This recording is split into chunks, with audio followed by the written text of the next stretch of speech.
Genesis, chapter 1. In the beginning, God created the heavens and the earth.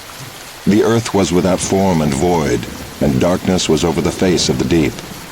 And the Spirit of God was hovering over the face of the waters. And God said, "Let there be light."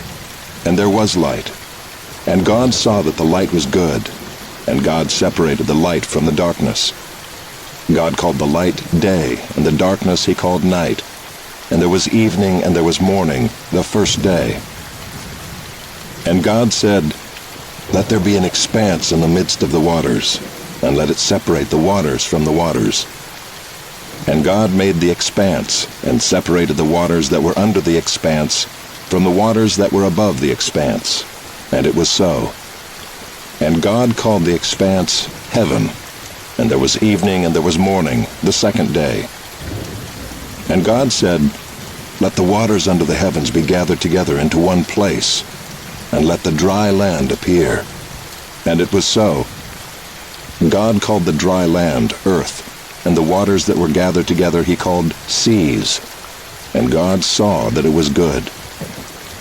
And God said, "Let the earth sprout vegetation, plants yielding seed, and fruit trees bearing fruit in which is their seed, each according to its kind on the earth." And it was so. The earth brought forth vegetation, plants yielding seed according to their own kinds, and trees bearing fruit in which is their seed, each according to its kind. And God saw that it was good. And there was evening and there was morning, the third day. And God said, "Let there be lights in the expanse of the heavens to separate the day from the night, and let them be for signs and for seasons and for days and years, and let them be lights in the expanse of the heavens to give light upon the earth." And it was so. And God made the two great lights, the greater light to rule the day, and the lesser light to rule the night, and the stars. And God set them in the expanse of the heavens to give light on the earth, to rule over the day and over the night, and to separate the light from the darkness. And God saw that it was good. And there was evening and there was morning, the fourth day. And God said, "Let the waters swarm with swarms of living creatures, and let birds fly above the earth across the expanse of the heavens." So God created the great sea creatures and every living creature that moves, with which the waters swarm, according to their kinds, and every winged bird according to its kind. And God saw that it was good. And God blessed them, saying, "Be fruitful and multiply, and fill the waters in the seas, and let birds multiply on the earth." And there was evening and there was morning, the fifth day. And God said, "Let the earth bring forth living creatures according to their kinds, livestock and creeping things, and beasts of the earth according to their kinds." And it was so. And God made the beasts of the earth according to their kinds, and the livestock according to their kinds, and everything that creeps on the ground according to its kind. And God saw that it was good. Then God said, "Let us make man in our image, after our likeness, and let them have dominion over the fish of the sea, and over the birds of the heavens, and over the livestock, and over all the earth, and over every creeping thing that creeps on the earth." So God created man in his own image. In the image of God he created him. Male and female he created them. And God blessed them. And God said to them, "Be fruitful and multiply, and fill the earth, and subdue it, and have dominion over the fish of the sea, and over the birds of the heavens, and over every living thing that moves on the earth." And God said, "Behold, I have given you every plant yielding seed that is on the face of all the earth, and every tree with seed in its fruit. You shall have them for food. And to every beast of the earth, and to every bird of the heavens, and to everything that creeps on the earth, everything that has the breath of life, I have given every green plant for food." And it was so. And God saw everything that he had made, and behold, it was very good. And there was evening and there was morning, the sixth day.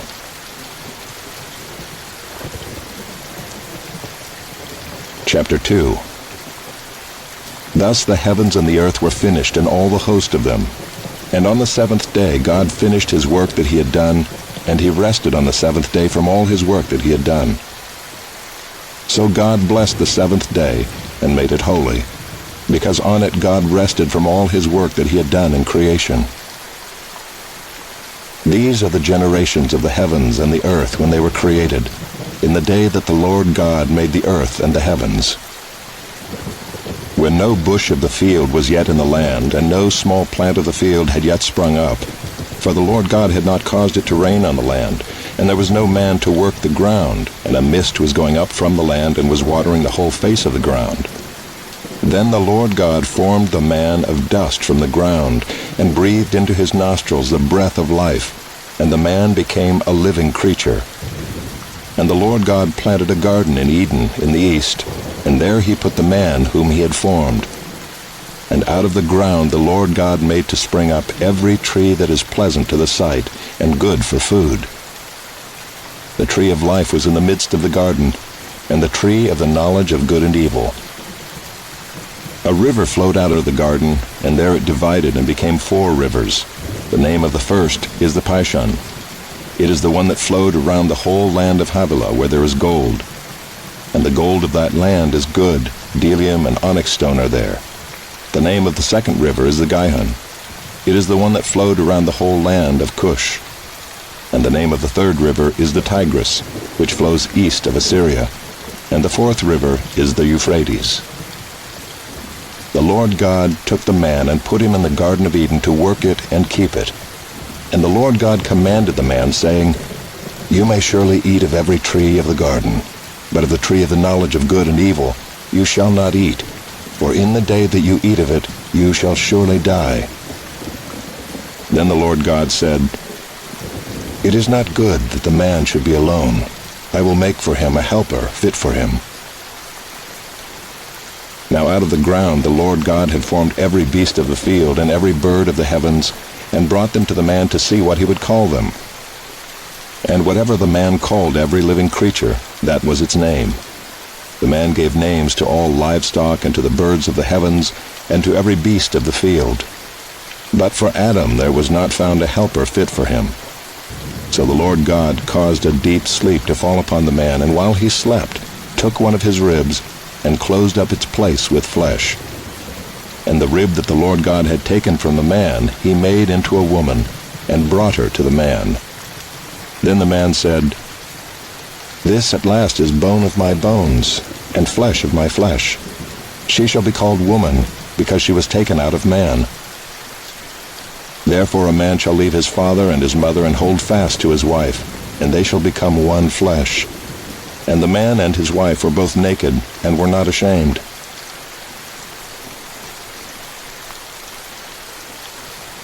Chapter 3. Now the serpent was more crafty than any other beast of the field that the Lord God had made. He said to the woman, Did God actually say, You shall not eat of any tree in the garden? And the woman said to the serpent, We may eat of the fruit of the trees in the garden, but God said, You shall not eat of the fruit of the tree that is in the midst of the garden, neither shall you touch it, lest you die. But the serpent said to the woman, You will not surely die, for God knows that when you eat of it your eyes will be opened, and you will be like God, knowing good and evil. So when the woman saw that the tree was good for food, and that it was a delight to the eyes, and that the tree was to be desired to make one wise, she took of its fruit and ate. And she also gave some to her husband who was with her, and he ate. Then the eyes of both were opened, and they knew that they were naked. And they sewed fig leaves together and made themselves loincloths. And they heard the sound of the Lord God walking in the garden in the cool of the day.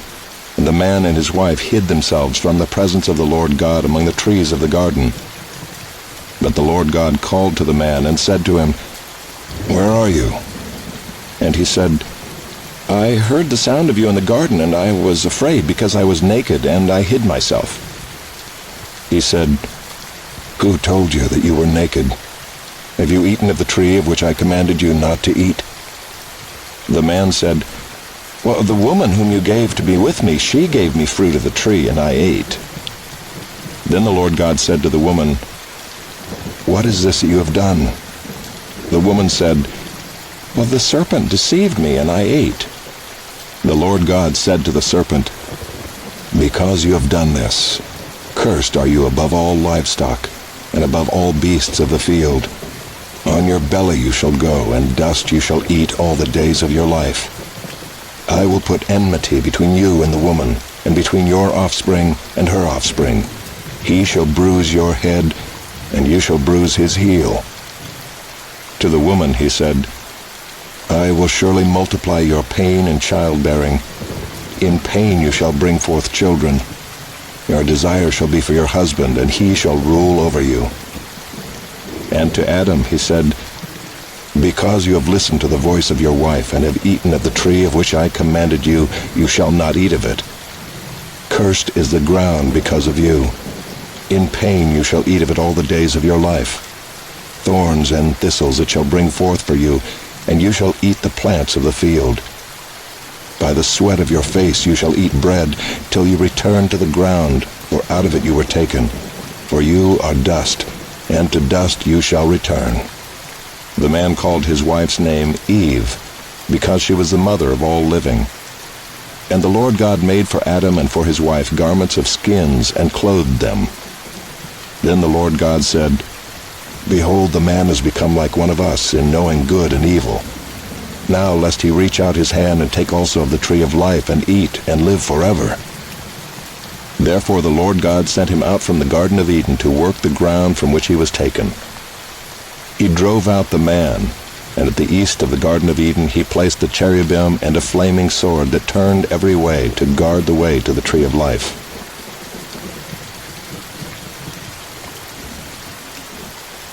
Chapter 4. Now Adam knew Eve his wife, and she conceived and bore Cain, saying, "I have gotten a man with the help of the Lord."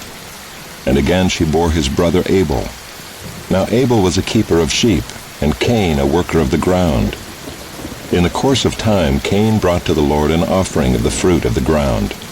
And Abel also brought of the firstborn of his flock and of their fat portions. And the Lord had regard for Abel and his offering, but for Cain and his offering he had no regard. So Cain was very angry, and his face fell. The Lord said to Cain, "Why are you angry, and why has your face fallen? If you do well, will you not be accepted? And if you do not do well, sin is crouching at the door. Its desire is for you, but you must rule over it." Cain spoke to Abel his brother, and when they were in the field, Cain rose up against his brother Abel and killed him. Then the Lord said to Cain, "Where is Abel your brother?" He said, "I do not know. Am I my brother's keeper?" And the Lord said, "What have you done? The voice of your brother's blood is crying to me from the ground. And now you are cursed from the ground, which has opened its mouth to receive your brother's blood from your hand. When you work the ground, it shall no longer yield to you its strength. You shall be a fugitive and a wanderer on the earth." Cain said to the Lord, "My punishment is greater than I can bear. Behold, you have driven me today away from the ground, and from your face I shall be hidden. I shall be a fugitive and a wanderer on the earth, and whoever finds me will kill me." Then the Lord said to him, "Not so. If anyone kills Cain, vengeance shall be taken on him sevenfold." And the Lord put a mark on Cain, lest any who found him should attack him. Then Cain went away from the presence of the Lord, and settled in the land of Nod, east of Eden. Cain knew his wife, and she conceived and bore Enoch. When he built a city, he called the name of the city after the name of his son Enoch. To Enoch was born Irad, and Irad fathered Mehujael, and Mehujael fathered Methushael, and Methushael fathered Lamech. And Lamech took 2 wives. The name of the one was Ida, and the name of the other Zillah. Ida bore Jabal. He was the father of those who dwell in tents and have livestock. His brother's name was Jubal. He was the father of all those who play the lyre and pipe. Zillah also bore Tubal-Cain. He was the forger of all instruments of bronze and iron. The sister of Tubal-Cain was Naamah. Lamech said to his wives, Ida and Zillah, hear my voice. You wives of Lamech, listen to what I say. I have killed a man for wounding me, a young man for striking me. If Cain's revenge is sevenfold, then Lamech's is 77-fold. And Adam knew his wife again, and she bore a son, and called his name Seth. For she said, God has appointed for me another offspring instead of Abel, for Cain killed him. To Seth also a son was born, and he called his name Enosh. At that time people began to call upon the name of the Lord. Chapter 5. This is the book of the generations of Adam. When God created man, he made him in the likeness of God. Male and female he created them, and he blessed them and named them man when they were created. When Adam had lived 130 years, he fathered a son in his own likeness, after his image, and named him Seth. The days of Adam after he fathered Seth were 800 years, and he had other sons and daughters. Thus all the days that Adam lived were 930 years, and he died. When Seth had lived 105 years, he fathered Enosh. Seth lived after he fathered Enosh 807 years, and had other sons and daughters. Thus all the days of Seth were 912 years, and he died. When Enosh had lived 90 years, he fathered Kenan. Enosh lived after he fathered Kenan 815 years, and had other sons and daughters. Thus all the days of Enosh were 905 years, and he died. When Kenan had lived 70 years, he fathered Mahalalel. Kenan lived after he fathered Mahalalel 840 years, and had other sons and daughters. Thus all the days of Kenan were 910 years, and he died. When Mahalalel had lived 65 years, he fathered Jared. Mahalalel lived after he fathered Jared 830 years, and had other sons and daughters. Thus all the days of Mahalalel were 895 years, and he died. When Jared had lived 162 years, he fathered Enoch. Jared lived after he fathered Enoch 800 years, and had other sons and daughters. Thus all the days of Jared were 962 years, and he died. When Enoch had lived 65 years, he fathered Methuselah. Enoch walked with God after he fathered Methuselah 300 years, and had other sons and daughters. Thus all the days of Enoch were 365 years. Enoch walked with God, and he was not, for God took him. When Methuselah had lived 187 years, he fathered Lamech. Methuselah lived after he fathered Lamech 782 years, and had other sons and daughters. Thus all the days of Methuselah were 969 years, and he died. When Lamech had lived 182 years, he fathered a son, and called his name Noah, saying, Out of the ground that the Lord has cursed, this one shall bring us relief from our work, and from the painful toil of our hands. Lamech lived after he fathered Noah 595 years, and had other sons and daughters. Thus all the days of Lamech were 777 years, and he died. After Noah was 500 years old, Noah fathered Shem, Ham, and Japheth.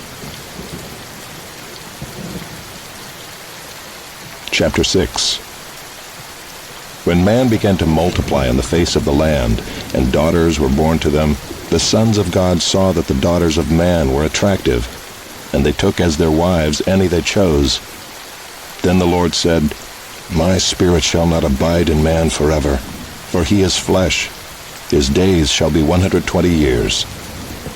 The Nephilim were on the earth in those days, and also afterward, when the sons of God came into the daughters of man, and they bore children to them. These were the mighty men who were of old, the men of renown. The Lord saw that the wickedness of man was great in the earth, and that every intention of the thoughts of his heart was only evil continually. And the Lord regretted that he had made man on the earth, and it grieved him to his heart. So the Lord said, I will blot out man whom I have created from the face of the land, man and animals and creeping things and birds of the heavens, for I am sorry that I have made them. But Noah found favor in the eyes of the Lord. These are the generations of Noah. Noah was a righteous man, blameless in his generation. Noah walked with God. And Noah had 3 sons, Shem, Ham, and Japheth. Now the earth was corrupt in God's sight, and the earth was filled with violence. And God saw the earth, and behold, it was corrupt, for all flesh had corrupted their way on the earth. And God said to Noah, I have determined to make an end of all flesh, for the earth is filled with violence through them. Behold, I will destroy them with the earth. Make yourself an ark of gopher wood. Make rooms in the ark, and cover it inside and out with pitch. This is how you are to make it. The length of the ark, 300 cubits, its breadth, 50 cubits, and its height, 30 cubits. Make a roof for the ark, and finish it to a cubit above, and set the door of the ark in its side. Make it with lower, second, and third decks. For behold, I will bring a flood of waters upon the earth, to destroy all flesh in which is the breath of life under heaven. Everything that is on the earth shall die. But I will establish my covenant with you, and you shall come into the ark, you, your sons, your wife, and your sons' wives with you. And of every living thing of all flesh, you shall bring 2 of every sort into the ark to keep them alive with you. They shall be male and female. Of the birds according to their kinds, and of the animals according to their kinds, of every creeping thing of the ground according to its kind, 2 of every sort shall come into you to keep them alive. Also take with you every sort of food that is eaten, and store it up. It shall serve as food for you and for them. Noah did this. He did all that God commanded him.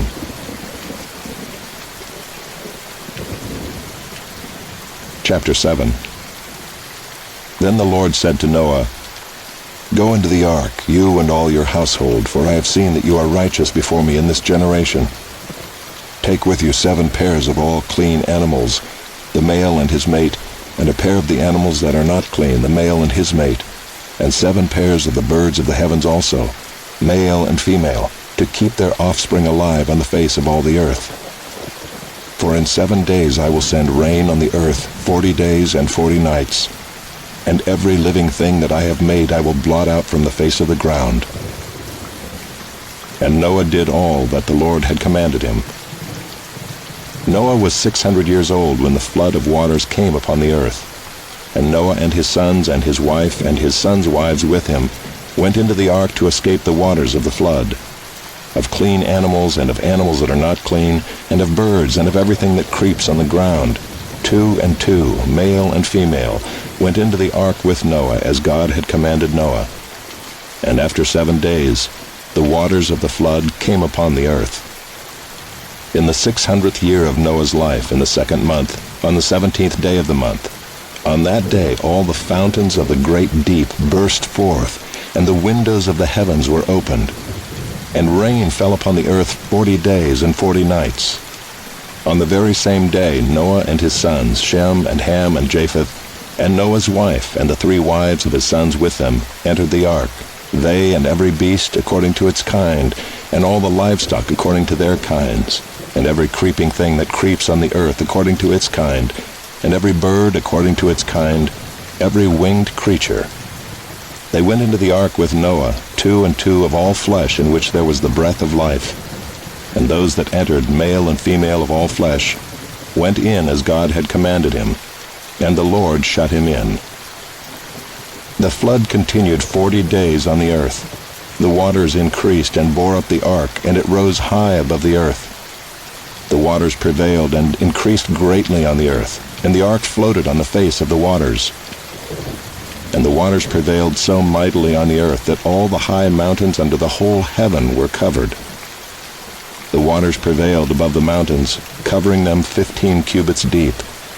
And all flesh died that moved on the earth, birds, livestock, beasts, all swarming creatures that swarm on the earth, and all mankind. Everything on the dry land in whose nostrils was the breath of life died. He blotted out every living thing that was on the face of the ground, man and animals and creeping things and birds of the heavens. They were blotted out from the earth. Only Noah was left, and those who were with him in the ark. And the waters prevailed on the earth 150 days.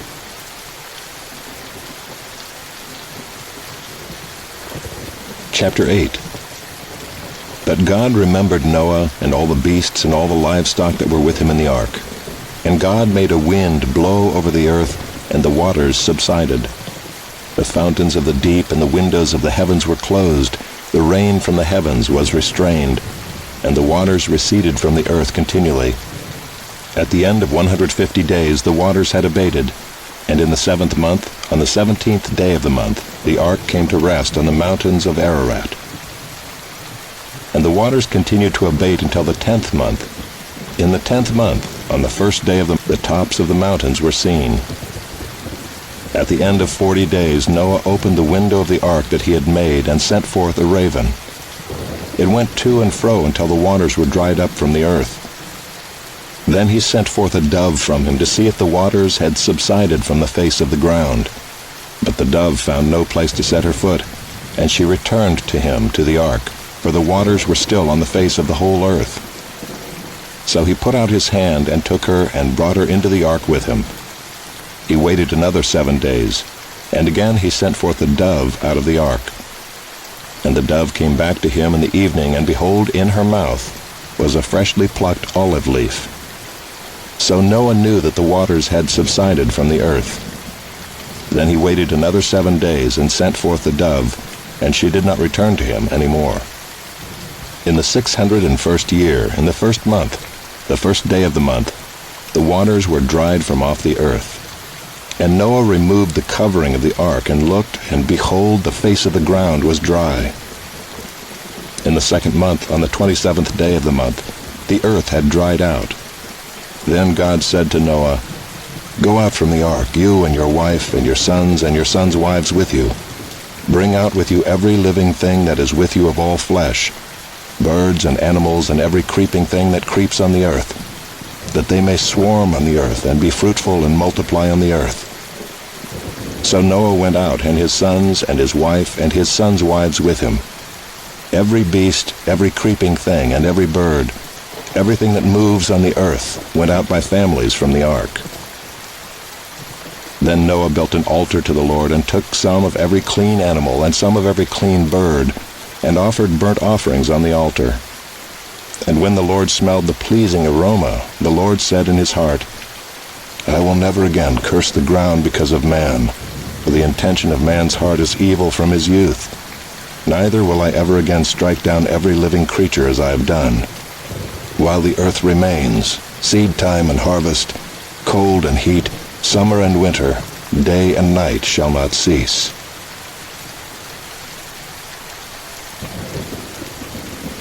Chapter 9. And God blessed Noah and his sons, and said to them, "Be fruitful and multiply, and fill the earth. The fear of you and the dread of you shall be upon every beast of the earth, and upon every bird of the heavens, upon everything that creeps on the ground, and all the fish of the sea. Into your hand they are delivered. Every moving thing that lives shall be food for you. And as I gave you the green plants, I give you everything. But you shall not eat flesh with its life, that is, its blood. And for your lifeblood I will require a reckoning. From every beast I will require it, and from man. From his fellow man I will require a reckoning for the life of man. Whoever sheds the blood of man, by man shall his blood be shed. For God made man in his own image. And you be fruitful and multiply, increase greatly on the earth, and multiply in it." Then God said to Noah and to his sons with him, "Behold, I establish my covenant with you and your offspring after you, and with every living creature that is with you, the birds, the livestock, and every beast of the earth with you, as many as came out of the ark. It is for every beast of the earth. I establish my covenant with you, that never again shall all flesh be cut off by the waters of the flood, and never again shall there be a flood to destroy the earth." And God said, "This is the sign of the covenant that I make between me and you and every living creature that is with you, for all future generations. I have set my bow in the cloud, and it shall be a sign of the covenant between me and the earth. When I bring clouds over the earth, and the bow is seen in the clouds, I will remember my covenant that is between me and you and every living creature of all flesh. and the waters shall never again become a flood to destroy all flesh. When the bow is in the clouds, I will see it and remember the everlasting covenant between God and every living creature of all flesh that is on the earth. God said to Noah, "This is the sign of the covenant that I have established between me and all flesh that is on the earth." The sons of Noah who went forth from the ark were Shem, Ham, and Japheth. Ham was the father of Canaan. These three were the sons of Noah, and from these the people of the whole earth were dispersed. Noah began to be a man of the soil, and he planted a vineyard. He drank of the wine and became drunk and lay uncovered in his tent. And Ham, the father of Canaan, saw the nakedness of his father and told his two brothers outside. Then Shem and Japheth took a garment, laid it on both their shoulders, and walked backward and covered the nakedness of their father. Their faces were turned backward, and they did not see their father's nakedness.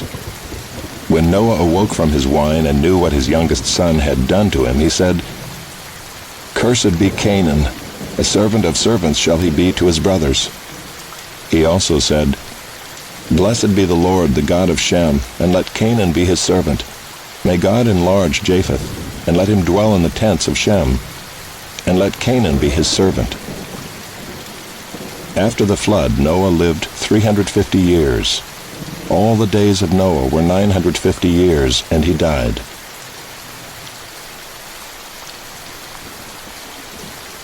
Chapter 10. These are the generations of the sons of Noah, Shem, Ham, and Japheth. Sons were born to them after the flood. The sons of Japheth: Gomer, Magog, Madai, Javan, Tubal, Meshech, and Tyrus. The sons of Gomer: Ashkenaz, Riphath, and Togarmah. The sons of Javan: Elisha, Tarshish, Kittim, and Dodanim. From these the coastland peoples spread in their lands, each with his own language, by their clans in their nations. The sons of Ham: Cush, Egypt, Put, and Canaan. The sons of Cush: Seba, Havilah, Sabta, Raamah, and Sabtika. The sons of Raamah: Sheba and Dedan. Cush fathered Nimrod. He was the first on earth to be a mighty man. He was a mighty hunter before the Lord. Therefore it is said, "Like Nimrod, a mighty hunter before the Lord." The beginning of his kingdom was Babel, Erech, Akkad, and Calneh in the land of Shinar. From that land he went into Assyria and built Nineveh, Rehoboth-ir, Calah, and Rezin between Nineveh and Calah. That is the great city. Egypt fathered Ludim, Anamim, Lehabim, Naphtuhim, Pathrusim, Casluhim, from whom the Philistines came, and Caphtorim. Canaan fathered Sidon, his firstborn, and Heth, and the Jebusites, the Amorites, the Girgashites, the Hivites, the Arkites, the Sinites, the Arvadites, the Zemarites, and the Hamathites. Afterward the clans of the Canaanites dispersed, and the territory of the Canaanites extended from Sidon in the direction of Gerar as far as Gaza, and in the direction of Sodom, Gomorrah, Admah, and Zeboim as far as Lasha. These are the sons of Ham by their clans, their languages, their lands, and their nations. To Shem also, the father of all the children of Eber, the elder brother of Japheth, children were born. The sons of Shem: Elam, Asher, Arpachshad, Lud, and Aram. The sons of Aram: Uz, Hul, Gether, and Mash. Arpachshad fathered Shelah, and Shelah fathered Eber. To Eber were born two sons. The name of the one was Peleg, for in his days the earth was divided, and his brother's name was Joktan. Joktan fathered Almodad, Sheleph, Hazarmaveth, Jerah, Adoram, Uzal, Diklah, Obal, Abimael, Sheba, Ophir, Havilah, and Jobab. All these were the sons of Joktan. The territory in which they lived extended from Mesha in the direction of Sephar to the hill country of the east. These are the sons of Shem by their clans, their languages, their lands, and their nations. These are the clans of the sons of Noah according to their genealogies, in their nations, and from these the nations spread abroad on the earth after the flood.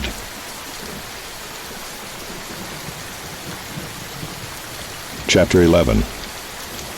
Now the whole earth had one language and the same words.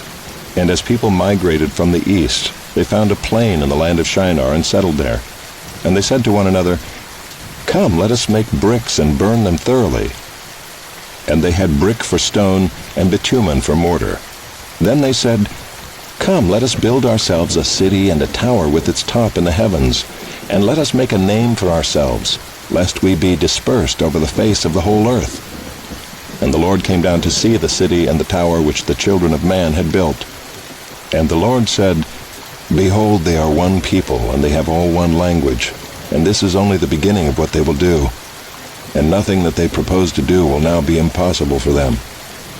Come, let us go down and there confuse their language, so that they may not understand one another's speech." So the Lord dispersed them from there over the face of all the earth, and they left off building the city. Therefore its name was called Babel, because there the Lord confused the language of all the earth. And from there the Lord dispersed them over the face of all the earth. These are the generations of Shem. When Shem was 100 years old, he fathered Arpachshad 2 years after the flood. And Shem lived after he fathered Arpachshad 500 years, and had other sons and daughters. When Arpachshad had lived 35 years, he fathered Shelah. And Arpachshad lived after he fathered Shelah 403 years, and had other sons and daughters. When Shelah had lived 30 years, he fathered Eber. And Shelah lived after he fathered Eber 403 years, and had other sons and daughters. When Eber had lived 34 years, he fathered Peleg. And Eber lived after he fathered Peleg 430 years, and had other sons and daughters. When Peleg had lived 30 years, he fathered Reu. And Peleg lived after he fathered Reu 209 years, and had other sons and daughters. When Reu had lived 32 years, he fathered Serug. And Reu lived after he fathered Serug 207 years, and had other sons and daughters. When Serug had lived 30 years, he fathered Nahor. And Serug lived after he fathered Nahor 200 years, and had other sons and daughters. When Nahor had lived 29 years, he fathered Terah. And Nahor lived after he fathered Terah 119 years, and had other sons and daughters. When Terah had lived 70 years, he fathered Abram, Nahor, and Haran. Now these are the generations of Terah. Terah fathered Abram, Nahor, and Haran fathered Lot. Haran died in the presence of his father Terah in the land of his kindred, in Ur of the Chaldeans. And Abram and Nahor took wives. The name of Abram's wife was Sarai, and the name of Nahor's wife Milcah, the daughter of Haran, the father of Milcah and Iscah. Now Sarai was barren, she had no child. Terah took Abram his son, and Lot the son of Haran his grandson, and Sarai his daughter-in-law, his son Abram's wife. And they went forth together from Ur of the Chaldeans to go into the land of Canaan. But when they came to Haran, they settled there. The days of Terah were 205 years, and Terah died in Haran.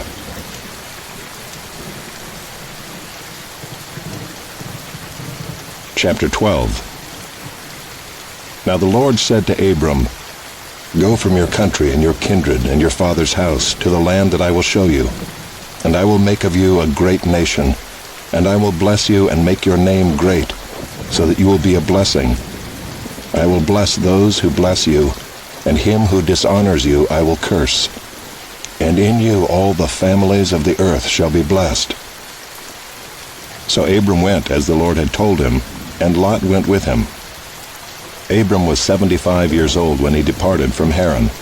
And Abram took Sarai his wife, and Lot his brother's son, and all their possessions that they had gathered, and the people that they had acquired in Haran, and they set out to go to the land of Canaan. When they came to the land of Canaan, Abram passed through the land to the place at Shechem, to the oak of Moreh. At that time the Canaanites were in the land. Then the Lord appeared to Abram and said, "To your offspring I will give this land."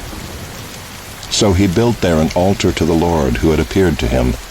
From there he moved to the hill country on the east of Bethel, and pitched his tent, with Bethel on the west and Ai on the east. And there he built an altar to the Lord, and called upon the name of the Lord. And Abram journeyed on, still going toward the Negeb. Now there was a famine in the land, so Abram went down to Egypt to sojourn there, for the famine was severe in the land. When he was about to enter Egypt, he said to Sarai his wife, I know that you are a woman beautiful in appearance, and when the Egyptians see you, they will say, This is his wife. Then they will kill me, but they will let you live. Say you are my sister, that it may go well with me because of you, and that my life may be spared for your sake. When Abram entered Egypt, the Egyptians saw that the woman was very beautiful.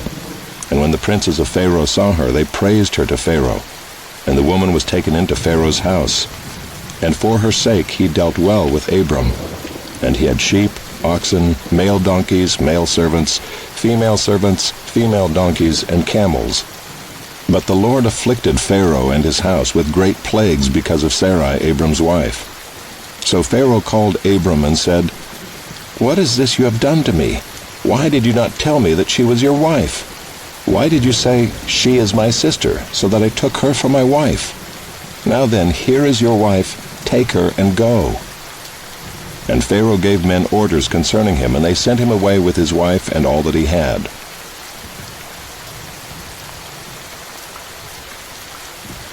Chapter 13.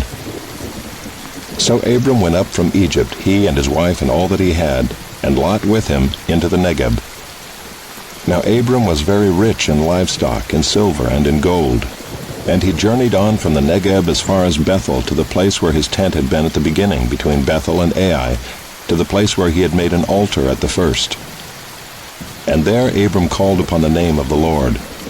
And Lot, who went with Abram, also had flocks and herds and tents, so that the land could not support both of them dwelling together, for their possessions were so great that they could not dwell together. And there was strife between the herdsmen of Abram's livestock and the herdsmen of Lot's livestock. At that time the Canaanites and the Perizzites were dwelling in the land. Then Abram said to Lot, Let there be no strife between you and me, and between your herdsmen and my herdsmen, for we are kinsmen. Is not the whole land before you?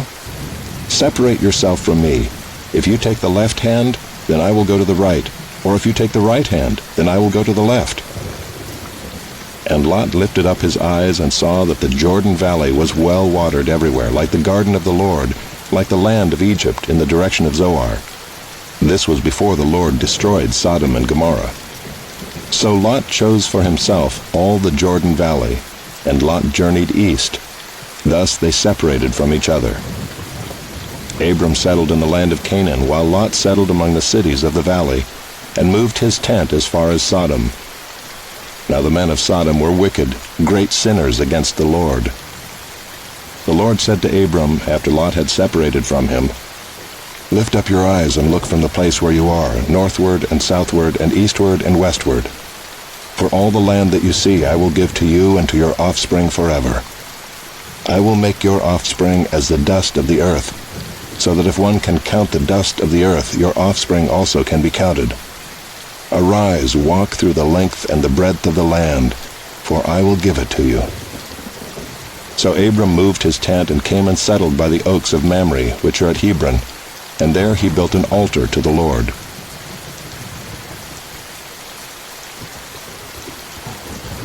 Chapter 14. In the days of Amraphel, king of Shinar, Arioch, king of Elasar, Kedorlaomer, king of Elam, and Tidal, king of Goyim, these kings made war with Bera, king of Sodom, Birsha, king of Gomorrah, Shinab, king of Admah, Shemeber, king of Zeboim, and the king of Bela, that is Zoar. And all these joined forces in the valley of Siddim, that is the Salt Sea. 12 years they had served Kedorlaomer, but in the 13th year they rebelled. In the 14th year, Kedorlaomer and the kings who were with him came and defeated the Rephaim in Ashtaroth-Karnaim, the Zuzim in Ham, the Emim and Sheva Kiriathaim, and the Horites in their hill country of Seir as far as El-Paran on the border of the wilderness. Then they turned back and came to En-Mishpat, that is Kadesh, and defeated all the country of the Amalekites and also the Amorites who were dwelling in Hazazon Tamar. Then the king of Sodom, the king of Gomorrah, the king of Admah, the king of Zeboim, and the king of Bela, that is Zoar, went out, and they joined battle in the valley of Siddim with Kedorlaomer, king of Elam, Tidal, king of Goyim, Amraphel king of Shinar, and Arioch king of Elasar, 4 kings against 5. Now the valley of Sodom was full of bitumen pits, and as the kings of Sodom and Gomorrah fled, some fell into them, and the rest fled to the hill country. So the enemy took all the possessions of Sodom and Gomorrah, and all their provisions, and went their way. They also took Lot, the son of Abram's brother, who was dwelling in Sodom, and his possessions, and went their way. Then one who had escaped came and told Abram the Hebrew, who was living by the oaks of Mamre the Amorite, brother of Eshcol and of Aner. These were allies of Abram. When Abram heard that his kinsman had been taken captive, he led forth his trained men born in his house, 318 of them, and went in pursuit as far as Dan. And he divided his forces against them by night, he and his servants, and defeated them and pursued them to Hobah, north of Damascus. Then he brought back all the possessions, and also brought back his kinsman Lot with his possessions, and the women and the people. After his return from the defeat of Kedorlaomer and the kings who were with him, the king of Sodom went out to meet him at the valley of Sheva, that is the king's valley. And Melchizedek king of Salem brought out bread and wine. He was priest of God Most High. And he blessed him and said, Blessed be Abram by God Most High, possessor of heaven and earth.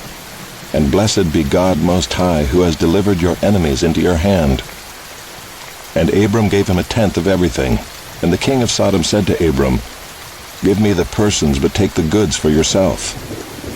But Abram said to the king of Sodom, I have lifted my hand to the Lord, God Most High, possessor of heaven and earth, that I would not take a thread or a sandal strap or anything that is yours, lest you should say, I have made Abram rich. I will take nothing but what the young men have eaten, and the share of the men who went with me. Let Aner, Eshcol, and Mamre take their share.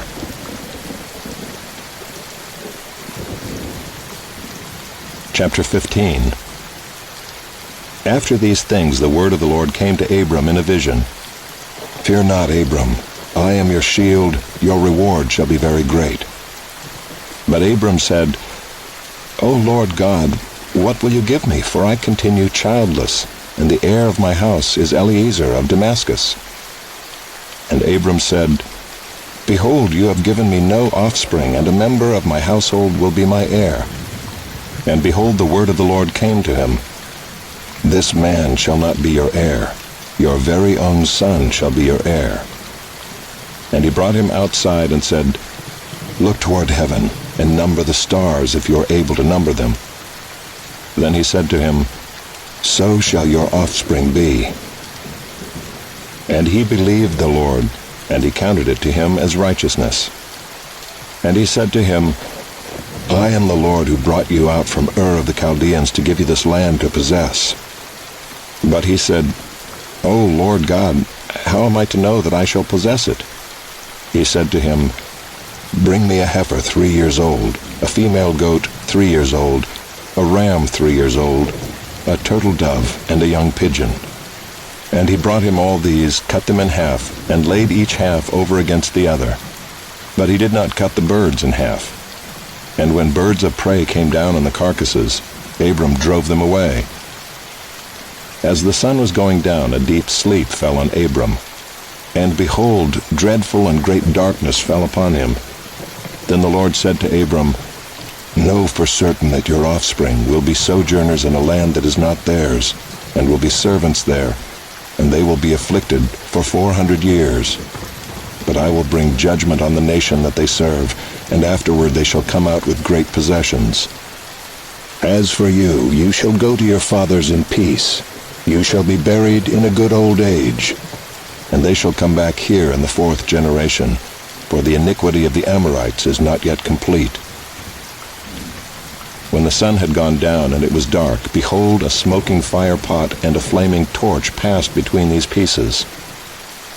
On that day the Lord made a covenant with Abram, saying, To your offspring I give this land from the river of Egypt to the great river, the river Euphrates, the land of the Kenites, the Kenizzites, the Cadmonites, the Hittites, the Perizzites, the Rephaim, the Amorites, the Canaanites, the Girgashites, and the Jebusites.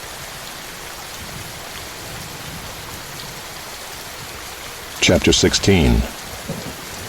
Now Sarai, Abram's wife, had borne him no children. She had a female Egyptian servant whose name was Hagar. And Sarai said to Abram, Behold now, the Lord has prevented me from bearing children. Go in to my servant. It may be that I shall obtain children by her. And Abram listened to the voice of Sarai. So after Abram had lived 10 years in the land of Canaan, Sarai, Abram's wife, took Hagar the Egyptian, her servant, and gave her to Abram her husband as a wife. And he went in to Hagar, and she conceived. And when she saw that she had conceived, she looked with contempt on her mistress. And Sarai said to Abram, May the wrong done to me be on you. I gave my servant to your embrace, and when she saw that she had conceived, she looked on me with contempt. May the Lord judge between you and me. But Abram said to Sarai, Behold, your servant is in your power. Do to her as you please. Then Sarai dealt harshly with her, and she fled from her. The angel of the Lord found her by a spring of water in the wilderness, the spring on the way to Shur. And he said, Hagar, servant of Sarai, where have you come from, and where are you going? She said, I am fleeing from my mistress Sarai. The angel of the Lord said to her, Return to your mistress and submit to her. The angel of the Lord also said to her, I will surely multiply your offspring, so that they cannot be numbered for multitude. And the angel of the Lord said to her, Behold, you are pregnant, and shall bear a son. You shall call his name Ishmael, because the Lord has listened to your affliction. He shall be a wild donkey of a man, his hand against everyone, and everyone's hand against him, and he shall dwell over against all his kinsmen. So she called the name of the Lord who spoke to her. You are a God of seeing, for she said, Truly here I have seen him who looks after me. Therefore the well was named Bir Lahairoi. It lies between Kadesh and Bered. And Hagar bore Abram a son, and Abram called the name of his son, whom Hagar bore, Ishmael. Abram was 86 years old when Hagar bore Ishmael to Abram.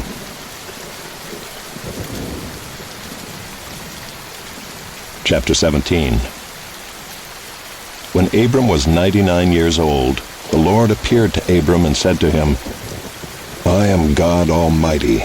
Walk before me and be blameless, that I may make my covenant between me and you, and may multiply you greatly.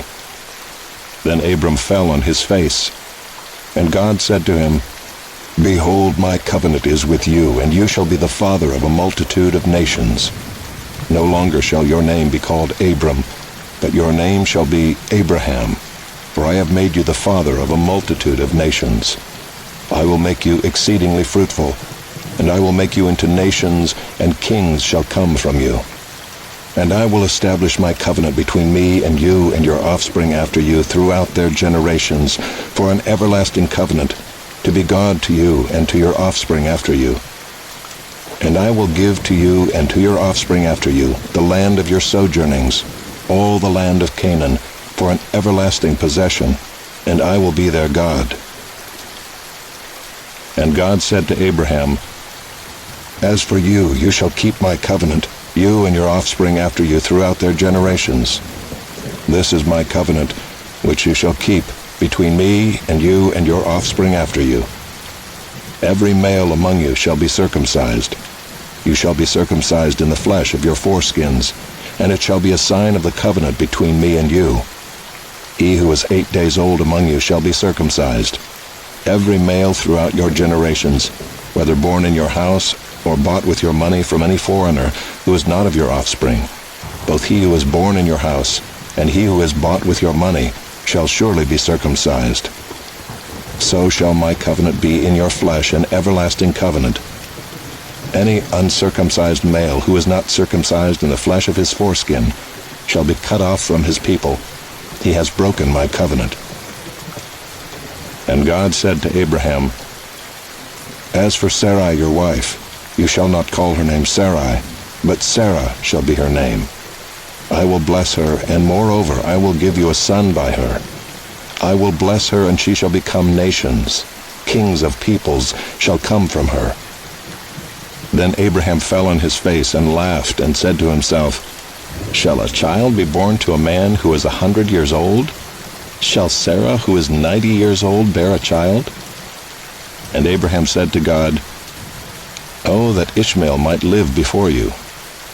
God said, "No, but Sarah your wife shall bear you a son, and you shall call his name Isaac.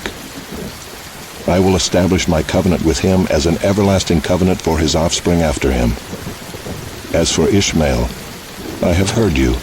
Behold, I have blessed him, and will make him fruitful, and multiply him greatly. He shall father 12 princes, and I will make him into a great nation. But I will establish my covenant with Isaac, whom Sarah shall bear to you at this time next year." When he had finished talking with him, God went up from Abraham. Then Abraham took Ishmael his son, and all those born in his house or bought with his money, every male among the men of Abraham's house, and he circumcised the flesh of their foreskins that very day, as God had said to him. Abraham was 99 years old when he was circumcised in the flesh of his foreskin, and Ishmael his son was 13 years old when he was circumcised in the flesh of his foreskin. That very day Abraham and his son Ishmael were circumcised. And all the men of his house, those born in the house and those bought with money from a foreigner, were circumcised with him. Chapter 18. And the Lord appeared to him by the oaks of Mamre, as he sat at the door of his tent in the heat of the day. He lifted up his eyes and looked, and behold, 3 men were standing in front of him. When he saw them, he ran from the tent door to meet them, and bowed himself to the earth, and said, "O Lord, if I have found favor in your sight, do not pass by your servant.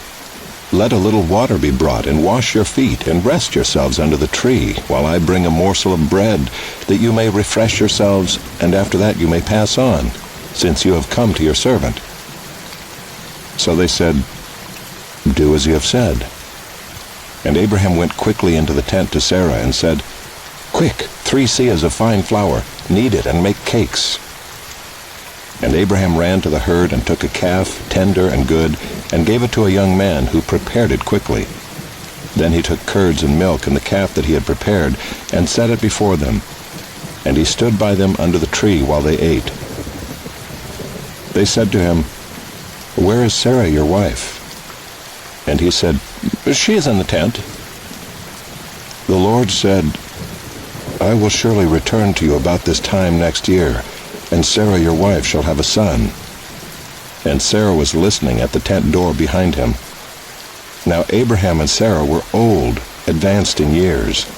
The way of women had ceased to be with Sarah.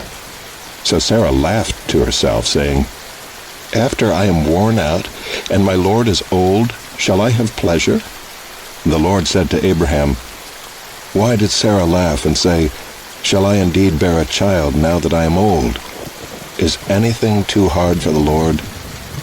At the appointed time I will return to you about this time next year, and Sarah shall have a son." But Sarah denied it, saying, "I did not laugh," for she was afraid. He said, "No, but you did laugh." Then the men set out from there, and they looked down toward Sodom, and Abraham went with them to set them on their way. The Lord said, "Shall I hide from Abraham what I am about to do, seeing that Abraham shall surely become a great and mighty nation, and all the nations of the earth shall be blessed in him?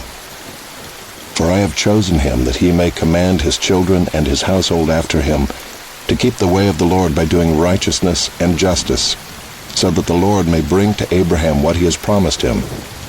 Then the Lord said, "Because the outcry against Sodom and Gomorrah is great, and their sin is very grave, I will go down to see whether they have done altogether according to the outcry that has come to me. And if not, I will know." So the men turned from there and went toward Sodom, but Abraham still stood before the Lord. Then Abraham drew near and said, "Will you indeed sweep away the righteous with the wicked? Suppose there are 50 righteous within the city. Will you then sweep away the place and not spare it for the 50 righteous who are in it?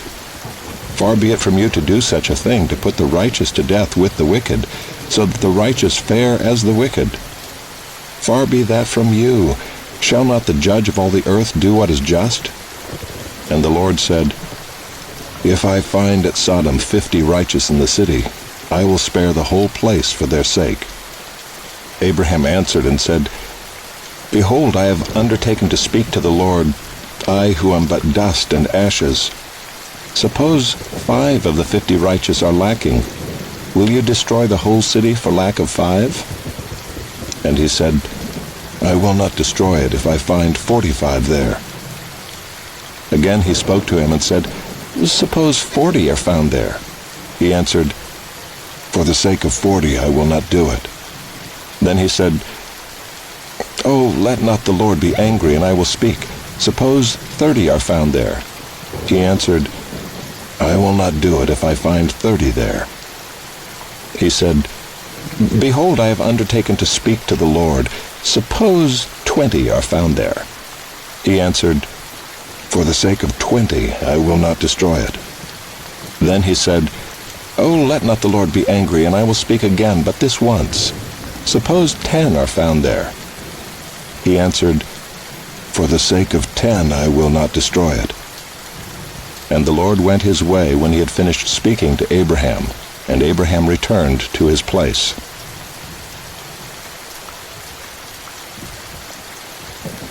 Chapter 19.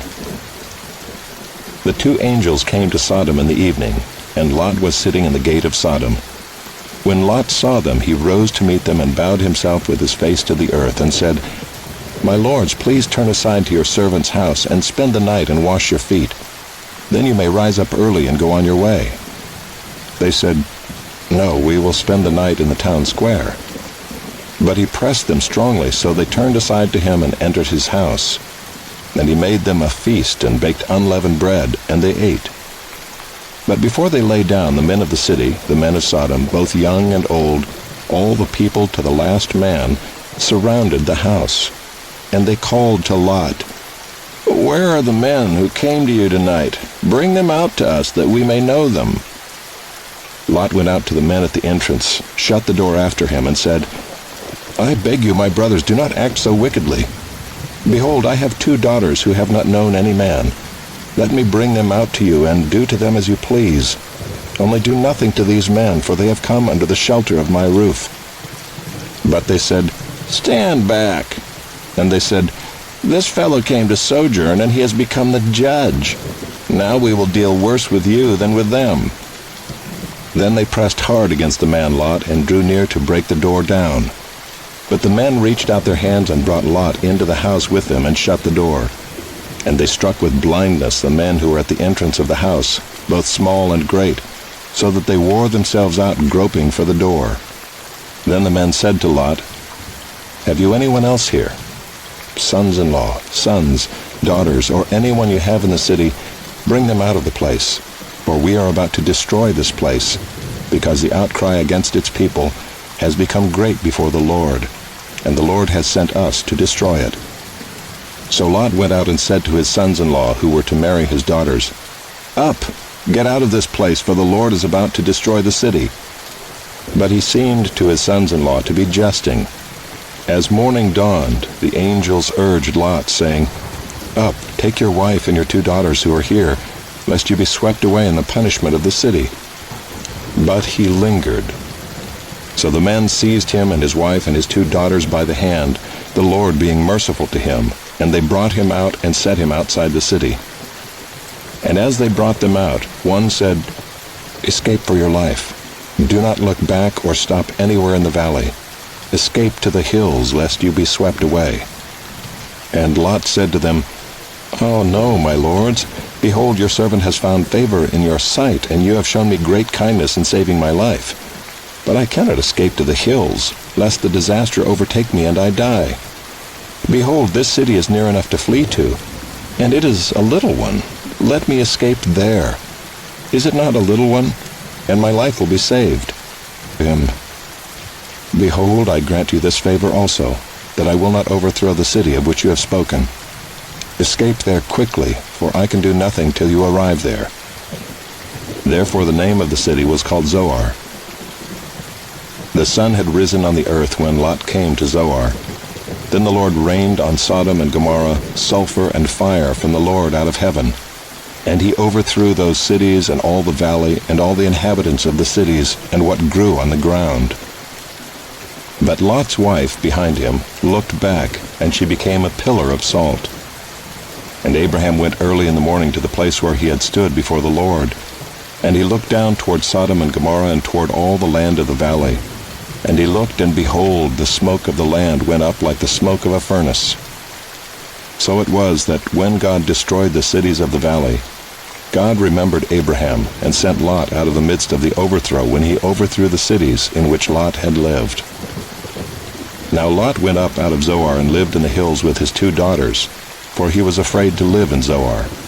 So he lived in a cave with his 2 daughters.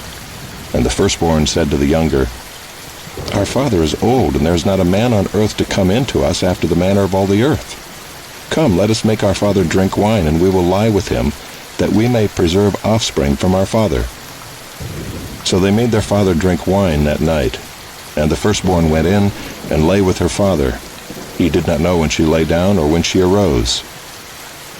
The next day the firstborn said to the younger, "Behold, I lay last night with my father.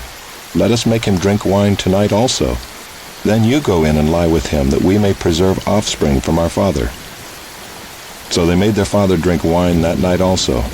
And the younger arose and lay with him, and he did not know when she lay down or when she arose. Thus both the daughters of Lot became pregnant by their father. The firstborn bore a son and called his name Moab. He is the father of the Moabites to this day. The younger also bore a son and called his name Ben-ammi. He is the father of the Ammonites to this day. Chapter 20.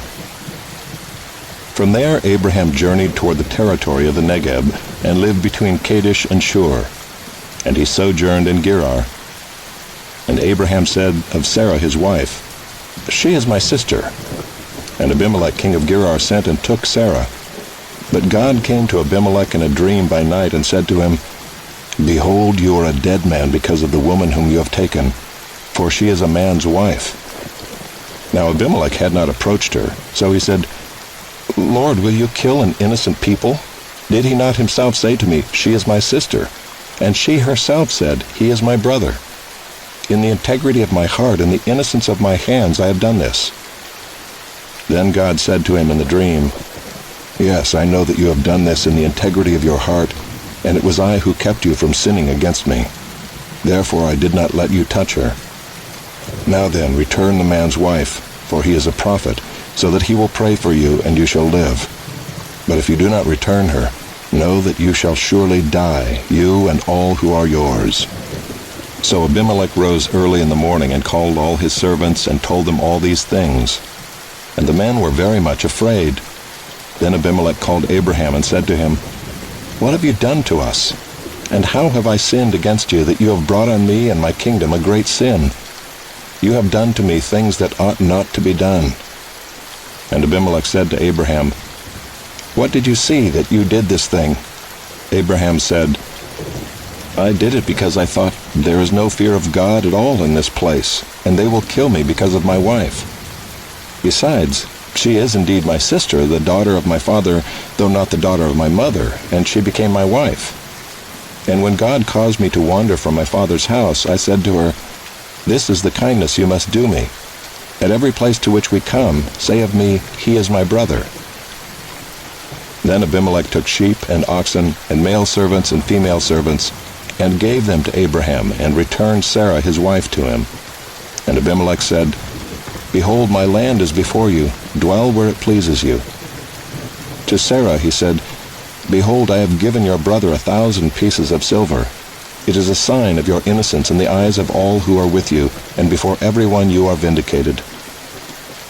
Then Abraham prayed to God, and God healed Abimelech, and also healed his wife and female slaves, so that they bore children. For the Lord had closed all the wombs of the house of Abimelech because of Sarah, Abraham's wife.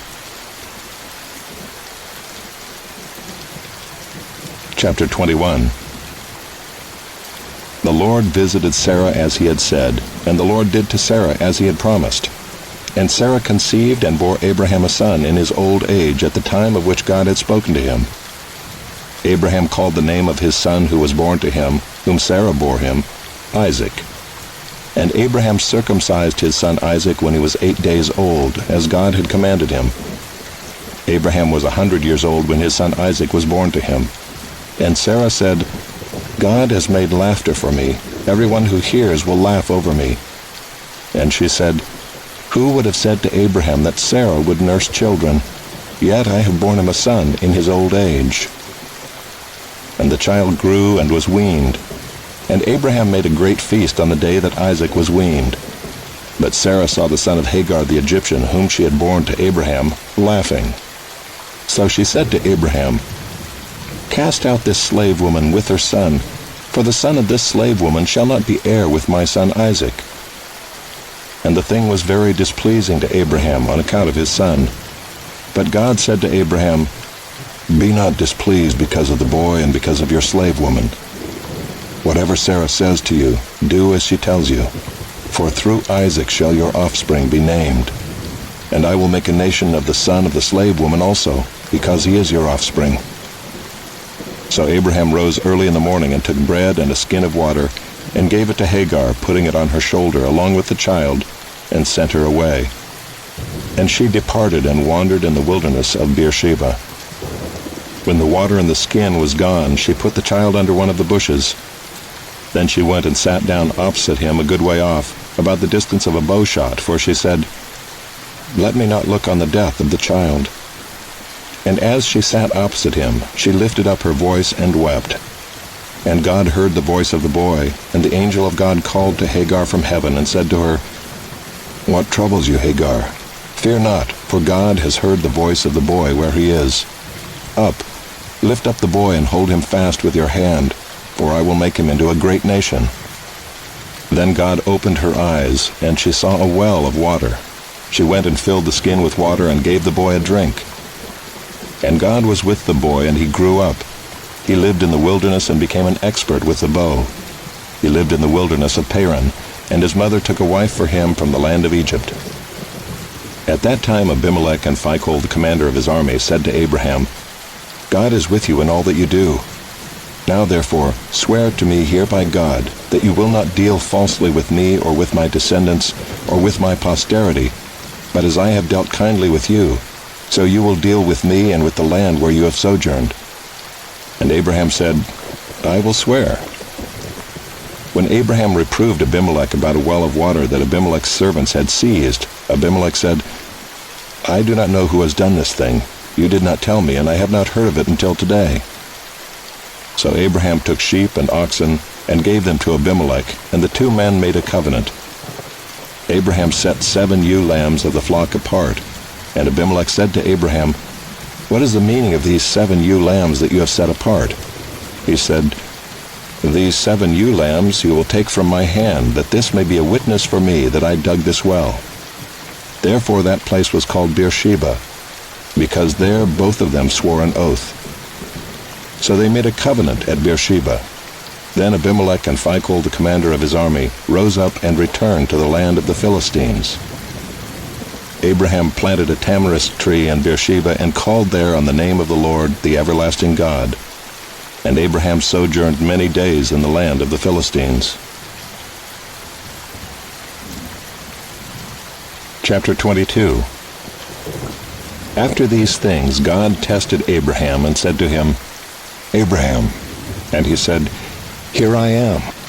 He said, Take your son, your only son Isaac, whom you love, and go to the land of Moriah, and offer him there as a burnt offering on one of the mountains of which I shall tell you. So Abraham rose early in the morning, saddled his donkey, and took 2 of his young men with him and his son Isaac. And he cut the wood for the burnt offering, and arose and went to the place of which God had told him. On the 3rd day Abraham lifted up his eyes and saw the place from afar. Then Abraham said to his young men, Stay here with the donkey. I and the boy will go over there and worship and come again to you. And Abraham took the wood of the burnt offering and laid it on Isaac his son.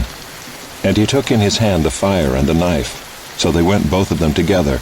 And Isaac said to his father Abraham, My father. And he said, Here I am, my son. He said, Behold, the fire and the wood, but where is the lamb for a burnt offering? Abraham said, God will provide for himself the lamb for a burnt offering, my son. So they went both of them together. When they came to the place of which God had told him, Abraham built the altar there, and laid the wood in order, and bound Isaac his son, and laid him on the altar on top of the wood. Then Abraham reached out his hand, and took the knife to slaughter his son. But the angel of the Lord called to him from heaven, and said, Abraham, Abraham. And he said, Here I am. He said, Do not lay your hand on the boy, or do anything to him. For now I know that you fear God, seeing you have not withheld your son, your only son, from me. And Abraham lifted up his eyes and looked, and behold, behind him was a ram, caught in a thicket by his horns. And Abraham went and took the ram, and offered it up as a burnt offering instead of his son. So Abraham called the name of that place, The Lord will provide. As it is said to this day, On the mount of the Lord it shall be provided. And the angel of the Lord called to Abraham a second time from heaven, and said, By myself I have sworn, declares the Lord, because you have done this and have not withheld your son, your only son, I will surely bless you, and I will surely multiply your offspring as the stars of heaven, and as the sand that is on the seashore. And your offspring shall possess the gate of his enemies, and in your offspring shall all the nations of the earth be blessed, because you have obeyed my voice. So Abraham returned to his young men, and they arose and went together to Beersheba. And Abraham lived at Beersheba. Now after these things it was told to Abraham, Behold, Milcah also has borne children to your brother Nahor, Uz his firstborn, Buz his brother, Kemuel the father of Aram, Kesed, Hazo, Pildash, Jidlaph, and Bethuel. Bethuel fathered Rebekah. These 8 Milcah bore to Nahor, Abraham's brother. Moreover, his concubine, whose name was Reumah, bore Tebah, Gaham, Tahash, and Maacah. Chapter 23. Sarah lived 127 years. These were the years of the life of Sarah. And Sarah died at Kiriath Arba, that is Hebron, in the land of Canaan. And Abraham went in to mourn for Sarah, and to weep for her. And Abraham rose up from before his dead, and said to the Hittites, I am a sojourner and foreigner among you. Give me property among you for a burying place, that I may bury my dead out of my sight. The Hittites answered Abraham, Hear us, my lord, you are a prince of God among us. Bury your dead in the choicest of our tombs. None of us will withhold from you his tomb to hinder you from burying your dead. Abraham rose and bowed to the Hittites, the people of the land. And he said to them, If you are willing that I should bury my dead out of my sight, hear me and entreat for me Ephron the son of Zohar, that he may give me the cave of Machpelah which he owns. It is at the end of his field. For the full price let him give it to me in your presence as property for a burying place. Now Ephron was sitting among the Hittites, and Ephron the Hittite answered Abraham in the hearing of the Hittites, of all who went in at the gate of his city, No, my lord, hear me. I give you the field, and I give you the cave that is in it. In the sight of the sons of my people I give it to you. Bury your dead. Then Abraham bowed down before the people of the land. And he said to Ephron in the hearing of the people of the land, But if you will, hear me. I give the price of the field. Accept it from me, that I may bury my dead there.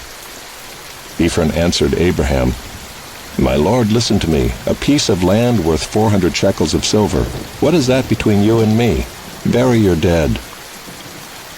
Abraham listened to Ephron, and Abraham weighed out for Ephron the silver that he had named in the hearing of the Hittites, 400 shekels of silver, according to the weights current among the merchants. So the field of Ephron in Machpelah, which was to the east of Mamre, the field with the cave that was in it and all the trees that were in the field throughout its whole area, was made over to Abraham as a possession in the presence of the Hittites, before all who went in at the gate of his city. After this, Abraham buried Sarah his wife in the cave of the field of Machpelah east of Mamre, that is Hebron, in the land of Canaan. The field and the cave that is in it were made over to Abraham as property for a burying place by the Hittites.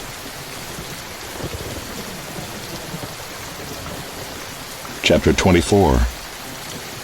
Now Abraham was old, well advanced in years, and the Lord had blessed Abraham in all things. And Abraham said to his servant, the oldest of his household, who had charge of all that he had, "Put your hand under my thigh, that I may make you swear by the Lord, the God of heaven and God of the earth, that you will not take a wife for my son from the daughters of the Canaanites among whom I dwell, but will go to my country and to my kindred, and take a wife for my son Isaac." The servant said to him, "Perhaps the woman may not be willing to follow me to this land. Must I then take your son back to the land from which you came?" Abraham said to him, "See to it that you do not take my son back there. The Lord, the God of heaven, who took me from my father's house and from the land of my kindred, and who spoke to me and swore to me, 'To your offspring I will give this land,' he will send his angel before you, and you shall take a wife for my son from there. But if the woman is not willing to follow you, then you will be free from this oath of mine. Only you must not take my son back there."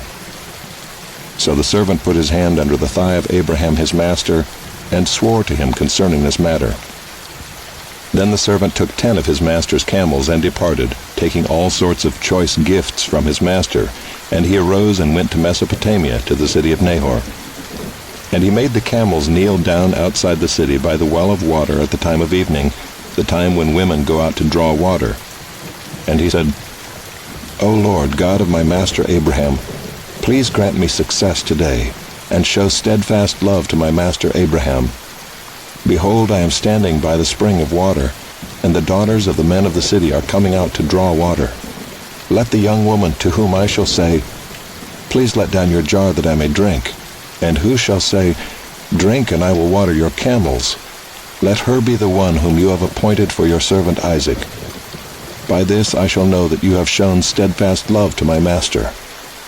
Before he had finished speaking, behold, Rebekah, who was born to Bethuel the son of Milcah, the wife of Nahor, Abraham's brother, came out with her water jar on her shoulder. The young woman was very attractive in appearance, a maiden whom no man had known. She went down to the spring and filled her jar and came up. Then the servant ran to meet her and said, "Please give me a little water to drink from your jar." She said, "Drink, my lord." And she quickly let down her jar upon her hand and gave him a drink. When she had finished giving him a drink, she said, "I will draw water for your camels also until they have finished drinking." So she quickly emptied her jar into the trough and ran again to the well to draw water, and she drew for all his camels. The man gazed at her in silence to learn whether the Lord had prospered his journey or not.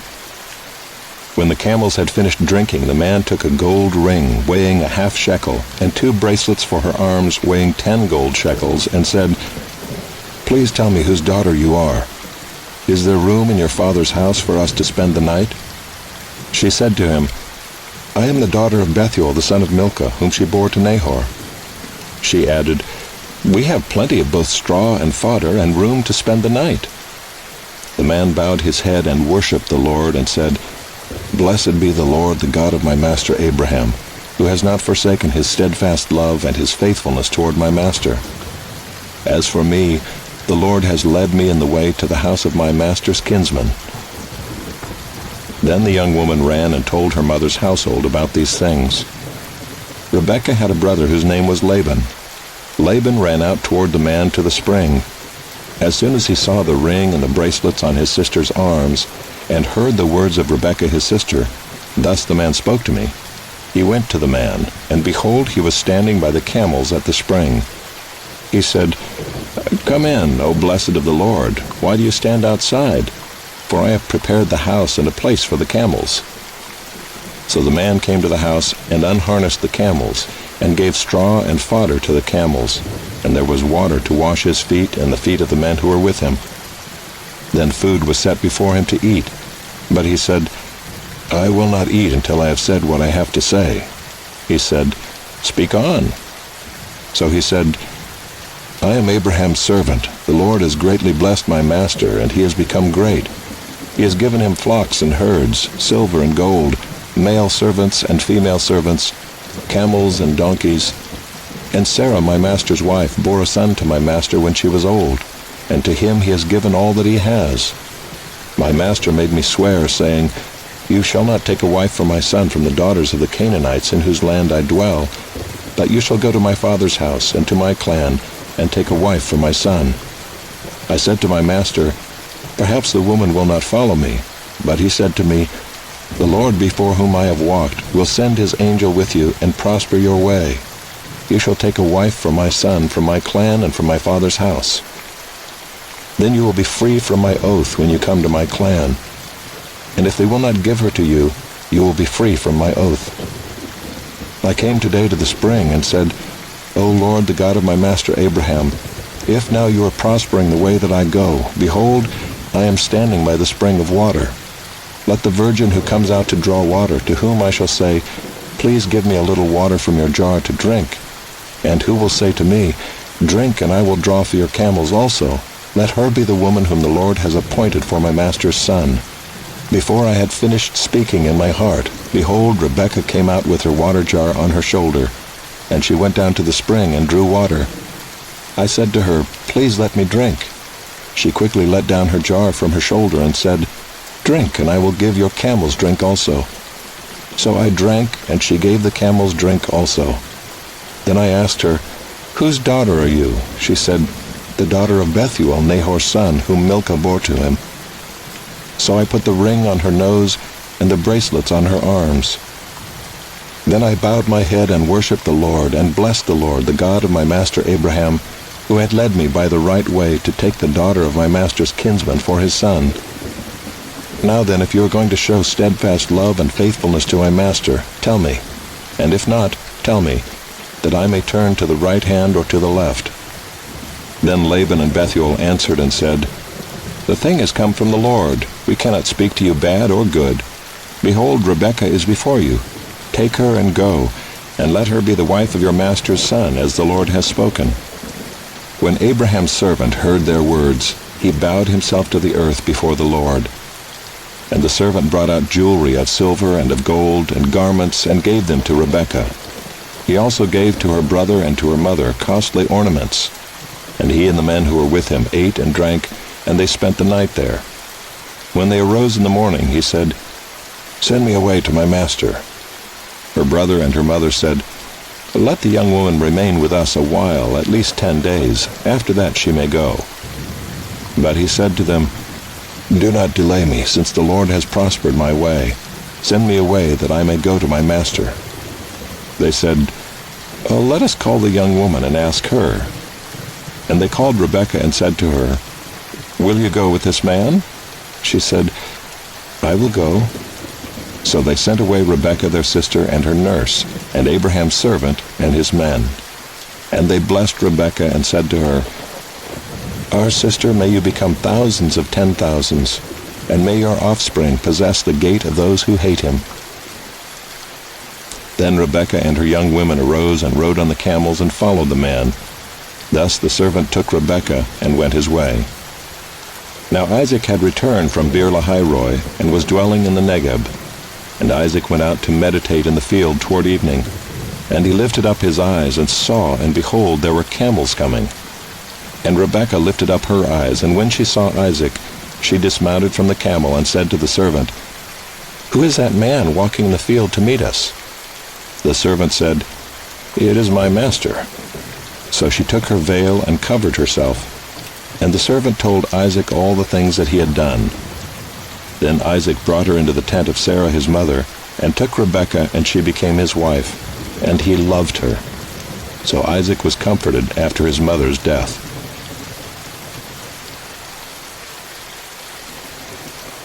Chapter 25. Abraham took another wife, whose name was Keturah.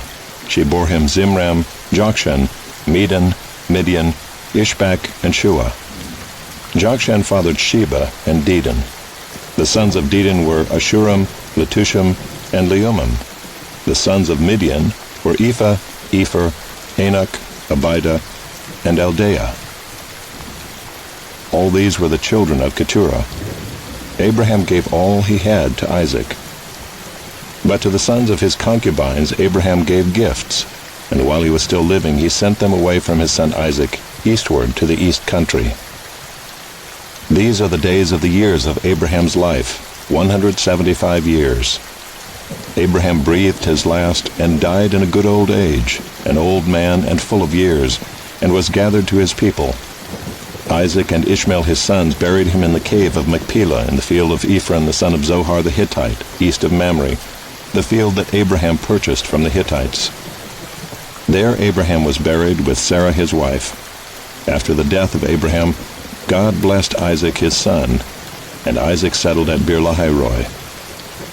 These are the generations of Ishmael, Abraham's son, whom Hagar the Egyptian, Sarah's servant, bore to Abraham. These are the names of the sons of Ishmael, named in the order of their birth.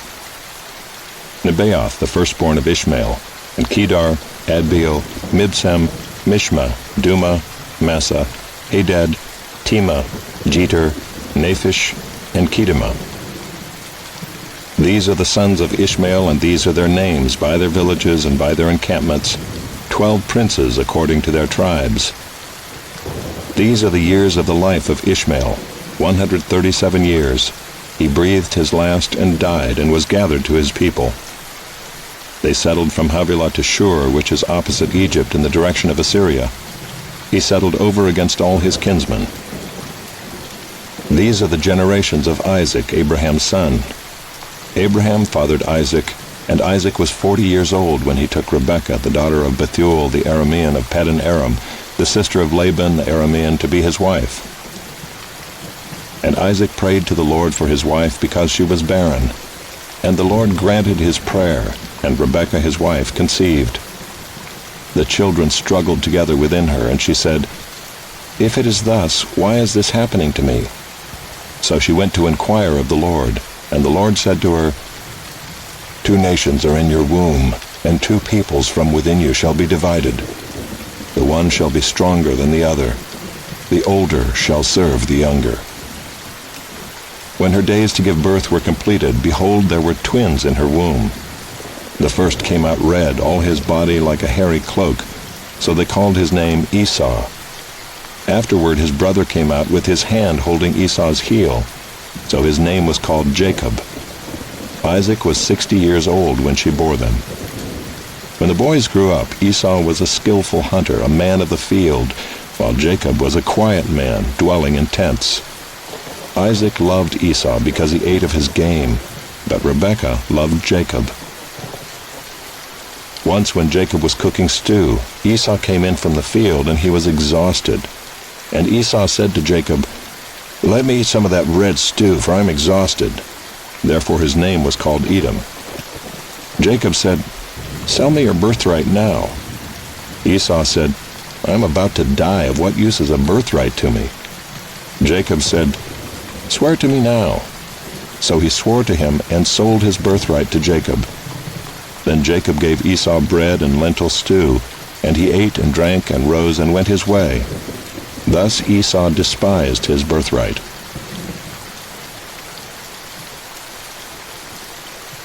Chapter 26. Now there was a famine in the land, besides the former famine that was in the days of Abraham. And Isaac went to Gerar, to Abimelech king of the Philistines. And the Lord appeared to him and said, "Do not go down to Egypt. Dwell in the land of which I shall tell you. Sojourn in this land, and I will be with you and will bless you.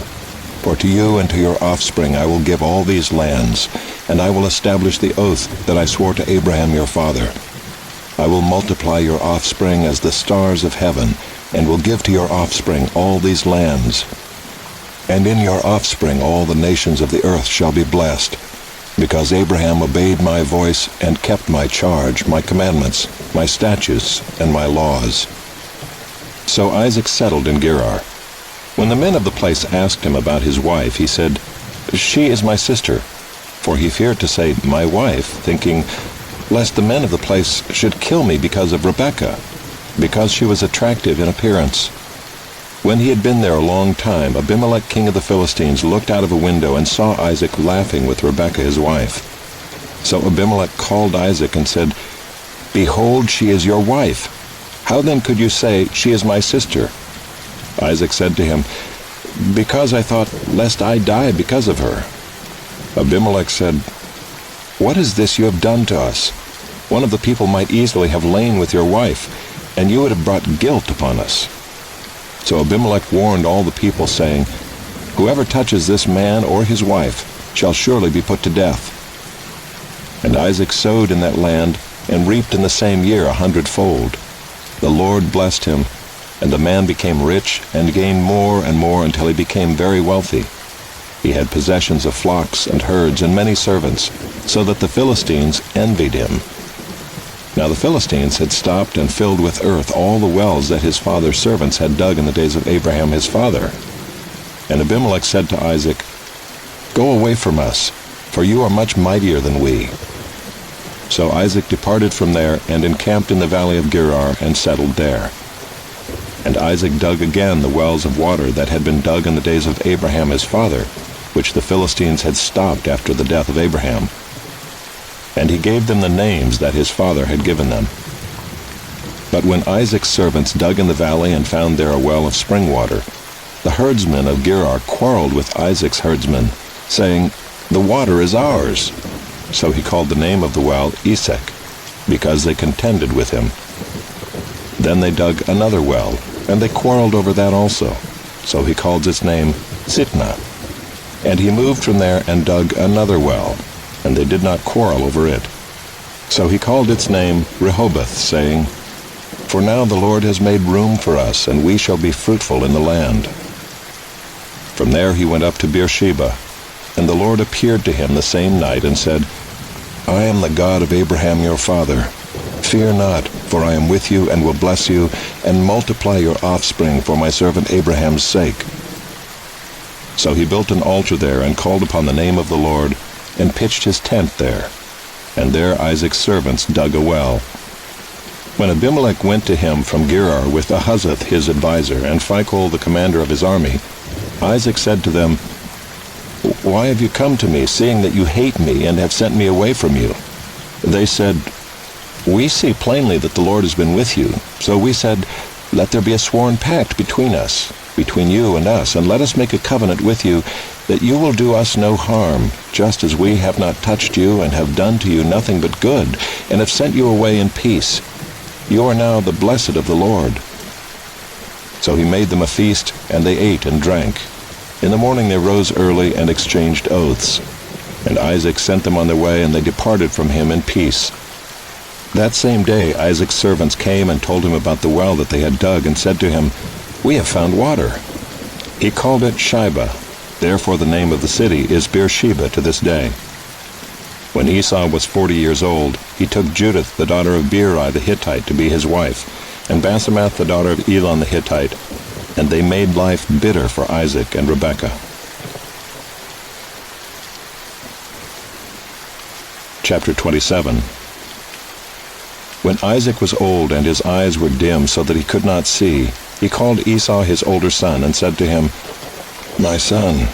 And he answered, "Here I am." He said, "Behold, I am old. I do not know the day of my death. Now then, take your weapons, your quiver, and your bow, and go out to the field and hunt game for me, and prepare for me delicious food such as I love, and bring it to me so that I may eat, that my soul may bless you before I die."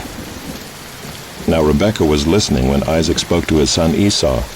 So when Esau went to the field to hunt for game and bring it, Rebekah said to her son Jacob, "I heard your father speak to your brother Esau, 'Bring me game and prepare for me delicious food, that I may eat it and bless you before the Lord before I die.' Now therefore, my son, obey my voice as I command you. Go to the flock and bring me 2 good young goats, so that I may prepare from them delicious food for your father, such as he loves, and you shall bring it to your father to eat, so that he may bless you before he dies." But Jacob said to Rebekah his mother, "Behold, my brother Esau is a hairy man, and I am a smooth man. Perhaps my father will feel me, and I shall seem to be mocking him and bring a curse upon myself and not a blessing." His mother said to him, "Let your curse be on me, my son. Only obey my voice, and go, bring them to me." So he went and took them and brought them to his mother, and his mother prepared delicious food, such as his father loved. Then Rebekah took the best garments of Esau her older son, which were with her in the house, and put them on Jacob her younger son. And the skins of the young goats she put on his hands and on the smooth part of his neck. And she put the delicious food and the bread which she had prepared into the hand of her son Jacob. So he went in to his father and said, "My father." And he said, "Here I am. Who are you, my son?" Jacob said to his father, "I am Esau, your firstborn. I have done as you told me. Now sit up and eat of my game, that your soul may bless me." But Isaac said to his son, "How is it that you have found it so quickly, my son?" He answered, "Because the Lord your God granted me success." Then Isaac said to Jacob, "Please come near, that I may feel you, my son, to know whether you are really my son Esau or not." So Jacob went near to Isaac his father, who felt him, and said, "Well, the voice is Jacob's voice, but the hands are the hands of Esau." And he did not recognize him, because his hands were hairy like his brother Esau's hands. So he blessed him. He said, "Are you really my son Esau?" He answered, "I am." Then he said, "Bring it near to me, that I may eat of my son's game and bless you." So he brought it near to him, and he ate. And he brought him wine, and he drank. Then his father Isaac said to him, "Come near and kiss me, my son." So he came near and kissed him. And Isaac smelled the smell of his garments, and blessed him, and said, "See, the smell of my son is as the smell of a field that the Lord has blessed. May God give you of the dew of heaven, and of the fatness of the earth, and plenty of grain and wine. Let peoples serve you, and nations bow down to you. Be lord over your brothers, and may your mother's sons bow down to you. Cursed be everyone who curses you, and blessed be everyone who blesses you." As soon as Isaac had finished blessing Jacob, when Jacob had scarcely gone out from the presence of Isaac his father, Esau his brother came in from his hunting. He also prepared delicious food and brought it to his father. And he said to his father, "Let my father arise and eat of his son's game, that you may bless me." His father Isaac said to him, "Who are you?" He answered, "I am your son, your firstborn, Esau." Then Isaac trembled very violently and said, "Who was it then that hunted game and brought it to me, and I ate it all before you came? And I have blessed him. Yes, and he shall be blessed." As soon as Esau heard the words of his father, he cried out with an exceedingly great and bitter cry, and said to his father, "Bless me, even me also, O my father." But he said, "Your brother came deceitfully, and he has taken away your blessing." Esau said, "Is he not rightly named Jacob? For he has cheated me these 2 times. He took away my birthright, and behold, now he has taken away my blessing." Then he said, "Have you not reserved a blessing for me?" Isaac answered and said to Esau, "Behold, I have made him lord over you, and all his brothers I have given to him for servants, and with grain and wine I have sustained him. What then can I do for you, my son?" Esau said to his father, "Have you but one blessing, my father? Bless me, even me also, O my father." And Esau lifted up his voice and wept. Then Isaac his father answered and said to him, "Behold, away from the fatness of the earth shall your dwelling be, and away from the dew of heaven on high. By your sword you shall live, and you shall serve your brother. But when you grow restless, you shall break his yoke from your neck." Now Esau hated Jacob because of the blessing with which his father had blessed him. And Esau said to himself, "The days of mourning for my father are approaching. Then I will kill my brother Jacob." But the words of Esau her older son were told to Rebekah. So she sent and called Jacob her younger son, and said to him, "Behold, your brother Esau comforts himself about you by planning to kill you. Now therefore, my son, obey my voice. Arise, flee to Laban my brother in Haran, and stay with him a while, until your brother's fury turns away, until your brother's anger turns away from you, and he forgets what you have done to him. Then I will send and bring you from there. Why should I be bereft of you both in one day?" Then Rebekah said to Isaac, I loathe my life because of the Hittite women. If Jacob marries one of the Hittite women like these, one of the women of the land, what good will my life be to me?" Chapter 28. Then Isaac called Jacob and blessed him and directed him, "You must not take a wife from the Canaanite women. Arise, go to Paddan-aram to the house of Bethuel, your mother's father, and take as your wife from there one of the daughters of Laban, your mother's brother. God Almighty bless you and make you fruitful and multiply you, that you may become a company of peoples. May he give the blessing of Abraham to you and to your offspring with you, that you may take possession of the land of your sojournings that God gave to Abraham." Thus Isaac sent Jacob away, and he went to Paddan-aram, to Laban, the son of Bethuel the Aramean, the brother of Rebekah, Jacob's and Esau's mother. Now Esau saw that Isaac had blessed Jacob, and sent him away to Paddan-aram to take a wife from there, and that as he blessed him he directed him, "You must not take a wife from the Canaanite women," and that Jacob had obeyed his father and his mother, and gone to Paddan-aram. So when Esau saw that the Canaanite women did not please Isaac his father, Esau went to Ishmael and took as his wife, besides the wives he had, Mahalath, the daughter of Ishmael, Abraham's son, the sister of Nebaioth. Jacob left Beersheba and went toward Haran, and he came to a certain place and stayed there that night, because the sun had set. Taking one of the stones of the place, he put it under his head and lay down in that place to sleep. And he dreamed, and behold, there was a ladder set up on the earth, and the top of it reached to heaven. And behold, the angels of God were ascending and descending on it. And behold, the Lord stood above it and said, "I am the Lord, the God of Abraham your father, and the God of Isaac. The land on which you lie I will give to you and to your offspring. Your offspring shall be like the dust of the earth, and you shall spread abroad to the west and to the east, and to the north and to the south. And in you and your offspring shall all the families of the earth be blessed. Behold, I am with you, and will keep you wherever you go, and will bring you back to this land. For I will not leave you until I have done what I have promised you." Then Jacob awoke from his sleep and said, "Surely the Lord is in this place, and I did not know it." And he was afraid and said, "How awesome is this place! This is none other than the house of God, and this is the gate of heaven." So early in the morning Jacob took the stone that he had put under his head, and set it up for a pillar, and poured oil on the top of it. He called the name of that place Bethel, but the name of the city was Luz at the first. Then Jacob made a vow, saying, "If God will be with me and will keep me in this way that I go, and will give me bread to eat and clothing to wear, so that I come again to my father's house in peace, then the Lord shall be my God, and this stone which I have set up for a pillar shall be God's house. And of all that you give me I will give a full tenth to you." Chapter 29. Then Jacob went on his journey, and came to the land of the people of the east. As he looked, he saw a well in the field, and behold, 3 flocks of sheep lying beside it, for out of that well the flocks were watered. The stone on the well's mouth was large, and when all the flocks were gathered there, the shepherds would roll the stone from the mouth of the well, and water the sheep, and put the stone back in its place over the mouth of the well. Jacob said to them, "My brothers, where do you come from?"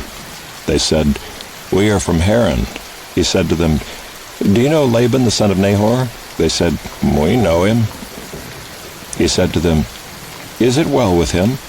They said, "It is well, and see, Rachel his daughter is coming with the sheep." He said, "Behold, it is still high day. It is not time for the livestock to be gathered together.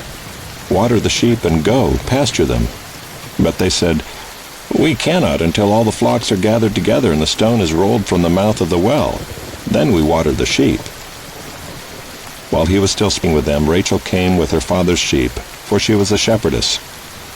Now as soon as Jacob saw Rachel, the daughter of Laban, his mother's brother, and the sheep of Laban, his mother's brother, Jacob came near and rolled the stone from the well's mouth, and watered the flock of Laban, his mother's brother. Then Jacob kissed Rachel and wept aloud. And Jacob told Rachel that he was her father's kinsman, and he was Rebekah's son, and she ran and told her father. As soon as Laban heard the news about Jacob, his sister's son, he ran to meet him and embraced him and kissed him and brought him to his house. Jacob told Laban all these things, and Laban said to him, "Surely you are my bone and my flesh." And he stayed with him a month. Then Laban said to Jacob, "Because you are my kinsman, should you therefore serve me for nothing? Tell me, what shall your wages be?" Now Laban had 2 daughters. The name of the older was Leah, and the name of the younger was Rachel. Leah's eyes were weak, but Rachel was beautiful in form and appearance. Jacob loved Rachel, and he said, "I will serve you 7 years for your younger daughter Rachel." Laban said, "It is better that I give her to you than that I should give her to any other man. Stay with me." So Jacob served 7 years for Rachel, and they seemed to him but a few days because of the love he had for her. Then Jacob said to Laban, "Give me my wife, that I may go into her, for my time is completed." So Laban gathered together all the people of the place and made a feast. But in the evening he took his daughter Leah and brought her to Jacob, and he went into her. Laban gave his female servant Zilpah to his daughter Leah to be her servant. And in the morning, behold, it was Leah. And Jacob said to Laban, "What is this you have done to me? Did I not serve with you for Rachel? Why then have you deceived me?" Laban said, "It is not so done in our country to give the younger before the firstborn. Complete the week of this one, and we will give you the other also in return for serving me another 7 years." Jacob did so and completed her week. Then Laban gave him his daughter Rachel to be his wife. Laban gave his female servant Bilhah to his daughter Rachel to be her servant. So Jacob went in to Rachel also, and he loved Rachel more than Leah, and served Laban for another 7 years. When the Lord saw that Leah was hated, he opened her womb, but Rachel was barren. And Leah conceived and bore a son, and she called his name Reuben, for she said, "Because the Lord has looked upon my affliction, for now my husband will love me." She conceived again and bore a son, and said, "Because the Lord has heard that I am hated, he has given me this son also." And she called his name Simeon. Again she conceived and bore a son, and said, "Now this time my husband will be attached to me, because I have borne him 3 sons. Therefore his name was called Levi. And she conceived again and bore a son, and said, "This time I will praise the Lord." Therefore she called his name Judah. Then she ceased bearing. Chapter 30. When Rachel saw that she bore Jacob no children, she envied her sister. She said to Jacob, "Give me children, or I shall die." Jacob's anger was kindled against Rachel, and he said, "Am I in the place of God, who has withheld from you the fruit of the womb?" Then she said, "Here is my servant Bilhah. Go into her, so that she may give birth on my behalf, that even I may have children through her." So she gave him her servant Bilhah as a wife, and Jacob went into her. And Bilhah conceived and bore Jacob a son. Then Rachel said, "God has judged me, and has also heard my voice and given me a son." Therefore she called his name Dan. Rachel's servant Bilhah conceived again and bore Jacob a second son. Then Rachel said, "With mighty wrestlings I have wrestled with my sister, and have prevailed." So she called his name Naphtali. When Leah saw that she had ceased bearing children, she took her servant Zilpah and gave her to Jacob as a wife. Then Leah's servant Zilpah bore Jacob a son. And Leah said, "Good fortune has come." So she called his name Gad. Leah's servant Zilpah bore Jacob a second son. And Leah said, "Happy am I, for women have called me happy." So she called his name Asher.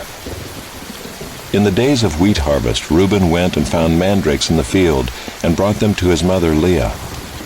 Then Rachel said to Leah, "Please give me some of your son's mandrakes." But she said to her, "Is it a small matter that you have taken away my husband? Would you take away my son's mandrakes also?" Rachel said, "Then he may lie with you tonight in exchange for your son's mandrakes." When Jacob came from the field in the evening, Leah went out to meet him and said, "You must come in to me, for I have hired you with my son's mandrakes." So he lay with her that night. And God listened to Leah, and she conceived and bore Jacob a fifth son. Leah said, "God has given me my wages because I gave my servant to my husband." So she called his name Issachar. And Leah conceived again, and she bore Jacob a sixth son. Then Leah said, "God has endowed me with a good endowment. Now my husband will honor me, because I have borne him 6 sons." So she called his name Zebulun. Afterward she bore a daughter, and called her name Dinah. Then God remembered Rachel, and God listened to her, and opened her womb. She conceived and bore a son, and said, "God has taken away my reproach." And she called his name Joseph, saying, "May the Lord add to me another son." As soon as Rachel had borne Joseph, Jacob said to Laban, "Send me away, that I may go to my own home and country. Give me my wives and my children, for whom I have served you, that I may go, for you know the service that I have given you." But Laban said to him, "If I have found favor in your sight, I have learned by divination that the Lord has blessed me because of you. Name your wages, and I will give it." Jacob said to him, "You yourself know how I have served you, and how your livestock has fared with me. For you had little before I came, and it has increased abundantly, and the Lord has blessed you wherever I turned. But now when shall I provide for my own household also?" He said, "What shall I give you?" Jacob said, "You shall not give me anything. If you will do this for me, I will again pasture your flock and keep it. Let me pass through all your flock today, removing from it every speckled and spotted sheep, and every black lamb, and the spotted and speckled among the goats, and they shall be my wages. So my honesty will answer for me later, when you come to look into my wages with you. Every one that is not speckled and spotted among the goats, and black among the lambs, if found with me, shall be counted stolen." Laban said, "Good, let it be as you have said." But that day Laban removed the male goats that were striped and spotted, and all the female goats that were speckled and spotted, every one that had white on it, and every lamb that was black, and put them in the charge of his sons. And he set a distance of 3 days' journey between himself and Jacob, and Jacob pastured the rest of Laban's flock. Then Jacob took fresh sticks of poplar and almond and plane trees, and peeled white streaks in them, exposing the white of the sticks. He set the sticks that he had peeled in front of the flocks in the troughs, that is, the watering places, where the flocks came to drink. And since they bred when they came to drink, the flocks bred in front of the sticks, and so the flocks brought forth striped, speckled, and spotted. And Jacob separated the lambs, and set the faces of the flocks toward the striped and all the black in the flock of Laban. He put his own droves apart, and did not put them with Laban's flock. Whenever the stronger of the flock were breeding, Jacob would lay the sticks in the troughs before the eyes of the flock, that they might breed among the sticks. But for the feebler of the flock, he would not lay them there. So the feebler would be Laban's, and the stronger Jacob's. Thus the man increased greatly, and had large flocks, female servants and male servants, and camels and donkeys. Chapter 31. Now Jacob heard that the sons of Laban were saying, "Jacob has taken all that was our father's, and from what was our father's he has gained all this wealth." And Jacob saw that Laban did not regard him with favor as before. Then the Lord said to Jacob, "Return to the land of your fathers and to your kindred, and I will be with you."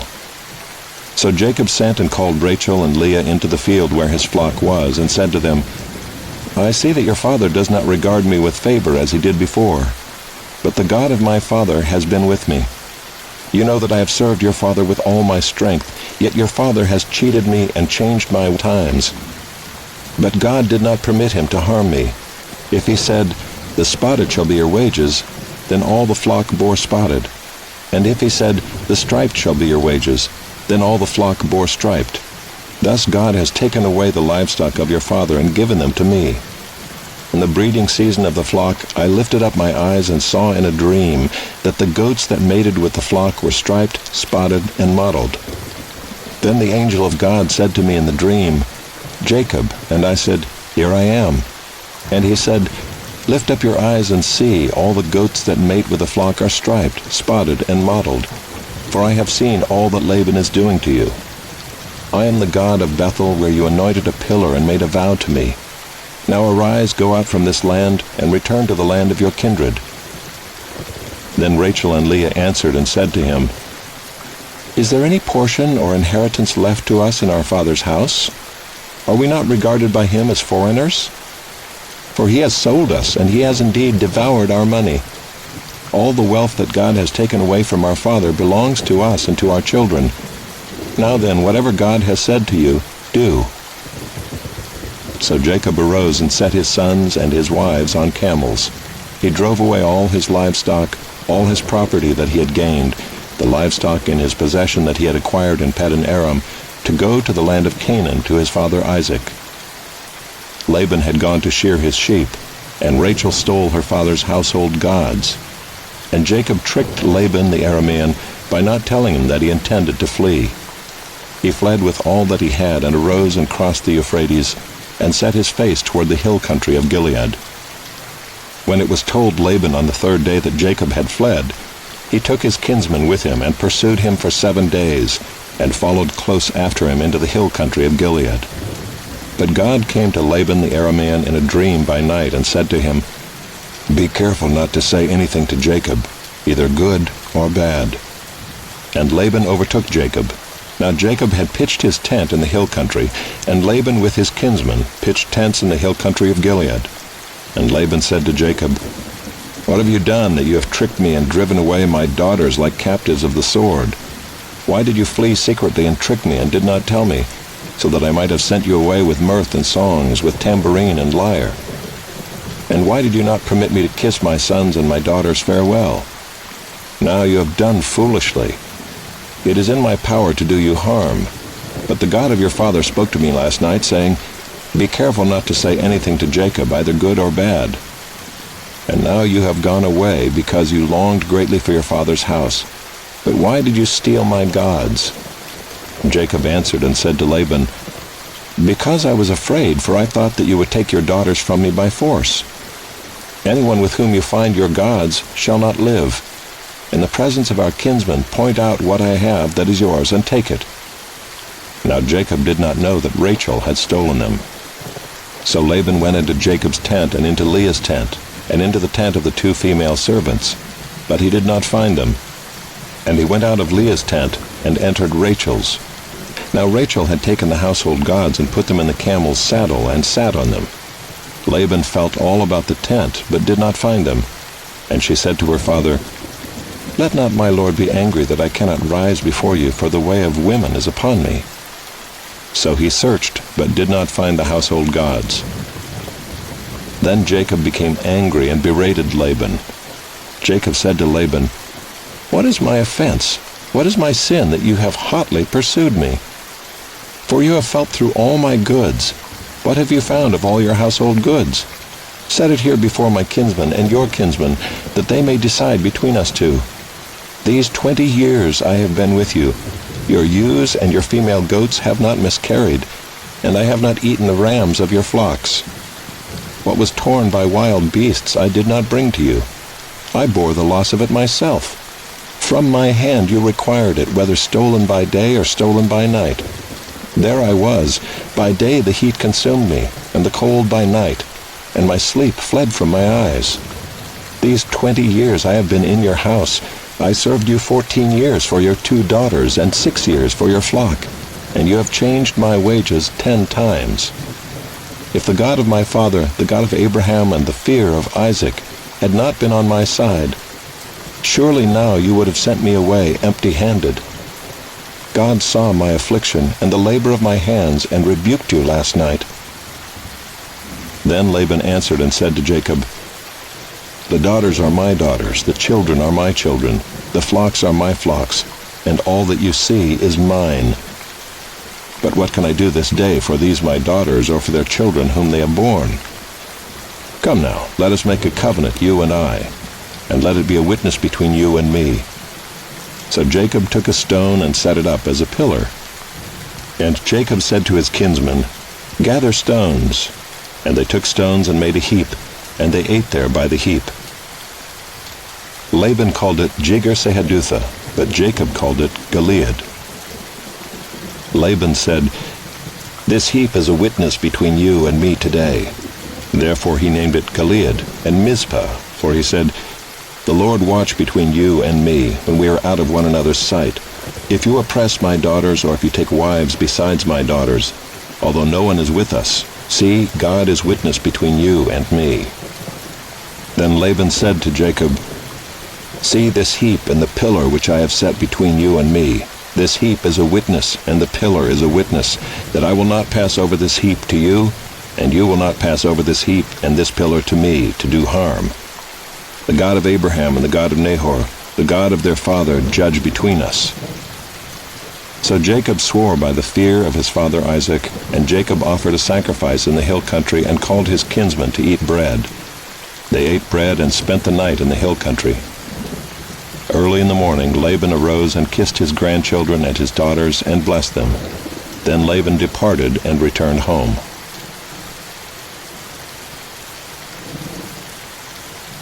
Chapter 32. Jacob went on his way, and the angels of God met him. And when Jacob saw them, he said, "This is God's camp." So he called the name of that place Mahanaim. And Jacob sent messengers before him to Esau his brother in the land of Seir, the country of Edom, instructing them, "Thus you shall say to my lord Esau, Thus says your servant Jacob, I have sojourned with Laban, and stayed until now.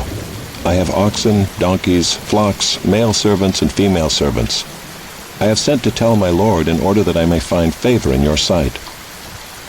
And the messengers returned to Jacob, saying, "We came to your brother Esau, and he is coming to meet you, and there are 400 men with him." Then Jacob was greatly afraid and distressed. He divided the people who were with him and the flocks and herds and camels into 2 camps, thinking, "If Esau comes to the one camp and attacks it, then the camp that is left will escape." And Jacob said, "O God of my father Abraham, and God of my father Isaac, O Lord, who said to me, Return to your country and to your kindred, that I may do you good. I am not worthy of the least of all the deeds of steadfast love and all the faithfulness that you have shown to your servant. For with only my staff I crossed this Jordan, and now I have become 2 camps. Please deliver me from the hand of my brother, from the hand of Esau, for I fear him, that he may come and attack me, the mothers with the children. But you said, I will surely do you good, and make your offspring as the sand of the sea, which cannot be numbered for multitude."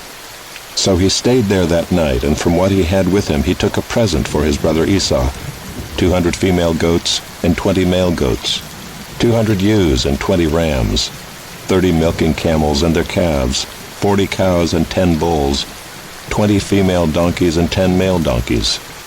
These he handed over to his servants, every drove by itself, and said to his servants, "Pass on ahead of me and put a space between drove and drove."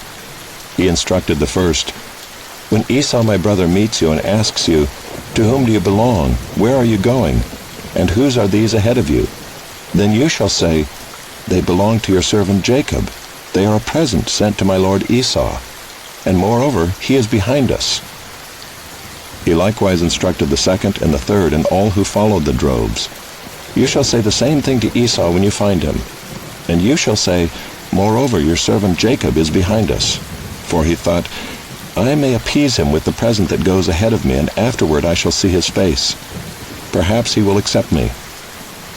So the present passed on ahead of him, and he himself stayed that night in the camp. The same night he arose and took his 2 wives, his 2 female servants, and his 11 children, and crossed the ford of the Jabbok. He took them and sent them across the stream, and everything else that he had, and Jacob was left alone. And a man wrestled with him until the breaking of the day. When the man saw that he did not prevail against Jacob, he touched his hip socket, and Jacob's hip was put out of joint as he wrestled with him. Then he said, "Let me go, for the day has broken." But Jacob said, "I will not let you go unless you bless me." And he said to him, "What is your name?" And he said, "Jacob." Then he said, "Your name shall no longer be called Jacob, but Israel, for you have striven with God and with men, and have prevailed." Then Jacob asked him, "Please tell me your name." But he said, "Why is it that you ask my name?" And there he blessed him. So Jacob called the name of the place Peniel, saying, "For I have seen God face to face, and yet my life has been delivered." The sun rose upon him as he passed Penuel, limping because of his hip. Therefore to this day the people of Israel do not eat the sinew of the thigh that is on the hip socket, because he touched the socket of Jacob's hip on the sinew of the thigh. Chapter 33. And Jacob lifted up his eyes and looked, and behold, Esau was coming, and 400 men with him. So he divided the children among Leah and Rachel and the 2 female servants. And he put the servants with their children in front, then Leah with her children, and Rachel and Joseph last of all. He himself went on before them, bowing himself to the ground 7 times until he came near to his brother. But Esau ran to meet him and embraced him and fell upon his neck and kissed him, and they wept. And when Esau lifted up his eyes and saw the women and children, he said, "Who are these with you?" Jacob said, "The children whom God has graciously given your servant." Then the servants drew near, they and their children, and bowed down. Leah likewise and her children drew near and bowed down. And last Joseph and Rachel drew near, and they bowed down. Esau said, "What do you mean by all this company that I met?" Jacob answered, "To find favor in the sight of my Lord." But Esau said, "I have enough, my brother. Keep what you have for yourself." Jacob said, "No, please, if I have found favor in your sight, then accept my present from my hand. For I have seen your face, which is like seeing the face of God, and you have accepted me. Please accept my blessing that is brought to you, because God has dealt graciously with me, and because I have enough." Thus he urged him, and he took it. Then Esau said, "Let us journey on our way, and I will go ahead of you." But Jacob said to him, "My Lord knows that the children are frail, and that the nursing flocks and herds are a care to me. If they are driven hard for one day, all the flocks will die. Let my Lord pass on ahead of his servant, and I will lead on slowly at the pace of the livestock that are ahead of me, and at the pace of the children, until I come to my Lord in Seir." So Esau said, "Let me leave with you some of the people who are with me." But he said, "What need is there? Let me find favor in the sight of my Lord." So Esau returned that day on his way to Seir. But Jacob journeyed to Succoth, and built himself a house and made booths for his livestock. Therefore the name of the place is called Succoth. And Jacob came safely to the land of Shechem, which is in the land of Canaan, on his way to Paddan Aram, and he camped before the city. And from the sons of Hamor, Shechem's father, he bought for 100 pieces of money the piece of land on which he had pitched his tent. There he erected an altar and called it El Elohe Israel.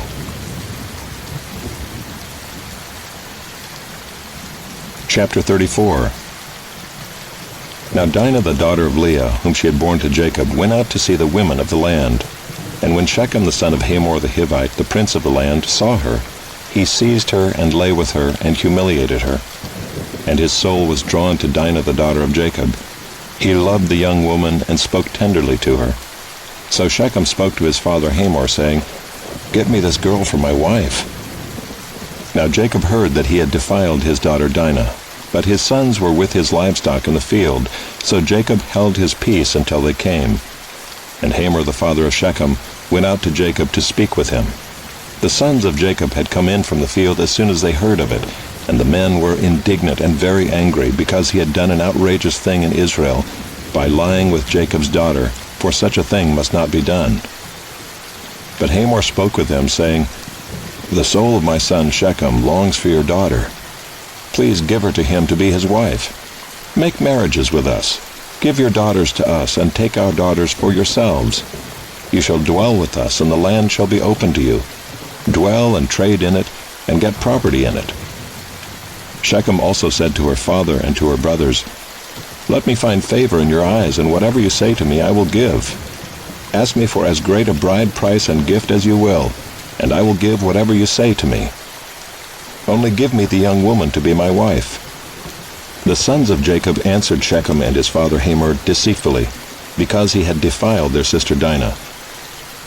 They said to them, "We cannot do this thing to give our sister to one who is uncircumcised, for that would be a disgrace to us. Only on this condition will we agree with you, that you will become as we are by every male among you being circumcised. Then we will give our daughters to you, and we will take your daughters to ourselves, and we will dwell with you and become one people. But if you will not listen to us and be circumcised, then we will take our daughter and we will be gone." Their words pleased Hamor and Hamor's son Shechem, and the young man did not delay to do the thing because he delighted in Jacob's daughter. Now he was the most honored of all his father's house. So Hamor and his son Shechem came to the gate of their city and spoke to the men of their city, saying, "These men are at peace with us. Let them dwell in the land and trade in it, for behold, the land is large enough for them. Let us take their daughters as wives, and let us give them our daughters.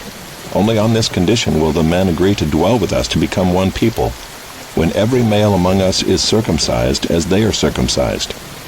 Will not their livestock, their property, and all their beasts be ours? Only let us agree with them, and they will dwell with us."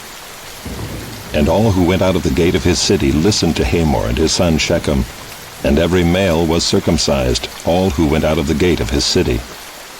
On the third day, when they were sore, two of the sons of Jacob, Simeon and Levi, Dinah's brothers, took their swords and came against the city while it felt secure, and killed all the males. They killed Hamor and his son Shechem with the sword, and took Dinah out of Shechem's house and went away. The sons of Jacob came upon the slain and plundered the city, because they had defiled their sister.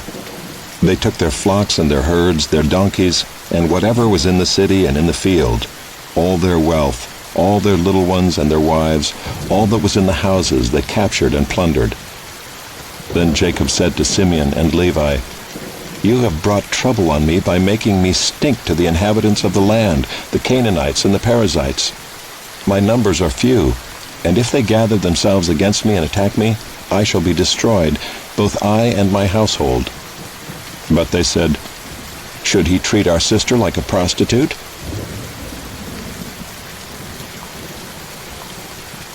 Chapter 35. God said to Jacob, "Arise, go up to Bethel and dwell there. Make an altar there to the God who appeared to you when you fled from your brother Esau." So Jacob said to his household and to all who were with him, "Put away the foreign gods that are among you, and purify yourselves, and change your garments. Then let us arise and go up to Bethel, so that I may make there an altar to the God who answers me in the day of my distress, and has been with me wherever I have gone." So they gave to Jacob all the foreign gods that they had, and the rings that were in their ears. Jacob hid them under the terebinth tree that was near Shechem. And as they journeyed, a terror from God fell upon the cities that were around them, so that they did not pursue the sons of Jacob. And Jacob came to Luz, that is Bethel, which is in the land of Canaan, he and all the people who were with him, and there he built an altar and called the place El Bethel, because there God had revealed himself to him when he fled from his brother. And Deborah, Rebekah's nurse, died, and she was buried under an oak below Bethel. So he called its name Allon-Bacuth. God appeared to Jacob again when he came to Paddan-aram, and blessed him. And God said to him, "Your name is Jacob. No longer shall your name be called Jacob, but Israel shall be your name." So he called his name Israel. And God said to him, "I am God Almighty. Be fruitful and multiply. A nation and a company of nations shall come from you, and kings shall come from your own body. The land that I gave to Abraham and Isaac I will give to you, and I will give the land to your offspring after you." Then God went up from him in the place where he had spoken with him, and Jacob set up a pillar in the place where he had spoken with him, a pillar of stone. He poured out a drink offering on it, and poured oil on it. So Jacob called the name of the place where God had spoken with him, Bethel. Then they journeyed from Bethel. When they were still some distance from Ephrath, Rachel went into labor, and she had hard labor. And when her labor was at its hardest, the midwife said to her, "Do not fear, for you have another son." And as her soul was departing, for she was dying, she called his name Ben-Oni. but his father called him Benjamin. So Rachel died, and she was buried on the way to Ephrath, that is Bethlehem, and Jacob set up a pillar over her tomb. It is the pillar of Rachel's tomb, which is there to this day. Israel journeyed on and pitched his tent beyond the tower of Eder.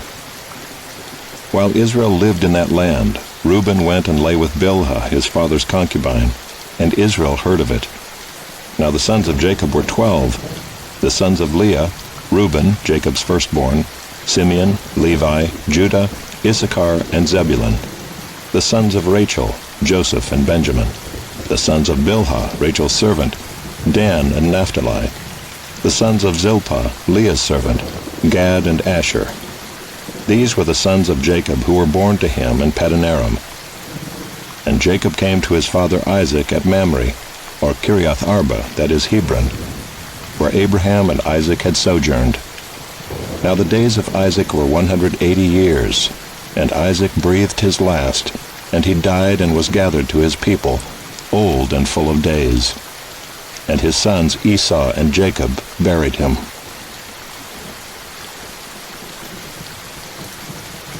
Chapter 36. These are the generations of Esau, that is Edom. Esau took his wives from the Canaanites: Ida the daughter of Elon the Hittite, Aholibamah the daughter of Anah the daughter of Zibeon the Hivite, and Basemath, Ishmael's daughter, the sister of Nebaioth. And Ida bore to Esau Eliphaz. Basemath bore Reuel, and Aholibamah bore Jeush, Jalam, and Korah. These are the sons of Esau who were born to him in the land of Canaan. Then Esau took his wives, his sons, his daughters, and all the members of his household, his livestock, all his beasts, and all his property that he had acquired in the land of Canaan. He went into a land away from his brother Jacob, for their possessions were too great for them to dwell together. The land of their sojournings could not support them because of their livestock. So Esau settled in the hill country of Seir. Esau is Edom. These are the generations of Esau, the father of the Edomites, in the hill country of Seir. These are the names of Esau's sons: Eliphaz the son of Ida, the wife of Esau, Reuel the son of Basemath, the wife of Esau. The sons of Eliphaz were Teman, Omar, Zepho, Gatam, and Kenaz. Timnah was a concubine of Eliphaz, Esau's son. She bore Amalek to Eliphaz. These are the sons of Ida, Esau's wife. These are the sons of Reuel: Nahath, Zerah, Shammah, and Mizah. These are the sons of Basemath, Esau's wife. These are the sons of Aholibamah, the daughter of Anah, the daughter of Zibeon, Esau's wife. She bore to Esau Jeush, Jalam, and Korah. These are the chiefs of the sons of Esau, the sons of Eliphaz the firstborn of Esau. The chiefs: Teman, Omar, Zepho, Kenaz, Korah, Gatam, and Amalek. These are the chiefs of Eliphaz in the land of Edom. These are the sons of Ida. These are the sons of Reuel, Esau's son. The chiefs Nahath, Zerah, Shammah, and Mizah. These are the chiefs of Reuel in the land of Edom. These are the sons of Basemath, Esau's wife. These are the sons of Aholibamah, Esau's wife. The chiefs Jeush, Jalam, and Korah. These are the chiefs born of Aholibamah, the daughter of Anah, Esau's wife. These are the sons of Esau, that is Edom, and these are their chiefs. These are the sons of Seir the Horite, the inhabitants of the land: Lotan, Shobal, Zibeon, Anah, Dishon, Ezer, and Dishan. These are the chiefs of the Horites, the sons of Seir in the land of Edom. The sons of Lotan were Hori and Hemam, and Lotan's sister was Timnah. These are the sons of Shobal: Alvan, Manahath, Ebal, Shepho, and Onam. These are the sons of Zibeon: Aiah and Anah. He is the Anah who found the hot springs in the wilderness, as he pastured the donkeys of Zibeon his father. These are the children of Anah: Dishon and Aholibamah the daughter of Anah. These are the sons of Dishon: Himdan, Eshban, Ithran, and Kiran. These are the sons of Ezer: Bilhan, Zaavan, and Achan. These are the sons of Dishan: Uz and Aaron. These are the chiefs of the Horites, the chiefs Lotan, Shobal, Zibeon, Anah, Dishan, Ezer, and Dishan. These are the chiefs of the Horites, chief by chief in the land of Seir. These are the kings who reigned in the land of Edom before any king reigned over the Israelites. Bela the son of Beor reigned in Edom, the name of his city being Dinhabah. Bela died, and Jobab the son of Zerah of Bozrah reigned in his place. Jobab died, and Husham of the land of the Temanites reigned in his place. Husham died, and Hadad the son of Bedad, who defeated Midian in the country of Moab, reigned in his place, the name of his city being Avith. Hadad died, and Samlah of Masrekah reigned in his place. Samlah died, and Shaul of Rehoboth on the Euphrates reigned in his place. Shaul died, and Baal-Hanan the son of Achbor reigned in his place. Baal-Hanan the son of Achbor died, and Hadar reigned in his place, the name of his city being Pau. His wife's name was Mehetabel, the daughter of Matred, daughter of Mezahab. These are the names of the chiefs of Esau, according to their clans and their dwelling places by their names. The chiefs Timnah, Alva, Jetheth, Aholibamah, Elah, Pinon, Kenaz, Teman, Mibzar, Magdiel, and Iram. These are the chiefs of Edom, that is, Esau, the father of Edom, according to their dwelling places in the land of their possession. Chapter 37. Jacob lived in the land of his father's sojournings in the land of Canaan. These are the generations of Jacob. Joseph, being 17 years old, was pasturing the flock with his brothers. He was a boy with the sons of Bilhah and Zilpah, his father's wives, and Joseph brought a bad report of them to their father. Now Israel loved Joseph more than any other of his sons, because he was the son of his old age, and he made him a robe of many colors. But when his brothers saw that their father loved him more than all his brothers, they hated him and could not speak peacefully to him. Now Joseph had a dream, and when he told it to his brothers, they hated him even more. He said to them, "Hear this dream that I have dreamed. Behold, we were binding sheaves in the field, and behold, my sheaf arose and stood upright. And behold, your sheaves gathered around it and bowed down to my sheaf." His brothers said to him, "Are you indeed to reign over us? Or are you indeed to rule over us?" So they hated him even more for his dreams and for his words. Then he dreamed another dream and told it to his brothers and said, "Behold, I have dreamed another dream. Behold, the sun, the moon, and 11 stars were bowing down to me." But when he told it to his father and to his brothers, his father rebuked him and said to him, "What is this dream that you have dreamed? Shall I and your mother and your brothers indeed come to bow ourselves to the ground before you?" And his brothers were jealous of him, but his father kept the saying in mind. Now his brothers went to pasture their father's flock near Shechem, and Israel said to Joseph, "Are not your brothers pasturing the flock at Shechem? Come, I will send you to them." And he said to him, "Here I am." So he said to him, "Go now, see if it is well with your brothers and with the flock, and bring me word." So he sent him from the valley of Hebron, and he came to Shechem. And a man found him wandering in the fields, and the man asked him, "What are you seeking?" "I am seeking my brothers," he said.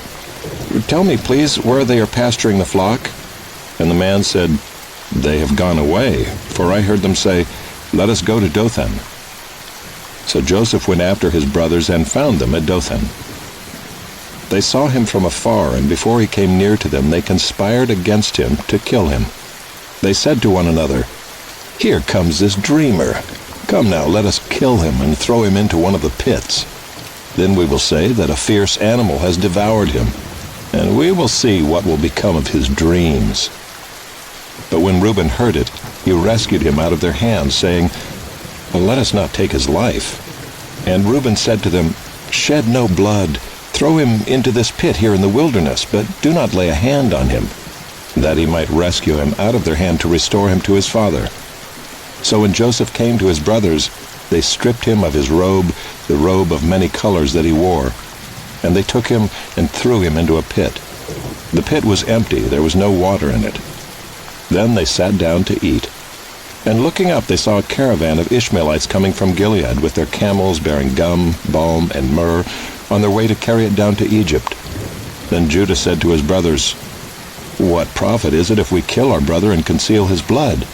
Come, let us sell him to the Ishmaelites, and let not our hand be upon him, for he is our brother, our own flesh." And his brothers listened to him. Then Midianite traders passed by, and they drew Joseph up and lifted him out of the pit, and sold him to the Ishmaelites for 20 shekels of silver. They took Joseph to Egypt. When Reuben returned to the pit and saw that Joseph was not in the pit, he tore his clothes and returned to his brothers and said, "The boy is gone, and where shall I go?" Then they took Joseph's robe and slaughtered a goat and dipped the robe in the blood. And they sent the robe of many colors and brought it to their father and said, "This we have found.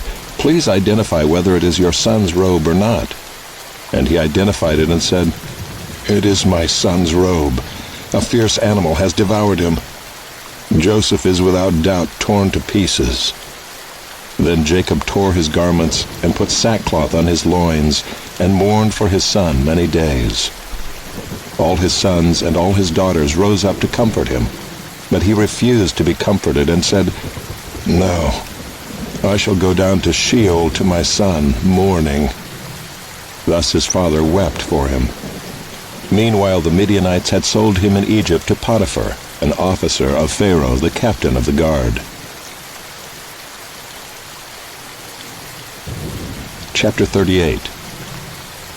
It happened at that time that Judah went down from his brothers and turned aside to a certain Adulamite, whose name was Hira. There Judah saw the daughter of a certain Canaanite whose name was Shua. He took her and went into her, and she conceived and bore a son, and he called his name She conceived again and bore a son, and she called his name Onan.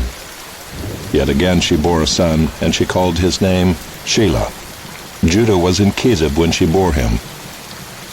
And Judah took a wife for his firstborn, and her name was Tamar. But Judah's firstborn, was wicked in the sight of the Lord, and the Lord put him to death.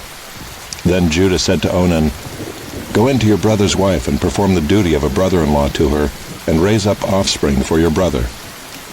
But Onan knew that the offspring would not be his, so whenever he went into his brother's wife, he would waste the semen on the ground, so as not to give offspring to his brother. And what he did was wicked in the sight of the Lord, and he put him to death also. Then Judah said to Tamar his daughter-in-law, "Remain a widow in your father's house, till Shelah my son grows up," for he feared that he would die like his brothers.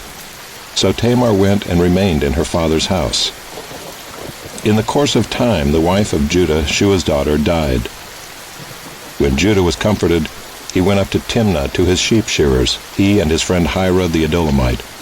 And when Tamar was told, "Your father-in-law is going up to Timnah to shear his sheep," she took off her widow's garments and covered herself with a veil, wrapping herself up, and sat at the entrance to Enaim, which is on the road to Timnah.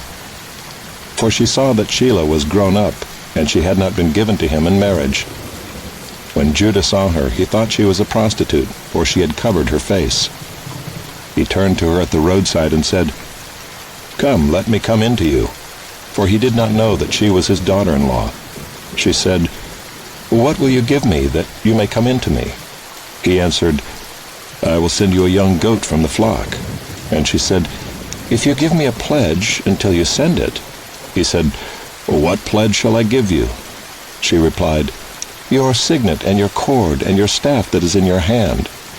So he gave them to her and went into her, and she conceived by him. Then she arose and went away, and taking off her veil she put on the garments of her widowhood. When Judah sent the young goat by his friend the Adulamite to take back the pledge from the woman's hand, he did not find her. And he asked the men of the place, "Where is the cult prostitute who was at Enaim at the roadside?" And they said, "No cult prostitute has been here." So he returned to Judah and said, "I have not found her." Also the men of the place said, "No cult prostitute has been here." And Judah replied, "Well, let her keep the things as her own, or we shall be laughed at. You see, I sent this young goat, and you did not find her." About 3 months later, Judah was told, "Tamar, your daughter-in-law, has been immoral, Moreover, she is pregnant by immorality." And Judah said, "Bring her out, and let her be burned." As she was being brought out, she sent word to her father-in-law, "By the man to whom these belong, I am pregnant." And she said, "Please identify whose these are, the signet, and the cord, and the staff." Then Judah identified them and said, "She is more righteous than I, since I did not give her to my son Shelah." And he did not know her again. When the time of her labor came, there were twins in her womb. And when she was in labor, one put out a hand, and the midwife took and tied a scarlet thread on his hand, saying, "This one came out first." But as he drew back his hand, behold, his brother came out. And she said, "What a breach you have made for yourself." Therefore his name was called Perez. Afterward his brother came out with the scarlet thread on his hand, and his name was called Zerah.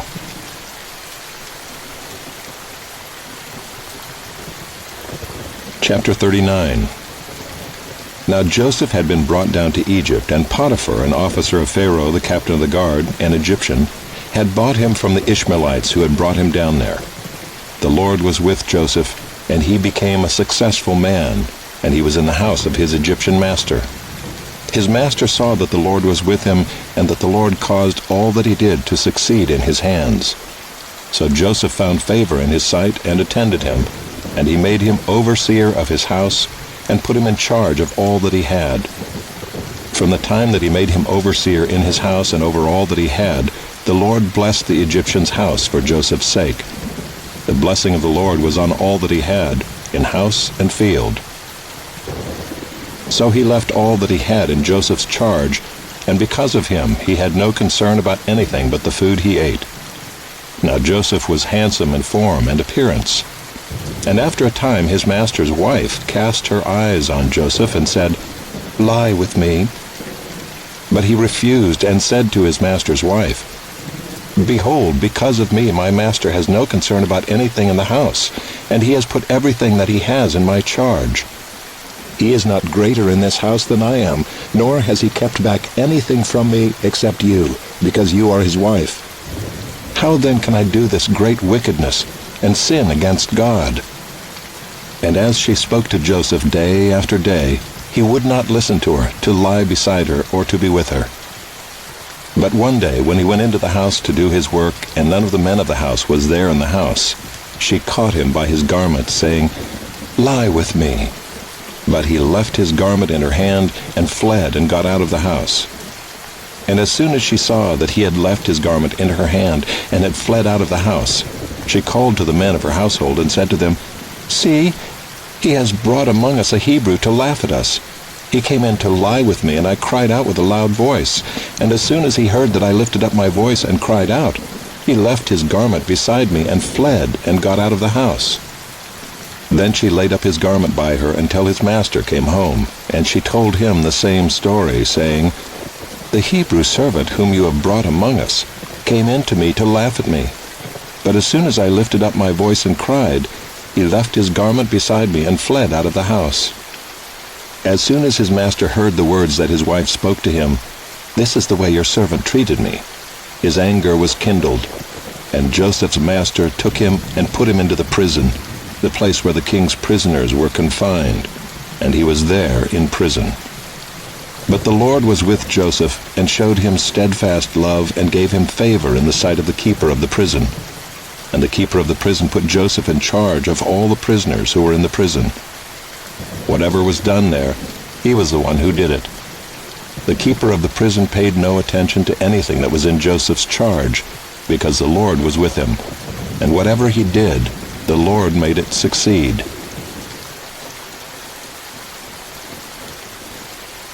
Chapter 40. Sometime after this, the cupbearer of the king of Egypt and his baker committed an offense against their lord the king of Egypt. And Pharaoh was angry with his two officers, the chief cupbearer and the chief baker, and he put them in custody in the house of the captain of the guard, in the prison where Joseph was confined. The captain of the guard appointed Joseph to be with him, and he attended them. They continued for some time in custody. And one night they both dreamed, the cupbearer and the baker of the king of Egypt, who were confined in the prison. each his own dream, and each dream with its own interpretation. When Joseph came to them in the morning, he saw that they were troubled. So he asked Pharaoh's officers who were with him in custody in his master's house, "Why are your faces downcast today?" They said to him, "We have had dreams, and there is no one to interpret them." And Joseph said to them, "Do not interpretations belong to God? Please tell them to me." So the chief cupbearer told his dream to Joseph and said to him, "In my dream there was a vine before me, and on the vine there were 3 branches. As soon as it budded, its blossoms shot forth, and the clusters ripened into grapes. Pharaoh's cup was in my hand, and I took the grapes and pressed them into Pharaoh's cup, and placed the cup in Pharaoh's hand." Then Joseph said to him, "This is its interpretation. The 3 branches are 3 days. In 3 days Pharaoh will lift up your head and restore you to your office, and you shall place Pharaoh's cup in his hand as formerly when you were his cupbearer. Only remember me when it is well with you, and please do me the kindness to mention me to Pharaoh, and so get me out of this house. For I was indeed stolen out of the land of the Hebrews, and here also I have done nothing that they should put me into the pit." When the chief baker saw that the interpretation was favorable, he said to Joseph, "I also had a dream. There were 3 cake baskets on my head, and in the uppermost basket there were all sorts of baked food for Pharaoh, but the birds were eating it out of the basket on my head." And Joseph answered and said, "This is its interpretation. The 3 baskets are 3 days. In 3 days Pharaoh will lift up your head from you and hang you on a tree, and the birds will eat the flesh from you." On the 3rd day, which was Pharaoh's birthday, he made a feast for all his servants, and lifted up the head of the chief cupbearer and the head of the chief baker among his servants. He restored the chief cupbearer to his position, and he placed the cup in Pharaoh's hand. But he hanged the chief baker as Joseph had interpreted to them. Yet the chief cupbearer did not remember Joseph, but forgot him.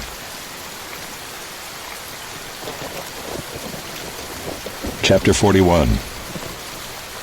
After 2 whole years, Pharaoh dreamed that he was standing by the Nile.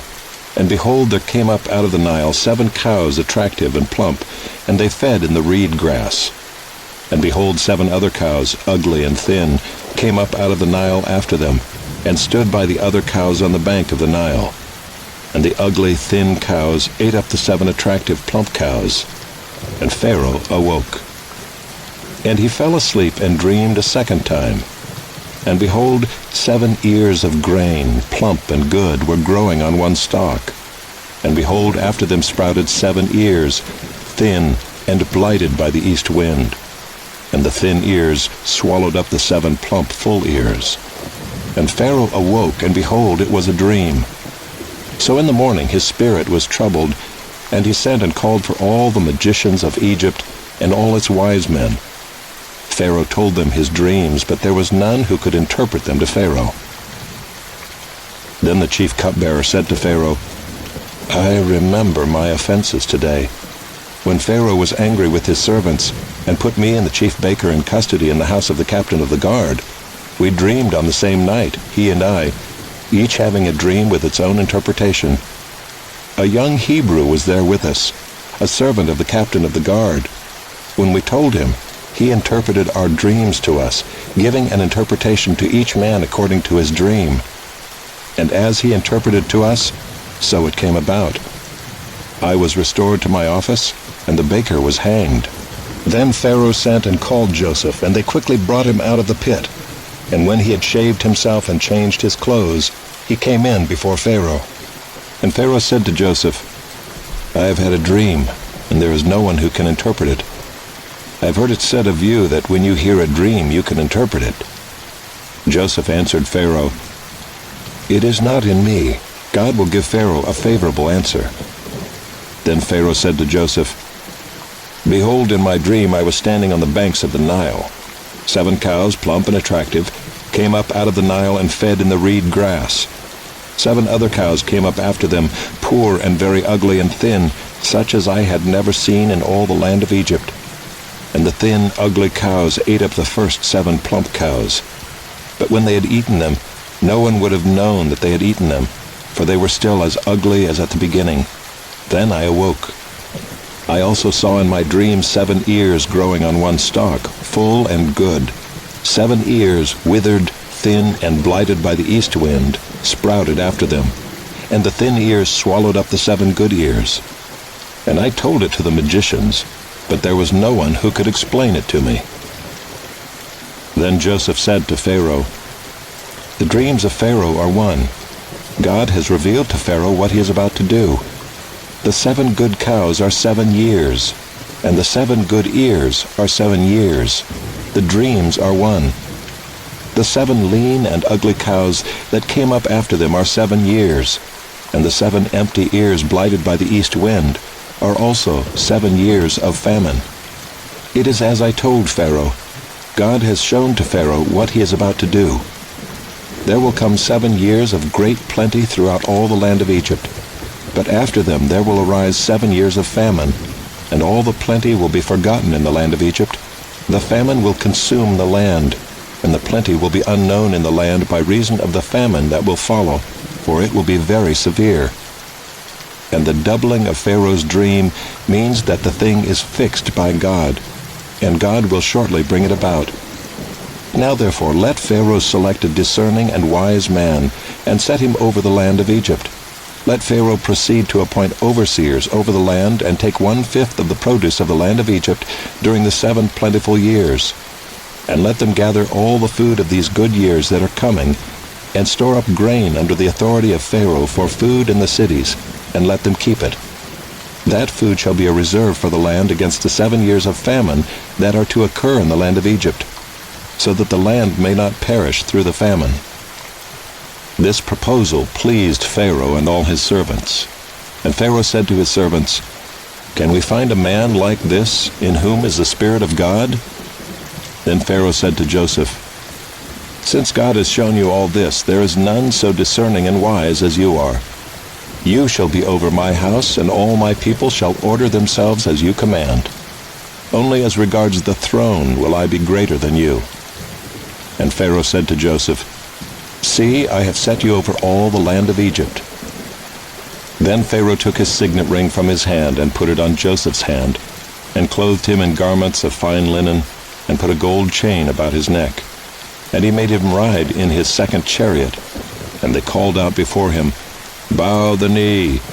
Thus he set him over all the land of Egypt.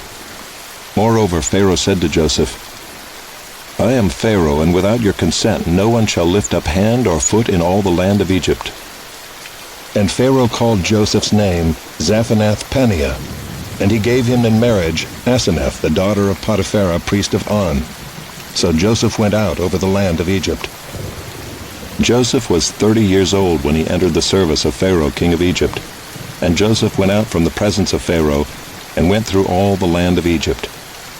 During the 7 plentiful years the earth produced abundantly, and he gathered up all the food of these 7 years which occurred in the land of Egypt, and put the food in the cities. He put in every city the food from the fields around it. And Joseph stored up grain in great abundance, like the sand of the sea, until he ceased to measure it, for it could not be measured. Before the year of famine came, 2 sons were born to Joseph. Asenath, the daughter of Potiphera, priest of On, bore them to him. Joseph called the name of the firstborn Manasseh, for he said, "God has made me forget all my hardship and all my father's house." The name of the second he called Ephraim, for God has made me fruitful in the land of my affliction. The 7 years of plenty that occurred in the land of Egypt came to an end, and the 7 years of famine began to come, as Joseph had said. There was famine in all lands, but in all the land of Egypt there was bread. When all the land of Egypt was famished, the people cried to Pharaoh for bread. Pharaoh said to all the Egyptians, "Go to Joseph. What he says to you, do." So when the famine had spread over all the land, Joseph opened all the storehouses and sold to the Egyptians, for the famine was severe in the land of Egypt. Moreover, all the earth came to Egypt to Joseph to buy grain, because the famine was severe over all the earth. Chapter 42. When Jacob learned that there was grain for sale in Egypt, he said to his sons, "Why do you look at one another?" And he said, "Behold, I have heard that there is grain for sale in Egypt. Go down and buy grain for us there, that we may live and not die." So 10 of Joseph's brothers went down to buy grain in Egypt. But Jacob did not send Benjamin, Joseph's brother, with his brothers, for he feared that harm might happen to him. Thus the sons of Israel came to buy among the others who came, for the famine was in the land of Canaan. Now Joseph was governor over the land. He was the one who sold to all the people of the land. And Joseph's brothers came and bowed themselves before him with their faces to the ground. Joseph saw his brothers and recognized them, but he treated them like strangers and spoke roughly to them. "Where do you come from?" he said. They said, "From the land of Canaan to buy food." And Joseph recognized his brothers, but they did not recognize him. And Joseph remembered the dreams that he had dreamed of them. And he said to them, "You are spies. You have come to see the nakedness of the land." They said to him, "No, my lord, your servants have come to buy food. We are all sons of one man. We are honest men. Your servants have never been spies." He said to them, "No, it is the nakedness of the land that you have come to see." And they said, "We, your servants, are 12 brothers, the sons of one man in the land of Canaan, and behold, the youngest is this day with our father, and one is no more." But Joseph said to them, "It is as I said to you, you are spies. By this you shall be tested. By the life of Pharaoh you shall not go from this place unless your youngest brother comes here. Send one of you, and let him bring your brother while you remain confined, that your words may be tested, whether there is truth in you. Or else, by the life of Pharaoh, surely you are spies." And he put them all together in custody for 3 days. On the 3rd day Joseph said to them, "Do this, and you will live, for I fear God. If you are honest men, let one of your brothers remain confined where you are in custody, and let the rest go and carry grain for the famine of your households. And bring your youngest brother to me. So your words will be verified, and you shall not die." And they did so. Then they said to one another, "In truth, we are guilty concerning our brother, in that we saw the distress of his soul when he begged us and we did not listen. That is why this distress has come upon us." And Reuben answered them, "Did I not tell you not to sin against the boy? But you did not listen. So now there comes a reckoning for his blood." They did not know that Joseph understood them, for there was an interpreter between them. Then he turned away from them and wept. And he returned to them and spoke to them. And he took Simeon from them and bound him before their eyes. And Joseph gave orders to fill their bags with grain, and to replace every man's money in his sack, and to give them provisions for the journey. This was done for them. Then they loaded their donkeys with their grain and departed.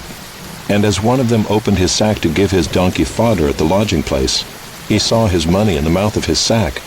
He said to his brothers, "My money has been put back. Here it is in the mouth of my sack." At this their hearts failed them, and they turned trembling to one another, saying, "What is this that God has done to us?" When they came to Jacob their father in the land of Canaan, they told him all that had happened to them, saying, "The man, the lord of the land, spoke roughly to us and took us to be spies of the land. But we said to him, 'We are honest men. We have never been spies. We are 12 brothers, sons of our father. One is no more, and the youngest is this day with our father in the land of Canaan.' Then the man, the lord of the land, said to us, 'By this I shall know that you are honest men. Leave one of your brothers with me, and take grain for the famine of your households, and go your way. Bring your youngest brother to me. Then I shall know that you are not spies, but honest men, and I will deliver your brother to you, and you shall trade in the land.' As they emptied their sacks, behold, every man's bundle of money was in his sack. And when they and their father saw their bundles of money, they were afraid. And Jacob their father said to them, 'You have bereaved me of my children. Joseph is no more, and Simeon is no more, and now you would take Benjamin.' all this has come against me."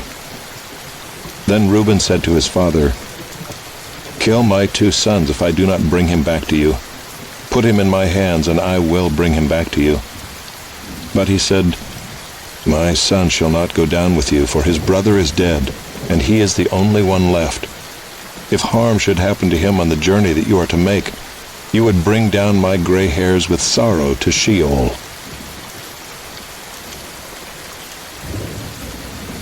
Chapter 43. Now the famine was severe in the land, and when they had eaten the grain that they had brought from Egypt, their father said to them, "Go again, buy us a little food." But Judah said to him, "The man solemnly warned us, saying, 'You shall not see my face unless your brother is with you.' If you will send our brother with us, we will go down and buy you food. But if you will not send him, we will not go down, for the man said to us, 'You shall not see my face unless your brother is with you.'" Israel said, "Why did you treat me so badly as to tell the man that you had another brother?" They replied, "The man questioned us carefully about ourselves and our kindred, saying, 'Is your father still alive? Do you have another brother?' What we told him was in answer to these questions. Could we in any way know that he would say, 'Bring your brother down'?" And Judah said to Israel his father, "Send the boy with me, and we will arise and go, that we may live and not die, both we and you and also our little ones. I will be a pledge of his safety. From my hand you shall require him.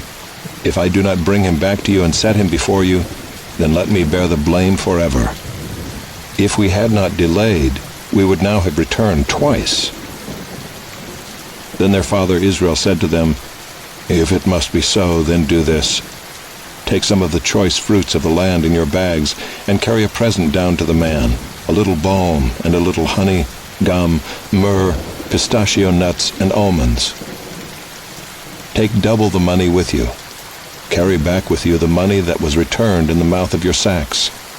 Perhaps it was an oversight. Take also your brother, and arise, go again to the man. May God Almighty grant you mercy before the man, and may he send back your other brother and Benjamin. And as for me, if I am bereaved of my children, I am bereaved." So the men took this present, and they took double the money with them, and Benjamin. They arose and went down to Egypt, and stood before Joseph. When Joseph saw Benjamin with them, he said to the steward of his house, "Bring the men into the house, and slaughter an animal, and make ready, for the men are to dine with me at noon." The man did as Joseph told him, and brought the men to Joseph's house. And the men were afraid because they were brought to Joseph's house. And they said, "It is because of the money which was replaced in our sacks the first time that we are brought in, so that he may assault us and fall upon us to make us servants and seize our donkeys." So they went up to the steward of Joseph's house and spoke with him at the door of the house, and said, "Oh, my lord, we came down the first time to buy food, and when we came to the lodging place we opened our sacks, and there was each man's money in the mouth of his sack, our money in full weight. So we have brought it again with us, and we have brought other money down with us to buy food. We do not know who put our money in our sacks." He replied, "Peace to you, do not be afraid. Your God and the God of your father has put treasure in your sacks for you. I received your money." Then he brought Simeon out to them. And when the man had brought the men into Joseph's house and given them water, and they had washed their feet, and when he had given their donkeys fodder, they prepared the present for Joseph's coming at noon, for they heard that they should eat bread there. When Joseph came home, they brought into the house to him the present that they had with them, and bowed down to him to the ground. And he inquired about their welfare, and said, "Is your father well, the old man of whom you spoke? Is he still alive?" They said, "Your servant our father is well, he is still alive." And they bowed their heads and prostrated themselves. And he lifted up his eyes and saw his brother Benjamin, his mother's son, and said, "Is this your youngest brother of whom you spoke to me? God be gracious to you, my son." Then Joseph hurried out, for his compassion grew warm for his brother, and he sought a place to weep. And he entered his chamber and wept there. Then he washed his face and came out. And controlling himself, he said, "Serve the food." They served him by himself, and them by themselves, and the Egyptians who ate with him by themselves, because the Egyptians could not eat with the Hebrews, for that is an abomination to the Egyptians. And they sat before him, the firstborn according to his birthright, and the youngest according to his youth. And the men looked at one another in amazement. Portions were taken to them from Joseph's table, but Benjamin's portion was 5 times as much as any of theirs. And they drank and were merry with him. Chapter 44. Then he commanded the steward of his house, "Fill the men's sacks with food, as much as they can carry, and put each man's money in the mouth of his sack, and put my cup, the silver cup, in the mouth of the sack of the youngest, with his money for the grain." And he did as Joseph told him. As soon as the morning was light, the men were sent away with their donkeys. They had gone only a short distance from the city. Now Joseph said to his steward, "Up, follow after the men, and when you overtake them, say to them, 'Why have you repaid evil for good? Is it not from this that my Lord drinks, and by this that he practices divination? You have done evil in doing this.'" When he overtook them, he spoke to them these words. They said to him, "Why does my Lord speak such words as these? Far be it from your servants to do such a thing. Behold, the money that we found in the mouths of our sacks we brought back to you from the land of Canaan. How then could we steal silver or gold from your Lord's house? Whichever of your servants is found with it shall die, and we also will be my Lord's servants." He said, "Let it be as you say. He who is found with it shall be my servant, and the rest of you shall be innocent." Then each man quickly lowered his sack to the ground, and each man opened his sack. And he searched, beginning with the eldest and ending with the youngest. And the cup was found in Benjamin's sack. Then they tore their clothes, and every man loaded his donkey, and they returned to the city. When Judah and his brothers came to Joseph's house, he was still there. They fell before him to the ground. Joseph said to them, "What deed is this that you have done? Do you not know that a man like me can indeed practice divination?" And Judah said, "What shall we say to my Lord? What shall we speak? Or how can we clear ourselves? God has found out the guilt of your servants. Behold, we are my Lord's servants, both we and he also in whose hand the cup has been found." But he said, "Far be it from me that I should do so. Only the man in whose hand the cup was found shall be my servant. But as for you, go up in peace to your father." Then Judah went up to him and said, "Oh, my Lord, please let your servant speak a word in my Lord's ears, and let not your anger burn against your servant. For you are like Pharaoh himself. My Lord asked his servant, saying, 'Have you a father or a brother?' And we said to my Lord, 'We have a father, an old man, and a young brother, the child of his old age. His brother is dead, and he alone is left of his mother's children, and his father loves him.' Then you said to your servants, 'Bring him down to me, that I may set my eyes on him.' We said to my Lord, 'The boy cannot leave his father, for if he should leave his father would die.' Then you said to your servants, 'Unless your youngest brother comes down with you, you shall not see my face again.' When we went back to your servant my father, we told him the words of my Lord. And when our father said, 'Go again, buy us a little food,' we said, 'We cannot go down. If our youngest brother goes with us, then we will go down, for we cannot see the man's face unless our youngest brother is with us.' Then your servant my father said to us, 'You know that my wife bore me 2 sons. One left me, and I said, Surely he has been torn to pieces, and I have never seen him since. If you take this one also from me, and harm happens to him, you will bring down my gray hairs in evil to Sheol. Now therefore, as soon as I come to your servant my father, and the boy is not with us, then as his life is bound up in the boy's life, as soon as he sees that the boy is not with us, he will die, and your servants will bring down the gray hairs of your servant our father with sorrow to Sheol. For your servant became a pledge of safety for the boy to my father, saying, If I do not bring him back to you, then I shall bear the blame before my father all my life. Now therefore, please let your servant remain instead of the boy as a servant to my lord, and let the boy go back with his brothers. For how can I go back to my father if the boy is not with me? I fear to see the evil that would find my father. Chapter 45. Then Joseph could not control himself before all those who stood by him. He cried, "Make everyone go out from me." So no one stayed with him when Joseph made himself known to his brothers. And he wept aloud, so that the Egyptians heard it, and the household of Pharaoh heard it. And Joseph said to his brothers, "I am Joseph. Is my father still alive?" But his brothers could not answer him, for they were dismayed at his presence. So Joseph said to his brothers, "Come near to me, please." And they came near. And he said, "I am your brother, Joseph, whom you sold into Egypt.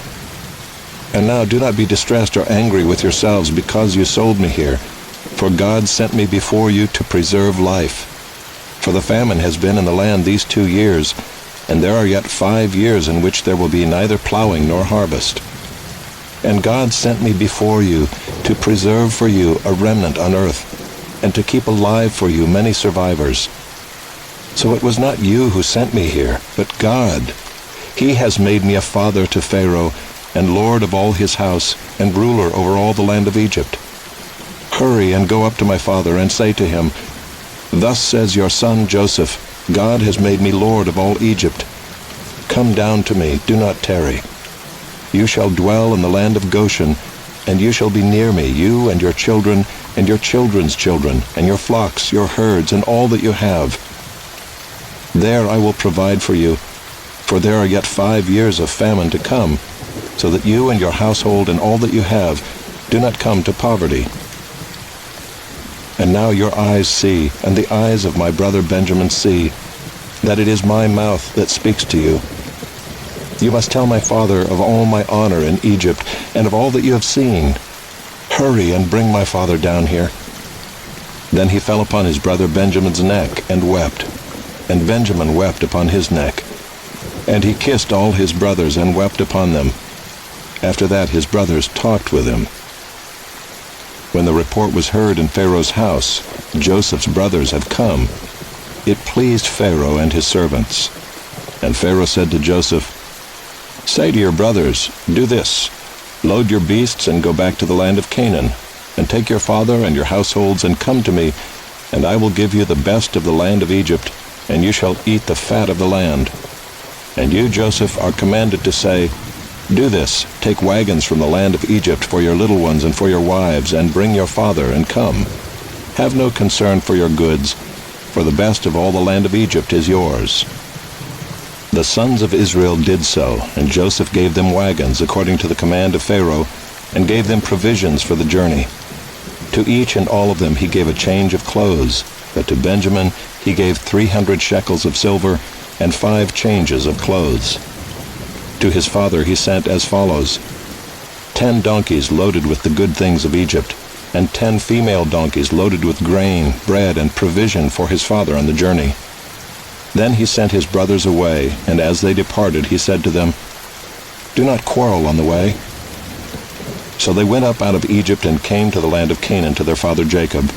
And they told him, "Joseph is still alive, and he is ruler over all the land of Egypt." And his heart became numb, for he did not believe them. But when they told him all the words of Joseph which he had said to them, and when he saw the wagons that Joseph had sent to carry him, the spirit of their father Jacob revived. And Israel said, "It is enough. Joseph my son is still alive. I will go and see him before I die."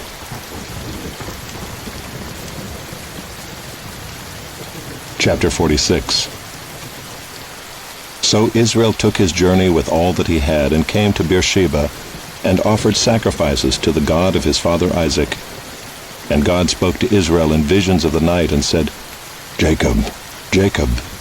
And he said, "Here I am." Then he said, I am God, the God of your father. Do not be afraid to go down to Egypt, for there I will make you into a great nation. I myself will go down with you to Egypt, and I will also bring you up again, and Joseph's hand shall close your eyes." Then Jacob set out from Beersheba.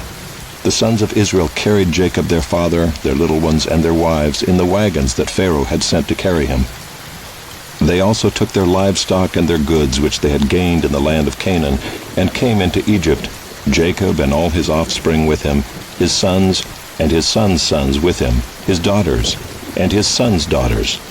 All his offspring he brought with him into Egypt. Now these are the names of the descendants of Israel who came into Egypt, Jacob and his sons: Reuben, Jacob's firstborn, and the sons of Reuben, Hanok, Palu, Hezron, and Carmi. The sons of Simeon, Jemuel, Jamin, Ohad, Jachin, Zohar, and Shaul, the son of a Canaanite woman. The sons of Levi, Gershon, Kohath, and Merari. The sons of Judah, Onan, Shelah, Perez, and Zerah. But and Onan died in the land of Canaan. And the sons of Perez were Hezron and Hamul. The sons of Issachar, Tola, Puvah, Yob, and Shimron. The sons of Zebulun, Sirad, Elon, and Jaliel. These are the sons of Leah, whom she bore to Jacob in Paddan Aram, together with his daughter Dinah. Altogether his sons and his daughters numbered 33. The sons of Gad, Ziphion, Haggai, Shunai, Hezbon, Eri, Arodai, and Aralai. The sons of Asher, Imnah, Ishvi, Beriah, with Sirah their sister. And the sons of Beriah, Heber, and Malchiel. These are the sons of Zilpah, whom Laban gave to Leah his daughter, and these she bore to Jacob, 16 persons. The sons of Rachel, Jacob's wife, Joseph and Benjamin. And to Joseph in the land of Egypt were born Manasseh and Ephraim, whom Asenath the daughter of Potipharah the priest of On bore to him. And the sons of Benjamin, Bela, Becher, Ashbel, Gera, Naaman, Ehi, Rosh, Mupim, Hupim, and Ard. These are the sons of Rachel, who were born to Jacob, 14 persons in all. The son of Dan, Hushim. The sons of Naphtali, Jaziel, Guni, Jezer, and Shillem. These are the sons of Bilhah, whom Laban gave to Rachel his daughter, and these she bore to Jacob, 7 persons in all. All the persons belonging to Jacob who came into Egypt, who were his own descendants, not including Jacob's sons' wives, were 66 persons in all. And the sons of Joseph, who were born to him in Egypt, were 2. All the persons of the house of Jacob who came into Egypt were 70. He had sent Judah ahead of him to Joseph to show the way before him in Goshen, and they came into the land of Goshen. Then Joseph prepared his chariot and went up to meet Israel his father in Goshen. He presented himself to him and fell on his neck, and wept on his neck a good while. Israel said to Joseph, "Now let me die, since I have seen your face, and know that you are still alive." Joseph said to his brothers and to his father's household, "I will go up and tell Pharaoh, and will say to him, 'My brothers and my father's household, who are in the land of Canaan, have come to me. And the men are shepherds, for they have been keepers of livestock, and they have brought their flocks and their herds and all that they have.' When Pharaoh calls you and says, 'What is your occupation?' you shall say, 'Your servants have been keepers of livestock from our youth even until now, both we and our fathers, in order that you may dwell in the land of Goshen, for every shepherd is an abomination to the Egyptians.'"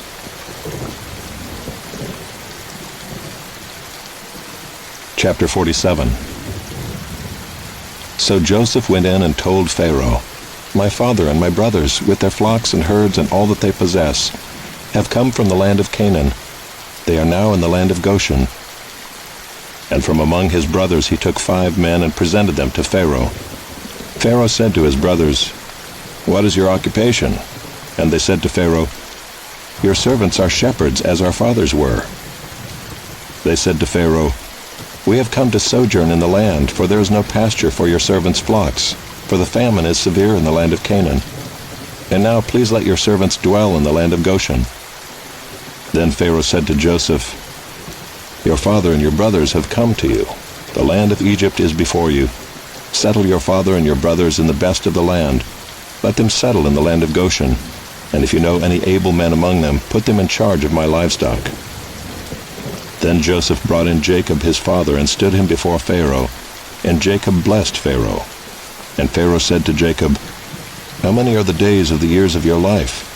And Jacob said to Pharaoh, "The days of the years of my sojourning are 130 years. Few and evil have been the days of the years of my life, and they have not attained to the days of the years of the life of my fathers in the days of their sojourning." And Jacob blessed Pharaoh and went out from the presence of Pharaoh. Then Joseph settled his father and his brothers and gave them a possession in the land of Egypt, in the best of the land, in the land of Ramesses, as Pharaoh had commanded. And Joseph provided his father, his brothers, and all his father's household with food, according to the number of their dependents. Now there was no food in all the land, for the famine was very severe, so that the land of Egypt and the land of Canaan languished by reason of the famine. And Joseph gathered up all the money that was found in the land of Egypt and in the land of Canaan, in exchange for the grain that they bought. And Joseph brought the money into Pharaoh's house.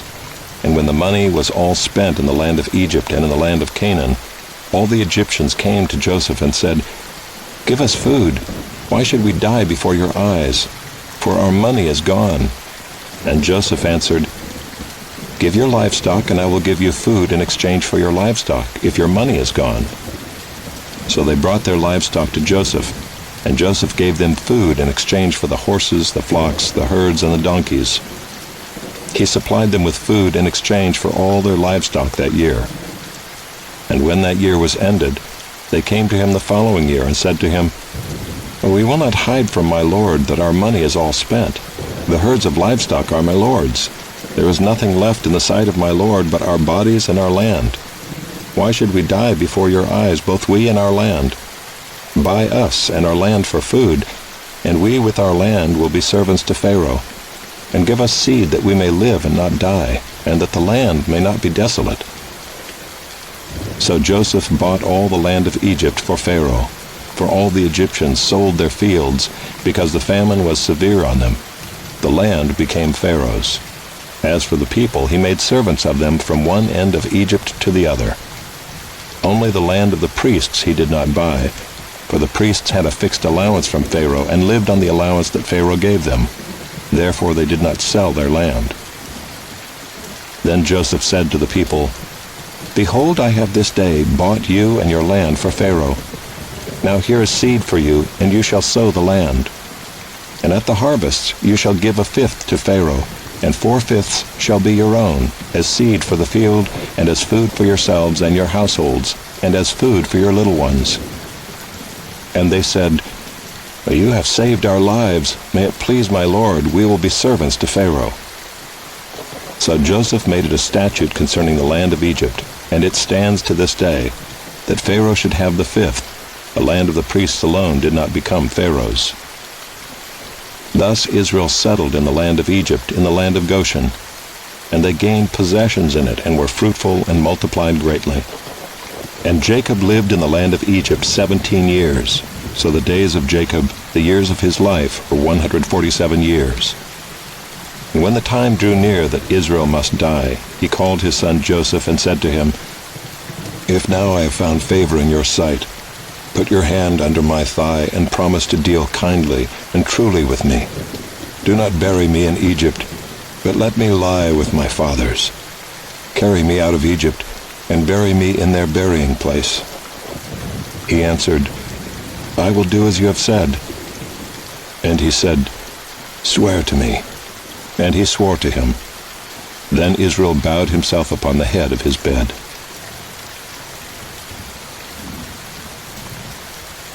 Chapter 48. After this Joseph was told, "Behold, your father is ill." So he took with him his 2 sons, Manasseh and Ephraim. And it was told to Jacob, "Your son Joseph has come to you." Then Israel summoned his strength and sat up in bed. And Jacob said to Joseph, God Almighty appeared to me at Luz in the land of Canaan, and blessed me, and said to me, Behold, I will make you fruitful and multiply you, and I will make of you a company of peoples, and will give this land to your offspring after you for an everlasting possession. And now your 2 sons, who were born to you in the land of Egypt before I came to you in Egypt, are mine. Ephraim and Manasseh shall be mine, as Reuben and Simeon are. And the children that you fathered after them shall be yours.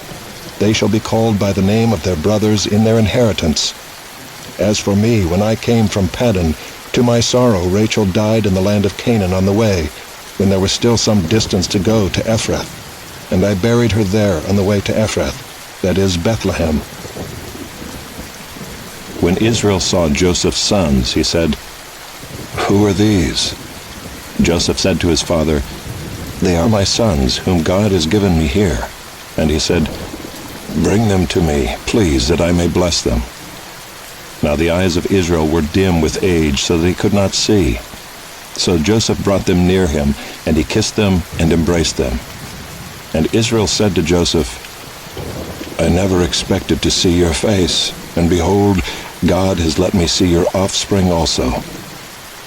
Then Joseph removed them from his knees, and he bowed himself with his face to the earth. And Joseph took them both, Ephraim in his right hand toward Israel's left hand, and Manasseh in his left hand toward Israel's right hand, and brought them near him.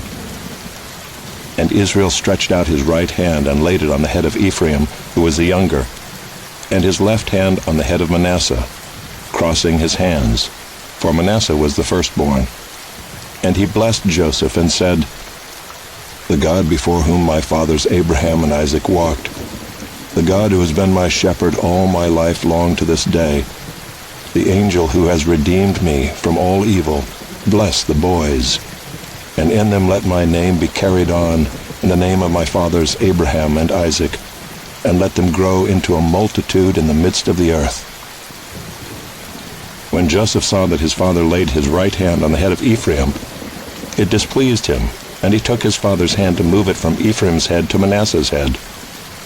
And Joseph said to his father, Not this way, my father, since this one is the firstborn. Put your right hand on his head. But his father refused and said, I know, my son, I know. He also shall become a people, and he also shall be great. Nevertheless, his younger brother shall be greater than he, and his offspring shall become a multitude of nations. So he blessed them that day, saying, By you Israel will pronounce blessing, saying, God make you as Ephraim and as Manasseh. Thus he put Ephraim before Manasseh. Then Israel said to Joseph, Behold, I am about to die, but God will be with you and will bring you again to the land of your fathers. Moreover, I have given to you, rather than to your brothers, one mountain slope that I took from the hand of the Amorites with my sword and with my bow.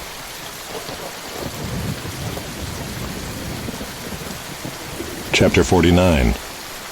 Then Jacob called his sons and said, Gather yourselves together, that I may tell you what shall happen to you in days to come. Assemble and listen, O sons of Jacob. Listen to Israel, your father.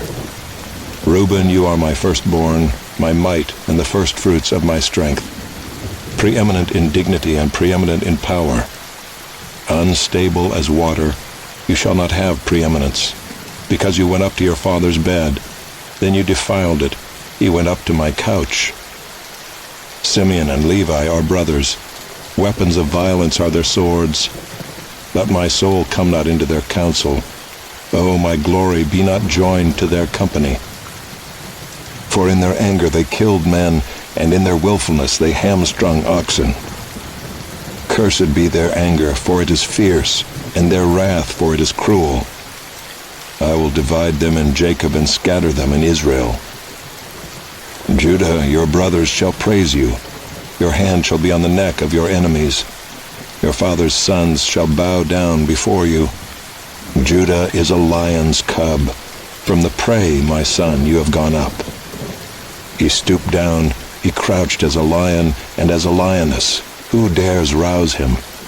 The scepter shall not depart from Judah, nor the ruler's staff from between his feet, until tribute comes to him, and to him shall be the obedience of the peoples.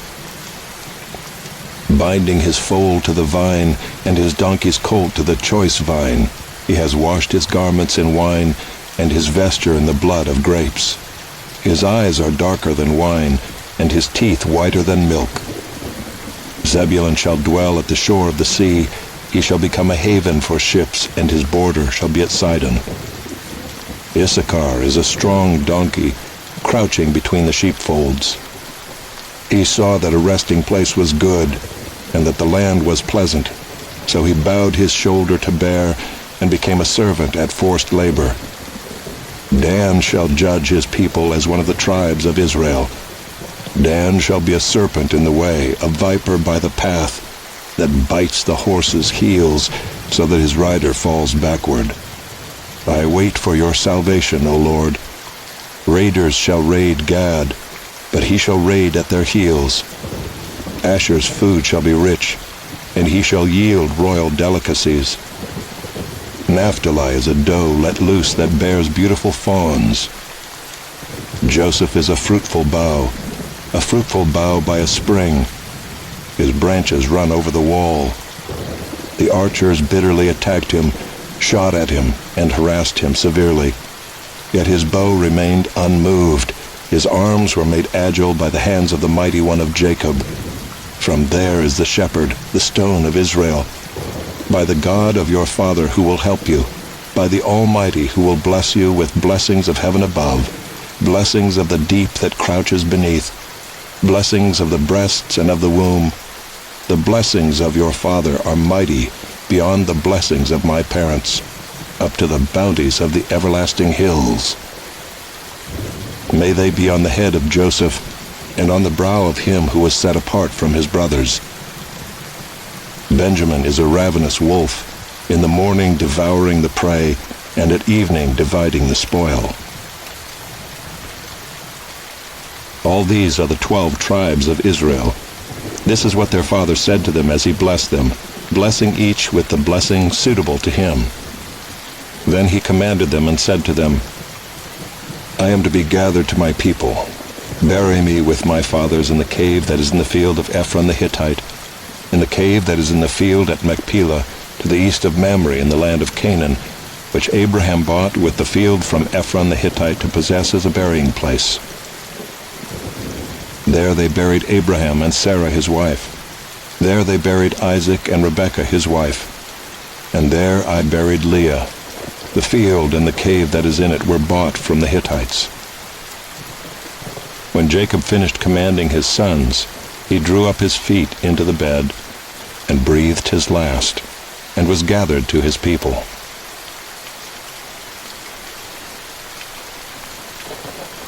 Chapter 50. Then Joseph fell on his father's face, and wept over him and kissed him. And Joseph commanded his servants, the physicians, to embalm his father. So the physicians embalmed Israel. 40 days were required for it, for that is how many are required for embalming. And the Egyptians wept for him 70 days. And when the days of weeping for him were past, Joseph spoke to the household of Pharaoh, saying, If now I have found favor in your eyes, please speak in the ears of Pharaoh, saying, My father made me swear, saying, I am about to die. In my tomb that I hewed out for myself in the land of Canaan, there shall you bury me. Now therefore let me please go up and bury my father, then I will return. And Pharaoh answered, Go up and bury your father as he made you swear. So Joseph went up to bury his father. With him went up all the servants of Pharaoh, the elders of his household, and all the elders of the land of Egypt, as well as all the household of Joseph, his brothers, and his father's household. Only their children, their flocks, and their herds were left in the land of Goshen. And there went up with him both chariots and horsemen. It was a very great company. When they came to the threshing floor of Atad, which is beyond the Jordan, they lamented there with a very great and grievous lamentation. And he made a mourning for his father 7 days. When the inhabitants of the land, the Canaanites, saw the mourning on the threshing floor of Atad, they said, This is a grievous mourning by the Egyptians. Therefore the place was named Abel-Mizraim. It is beyond the Jordan. Thus his sons did for him as he had commanded them. For his sons carried him to the land of Canaan, and buried him in the cave of the field at Machpelah to the east of Mamre, which Abraham bought with the field from Ephron the Hittite to possess as a burying place. After he had buried his father, Joseph returned to Egypt with his brothers and all who had gone up with him to bury his father. When Joseph's brothers saw that their father was dead, they said, "It may be that Joseph will hate us and pay us back for all the evil that we did to him." So they sent a message to Joseph, saying, "Your father gave this command before he died. Say to Joseph, 'Please forgive the transgression of your brothers and their sin, because they did evil to you. And now please forgive the transgression of the servants of the God of your father.'" Joseph wept when they spoke to him. His brothers also came and fell down before him and said, "Behold, we are your servants." But Joseph said to them, "Do not fear, for am I in the place of God? As for you, you meant evil against me, but God meant it for good, to bring it about that many people should be kept alive as they are today. So do not fear. I will provide for you and your little ones." Thus he comforted them and spoke kindly to them. So Joseph remained in Egypt, he and his father's house. Joseph lived 110 years. And Joseph saw Ephraim's children of the third generation. The children also of Machir the son of Manasseh were counted as Joseph's own. And Joseph said to his brothers, "I am about to die, but God will visit you and bring you up out of this land, to the land that he swore to Abraham, to Isaac, and to Jacob." Then Joseph made the sons of Israel swear, saying, "God will surely visit you, and you shall carry up my bones from here." So Joseph died, being 110 years old. They embalmed him, and he was put in an oven in Egypt. Exodus chapter 1. These are the names of the sons of Israel who came to Egypt with Jacob, each with his household: Reuben, Simeon, Levi and Judah, Issachar, Zebulun and Benjamin, Dan and Naphtali, Gad and Asher. All the descendants of Jacob were 70 persons. Joseph was already in Egypt. Then Joseph died, and all his brothers, and all that generation. But the people of Israel were fruitful and increased greatly. They multiplied and grew exceedingly strong, so that the land was filled with them. Now there arose a new king over Egypt, who did not know Joseph. And he said to his people, "Behold, the people of Israel are too many and too mighty for us. Come, let us deal shrewdly with them, lest they multiply, and if war breaks out, they join our enemies and fight against us, and escape from the land." Therefore they set taskmasters over them to afflict them with heavy burdens. They built for Pharaoh store cities, Pithom and Ramses. But the more they were oppressed, the more they multiplied, and the more they spread abroad. And the Egyptians were in dread of the people of Israel. So they ruthlessly made the people of Israel work as slaves, and made their lives bitter with hard service, in mortar and brick, and in all kinds of work in the field. In all their work they ruthlessly made them work as slaves. Then the king of Egypt said to the Hebrew midwives, one of whom was named Shiphrah, and the other Puah, "When you serve as midwife to the Hebrew women, and see them on the birth stool, if it is a son, you shall kill him, but if it is a daughter, she shall live." But the midwives feared God and did not do as the king of Egypt commanded them, but let the male children live. So the king of Egypt called the midwives and said to them, "Why have you done this, and let the male children live?" The midwives said to Pharaoh, "Because the Hebrew women are not like the Egyptian women, for they are vigorous and give birth before the midwife comes to them." So God dealt well with the midwives, and the people multiplied and grew very strong. And because the midwives feared God, he gave them families. Then Pharaoh commanded all his people, "Every son that is born to the Hebrews you shall cast into the Nile, but you shall let every daughter live." Chapter 2. Now a man from the house of Levi went and took as his wife a Levite woman. The woman conceived and bore a son, and when she saw that he was a fine child, she hid him 3 months. When she could hide him no longer, she took for him a basket made of bulrushes and daubed it with bitumen and pitch. She put the child in it and placed it among the reeds by the river bank. And his sister stood at a distance to know what would be done to him.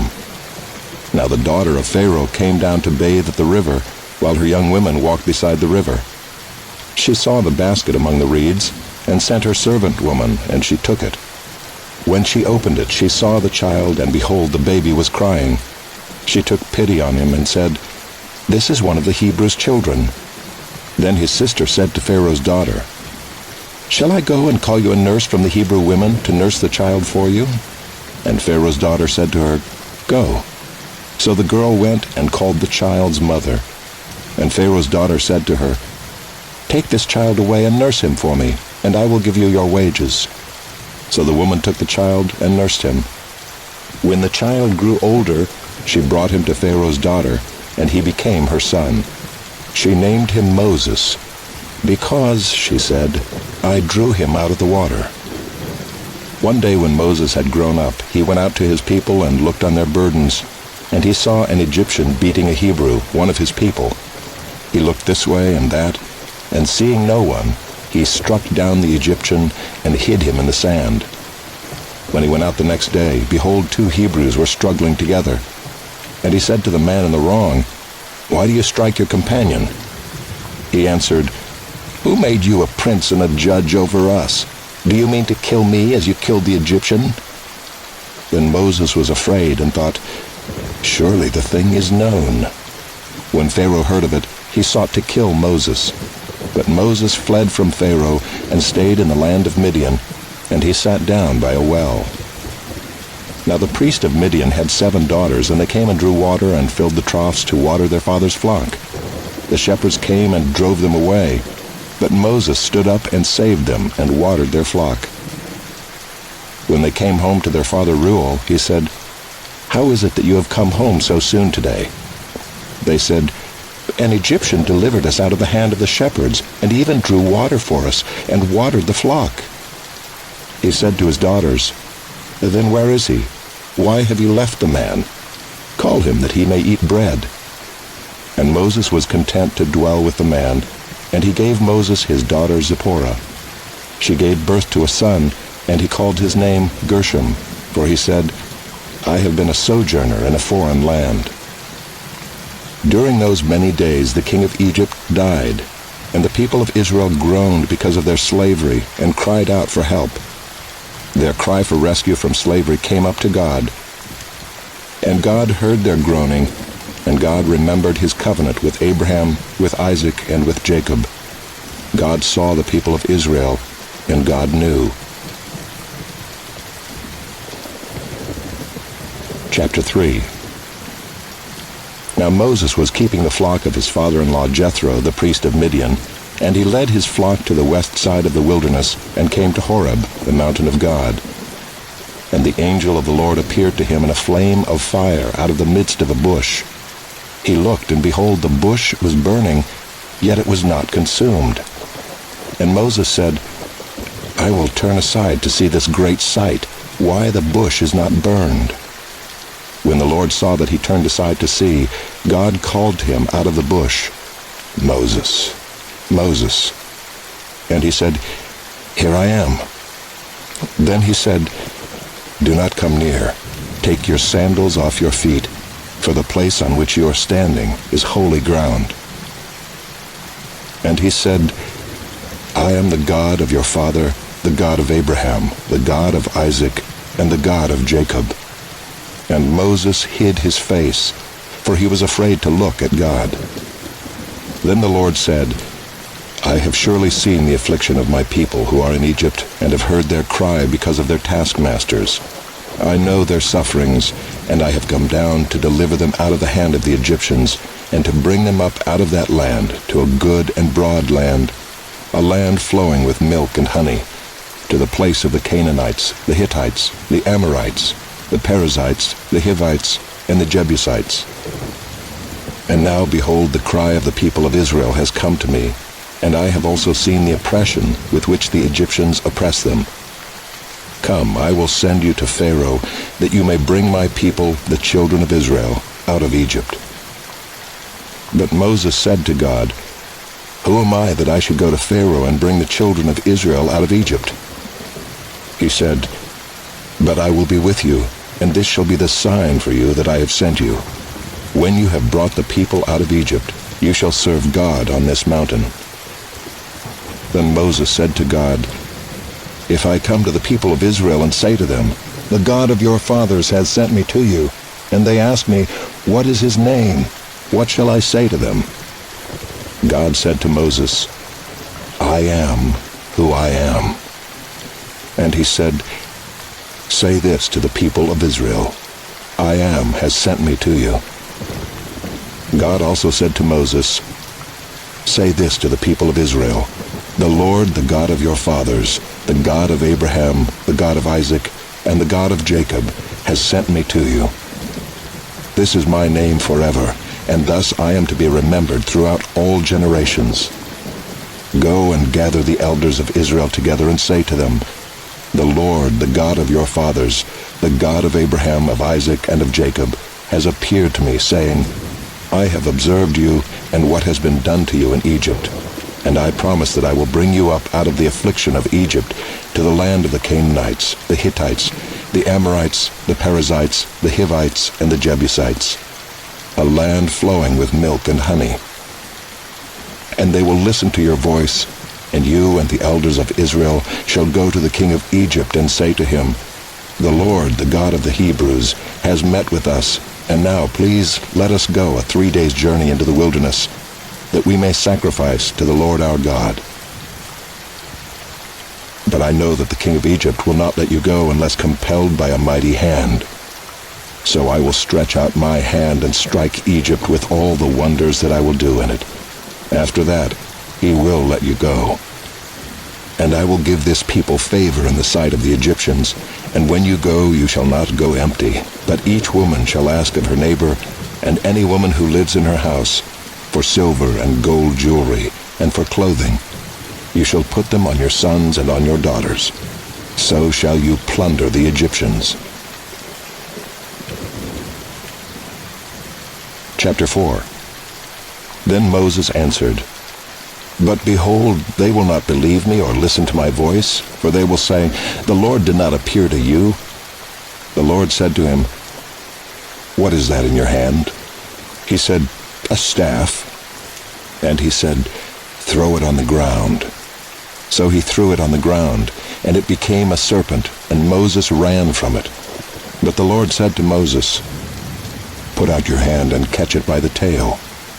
So he put out his hand and caught it, and it became a staff in his hand, that they may believe that the Lord, the God of their fathers, the God of Abraham, the God of Isaac, and the God of Jacob, has appeared to you. Again the Lord said to him, Put your hand inside your cloak. And he put his hand inside his cloak, and when he took it out, behold, his hand was leprous like snow. Then God said, Put your hand back inside your cloak. So he put his hand back inside his cloak, and when he took it out, behold, it was restored like the rest of his flesh. If they will not believe you, God said, or listen to the first sign, they may believe the latter sign. If they will not believe even these 2 signs, or listen to your voice, you shall take some water from the Nile, and pour it on the dry ground, and the water that you shall take from the Nile will become blood on the dry ground. But Moses said to the Lord, O my Lord, I am not eloquent, either in the past or since you have spoken to your servant, but I am slow of speech and of tongue. Then the Lord said to him, Who has made man's mouth? Who makes him mute or deaf or seeing or blind? Is it not I, the Lord? Now therefore go, and I will be with your mouth and teach you what you shall speak. But he said, O my Lord, please send someone else. Then the anger of the Lord was kindled against Moses, and he said, Is there not Aaron your brother, the Levite? I know that he can speak well. Behold, he is coming out to meet you, and when he sees you, he will be glad in his heart. You shall speak to him and put the words in his mouth, and I will be with your mouth and with his mouth, and I will teach you both what to do. He shall speak for you to the people, and he shall be your mouth, and you shall be as God to him. And take in your hand this staff, with which you shall do the signs. Moses went back to Jethro, his father-in-law, and said to him, Please let me go back to my brothers in Egypt to see whether they are still alive. And Jethro said to Moses, Go in peace. And the Lord said to Moses in Midian, Go back to Egypt, for all the men who were seeking your life are dead.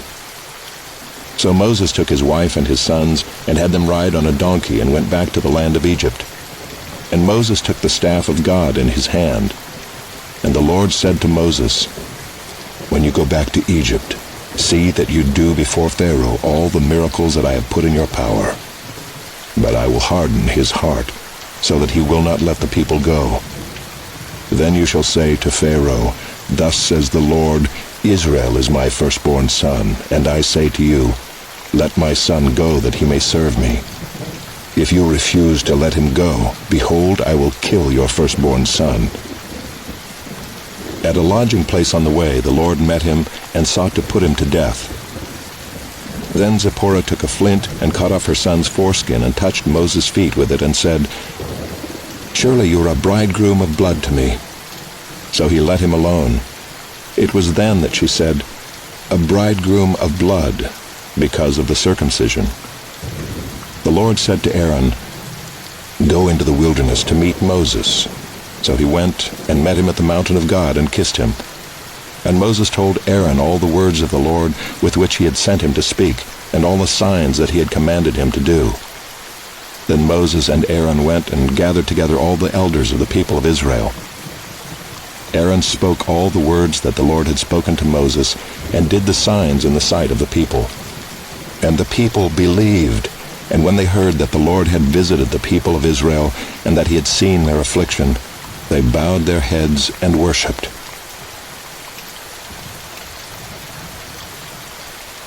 Chapter 5. Afterward Moses and Aaron went and said to Pharaoh, Thus says the Lord, the God of Israel, Let my people go, that they may be in the wilderness. But Pharaoh said, Who is the Lord, that I should obey his voice and let Israel go? I do not know the Lord, and moreover I will not let Israel go. Then they said, The God of the Hebrews has met with us. Please let us go a 3 days' journey into the wilderness, that we may sacrifice to the Lord our God, lest he fall upon us with pestilence or with the sword. But the king of Egypt said to them, Moses and Aaron, why do you take the people away from their work? Get back to your burdens. And Pharaoh said, Behold, the people of the land are now many, and you make them rest from their burdens. The same day Pharaoh commanded the taskmasters of the people and their foremen, You shall no longer give the people straw to make bricks, as in the past. Let them go and gather straw for themselves. But the number of bricks that they made in the past you shall impose on them. You shall by no means reduce it, for they are idle. Therefore they cry, Let us go and offer sacrifice to our God. Let heavier work be laid on the men, that they may labor at it and pay no regard to lying words. So the taskmasters and the foremen of the people went out and said to the people, Thus says Pharaoh, I will not give you straw. Go and get your straw yourselves wherever you can find it. But your work will not be reduced in the least. So the people were scattered throughout all the land of Egypt to gather stubble for straw. The taskmasters were urgent, saying, Complete your work, your daily task each day, as when there was straw. And the foremen of the people of Israel, whom Pharaoh's taskmasters had set over them, were beaten and were asked, Why have you not done all your task of making bricks today and yesterday as in the past? Then the foreman of the people of Israel came and cried to Pharaoh, Why do you treat your servants like this? No straw is given to your servants, yet they say to us, Make bricks, and behold, your servants are beaten, but the fault is in your own people. But he said, You are idle, you are idle. That is why you say, Let us go and sacrifice to the Lord. Go now and work. No straw will be given you, but you must still deliver the same number of bricks. The foremen of the people of Israel saw that they were in trouble when they said, "You shall by no means reduce your number of bricks, your daily task each day." They met Moses and Aaron, who were waiting for them as they came out from Pharaoh, and they said to them, "The Lord look on you and judge, because you have made us stink in the sight of Pharaoh and his servants, and have put a sword in their hand to kill us." Then Moses turned to the Lord and said, "O Lord, why have you done evil to this people? Why did you ever send me? For since I came to Pharaoh to speak in your name, he has done evil to this people, and you have not delivered your people at all." Chapter 6. But the Lord said to Moses, "Now you shall see what I will do to Pharaoh. For with a strong hand he will send them out, and with a strong hand he will drive them out of his land." God spoke to Moses and said to him, "I am the Lord. I appeared to Abraham, to Isaac, and to Jacob as God Almighty. But by my name, the Lord, I did not make myself known to them. I also established my covenant with them to give them the land of Canaan, the land in which they lived as sojourners. Moreover, I have heard the groaning of the people of Israel, whom the Egyptians hold as slaves, and I have remembered my covenant. Say therefore to the people of Israel, I am the Lord, and I will bring you out from under the burdens of the Egyptians, and I will deliver you from slavery to them, and I will redeem you with an outstretched arm and with great acts of judgment. I will take you to be my people, and I will be your God. And you shall know that I am the Lord your God, who has brought you out from under the burdens of the Egyptians. I will bring you into the land that I swore to give to Abraham, to Isaac, and to Jacob. I will give it to you for a possession. I am the Lord." Moses spoke thus to the people of Israel, but they did not listen to Moses, because of their broken spirit and harsh slavery. So the Lord said to Moses, "Go in, tell Pharaoh king of Egypt to let the people of Israel go out of his land." But Moses said to the Lord, "Behold, the people of Israel have not listened to me. How then shall Pharaoh listen to me, for I am of uncircumcised lips?" But the Lord spoke to Moses and Aaron, and gave them a charge about the people of Israel and about Pharaoh king of Egypt, to bring the people of Israel out of the land of Egypt. These are the heads of their fathers' houses, the sons of Reuben, the firstborn of Israel, Hanok, Palu, Hezron, and Carmi. These are the clans of Reuben, the sons of Simeon, Jemuel, Jamin, Ohad, Jachin, Zohar, and Shaul, the son of a Canaanite woman. These are the clans of Simeon. These are the names of the sons of Levi according to their generations: Gershon, Kohath, and Merari. The years of the life of Levi being 137 years. The sons of Gershon, Libni and Shimei by their clans. The sons of Kohath, Amram, Izhar, Hebron, and Uziel. The years of the life of Kohath being 133 years. The sons of Merari, Malai and Mushai. These are the clans of the Levites according to their generations. Amram took as his wife Jochebed, his father's sister, and she bore him Aaron and Moses, the years of the life of Amram being 137 years.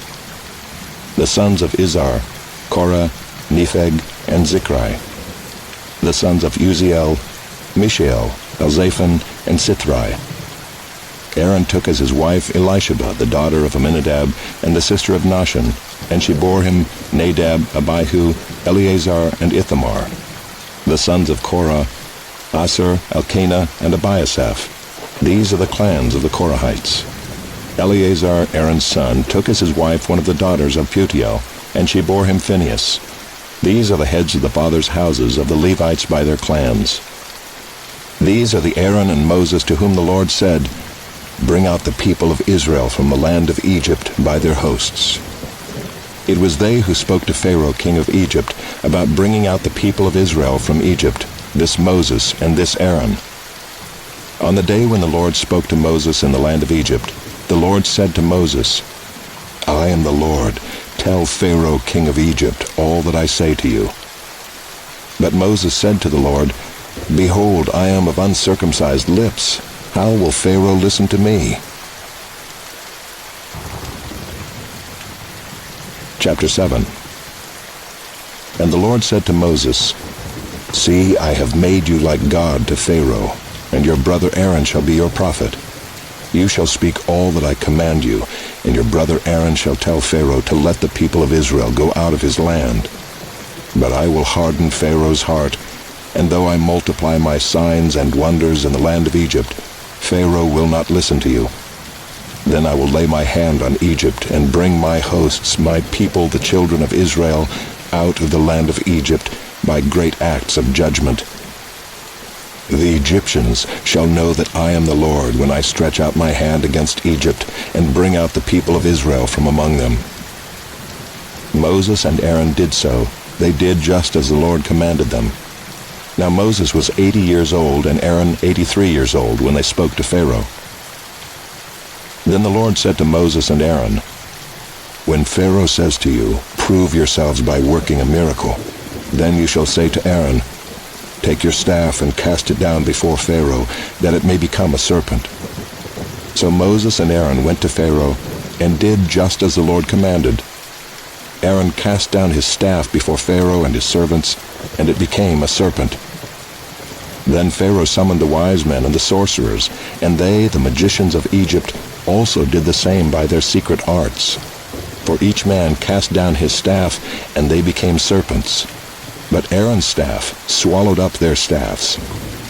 Still Pharaoh's heart was hardened, and he would not listen to them as the Lord had said. Then the Lord said to Moses, Pharaoh's heart is hardened. He refuses to let the people go. Go to Pharaoh in the morning as he is going out to the water. Stand on the bank of the Nile to meet him, and take in your hand the staff that turned into a serpent. And you shall say to him, The Lord, the God of the Hebrews, sent me to you, saying, Let my people go, that they may serve me in the wilderness. But so far you have not obeyed. Thus says the Lord, By this you shall know that I am the Lord. Behold, with the staff that is in my hand I will strike the water that is in the Nile, and it shall turn into blood. The fish in the Nile shall die, and the Nile will stink, and the Egyptians will grow weary of drinking water from the Nile. And the Lord said to Moses, Say to Aaron, Take your staff and stretch out your hand over the waters of Egypt, over their rivers, their canals, and their ponds, and all their pools of water, so that they may become blood, and there shall be blood throughout all the land of Egypt, even in vessels of wood and in vessels of stone. Moses and Aaron did as the Lord commanded. In the sight of Pharaoh and in the sight of his servants, he lifted up the staff and struck the water in the Nile, and all the water in the Nile turned into blood. And the fish in the Nile died, and the Nile stank, so that the Egyptians could not drink water from the Nile. There was blood throughout all the land of Egypt. But the magicians of Egypt did the same by their secret arts. So Pharaoh's heart remained hardened, and he would not listen to them, as the Lord had said. Pharaoh turned and went into his house, and he did not take even this to heart. And all the Egyptians dug along the Nile for water to drink, for they could not drink the water of the Nile. 7 full days passed after the Lord had struck the Nile. Chapter 8.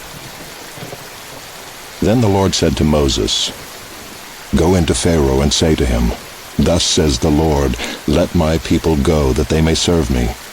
But if you refuse to let them go, behold, I will plague all your country with frogs. The Nile shall swarm with frogs that shall come up into your house, and into your bedroom, and on your bed, and into the houses of your servants and your people, and into your ovens and your kneading bowls. The frogs shall come up on you and on your people, and on all your servants.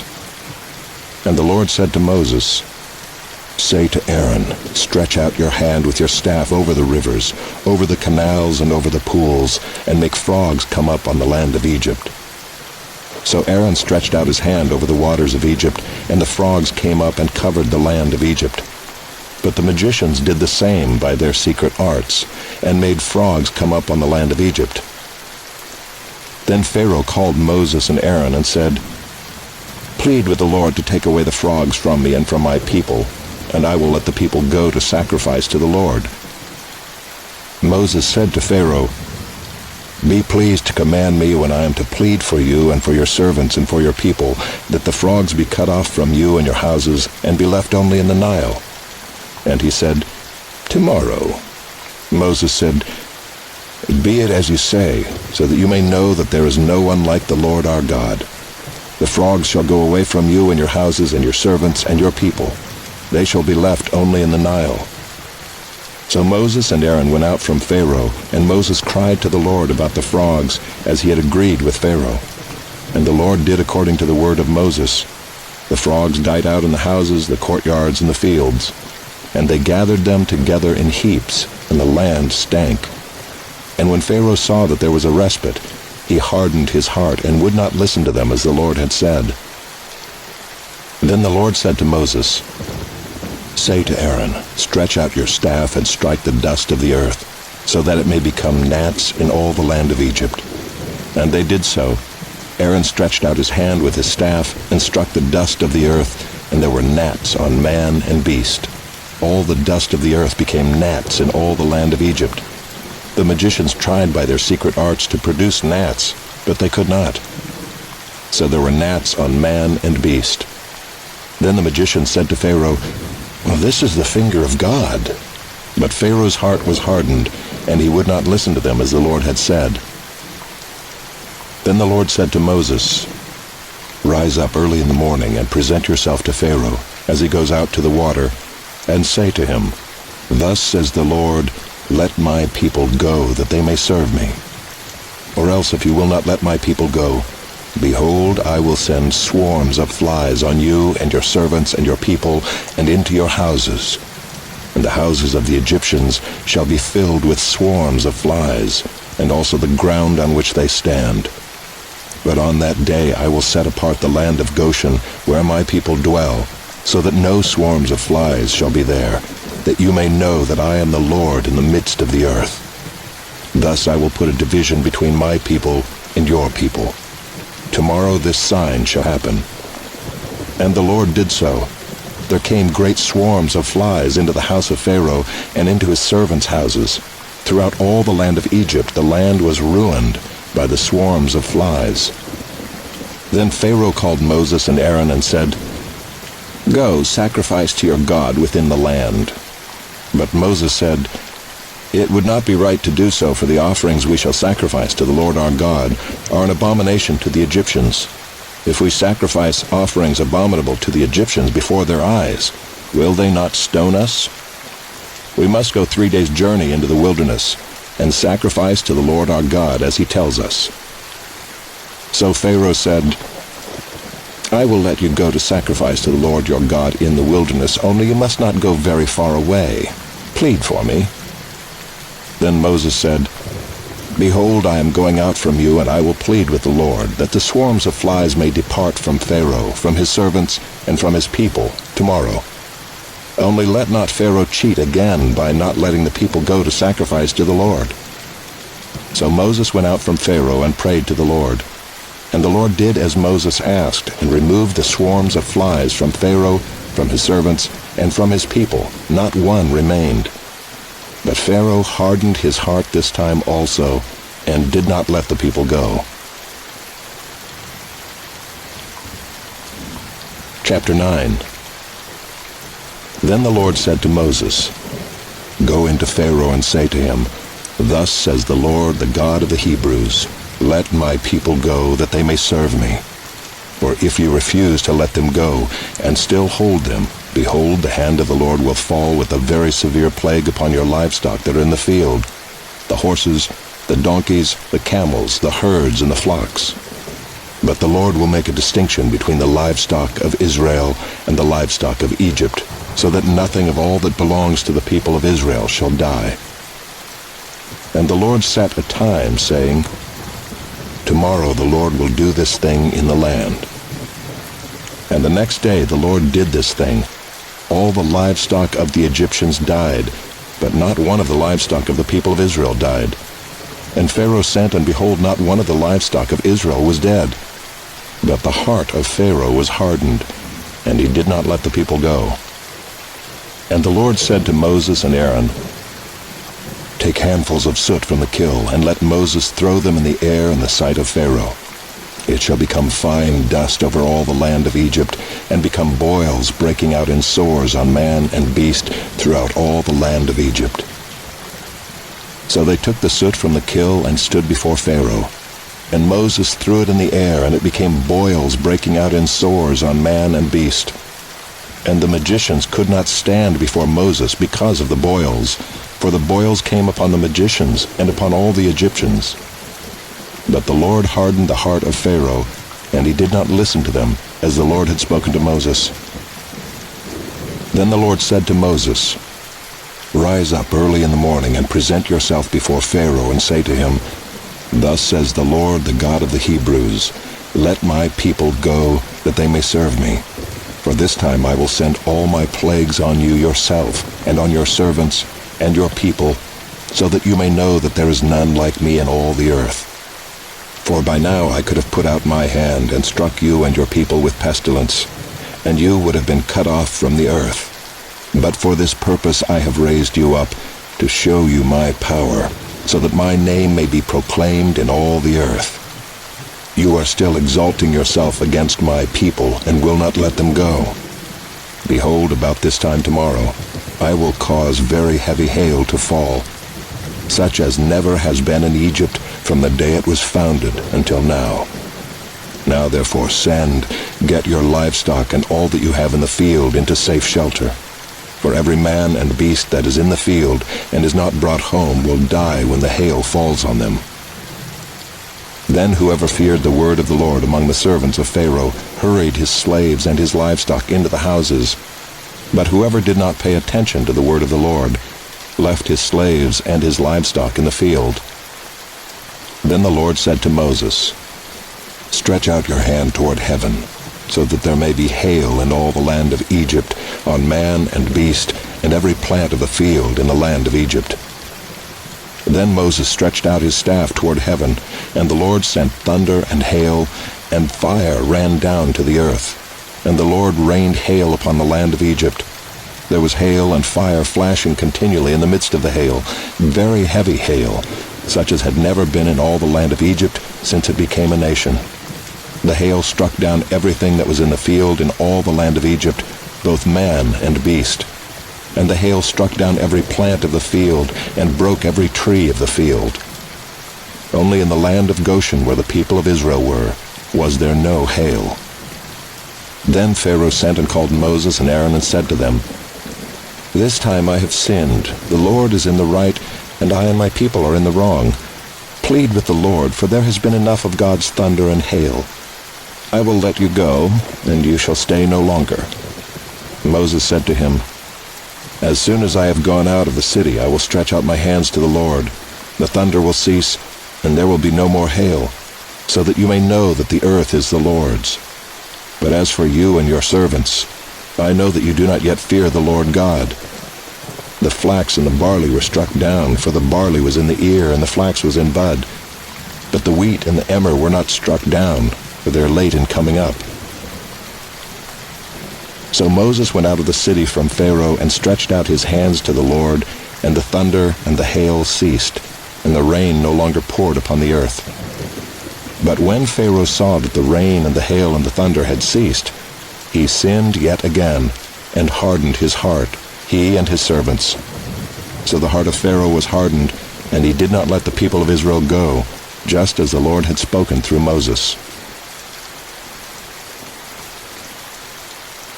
Chapter 10.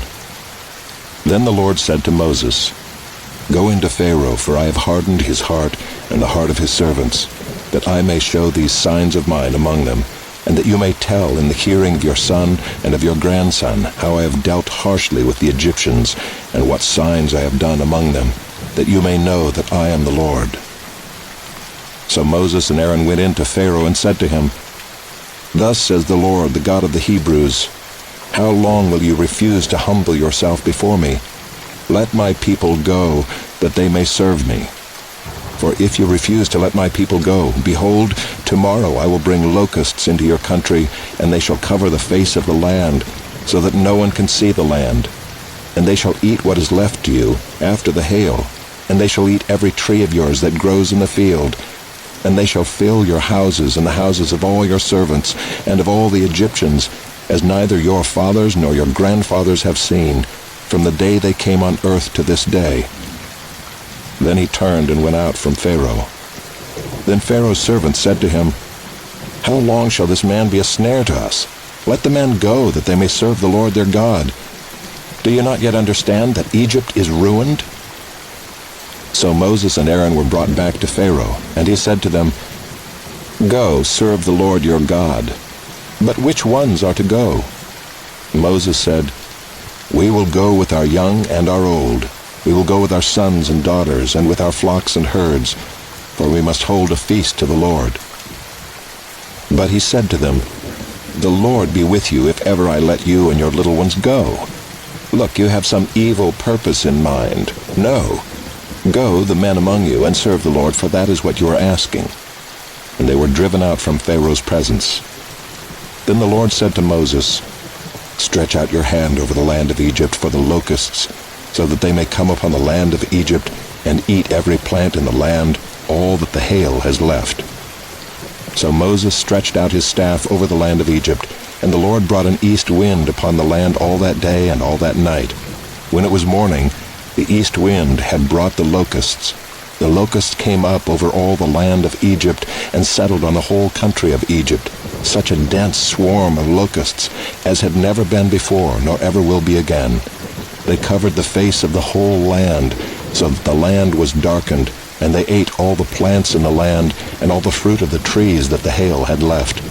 Not a green thing remained, neither tree nor plant of the field, through all the land of Egypt. Then Pharaoh hastily called Moses and Aaron and said, "I have sinned against the Lord your God and against you. Now therefore forgive my sin, please, only this once, and plead with the Lord your God only to remove this death from me." So he went out from Pharaoh and pleaded with the Lord.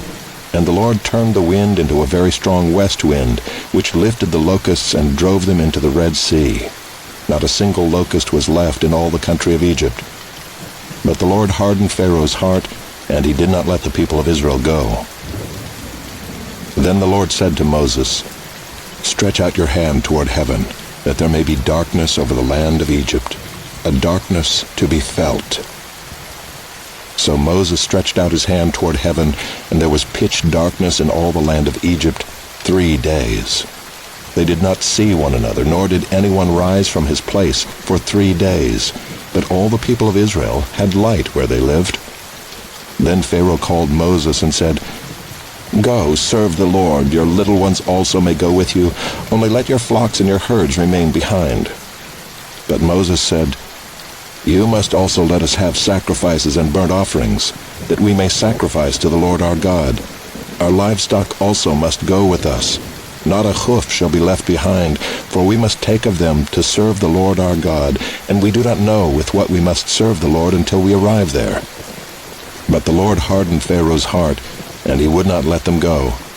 Then Pharaoh said to him, "Get away from me. Take care never to see my face again, for on the day you see my face, you shall die." Moses said, "As you say, I will not see your face again." Chapter 11.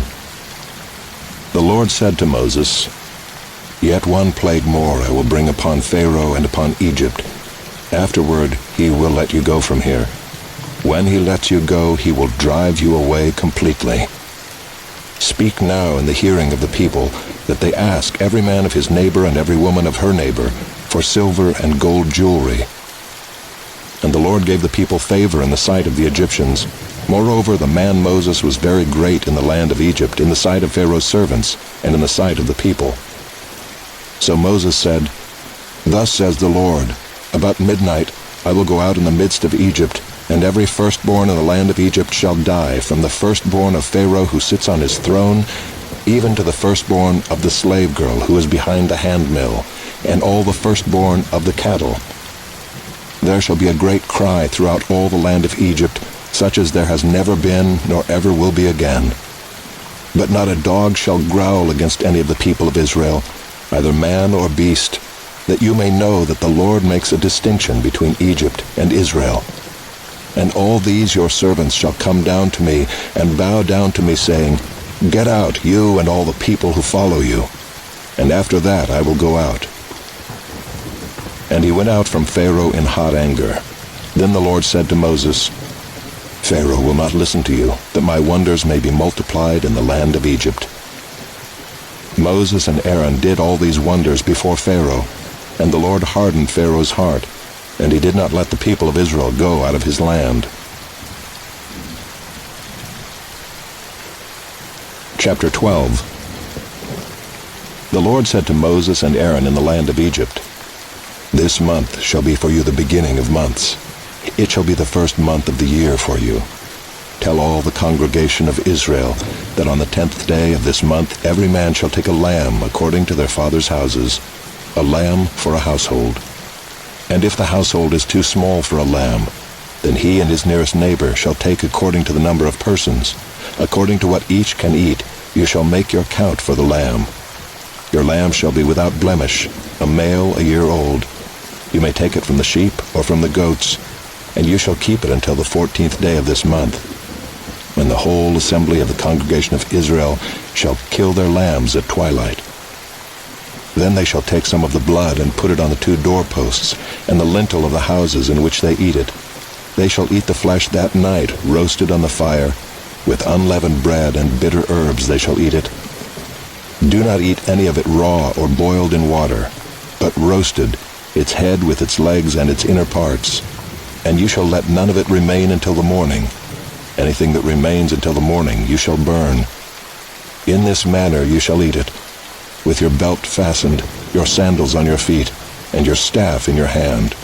And you shall eat it in haste. It is the Lord's Passover. For I will pass through the land of Egypt that night, and I will strike all the firstborn in the land of Egypt, both man and beast. And on all the gods of Egypt I will execute judgments. I am the Lord. The blood shall be a sign for you on the houses where you are. And when I see the blood, I will pass over you, and no plague will befall you to destroy you when I strike the land of Egypt. This day shall be for you a memorial day, and you shall keep it as a feast to the Lord. Throughout your generations, as a statute forever, you shall keep it as a feast. 7 days you shall eat unleavened bread. On the first day you shall remove leaven out of your houses. For if anyone eats what is leavened from the first day until the 7th day, that person shall be cut off from Israel. On the first day you shall hold a holy assembly, and on the 7th day a holy assembly. No work shall be done on those days, but what everyone needs to eat, that alone may be prepared by you. And you shall observe the feast of unleavened bread, for on this very day I brought your hosts out of the land of Egypt. Therefore you shall observe this day throughout your generations as a statute forever. In the first month, from the 14th day of the month at evening, you shall eat unleavened bread until the 21st day of the month at evening. For 7 days no leaven is to be found in your houses. If anyone eats what is leavened, that person will be cut off from the congregation of Israel, whether he is a sojourner or a native of the land. You shall eat nothing leavened. In all your dwelling places you shall eat unleavened bread. Then Moses called all the elders of Israel and said to them, Go and select lambs for yourselves according to your clans, and kill the Passover lamb. Take a bunch of hyssop and dip it in the blood that is in the basin, and touch the lintel and the 2 doorposts with the blood that is in the basin. None of you shall go out of the door of his house until the morning. For the Lord will pass through to strike the Egyptians, and when he sees the blood on the lintel and on the 2 doorposts, the Lord will pass over the door, and will not allow the destroyer to enter your houses to strike you. You shall observe this rite as a statute for you and for your sons forever. And when you come to the land that the Lord will give you, as he has promised, you shall keep this service. And when your children say to you, What do you mean by this service? You shall say, It is the sacrifice of the Lord's Passover, for he passed over the houses of the people of Israel in Egypt, when he struck the Egyptians, but spared our houses. And the people bowed their heads and worshipped. Then the people of Israel went and did so, as the Lord had commanded Moses and Aaron, so they did. At midnight the Lord struck down all the firstborn in the land of Egypt, from the firstborn of Pharaoh who sat on his throne, to the firstborn of the captive who was in the dungeon, and all the firstborn of the livestock. And Pharaoh rose up in the night, he and all his servants and all the Egyptians, and there was a great cry in Egypt, for there was not a house where someone was not dead. Then he summoned Moses and Aaron by night and said, "Up, go out from among my people, both you and the people of Israel, and go, serve the Lord as you have said. Take your flocks and your herds as you have said, and be gone, and bless me also." The Egyptians were urgent with the people to send them out of the land in haste, for they said, "We shall all be dead." So the people took their dough before it was leavened, their kneading bowls being bound up in their cloaks on their shoulders. The people of Israel had also done as Moses told them, for they had asked the Egyptians for silver and gold jewelry and for clothing. And the Lord had given the people favor in the sight of the Egyptians, so that they let them have what they asked. Thus they plundered the Egyptians. And the people of Israel journeyed from Ramses to Succoth, about 600,000 men on foot, besides women and children. A mixed multitude also went up with them, and very much livestock, both flocks and herds. And they baked unleavened cakes of the dough that they had brought out of Egypt, for it was not leavened, because they were thrust out of Egypt and could not wait, nor had they prepared any provisions for themselves. The time that the people of Israel lived in Egypt was 430 years. At the end of 430 years, on that very day, all the hosts of the Lord went out from the land of Egypt. It was a night of watching by the Lord, to bring them out of the land of Egypt. So this same night is a night of watching kept to the Lord by all the people of Israel throughout their generations. And the Lord said to Moses and Aaron, "This is the statute of the Passover. No foreigner shall eat of it, but every slave that is bought for money may eat of it after you have circumcised him. No foreigner or hired worker may eat of it. It shall be eaten in one house. You shall not take any of the flesh outside the house, and you shall not break any of its bones. All the congregation of Israel shall keep it. If a stranger shall sojourn with you and would keep the Passover to the Lord, let all his males be circumcised. Then he may come near and keep it. He shall be as a native of the land. But no uncircumcised person shall eat of it. There shall be one law for the native and for the stranger who sojourns among you." All the people of Israel did just as the Lord commanded Moses and Aaron, and on that very day the Lord brought the people of Israel out of the land of Egypt by their hosts. Chapter 13. The Lord said to Moses, "Consecrate to me all the firstborn. Whatever is the first to open the womb among the people of Israel, both of man and of beast, is mine." Then Moses said to the people, "Remember this day in which you came out from Egypt, out of the house of slavery, for by a strong hand the Lord brought you out from this place. No leavened bread shall be eaten. Today, in the month of Abib, you are going out. And when the Lord brings you into the land of the Canaanites, the Hittites, the Amorites, the Hivites, and the Jebusites, which he swore to your fathers to give you, a land flowing with milk and honey, you shall keep this service in this month. 7 days you shall eat unleavened bread, and on the 7th day there shall be a feast to the Lord. Unleavened bread shall be eaten for 7 days. No leavened bread shall be seen with you, and no leaven shall be seen with you in all your territory. You shall tell your son on that day, 'It is because of what the Lord did for me when I came out of Egypt.' And it shall be to you as a sign on your hand, and as a memorial between your eyes, that the law of the Lord may be in your mouth. For with a strong hand the Lord has brought you out of Egypt. You shall therefore keep this statute at its appointed time from year to year. When the Lord brings you into the land of the Canaanites, as he swore to you and your fathers, and shall give it to you, you shall set apart to the Lord all that first opens the womb. All the firstborn of your animals that are males shall be the Lord's. Every firstborn of a donkey you shall redeem with a lamb, or if you will not redeem it, you shall break its neck. Every firstborn of man among your sons you shall redeem. And when in time to come your son asks you, 'What does this mean?' you shall say to him, 'By a strong hand the Lord brought us out of Egypt from the house of slavery. For when Pharaoh stubbornly refused to let us go, the Lord killed all the firstborn in the land of Egypt, both the firstborn of man and the firstborn of animals.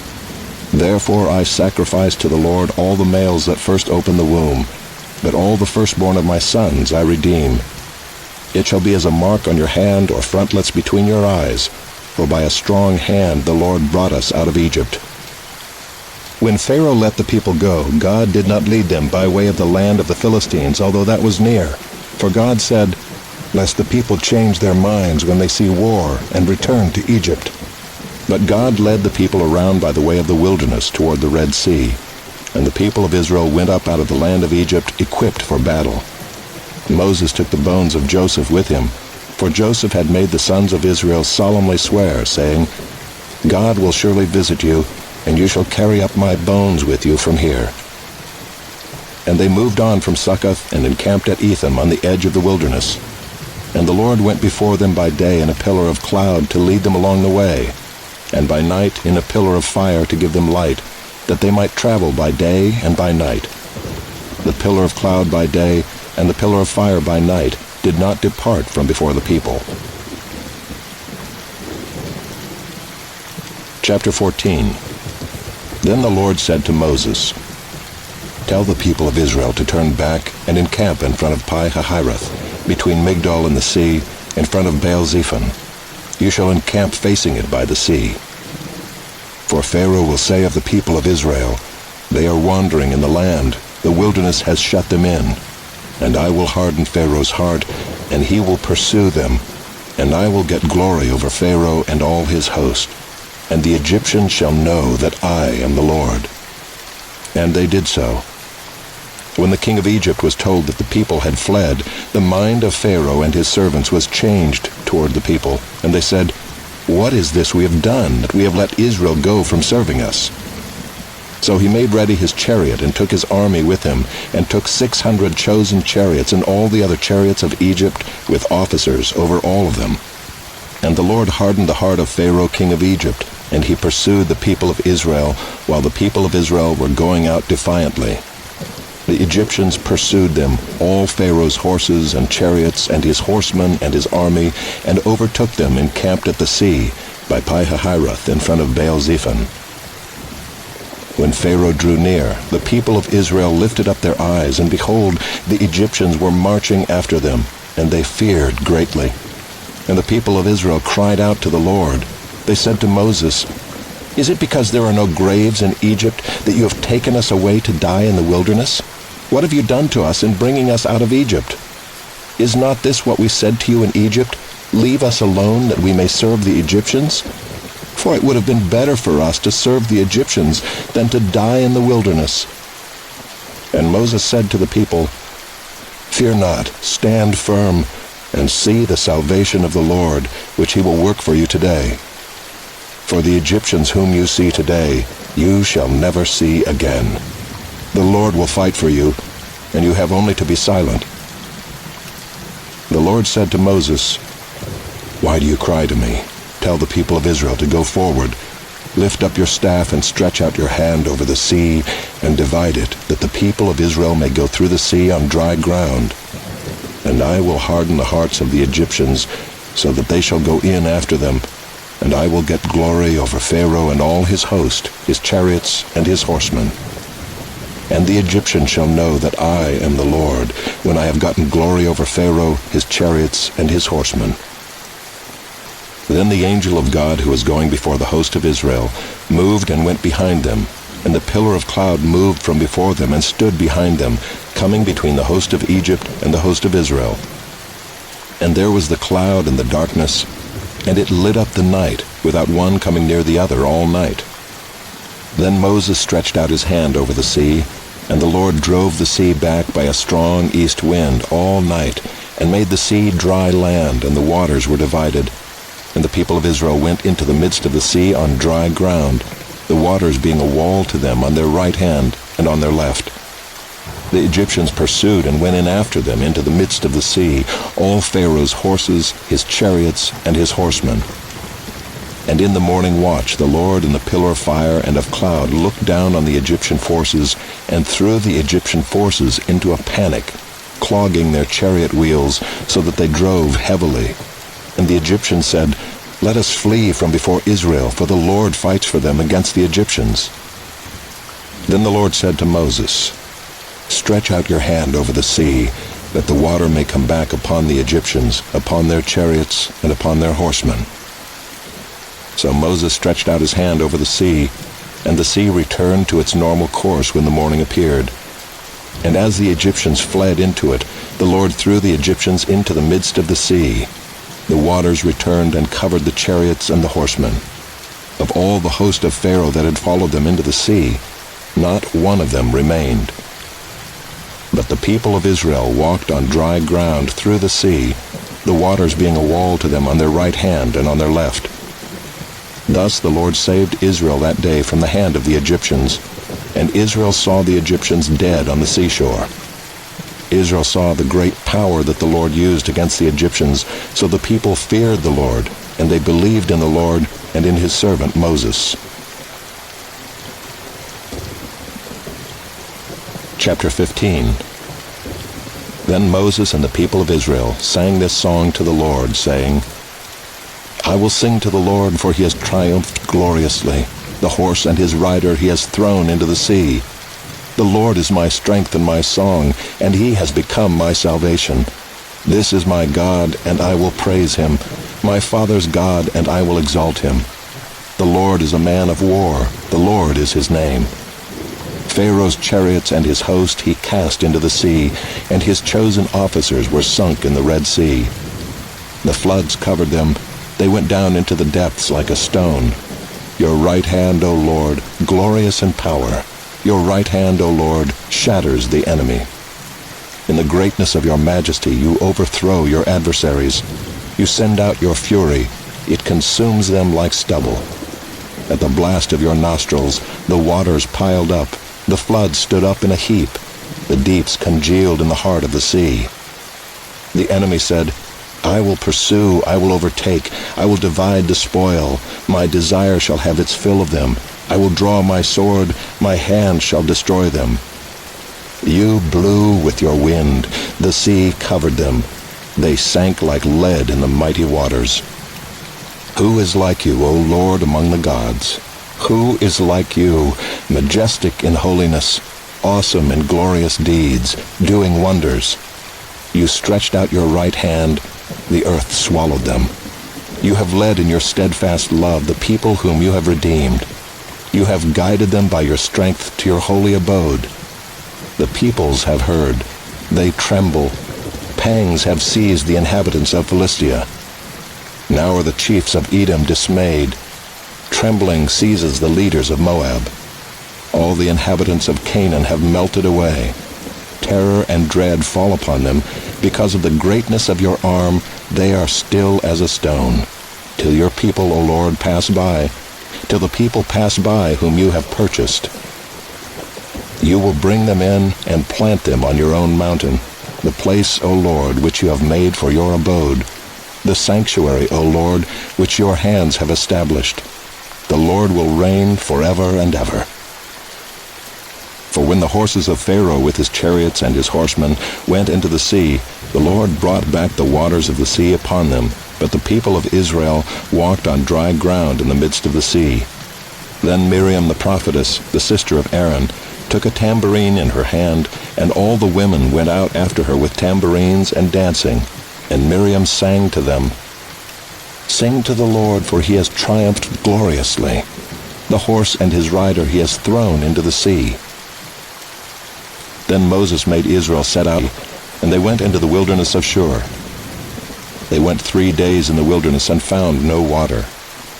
When they came to Marah, they could not drink the water of Marah because it was bitter. Therefore it was named Marah. And the people grumbled against Moses, saying, What shall we drink? And he cried to the Lord, and the Lord showed him a log, and he threw it into the water, and the water became sweet. There the Lord made for them a statute and a rule, and there he tested them, saying, "If you will diligently listen to the voice of the Lord your God, and do that which is right in his eyes, and give ear to his commandments, and keep all his statutes, I will put none of the diseases on you that I put on the Egyptians, for I am the Lord your healer." Then they came to Elim, where there were 12 springs of water and 70 palm trees, and they encamped there by the water. Chapter 16. They set out from Elim, and all the congregation of the people of Israel came to the wilderness of Sin, which is between Edom and Sinai, on the 15th day of the 2nd month after they had departed from the land of Egypt. And the whole congregation of the people of Israel grumbled against Moses and Aaron in the wilderness. And the people of Israel said to them, "Would that we had died by the hand of the Lord in the land of Egypt, when we sat by the meat pots and ate bread to the full. For you have brought us out into this wilderness to kill this whole assembly with hunger." Then the Lord said to Moses, "Behold, I am about to rain bread from heaven for you, and the people shall go out and gather a day's portion every day, that I may test them, whether they will walk in my law or not. On the 6th day, when they prepare what they bring in, it will be twice as much as they gather daily." So Moses and Aaron said to all the people of Israel, "At evening you shall know that it was the Lord who brought you out of the land of Egypt, and in the morning you shall see the glory of the Lord, because he has heard your grumbling against the Lord. For what are we that you grumble against us?" And Moses said, "When the Lord gives you in the evening meat to eat, and in the morning bread to the full, because the Lord has heard your grumbling, that you grumble against him, what are we? Your grumbling is not against us, but against the Lord." Then Moses said to Aaron, "Say to the whole congregation of the people of Israel, 'Come near before the Lord, for he has heard your grumbling.'" And as soon as Aaron spoke to the whole congregation of the people of Israel, they looked toward the wilderness, and behold, the glory of the Lord appeared in the cloud. And the Lord said to Moses, "I have heard the grumbling of the people of Israel. Say to them, 'At twilight you shall eat meat, and in the morning you shall be filled with bread. Then you shall know that I am the Lord your God.'" In the evening quail came up and covered the camp, and in the morning dew lay around the camp. And when the dew had gone up, there was on the face of the wilderness a fine, flake-like thing, fine as frost on the ground. When the people of Israel saw it, they said to one another, "What is it?" For they did not know what it was. And Moses said to them, "It is the bread that the Lord has given you to eat. This is what the Lord has commanded. Gather of it, each one of you, as much as he can eat. You shall each take an omer according to the number of the persons that each of you has in his tent." And the people of Israel did so. They gathered, some more, some less. But when they measured it with an omer, whoever gathered much had nothing left over, and whoever gathered little had no lack. Each of them gathered as much as he could eat. And Moses said to them, "Let no one leave any of it over till the morning." But they did not listen to Moses. Some left part of it till the morning, and it bred worms and stank. And Moses was angry with them. Morning by morning they gathered it, each as much as he could eat. But when the sun grew hot, it melted. On the 6th day they gathered twice as much bread, 2 omers each. And when all the leaders of the congregation came and told Moses, he said to them, "This is what the Lord has commanded. Tomorrow is a day of solemn rest, a holy Sabbath to the Lord. Bake what you will bake, and boil what you will boil, and all that is left over lay aside to be kept till the morning." So they laid it aside till the morning, as Moses commanded them, and it did not stink, and there were no worms in it. Moses said, "Eat it today, for today is a Sabbath to the Lord. Today you will not find it in the field. 6 days you shall gather it, but on the 7th day, which is a Sabbath, there will be none." On the 7th day some of the people went out to gather, but they found none. And the Lord said to Moses, "How long will you refuse to keep my commandments and my laws? See, the Lord has given you the Sabbath. Therefore on the 6th day he gives you bread for 2 days. Remain each of you in his place. Let no one go out of his place on the seventh day." So the people rested on the seventh day. Now the house of Israel called its name manna. It was like coriander seed, white, and the taste of it was like wafers made with honey. Moses said, "This is what the Lord has commanded. Let an omer of it be kept throughout your generations, so that they may see the bread with which I fed you in the wilderness, when I brought you out of the land of Egypt." And Moses said to Aaron, "Take a jar and put an omer of manna in it, and place it before the Lord to be kept throughout your generations." As the Lord commanded Moses, so Aaron placed it before the testimony to be kept. The people of Israel ate the manna 40 years till they came to a habitable land. They ate the manna till they came to the border of the land of Canaan. An omer is a 10th part of an ephah. Chapter 17. All the congregation of the people of Israel moved on from the wilderness of Sin by stages, according to the commandment of the Lord, and camped at Rephidim, but there was no water for the people to drink. Therefore the people quarreled with Moses and said, "Give us water to drink." And Moses said to them, "Why do you quarrel with me? Why do you test the Lord?" But the people thirsted there for water, and the people grumbled against Moses and said, "Why did you bring us up out of Egypt to kill us and our children and our livestock with thirst?" So Moses cried to the Lord, "What shall I do with this people? They are almost ready to stone me." And the Lord said to Moses, "Pass on before the people, taking with you some of the elders of Israel, and take in your hand the staff with which you struck the Nile, and go. Behold, I will stand before you there on the rock at Horeb, and you shall strike the rock, and water shall come out of it, and the people will drink." And Moses did so in the sight of the elders of Israel. And he called the name of the place Massah and Meribah, because of the quarreling of the people of Israel, and because they tested the Lord by saying, "Is the Lord among us or not?" Then Amalek came and fought with Israel at Rephidim. So Moses said to Joshua, "Choose for us men, and go out and fight with Amalek. Tomorrow I will stand on the top of the hill with the staff of God in my hand." So Joshua did as Moses told him, and fought with Amalek, while Moses, Aaron, and Hur went up to the top of the hill. Whenever Moses held up his hand, Israel prevailed, and whenever he lowered his hand, Amalek prevailed. But Moses' hands grew weary, so they took a stone and put it under him, and he sat on it, while Aaron and Hur held up his hands, one on one side and the other on the other side. So his hands were steady until the going down of the sun. And Joshua overwhelmed Amalek and his people with the sword. Then the Lord said to Moses, "Write this as a memorial in a book, and recite it in the ears of Joshua, that I will utterly blot out the memory of Amalek from under heaven." And Moses built an altar and called the name of it, "The Lord is my banner," saying, "A hand upon the throne of the Lord. The Lord will have war with Amalek from generation to generation." Chapter 18. Jethro, the priest of Midian, Moses' father-in-law, heard of all that God had done for Moses and for Israel his people, how the Lord had brought Israel out of Egypt. Now Jethro, Moses' father-in-law, had taken Zipporah, Moses' wife, after he had sent her home, along with her 2 sons. The name of the one was Gershom, for he said, "I have been a sojourner in a foreign land." And the name of the other, Eliezer, for he said, "The God of my father was my help, and delivered me from the sword of Pharaoh." Jethro, Moses' father-in-law, came with his sons and his wife to Moses in the wilderness, where he was encamped at the mountain of God.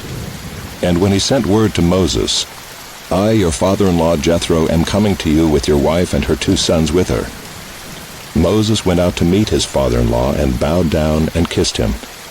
And they asked each other of their welfare and went into the tent. Then Moses told his father-in-law all that the Lord had done to Pharaoh and to the Egyptians for Israel's sake, all the hardship that had come upon them in the way, and how the Lord had delivered them. And Jethro rejoiced for all the good that the Lord had done to Israel, in that he had delivered them out of the hand of the Egyptians. Jethro said, Blessed be the Lord who has delivered you out of the hand of the Egyptians and out of the hand of Pharaoh, and has delivered the people from under the hand of the Egyptians. Now I know that the Lord is greater than all gods, because in this affair they dealt arrogantly with the people. And Jethro, Moses' father-in-law, brought a burnt offering and sacrifices to God. And Aaron came with all the elders of Israel to eat bread with Moses' father-in-law before God. The next day Moses sat to judge the people, and the people stood around Moses from morning till evening. When Moses' father-in-law saw all that he was doing for the people, he said, "What is this that you are doing for the people? Why do you sit alone, and all the people stand around you from morning till evening?" And Moses said to his father-in-law, "Because the people come to me to inquire of God. When they have a dispute, they come to me, and I decide between one person and another, and I make them know the statutes of God and his laws." Moses' father-in-law said to him, "What you are doing is not good. You and the people with you will certainly wear yourselves out, for the thing is too heavy for you. You are not able to do it alone. Now obey my voice. I will give you advice, and God be with you. You shall represent the people before God and bring their cases to God, and you shall warn them about the statutes and the laws, and make them know the way in which they must walk and what they must do. Moreover, look for able men from all the people, men who fear God, who are trustworthy and hate a bribe, and place such men over the people as chiefs of thousands, of hundreds, of fifties, and of tens. And let them judge the people at all times. Every great matter they shall bring to you, but any small matter they shall decide themselves. So it will be easier for you, and they will bear the burden with you. If you do this, God will direct you. You will be able to endure, and all this people also will go to their place in peace." So Moses listened to the voice of his father-in-law and did all that he had said. Moses chose able men out of all Israel and made them heads over the people, chiefs of thousands, of hundreds, of fifties, and of tens. And they judged the people at all times. Any hard case they brought to Moses, but any small matter they decided themselves. Then Moses let his father-in-law depart, and he went away to his own country. Chapter 19. On the third new moon after the people of Israel had gone out of the land of Egypt, on that day they came into the wilderness of Sinai.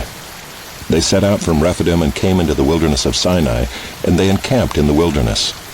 There Israel encamped before the mountain, while Moses went up to God. The Lord called to him out of the mountain, saying, "Thus you shall say to the house of Jacob, and tell the people of Israel, You yourselves have seen what I did to the Egyptians, and how I bore you on eagle's wings and brought you to myself. Now therefore, if you will indeed obey my voice and keep my covenant, you shall be my treasured possession among all peoples, for all the earth is mine, and you shall be to me a kingdom of priests and a holy nation. These are the words that you shall speak to the people of Israel." So Moses came and called the elders of the people and set before them all these words that the Lord had commanded him. All the people answered together and said, "All that the Lord has spoken we will do." And Moses reported the words of the people to the Lord. And the Lord said to Moses, "Behold, I am coming to you in a thick cloud, that the people may hear when I speak with you, and may also believe you forever." When Moses told the words of the people to the Lord said to Moses, "Go to the people and consecrate them today and tomorrow, and let them wash their garments and be ready for the third day. For on the third day the Lord will come down on Mount Sinai in the sight of all the people. And you shall set limits for the people all around, saying, Take care not to go up into the mountain or touch the edge of it. Whoever touches the mountain shall be put to death. No hand shall touch him, but he shall be stoned or shot, whether beast or man, he shall not live. When the trumpet sounds a long blast, they shall come up to the mountain." So Moses went down from the mountain to the people and consecrated the people, and they washed their garments. And he said to the people, "Be ready for the third day. Do not go near a woman." On the morning of the third day there were thunders and lightnings and a thick cloud in the mountain, and a very loud trumpet blast, so that all the people in the camp trembled. Then Moses brought the people out of the camp to meet God, and they took their stand at the foot of the mountain. Now Mount Sinai was wrapped in smoke, because the Lord had descended on it in fire. The smoke of it went up like the smoke of a kill, and the whole mountain trembled greatly. And as the sound of the trumpet grew louder and louder, Moses spoke, and God answered him in thunder. The Lord came down on Mount Sinai to the top of the mountain, and the Lord called Moses to the top of the mountain, and Moses went up. And the Lord said to Moses, "Go down and warn the people, lest they break through to the Lord to look, and many of them perish. Also let the priests who come near to the Lord consecrate themselves, lest the Lord break out against them." And Moses said to the Lord, "The people cannot come up to Mount Sinai, for you yourself warned us, saying, 'Set limits around the mountain and consecrate it.'" And the Lord said to him, "Go down and come up, bringing Aaron with you, but do not let the priests and the people break through to come up to the Lord, lest he break out against them." So Moses went down to the people and told them.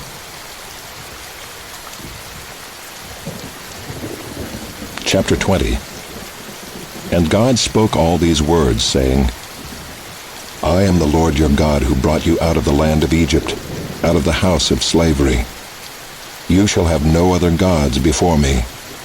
You shall not make for yourself a carved image, or any likeness of anything that is in heaven above, or that is in the earth beneath, or that is in the water under the earth.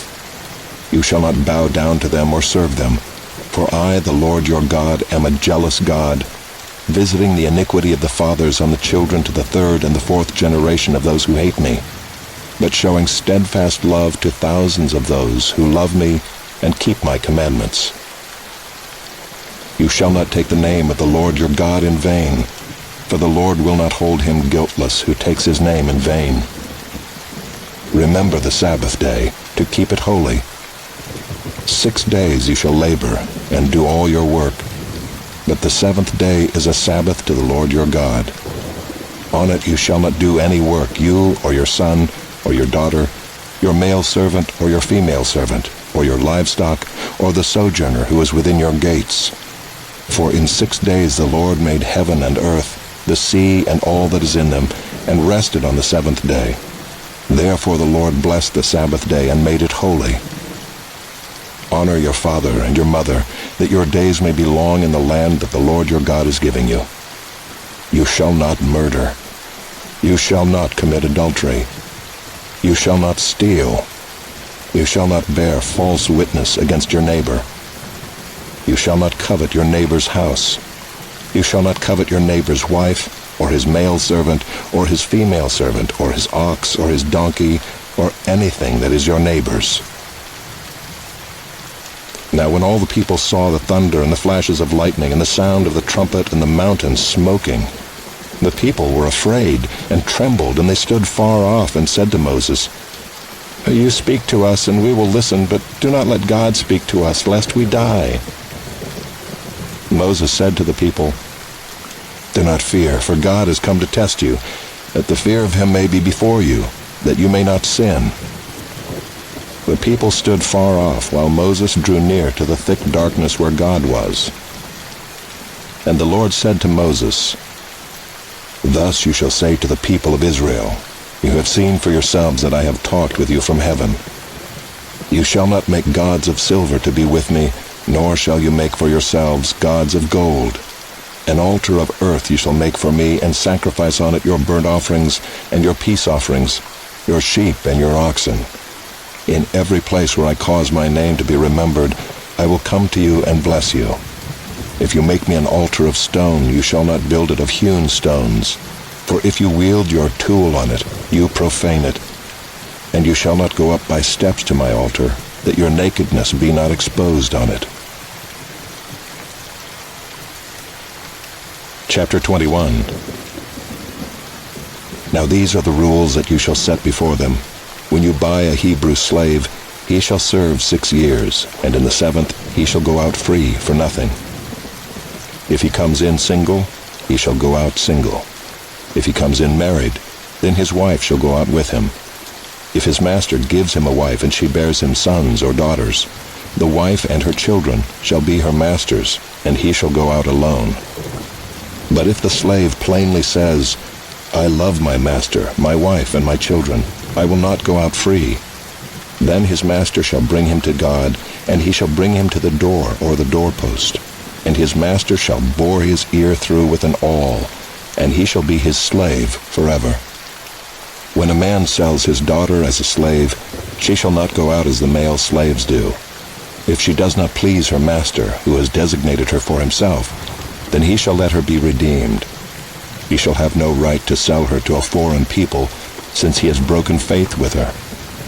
If he designates her for his son, he shall deal with her as with a daughter. If he takes another wife to himself, he shall not diminish her food, her clothing, or her marital rights. And if he does not do these 3 things for her, she shall go out for nothing without payment of money. Whoever strikes a man so that he dies shall be put to death. But if he did not lie in wait for him, but God let him fall into his hand, then I will appoint for you a place to which he may flee. But if a man willfully attacks another to kill him by cunning, you shall take him from my altar, that he may die. Whoever strikes his father or his mother shall be put to death. Whoever steals a man and sells him, and anyone found in possession of him shall be put to death. Whoever curses his father or his mother shall be put to death. When men quarrel and one strikes the other with a stone or with his fist, and the man does not die but takes to his bed, then if the man rises again and walks outdoors with his staff, he who struck him shall be cleared.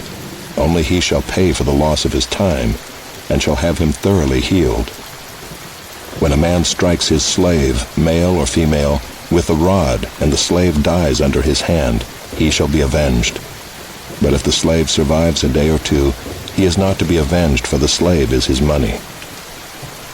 When men strive together and hit a pregnant woman, so that her children come out, but there is no harm, the one who hit her shall surely be fined, as the woman's husband shall impose on him, and he shall pay as the judges determine. But if there is harm, then you shall pay life for life, eye for eye, tooth for tooth, hand for hand, foot for foot, burn for burn, wound for wound, stripe for stripe. When a man strikes the eye of his slave, male or female, and destroys it, he shall let the slave go free because of his eye. If he knocks out the tooth of his slave, male or female, he shall let the slave go free because of his tooth.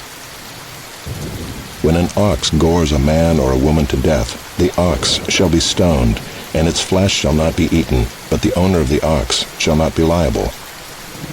But if the ox has been accustomed to gore in the past, and its owner has been warned but has not kept it in, and it kills a man or a woman, the ox shall be stoned, and its owner also shall be put to death. If a ransom is imposed on him, then he shall give for the redemption of his life whatever is imposed on him. If it gores a man's son or daughter, he shall be dealt with according to the same rule. If the ox gores a slave, male or female, the owner shall give to their master 30 shekels of silver, and the ox shall be stoned.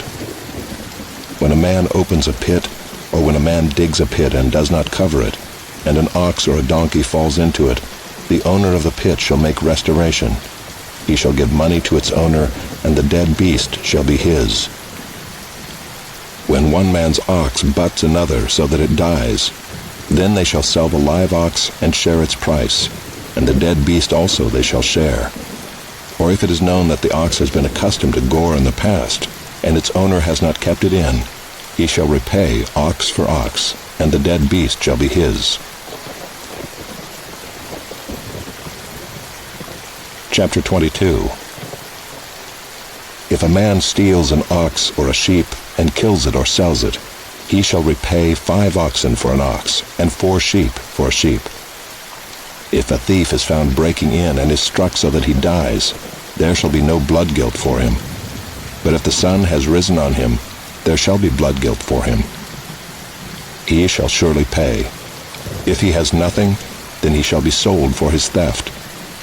If the stolen beast is found alive in his possession, whether it is an ox or a donkey or a sheep, he shall pay double. If a man causes a field or vineyard to be grazed over, or lets his beast loose, and it feeds in another man's field, he shall make restitution from the best in his own field and in his own vineyard. If fire breaks out and catches in thorns, so that the stacked grain or the standing grain or the field is consumed, he who started the fire shall make full restitution.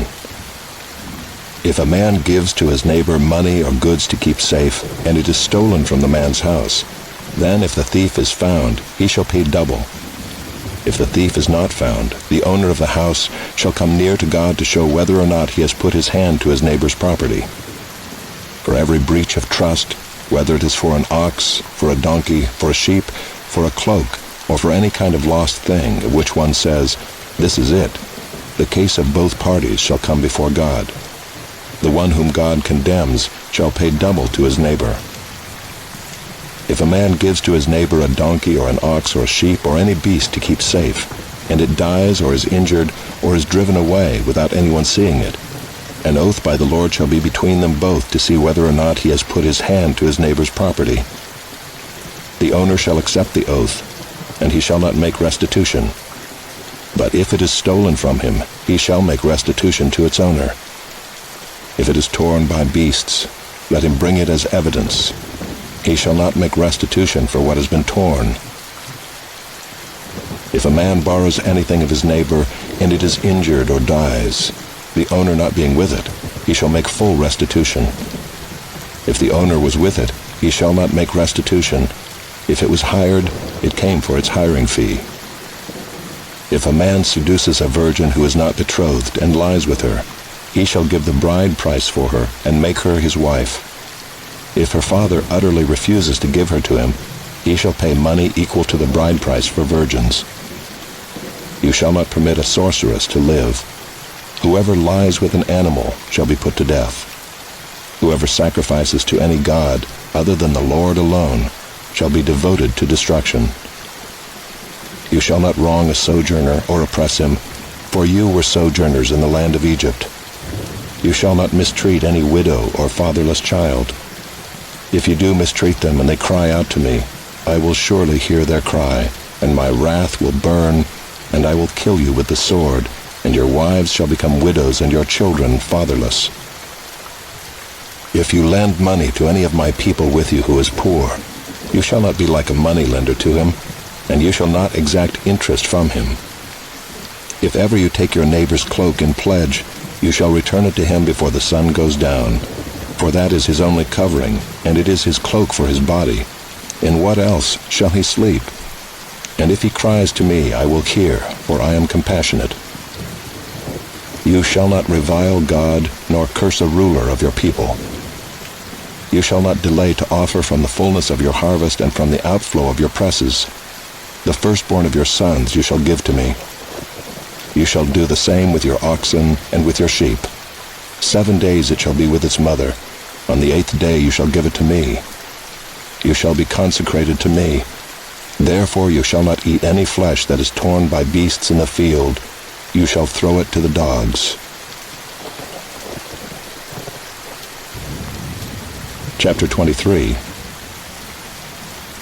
You shall not spread a false report. You shall not join hands with a wicked man to be a malicious witness.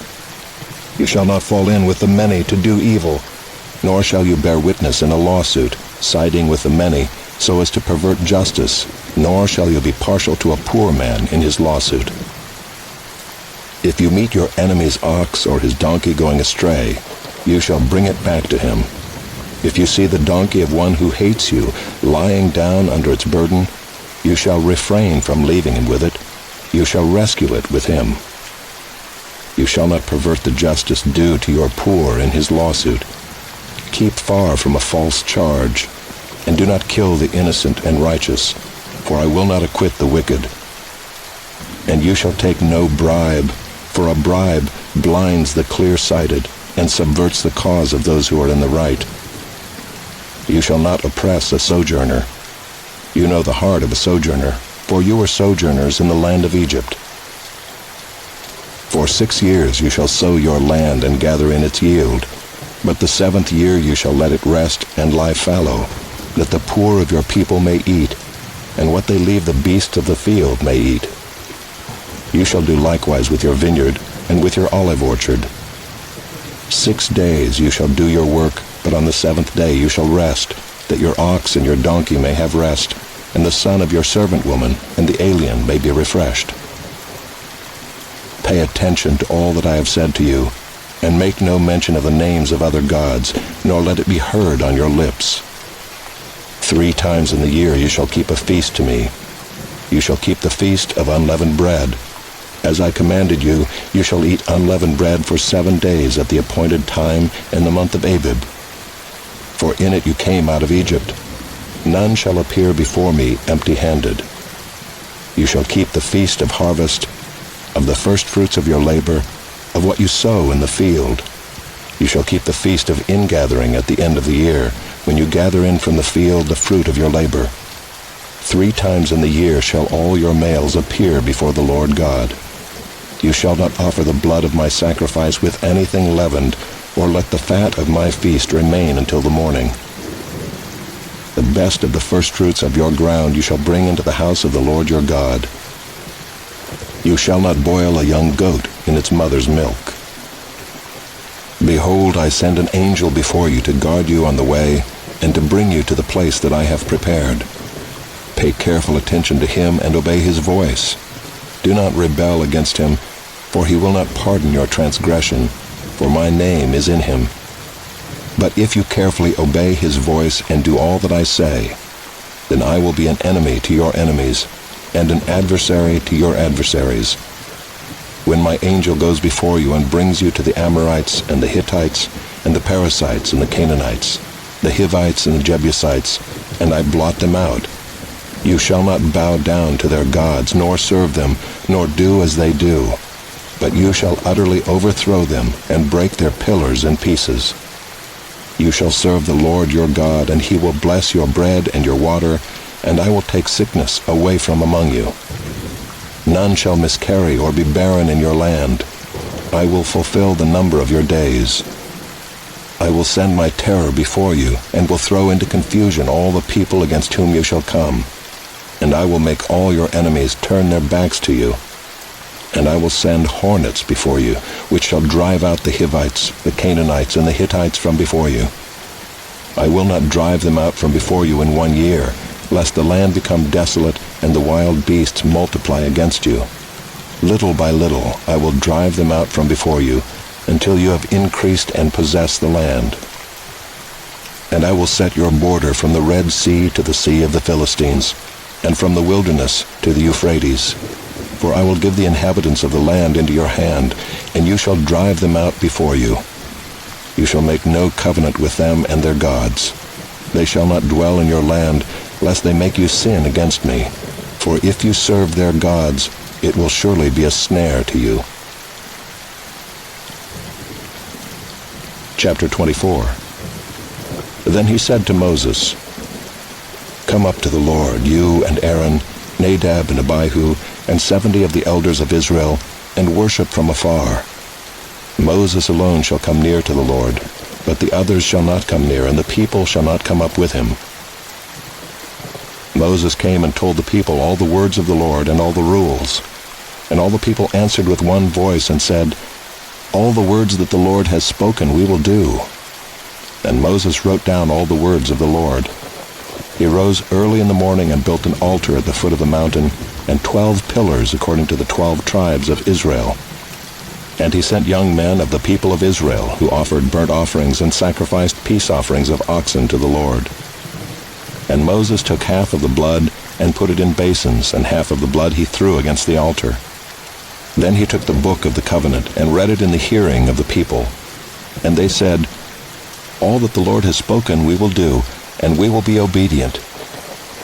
And Moses took the blood and threw it on the people and said, Behold the blood of the covenant that the Lord has made with you in accordance with all these words. Then Moses and Aaron, Nadab and Abihu, and 70 of the elders of Israel went up, and they saw the God of Israel. There was under his feet as it were a pavement of sapphire stone, like the very heaven for clearness. And he did not lay his hand on the chief men of the people of Israel. They beheld God, and ate and drank. The Lord said to Moses, "Come up to me on the mountain and wait there, that I may give you the tablets of stone with the law and the commandment which I have written for their instruction." So Moses rose with his assistant Joshua, and Moses went up into the mountain of God. And he said to the elders, "Wait here for us until we return to you. And behold, Aaron and Hur are with you. Whoever has a dispute, let him go to them." So Moses went up on the mountain, and the cloud covered the mountain. The glory of the Lord dwelt on Mount Sinai, and the cloud covered it 6 days. And on the 7th day he called to Moses out of the midst of the cloud. Now the appearance of the glory of the Lord was like a devouring fire on the top of the mountain in the sight of the people of Israel. Moses entered the cloud and went up on the mountain. And Moses was on the mountain 40 days and 40 nights.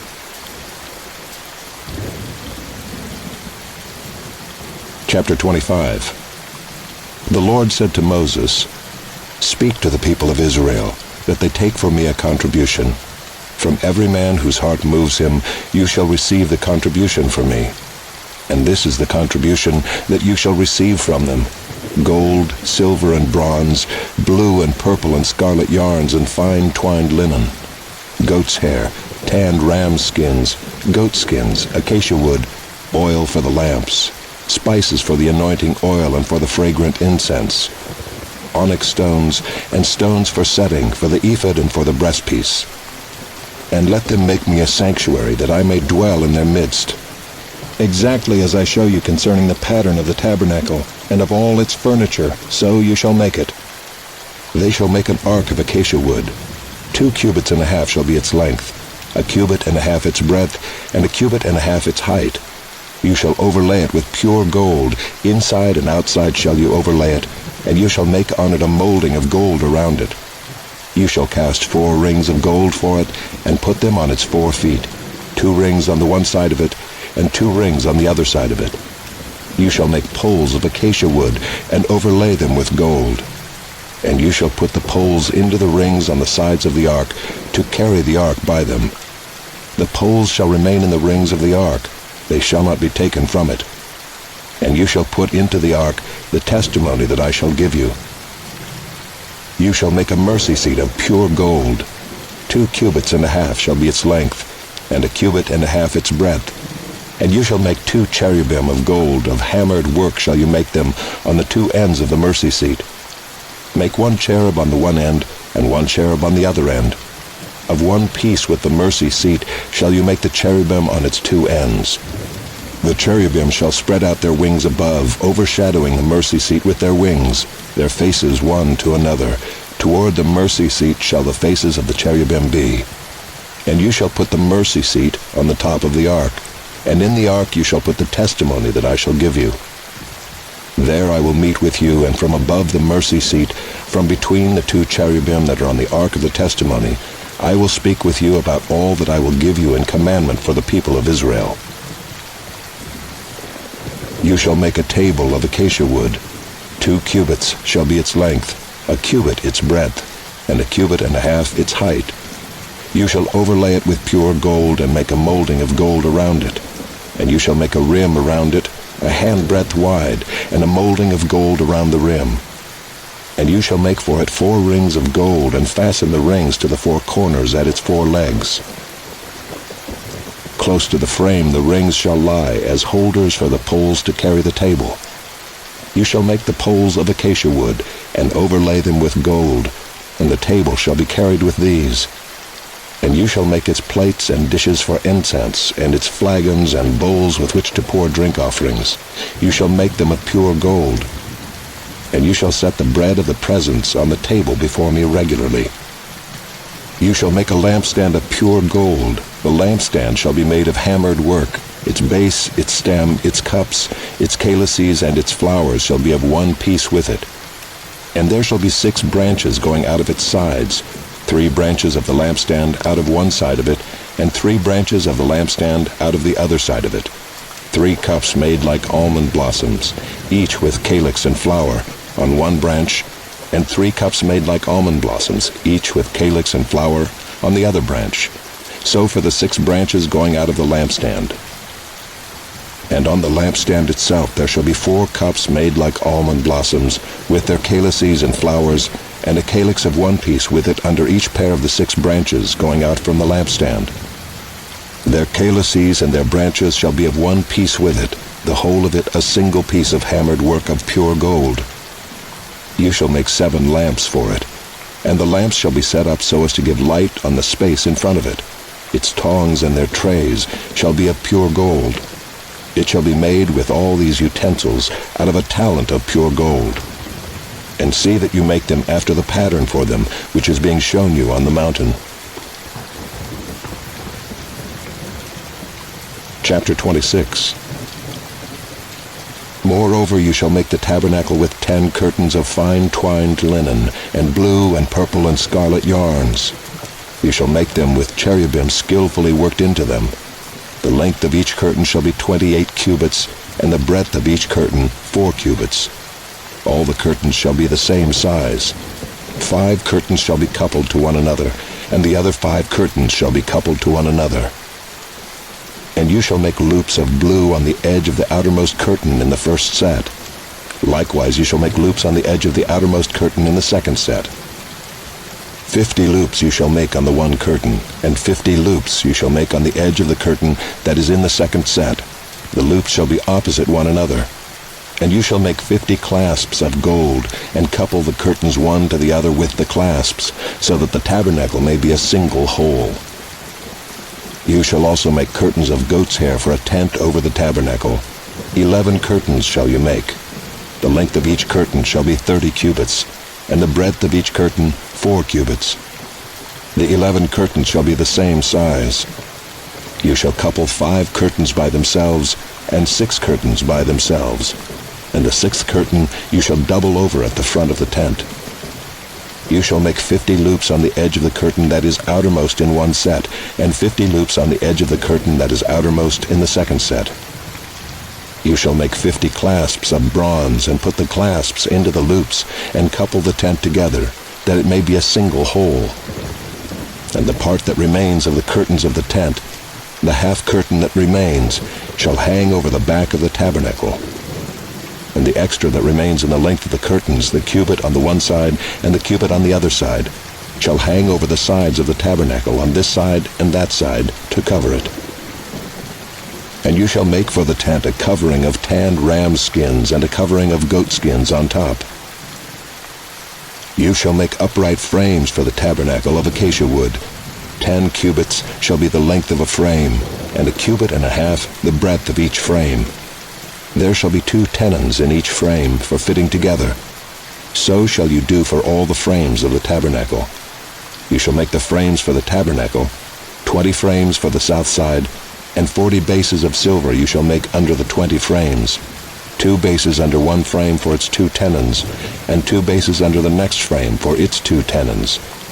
And for the second side of the tabernacle on the north side, 20 frames, and there 40 bases of silver, 2 bases under one frame, and 2 bases under the next frame.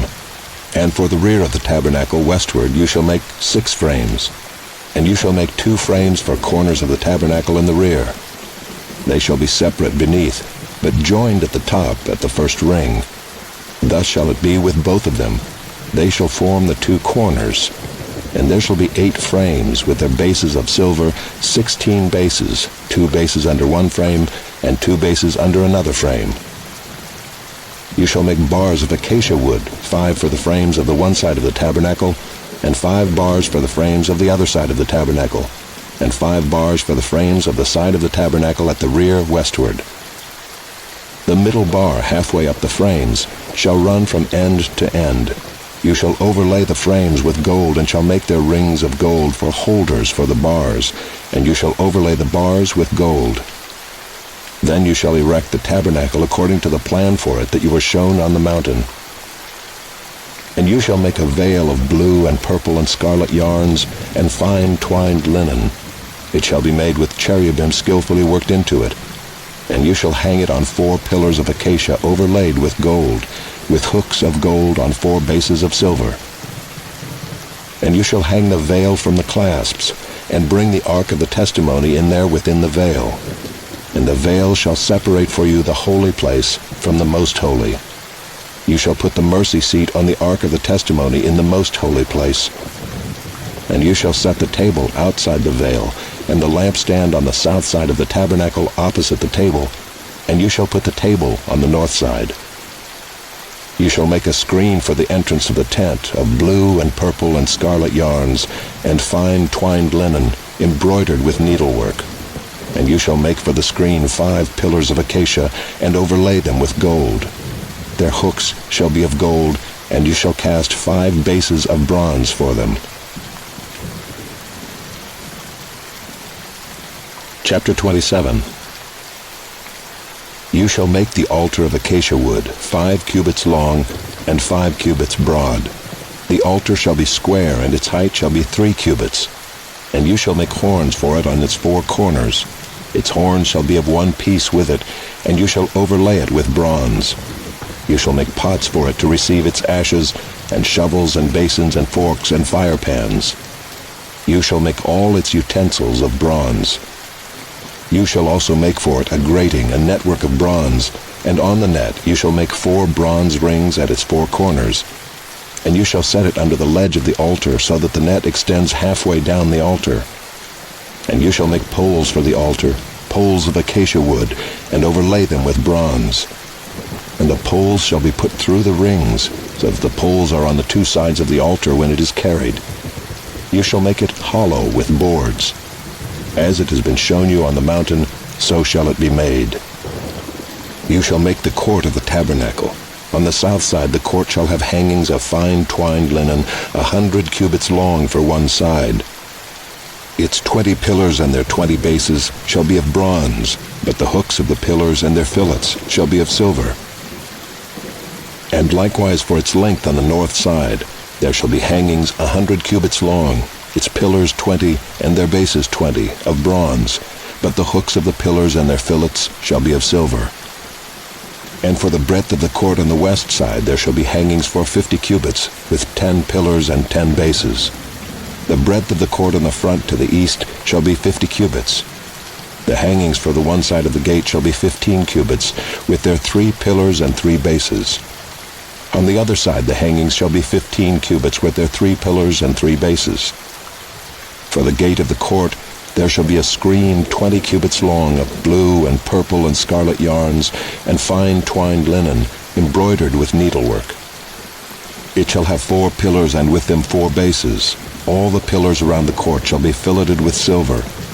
Their hooks shall be of silver, and their bases of bronze. The length of the court shall be 100 cubits, the breadth 50, and the height 5 cubits, with hangings of fine twined linen, and bases of bronze. All the utensils of the tabernacle for every use, and all its pegs and all the pegs of the court, shall be of bronze. You shall command the people of Israel that they bring to you pure beaten olive oil for the light, that a lamp may regularly be set up to burn. In the tent of meeting outside the veil that is before the testimony, Aaron and his sons shall tend it from evening to morning before the Lord. It shall be a statute forever to be observed throughout their generations by the people of Israel. Chapter 28. Then bring near to you Aaron your brother and his sons with him from among the people of Israel, to serve me as priests, Aaron and Aaron's sons, Nadab and Abihu, Eleazar and Ithamar. And you shall make holy garments for Aaron your brother, for glory and for beauty. You shall speak to all the skillful, whom I have filled with a spirit of skill, that they make Aaron's garments to consecrate him for my priesthood. These are the garments that they shall make: a breastpiece, an ephod, a robe, a coat of checker work, a turban, and a sash. They shall make holy garments for Aaron your brother and his sons to serve me as priests. They shall receive gold, blue, and purple, and scarlet yarns, and fine twined linen. And they shall make the ephod of gold, of blue, and purple, and scarlet yarns, and of fine twined linen, skillfully worked. It shall have 2 shoulder pieces attached to its 2 edges, so that it may be joined together. And the skillfully woven band on it shall be made like it, and be of one piece with it.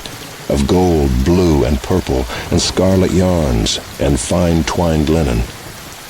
You shall take 2 onyx stones and engrave on them the names of the sons of Israel, 6 of their names on the one stone, and the names of the remaining 6 on the other stone, in the order of their birth. As a jeweler engraves signets, so shall you engrave the 2 stones with the names of the sons of Israel. You shall enclose them in settings of gold filigree, and you shall set the 2 stones on the shoulder pieces of the ephod as stones of remembrance for the sons of Israel. And Aaron shall bear their names before the Lord on his 2 shoulders for remembrance. You shall make settings of gold filigree and 2 chains of pure gold, twisted like cords, and you shall attach the corded chains to the settings. You shall make a breastpiece of judgment in skilled work. In the style of the ephod you shall make it, of gold, blue, and purple, and scarlet yarns, and fine twined linen shall you make it. It shall be square and doubled, a span its length, and a span its breadth. You shall set in it 4 rows of stones. A row of sardius, topaz, and carbuncle shall be the first row, and the second row an emerald, a sapphire, and a diamond, and the third row a jacinth, an agate, and an amethyst, and the 4th row a beryl, an onyx, and a jasper. They shall be set in gold filigree. There shall be 12 stones with their names according to the names of the sons of Israel. They shall be like signets, each engraved with its name for the 12 tribes. You shall make for the breastpiece twisted chains like cords of pure gold. And you shall make for the breastpiece 2 rings of gold, and put the 2 rings on the 2 edges of the breastpiece. And you shall put the 2 cords of gold in the 2 rings at the edges of the breastpiece.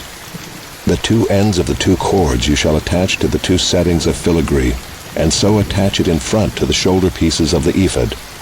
You shall make 2 rings of gold, and put them at the 2 ends of the breastpiece, on its inside edge next to the ephod.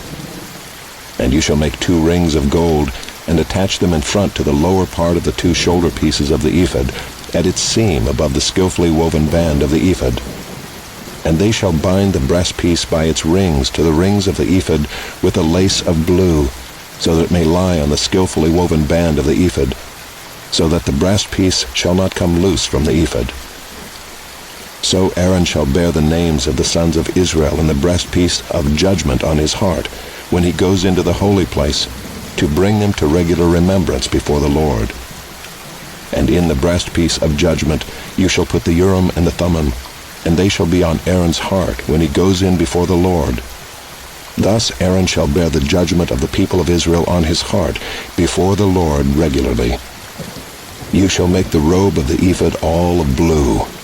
It shall have an opening for the head in the middle of it, with a woven binding around the opening, like the opening in a garment, so that it may not tear. On its hem you shall make pomegranates of blue and purple and scarlet yarns, around its hem with bells of gold between them, a golden bell and a pomegranate, a golden bell and a pomegranate, around the hem of the robe. And it shall be on Aaron when he ministers, and its sound shall be heard when he goes into the holy place before the Lord, and when he comes out, so that he does not die. You shall make a plate of pure gold, and engrave on it, like the engraving of a signet, holy to the Lord. And you shall fasten it on the turban by a cord of blue. It shall be on the front of the turban. It shall be on Aaron's forehead, and Aaron shall bear any guilt from the holy things that the people of Israel consecrate as their holy gifts. It shall regularly be on his forehead, that they may be accepted before the Lord. You shall weave the coat in checker work of fine linen, and you shall make a turban of fine linen, and you shall make a sash embroidered with needlework. For Aaron's sons you shall make coats and sashes and caps. You shall make them for glory and beauty. And you shall put them on Aaron your brother and on his sons with him, and shall anoint them and ordain them and consecrate them, that they may serve me as priests. You shall make for them linen undergarments to cover their naked flesh. They shall reach from the hips to the thighs, and they shall be on Aaron and on his sons when they go into the tent of meeting, or when they come near the altar to minister in the holy place, lest they bear guilt and die. This shall be a statute forever for him and for his offspring after him. Chapter 29. Now this is what you shall do to them to consecrate them, that they may serve me as priests. Take 1 bull of the herd and 2 rams without blemish, and unleavened bread, unleavened cakes mixed with oil, and unleavened wafers smeared with oil. You shall make them of fine wheat flour. You shall put them in 1 basket, and bring them in the basket, and bring the bull and the 2 rams. You shall bring Aaron and his sons to the entrance of the tent of meeting, and wash them with water. Then you shall take the garments, and put on Aaron the coat, and the robe of the ephod, and the breastpiece, and gird him with the skillfully woven band of the ephod. And you shall set the turban on his head, and put the holy crown on the turban. You shall take the anointing oil, and pour it on his head, and anoint him. Then you shall bring his sons, and put coats on them, and you shall gird Aaron and his sons with sashes, and bind caps on them. And the priesthood shall be theirs by a statute forever. Thus you shall ordain Aaron and his sons. Then you shall bring the bull before the tent of meeting. Aaron and his sons shall lay their hands on the head of the bull. Then you shall kill the bull before the Lord at the entrance of the tent of meeting, and shall take part of the blood of the bull, and put it on the horns of the altar with your finger, and the rest of the blood you shall pour out at the base of the altar. And you shall take all the fat that covers the entrails, and the long lobe of the liver, and the 2 kidneys with the fat that is on them, and burn them on the altar. But the flesh of the bull and its skin and its dung you shall burn with fire outside the camp. It is a sin offering. Then you shall take 1 of the rams, and Aaron and his sons shall lay their hands on the head of the ram. And you shall kill the ram, and shall take its blood, and throw it against the sides of the altar. Then you shall cut the ram into pieces, and wash its entrails and its legs, and put them with its pieces and its head, and burn the whole ram on the altar.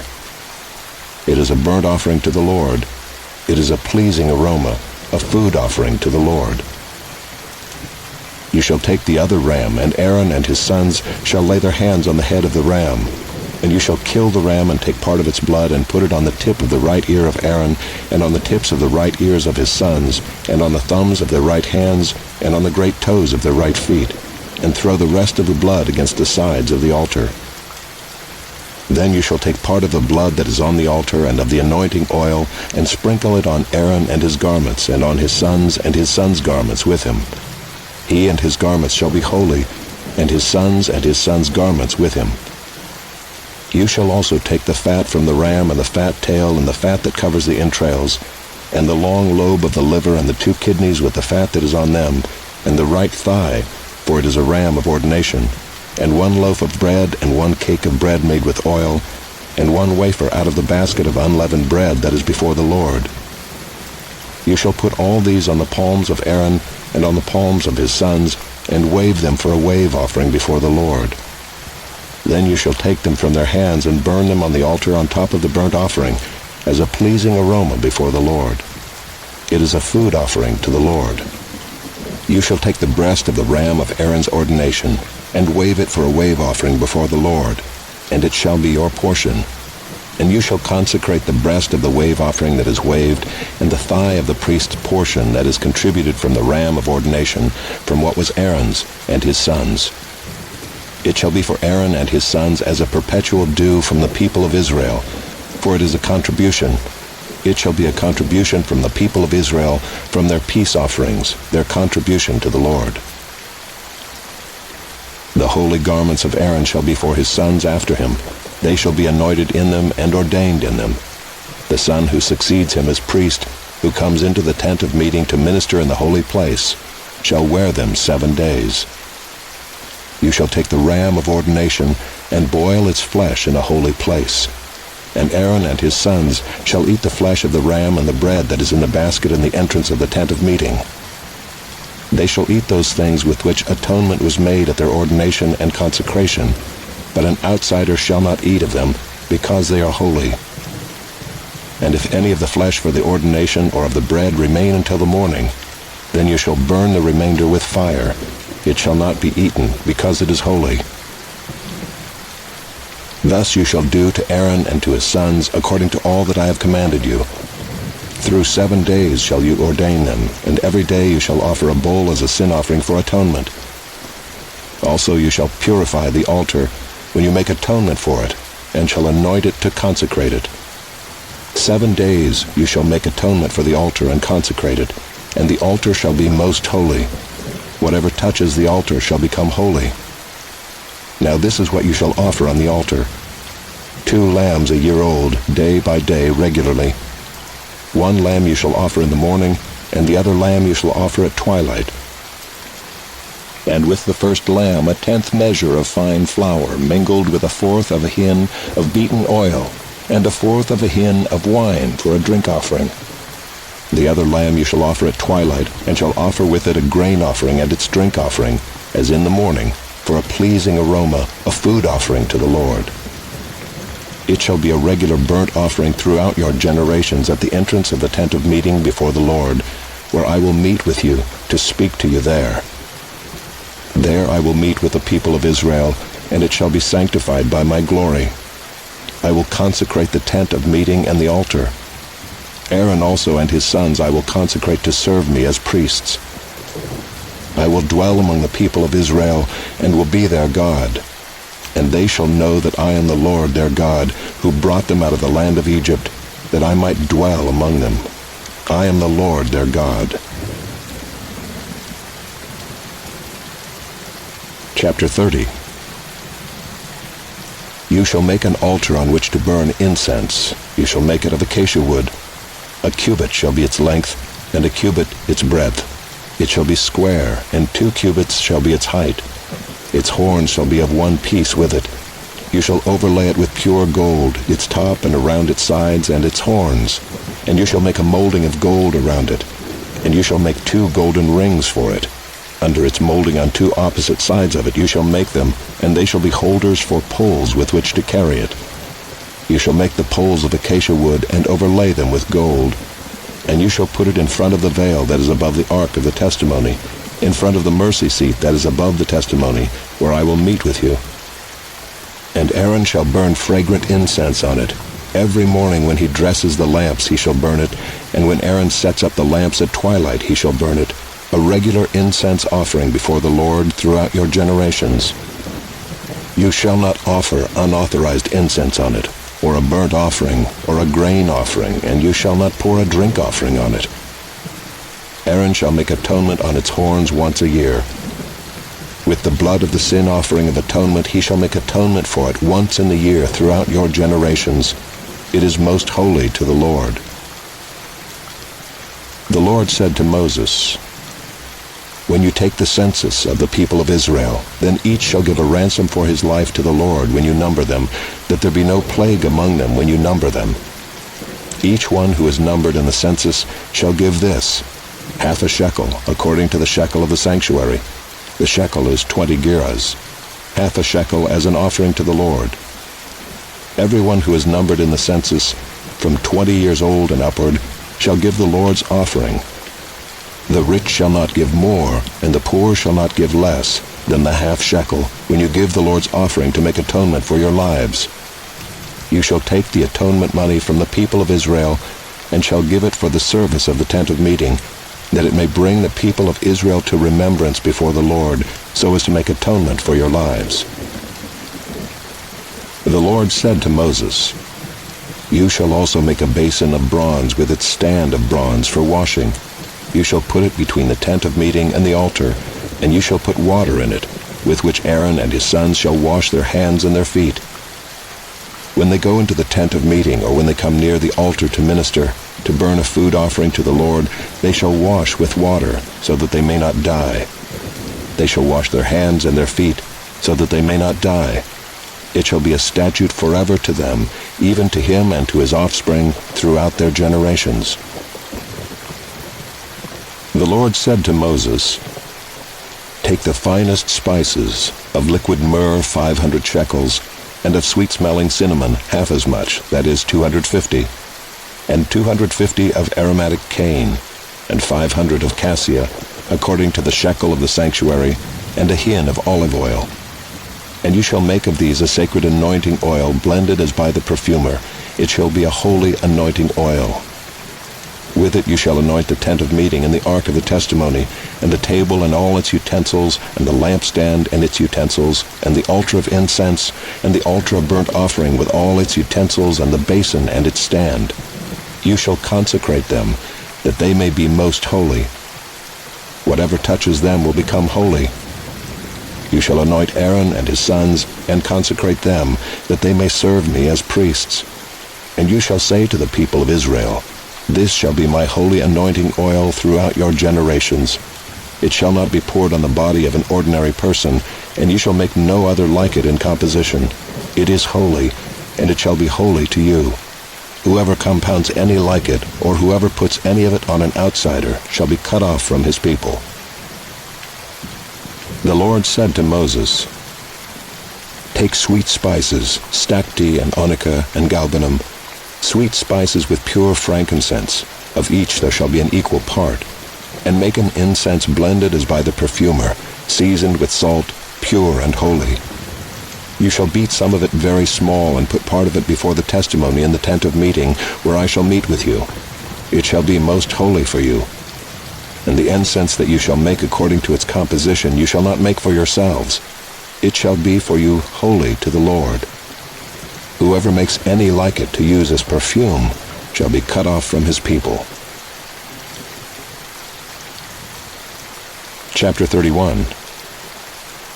The Lord said to Moses, See, I have called by my name Bezalel the son of Uri, son of Hur, of the tribe of Judah, and I have filled him with the Spirit of God, with ability and intelligence, with knowledge and all craftsmanship, to devise artistic designs, to work in gold, silver, and bronze, in cutting stones for setting, and in carving wood, to work in every craft. And behold, I have appointed with him Aholiab, the son of Ahisamach, of the tribe of Dan. And I have given to all able men ability, that they may make all that I have commanded you, the tent of meeting and the ark of the testimony, and the mercy seat that is on it, and all the furnishings of the tent, the table and its utensils, and the pure lampstand with all its utensils, and the altar of incense, and the altar of burnt offering with all its utensils, and the basin and its stand, and the finely worked garments, the holy garments for Aaron the priest, and the garments of his sons for their service as priests, and the anointing oil, and the fragrant incense for the holy place. According to all that I have commanded you, they shall do. And the Lord said to Moses, You are to speak to the people of Israel and say, Above all you shall keep my Sabbaths, for this is a sign between me and you throughout your generations, that you may know that I, the Lord, sanctify you. You shall keep the Sabbath, because it is holy for you. Everyone who profanes it shall be put to death. Whoever does any work on it, that soul shall be cut off from among his people. 6 days shall work be done, but the seventh day is a Sabbath of solemn rest, holy to the Lord. Whoever does any work on the Sabbath day shall be put to death. Therefore the people of Israel shall keep the Sabbath, observing the Sabbath throughout their generations as a covenant forever. It is a sign forever between me and the people of Israel, that in 6 days the Lord made heaven and earth, and on the seventh day he rested and was refreshed. And he gave to Moses, when he had finished speaking with him on Mount Sinai, the 2 tablets of the testimony, tablets of stone written with the finger of God. Chapter 32. When the people saw that Moses delayed to come down from the mountain, the people gathered themselves together to Aaron and said to him, Up, make us gods who shall go before us. As for this Moses, the man who brought us up out of the land of Egypt, we do not know what has become of him. So Aaron said to them, Take off the rings of gold that are in the ears of your wives, your sons, and your daughters, and bring them to me. So all the people took off the rings of gold that were in their ears and brought them to Aaron. And he received the gold from their hand and fashioned it with a graving tool and made a golden calf. And they said, These are your gods, O Israel, who brought you up out of the land of Egypt. When Aaron saw this, he built an altar before it. And Aaron made a proclamation and said, Tomorrow shall be a feast to the Lord. And they rose up early the next day and offered burnt offerings and brought peace offerings. And the people sat down to eat and drink and rose up to play. And the Lord said to Moses, "Go down, for your people whom you brought up out of the land of Egypt have corrupted themselves. They have turned aside quickly out of the way that I commanded them. They have made for themselves a golden calf, and have worshipped it, and sacrificed to it, and said, 'These are your gods, O Israel, who brought you up out of the land of Egypt.'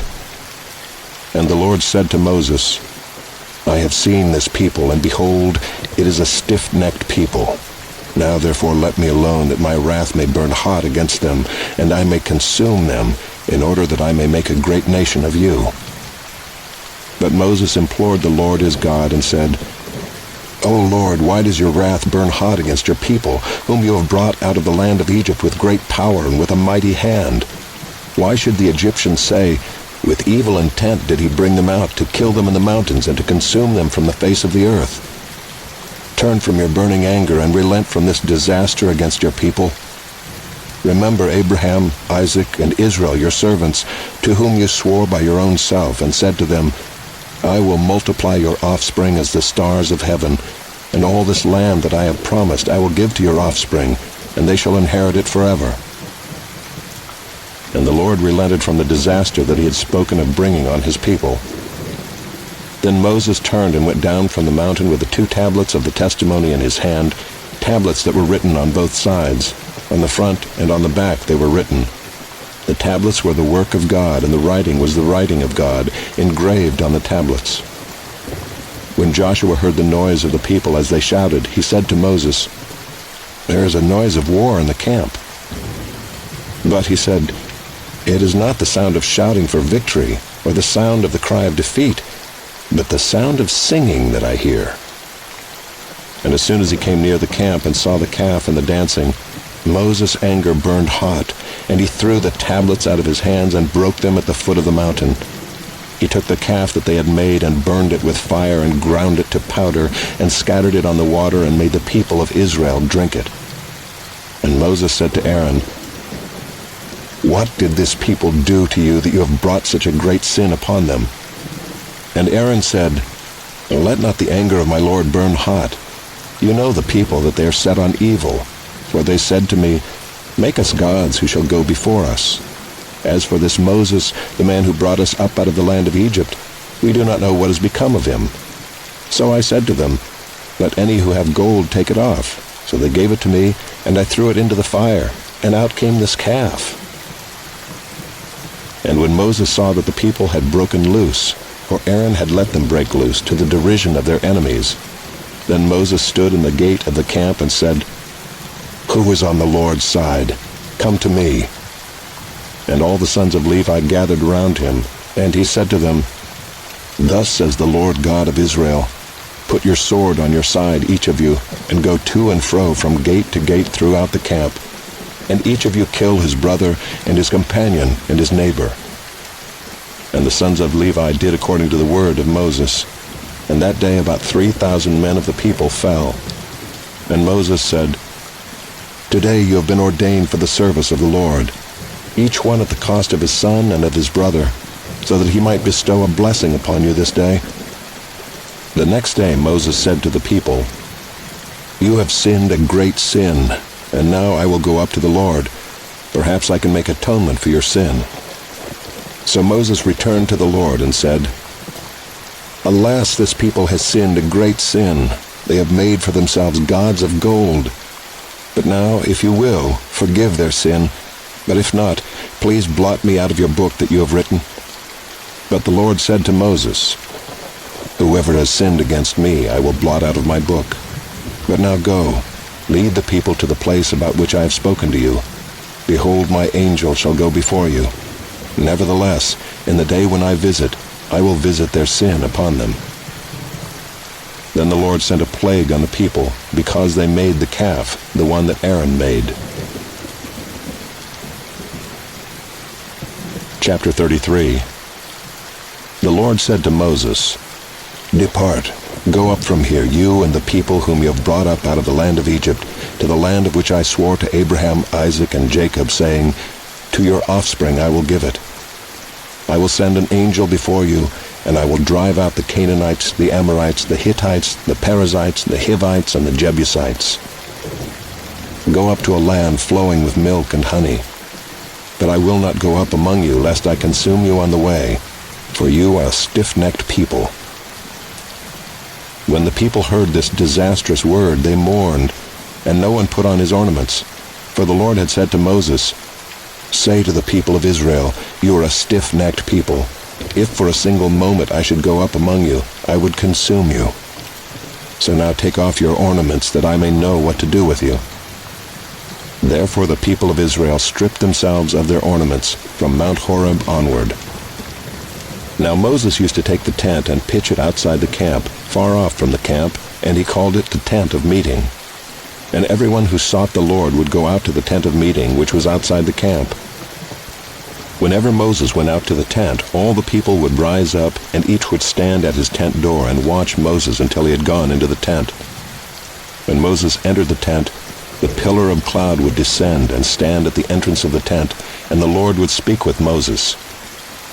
And when all the people saw the pillar of cloud standing at the entrance of the tent, all the people would rise up and worship, each at his tent door. Thus the Lord used to speak to Moses face to face, as a man speaks to his friend. When Moses turned again into the camp, his assistant Joshua the son of Nun, a young man, would not depart from the tent. Moses said to the Lord, "See, you say to me, 'Bring up this people,' but you have not let me know whom you will send with me. Yet you have said, 'I know you by name,' and you have also found favor in my sight. Now therefore, if I have found favor in your sight, please show me now your ways, that I may know you in order to find favor in your sight. Consider too that this nation is your people." And he said, "My presence will go with you, and I will give you rest." And he said to him, "If your presence will not go with me, do not bring us up from here. For how shall it be known that I have found favor in your sight, I and your people? Is it not in your going with us, so that we are distinct, I and your people, from every other people on the face of the earth?" And the Lord said to Moses, "This very thing that you have spoken I will do, for you have found favor in my sight, and I know you by name." Moses said, "Please show me your glory." And he said, "I will make all my goodness pass before you, and will proclaim before you my name, the Lord. And I will be gracious to whom I will be gracious, and will show mercy on whom I will show mercy." "But," he said, "you cannot see my face, for man shall not see me and live." And the Lord said, "Behold, there is a place by me where you shall stand on the rock, and while my glory passes by, I will put you in a cleft of the rock, and I will cover you with my hand until I have passed by. Then I will take away my hand, and you shall see my back, but my face shall not be seen." Chapter 34. The Lord said to Moses, "Cut for yourself 2 tablets of stone like the first, and I will write on the tablets the words that were on the first tablets which you broke. Be ready by the morning, and come up in the morning to Mount Sinai, and present yourself there to me on the top of the mountain. No one shall come up with you, and let no one be seen throughout all the mountain. Let no flocks or herds graze opposite that mountain." So Moses cut 2 tablets of stone like the first, and he rose early in the morning and went up on Mount Sinai as the Lord had commanded him, and took in his hand 2 tablets of stone. The Lord descended in the cloud and stood with him there, and proclaimed the name of the Lord. The Lord passed before him and proclaimed, the Lord, a God merciful and gracious, slow to anger and abounding in steadfast love and faithfulness, keeping steadfast love for thousands, forgiving iniquity and transgression and sin, but who will by no means clear the guilty, visiting the iniquity of the fathers on the children and the children's children to the 3rd and the 4th generation. And Moses quickly bowed his head toward the earth and worshipped. And he said, "If now I have found favor in your sight, O Lord, please let the Lord go in the midst of us, for it is a stiff-necked people, and pardon our iniquity and our sin, and take us for your inheritance." And he said, "Behold, I am making a covenant. Before all your people I will do marvels, such as have not been created in all the earth or in any nation, and all the people among whom you are shall see the work of the Lord, for it is an awesome thing that I will do with you. Observe what I command you this day. Behold, I will drive out before you the Amorites, the Canaanites, the Hittites, the Perizzites, the Hivites, and the Jebusites. Take care lest you make a covenant with the inhabitants of the land to which you go, lest it become a snare in your midst. You shall tear down their altars and break their pillars, and cut down their Asherim. For you shall worship no other God, for the Lord, whose name is jealous, is a jealous God, lest you make a covenant with the inhabitants of the land, and when they whore after their gods and sacrifice to their gods, and you are invited, you eat of his sacrifice, and you take of their daughters for your sons, and their daughters whore after their gods, and make your sons whore after their gods. You shall not make for yourself any gods of cast metal. You shall keep the feast of unleavened bread. 7 days you shall eat unleavened bread, as I commanded you, at the time appointed in the month Abib. For in the month Abib you came out from Egypt. All that open the womb are mine, all your male livestock, the firstborn of cow and sheep. The firstborn of a donkey you shall redeem with a lamb, or if you will not redeem it, you shall break its neck. All the firstborn of your sons you shall redeem, and none shall appear before me empty-handed. 6 days you shall work, but on the 7th day you shall rest. In plowing time and in harvest you shall rest. You shall observe the Feast of Weeks, the firstfruits of wheat harvest, and the Feast of Ingathering at the year's end. 3 times in the year shall all your males appear before the Lord God, the God of Israel. For I will cast out nations before you, and enlarge your borders. No one shall covet your land when you go up to appear before the Lord your God 3 times in the year. You shall not offer the blood of my sacrifice with anything leavened, or let the sacrifice of the feast of the Passover remain until the morning. The best of the firstfruits of your ground you shall bring to the house of the Lord your God. You shall not boil a young goat in its mother's milk. And the Lord said to Moses, Write these words, for in accordance with these words I have made a covenant with you and with Israel. So he was there with the Lord 40 days and 40 nights. He neither ate bread nor drank water, and he wrote on the tablets the words of the covenant, the 10 commandments. When Moses came down from Mount Sinai with the 2 tablets of the testimony in his hand as he came down from the mountain, Moses did not know that the skin of his face shone because he had been talking with God. Aaron and all the people of Israel saw Moses, and behold, the skin of his face shone, and they were afraid to come near him. But Moses called to them, and Aaron and all the leaders of the congregation returned to him, and Moses talked with them. Afterward all the people of Israel came near, and he commanded them all that the Lord had spoken with him in Mount Sinai. And when Moses had finished speaking with them, he put a veil over his face. Whenever Moses went in before the Lord to speak with him, he would remove the veil until he came out. And when he came out and told the people of Israel what he was commanded, the people of Israel would see the face of Moses, that the skin of Moses' face was shining. And Moses would put the veil over his face again until he went in to speak with him. Chapter 35. Moses assembled all the congregation of the people of Israel and said to them, These are the things that the Lord has commanded you to do. 6 days' work shall be done, but on the 7th day you shall have a Sabbath of solemn rest, holy to the Lord. Whoever does any work on it shall be put to death.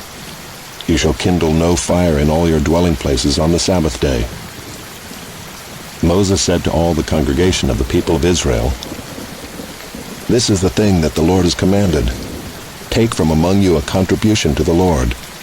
Whoever is of a generous heart, let him bring the Lord's contribution, gold, silver, and bronze, blue and purple and scarlet yarns, and fine twined linen, goat's hair, tanned ram skins and goat skins, acacia wood, oil for the light, spices for the anointing oil and for the fragrant incense, and onyx stones and stones for setting, for the ephod and for the breastpiece.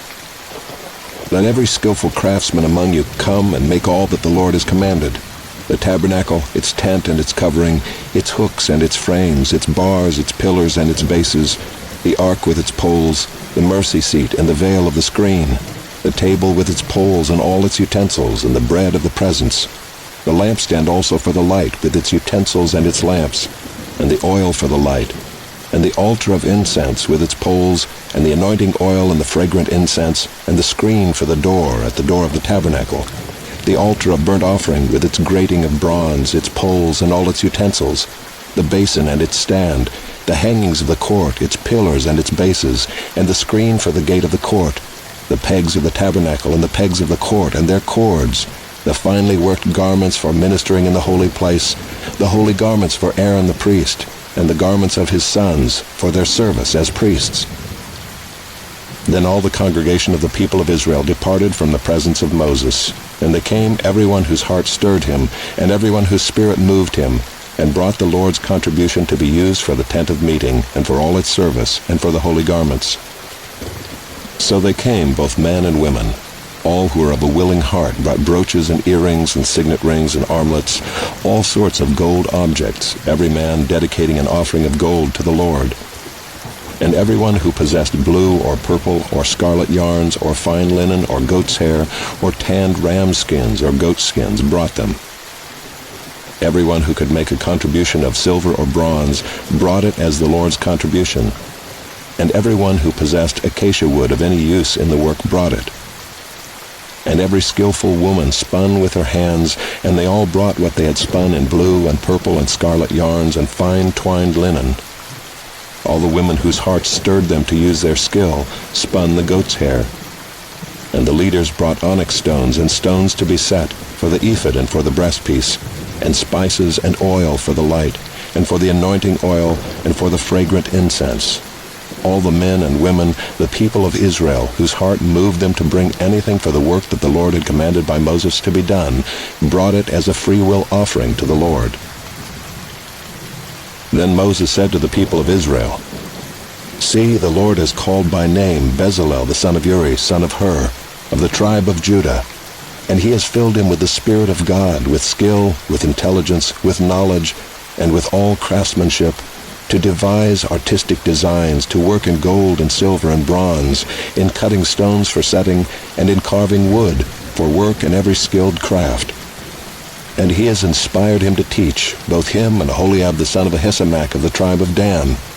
He has filled them with skill to do every sort of work done by an engraver or by a designer or by an embroiderer in blue and purple and scarlet yarns and fine twined linen, or by a weaver, by any sort of workman or skilled designer."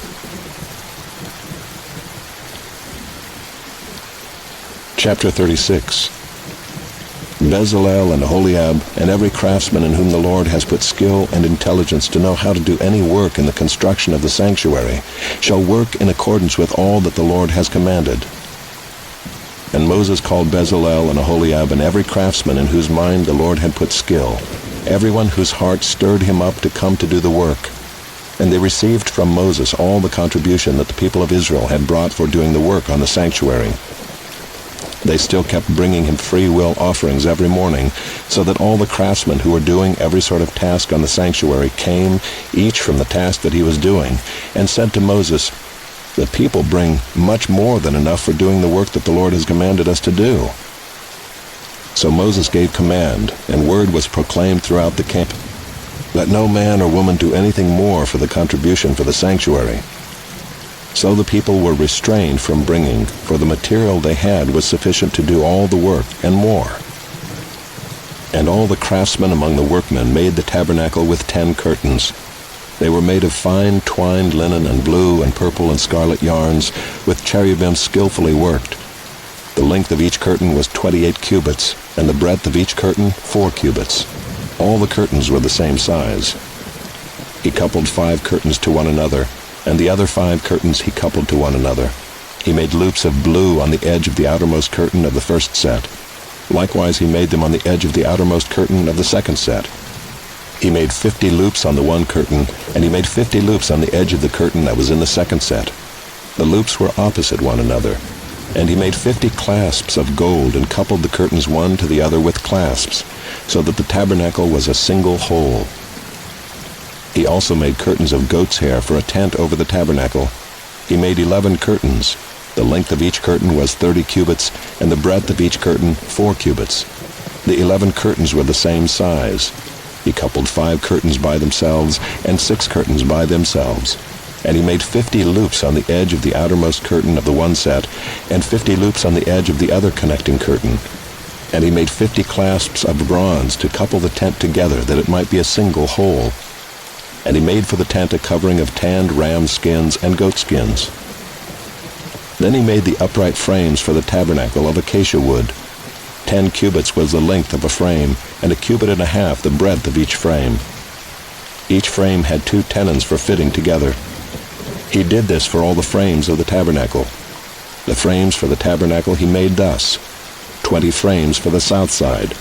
And he made 40 bases of silver under the 20 frames, 2 bases under one frame for its 2 tenons, and 2 bases under the next frame for its 2 tenons. For the second side of the tabernacle on the north side, he made 20 frames and their 40 bases of silver, 2 bases under one frame, and 2 bases under the next frame. For the rear of the tabernacle westward he made 6 frames. He made 2 frames for corners of the tabernacle in the rear, and they were separate beneath, but joined at the top at the first ring. He made 2 of them this way for the 2 corners. There were 8 frames with their bases of silver, 16 bases, under every frame 2 bases. He made bars of acacia wood, 5 for the frames of the one side of the tabernacle, and 5 bars for the frames of the other side of the tabernacle, and 5 bars for the frames of the tabernacle at the rear westward. And he made the middle bar to run from end to end halfway up the frames. And he overlaid the frames with gold, and made the rings of gold for holders for the bars, and overlaid the bars with gold. He made the veil of blue and purple and scarlet yarns and fine twined linen. With cherubim skillfully worked into it he made it. And for it he made 4 pillars of acacia and overlaid them with gold. Their hooks were of gold, and he cast for them 4 bases of silver. He also made a screen for the entrance of the tent of blue and purple and scarlet yarns and fine twined linen embroidered with needlework, and its 5 pillars with their hooks. He overlaid their capitals, and their fillets were of gold, but their 5 bases were of bronze. Chapter 37. Bezalel made the ark of acacia wood. 2.5 cubits was its length, 1.5 cubits its breadth, and 1.5 cubits its height. And he overlaid it with pure gold inside and outside, and made a molding of gold around it. And he cast for it 4 rings of gold for its 4 feet, 2 rings on its one side and 2 rings on its other side. And he made poles of acacia wood and overlaid them with gold, and put the poles into the rings on the sides of the ark to carry the ark. And he made a mercy seat of pure gold. 2.5 cubits was its length, and 1.5 cubits its breadth. And he made 2 cherubim of gold. He made them of hammered work on the 2 ends of the mercy seat, 1 cherub on the one end, and 1 cherub on the other end. Of one piece with the mercy seat he made the cherubim on its 2 ends. The cherubim spread out their wings above, overshadowing the mercy seat with their wings, with their faces one to another. Toward the mercy seat were the faces of the cherubim. He also made the table of acacia wood. 2 cubits was its length, 1 cubit its breadth, and 1.5 cubits its height. And he overlaid it with pure gold, and made a molding of gold around it.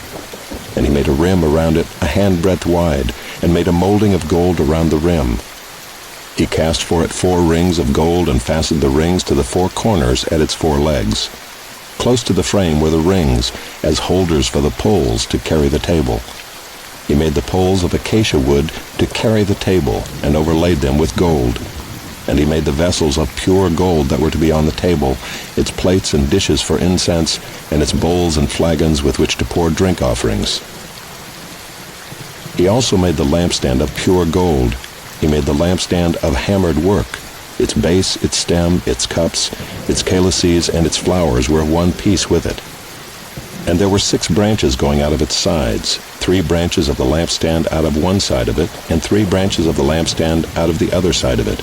3 cups made like almond blossoms, each with calyx and flower on one branch, and 3 cups made like almond blossoms, each with calyx and flower on the other branch. So for the 6 branches going out of the lampstand.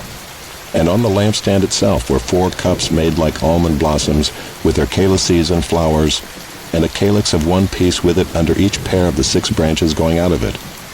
Their calyces and their branches were of 1 piece with it. The whole of it was a single piece of hammered work of pure gold. And he made its 7 lamps and its tongs and its trays of pure gold. He made it and all its utensils out of a talent of pure gold. He made the altar of incense out of acacia wood. Its length was a cubit, and its breadth was a cubit. It was square, and 2 cubits was its height. Its horns were of 1 piece with it. He overlaid it with pure gold, its top and around its sides and its horns. And he made a molding of gold around it, and made 2 rings of gold on it under its molding, on 2 opposite sides of it, as holders for the poles with which to carry it. And he made the poles of acacia wood, and overlaid them with gold. He made the holy anointing oil also, and the pure fragrant incense, blended as by the perfumer. Chapter 38. He made the altar of burnt offering of acacia wood. 5 cubits was its length, and 5 cubits its breadth. It was square, and 3 cubits was its height. He made horns for it on its 4 corners. Its horns were of 1 piece with it, and he overlaid it with bronze. And he made all the utensils of the altar, the pots, the shovels, the basins, the forks, and the fire pans. He made all its utensils of bronze. And he made for the altar a grating, a network of bronze under its ledge, extending halfway down. He cast 4 rings on the 4 corners of the bronze grating as holders for the poles. He made the poles of acacia wood and overlaid them with bronze. And he put the poles through the rings on the sides of the altar to carry it with them. He made it hollow with boards. He made the basin of bronze and its stand of bronze from the mirrors of the ministering women who ministered in the entrance of the tent of meeting. And he made the court. For the south side the hangings of the court were of fine twined linen, 100 cubits. Their 20 pillars and their 20 bases were of bronze, but the hooks of the pillars and their fillets were of silver. And for the north side there were hangings of 100 cubits. Their 20 pillars, their 20 bases were of bronze, but the hooks of the pillars and their fillets were of silver. And for the west side were hangings of 50 cubits. Their 10 pillars and their 10 bases, the hooks of the pillars and their fillets were of silver. And for the front to the east, 50 cubits. The hangings for one side of the gate were 15 cubits, with their 3 pillars and 3 bases. And so for the other side. On both sides of the gate of the court were hangings of 15 cubits, with their 3 pillars and their 3 bases.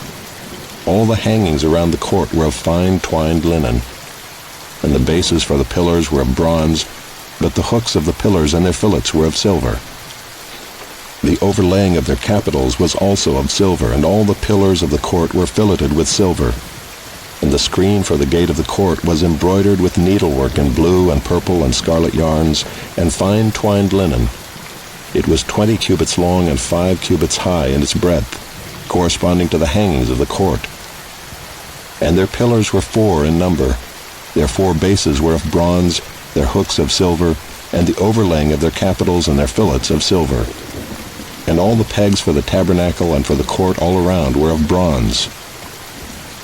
These are the records of the tabernacle of the testimony, as they were recorded at the commandment of Moses, the responsibility of the Levites under the direction of Ithamar the son of Aaron the priest. Bezalel the son of Uri the son of Hur of the tribe of Judah made all that the Lord commanded Moses, and with him was Aholiab the son of Ahisamach of the tribe of Dan, an engraver and designer and embroiderer in blue and purple and scarlet yarns and fine twined linen.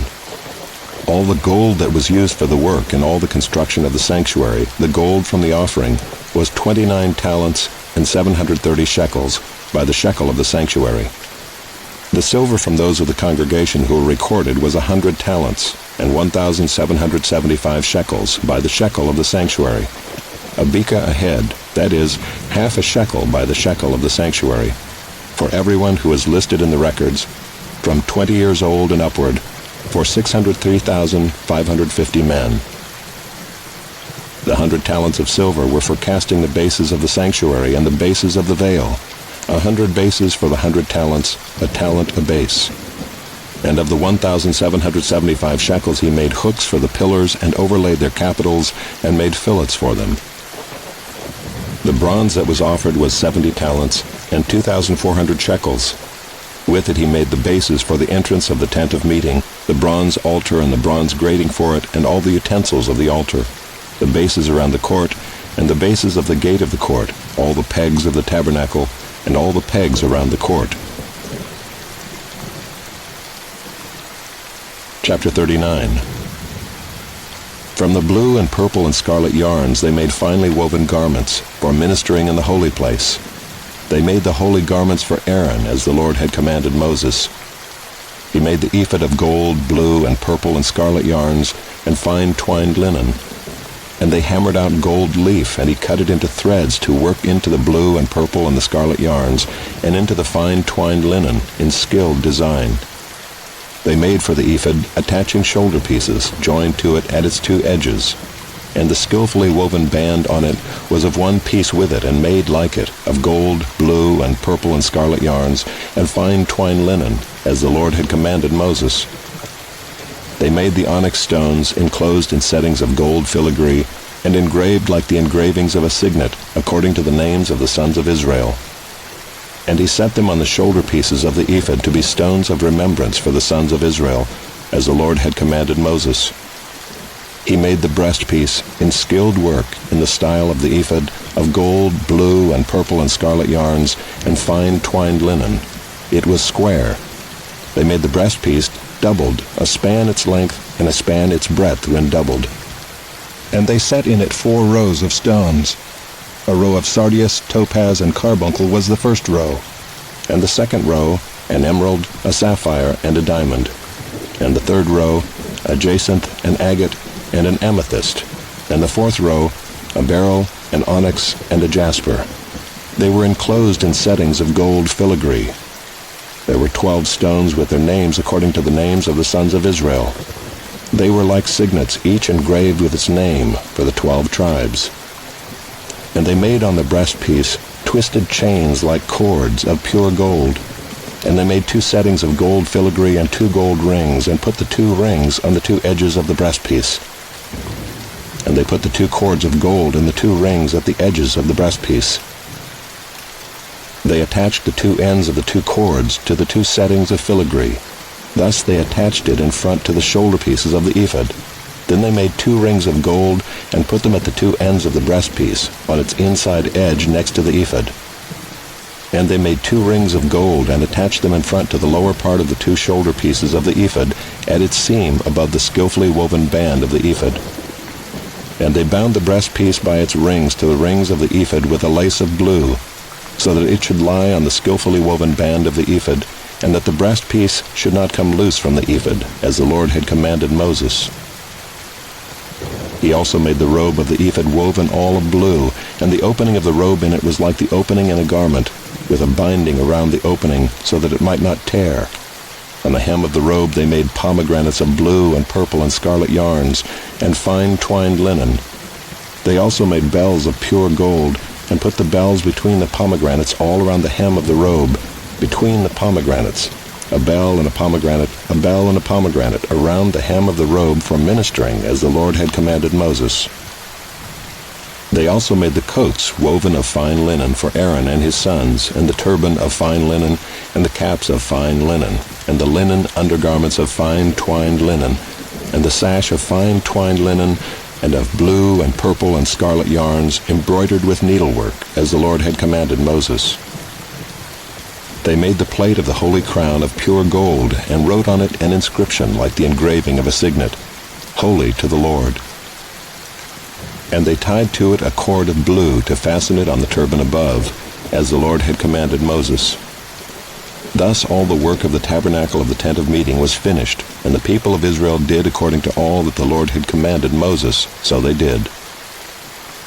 Then they brought the tabernacle to Moses, the tent and all its utensils, its hooks, its frames, its bars, its pillars, and its bases, the covering of tanned ram skins and goat skins, and the veil of the screen, the ark of the testimony with its poles and the mercy seat, the table with all its utensils, and the bread of the presence, the lampstand of pure gold, and its lamps with a lamp set, and all its utensils, and the oil for the light, the golden altar, the anointing oil and the fragrant incense, and the screen for the entrance of the tent, the bronze altar and its grating of bronze, its poles and all its utensils, the basin and its stand, the hangings of the court, its pillars and its bases, and the screen for the gate of the court, its cords and its pegs, and all the utensils for the service of the tabernacle, for the tent of meeting, the finely worked garments for ministering in the holy place, the holy garments for Aaron the priest, and the garments of his sons for their service as priests.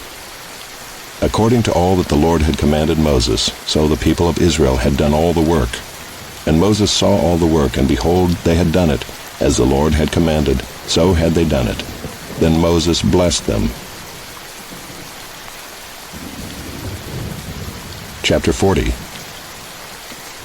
The Lord spoke to Moses, saying, On the first day of the first month you shall erect the tabernacle of the tent of meeting, and you shall put in it the ark of the testimony, and you shall screen the ark with the veil. And you shall bring in the table and arrange it, and you shall bring in the lampstand and set up its lamps. And you shall put the golden altar for incense before the ark of the testimony, and set up the screen for the door of the tabernacle. You shall set the altar of burnt offering before the door of the tabernacle of the tent of meeting, and place the basin between the tent of meeting and the altar, and put water in it. And you shall set up the court all around, and hang up the screen for the gate of the court. Then you shall take the anointing oil, and anoint the tabernacle and all that is in it, and consecrate it and all its furniture, so that it may become holy. You shall also anoint the altar of burnt offering and all its utensils, and consecrate the altar, so that the altar may become most holy. You shall also anoint the basin and its stand, and consecrate it. Then you shall bring Aaron and his sons to the entrance of the tent of meeting, and shall wash them with water, and put on Aaron the holy garments. And you shall anoint him and consecrate him, that he may serve me as priest. You shall bring his sons also, and put coats on them, and anoint them as you anointed their father, that they may serve me as priests. And their anointing shall admit them to a perpetual priesthood throughout their generations. This Moses did according to all that the Lord had commanded him, so he did. In the first month in the second year, on the first day of the month, the tabernacle was erected. Moses erected the tabernacle. He laid its bases and set up its frames, and put in its poles, and raised up its pillars. And he spread the tent over the tabernacle, and put the covering of the tent over it, as the Lord had commanded Moses. He took the testimony and put it into the ark, and put the poles on the ark, and set the mercy seat above on the ark. And he brought the ark into the tabernacle, and set up the veil of the screen, and screened the ark of the testimony, as the Lord had commanded Moses. He put the table in the tent of meeting on the north side of the tabernacle, outside the veil, and arranged the bread on it before the Lord, as the Lord had commanded Moses. He put the lampstand in the tent of meeting opposite the table on the south side of the tabernacle, and set up the lamps before the Lord, as the Lord had commanded Moses. He put the golden altar in the tent of meeting before the veil, and burned fragrant incense on it, as the Lord had commanded Moses. He put in place the screen for the door of the tabernacle, and he set the altar of burnt offering at the entrance of the tabernacle of the tent of meeting, and offered on it the burnt offering and the grain offering, as the Lord had commanded Moses. He set the basin between the tent of meeting and the altar, and put water in it for washing, with which Moses and Aaron and his sons washed their hands and their feet. When they went into the tent of meeting, and when they approached the altar, they washed as the Lord commanded Moses. And he erected the court around the tabernacle and the altar, and set up the screen at the gate of the court. So Moses finished the work. Then the cloud covered the tent of meeting, and the glory of the Lord filled the tabernacle. And Moses was not able to enter the tent of meeting, because the cloud settled on it, and the glory of the Lord filled the tabernacle. Throughout all their journeys, whenever the cloud was taken up from over the tabernacle, the people of Israel would set out. But if the cloud was not taken up, then they did not set out till the day that it was taken up. For the cloud of the Lord was on the tabernacle by day, and fire was in it by night, in the sight of all the house of Israel throughout all their journeys. Leviticus, chapter 1.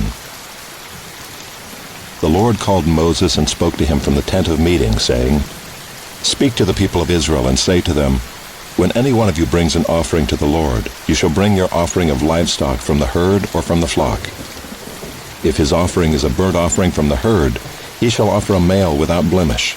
He shall bring it to the entrance of the tent of meeting, that he may be accepted before the Lord. He shall lay his hand on the head of the burnt offering, and it shall be accepted for him to make atonement for him. Then he shall kill the bull before the Lord, and Aaron's sons, the priests, shall bring the blood and throw the blood against the sides of the altar that is at the entrance of the tent of meeting. Then he shall flay the burnt offering and cut it into pieces, and the sons of Aaron the priest shall put fire on the altar and arrange wood on the fire.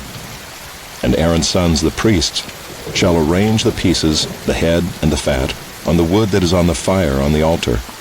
But its entrails and its legs he shall wash with water, and the priest shall burn all of it on the altar as a burnt offering, a food offering, with a pleasing aroma to the Lord.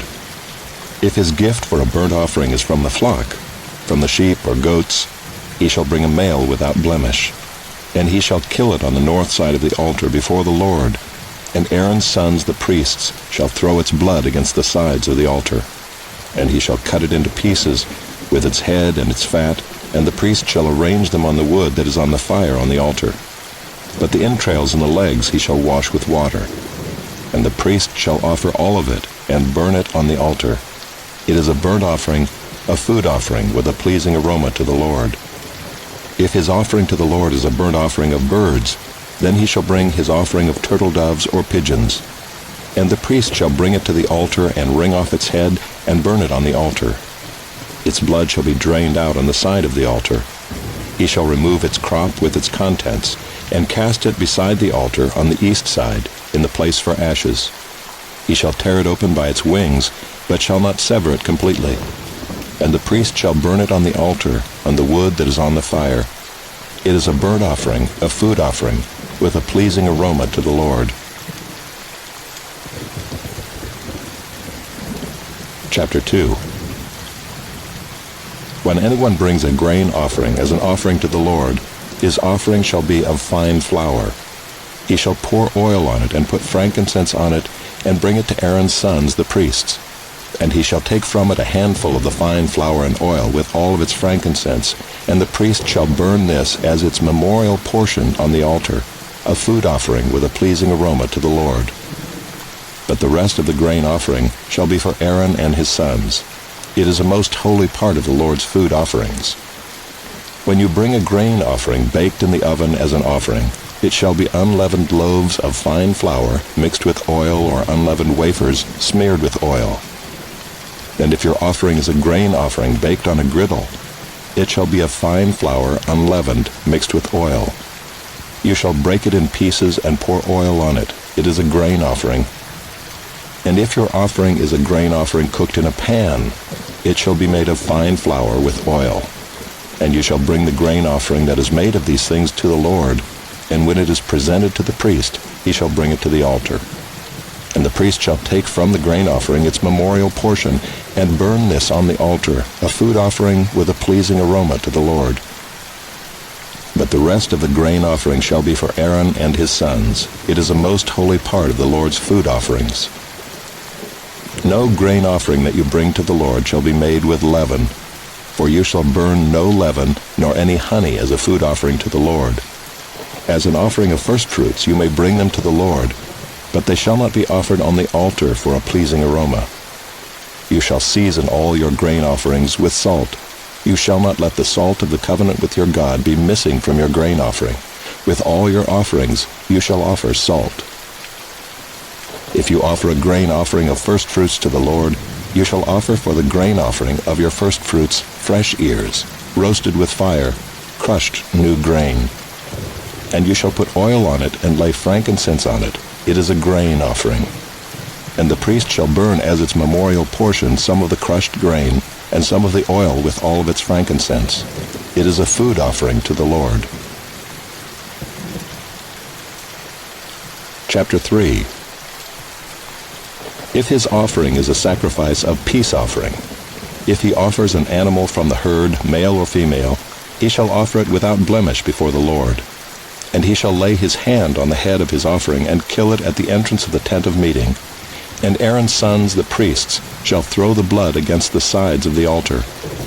And from the sacrifice of the peace offering, as a food offering to the Lord, he shall offer the fat covering the entrails, and all the fat that is on the entrails, and the 2 kidneys with the fat that is on them at the loins, and the long lobe of the liver that he shall remove with the kidneys. Then Aaron's son shall burn it on the altar on top of the burnt offering, which is on the wood on the fire. It is a food offering with a pleasing aroma to the Lord. If his offering for a sacrifice of peace offering to the Lord is an animal from the flock, male or female, he shall offer it without blemish. If he offers a lamb for his offering, then he shall offer it before the Lord, lay his hand on the head of his offering, and kill it in front of the tent of meeting. And Aaron's sons shall throw its blood against the sides of the altar. Then from the sacrifice of the peace offering he shall offer as a food offering to the Lord its fat.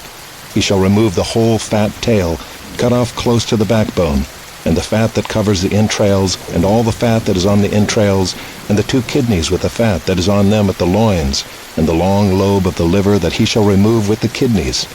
And the priest shall burn it on the altar as a food offering to the Lord. If his offering is a goat, then he shall offer it before the Lord, and lay his hand on its head, and kill it in front of the tent of meeting. And the sons of Aaron shall throw its blood against the sides of the altar. Then he shall offer from it as his offering for a food offering to the Lord, the fat covering the entrails, and all the fat that is on the entrails, and the 2 kidneys with the fat that is on them at the loins, and the long lobe of the liver that he shall remove with the kidneys. And the priest shall burn them on the altar as a food offering with a pleasing aroma. All fat is the Lord's. It shall be a statute forever throughout your generations in all your dwelling places, that you eat neither fat nor blood. Chapter 4. And the Lord spoke to Moses, saying, Speak to the people of Israel, saying, If anyone sins unintentionally in any of the Lord's commandments about things not to be done, and does any one of them, if it is the anointed priest who sins, thus bringing guilt on the people, then he shall offer for the sin that he has committed a bull from the herd without blemish to the Lord for a sin offering. He shall bring the bull to the entrance of the tent of meeting before the Lord, and lay his hand on the head of the bull, and kill the bull before the Lord. And the anointed priest shall take some of the blood of the bull, and bring it into the tent of meeting. And the priest shall dip his finger in the blood, and sprinkle part of the blood 7 times before the Lord in front of the veil of the sanctuary. And the priest shall put some of the blood on the horns of the altar of fragrant incense before the Lord that is in the tent of meeting, and all the rest of the blood of the bull he shall pour out at the base of the altar of burnt offering that is at the entrance of the tent of meeting. And all the fat of the bull of the sin offering he shall remove from it, the fat that covers the entrails, and all the fat that is on the entrails, and the 2 kidneys with the fat that is on them at the loins, and the long lobe of the liver that he shall remove with the kidneys, just as these are taken from the ox of the sacrifice of the peace offerings. And the priest shall burn them on the altar of burnt offering. But the skin of the bull and all its flesh, with its head, its legs, its entrails, and its dung, all the rest of the bull, he shall carry outside the camp to a clean place, to the ash heap, and shall burn it up on a fire of wood. On the ash heap it shall be burned up. If the whole congregation of Israel sins unintentionally, and the thing is hidden from the eyes of the assembly, and they do any one of the things that by the Lord's commandments ought not to be done, and they realize their guilt, when the sin which they have committed becomes known, the assembly shall offer a bull from the herd for a sin offering, and bring it in front of the tent of meeting. And the elders of the congregation shall lay their hands on the head of the bull before the Lord, and the bull shall be killed before the Lord. Then the anointed priest shall bring some of the blood of the bull into the tent of meeting, and the priest shall dip his finger in the blood and sprinkle it 7 times before the Lord in front of the veil. And he shall put some of the blood on the horns of the altar that is in the tent of meeting before the Lord, and the rest of the blood he shall pour out at the base of the altar of burnt offering that is at the entrance of the tent of meeting. And all its fat he shall take from it and burn on the altar. Thus shall he do with the bull. As he did with the bull of the sin offering, so shall he do with this. And the priest shall make atonement for them, and they shall be forgiven. And he shall carry the bull outside the camp, and burn it up as he burned the first bull. It is the sin offering for the assembly. When a leader sins, doing unintentionally any one of all the things that by the commandments of the Lord his God ought not to be done, and realizes his guilt, or the sin which he has committed is made known to him, he shall bring as his offering a goat, a male without blemish, and shall lay his hand on the head of the goat and kill it in the place where they kill the burnt offering before the Lord. It is a sin offering. Then the priest shall take some of the blood of the sin offering with his finger and put it on the horns of the altar of burnt offering, and pour out the rest of its blood at the base of the altar of burnt offering. And all its fat he shall burn on the altar like the fat of the sacrifice of peace offerings. So the priest shall make atonement for him for his sin, and he shall be forgiven.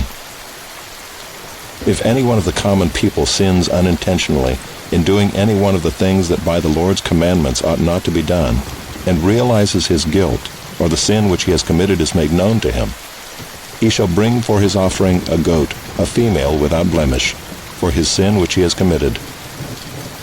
And he shall lay his hand on the head of the sin offering, and kill the sin offering in the place of burnt offering. And the priest shall take some of its blood with his finger, and put it on the horns of the altar of burnt offering, and pour out all the rest of its blood at the base of the altar.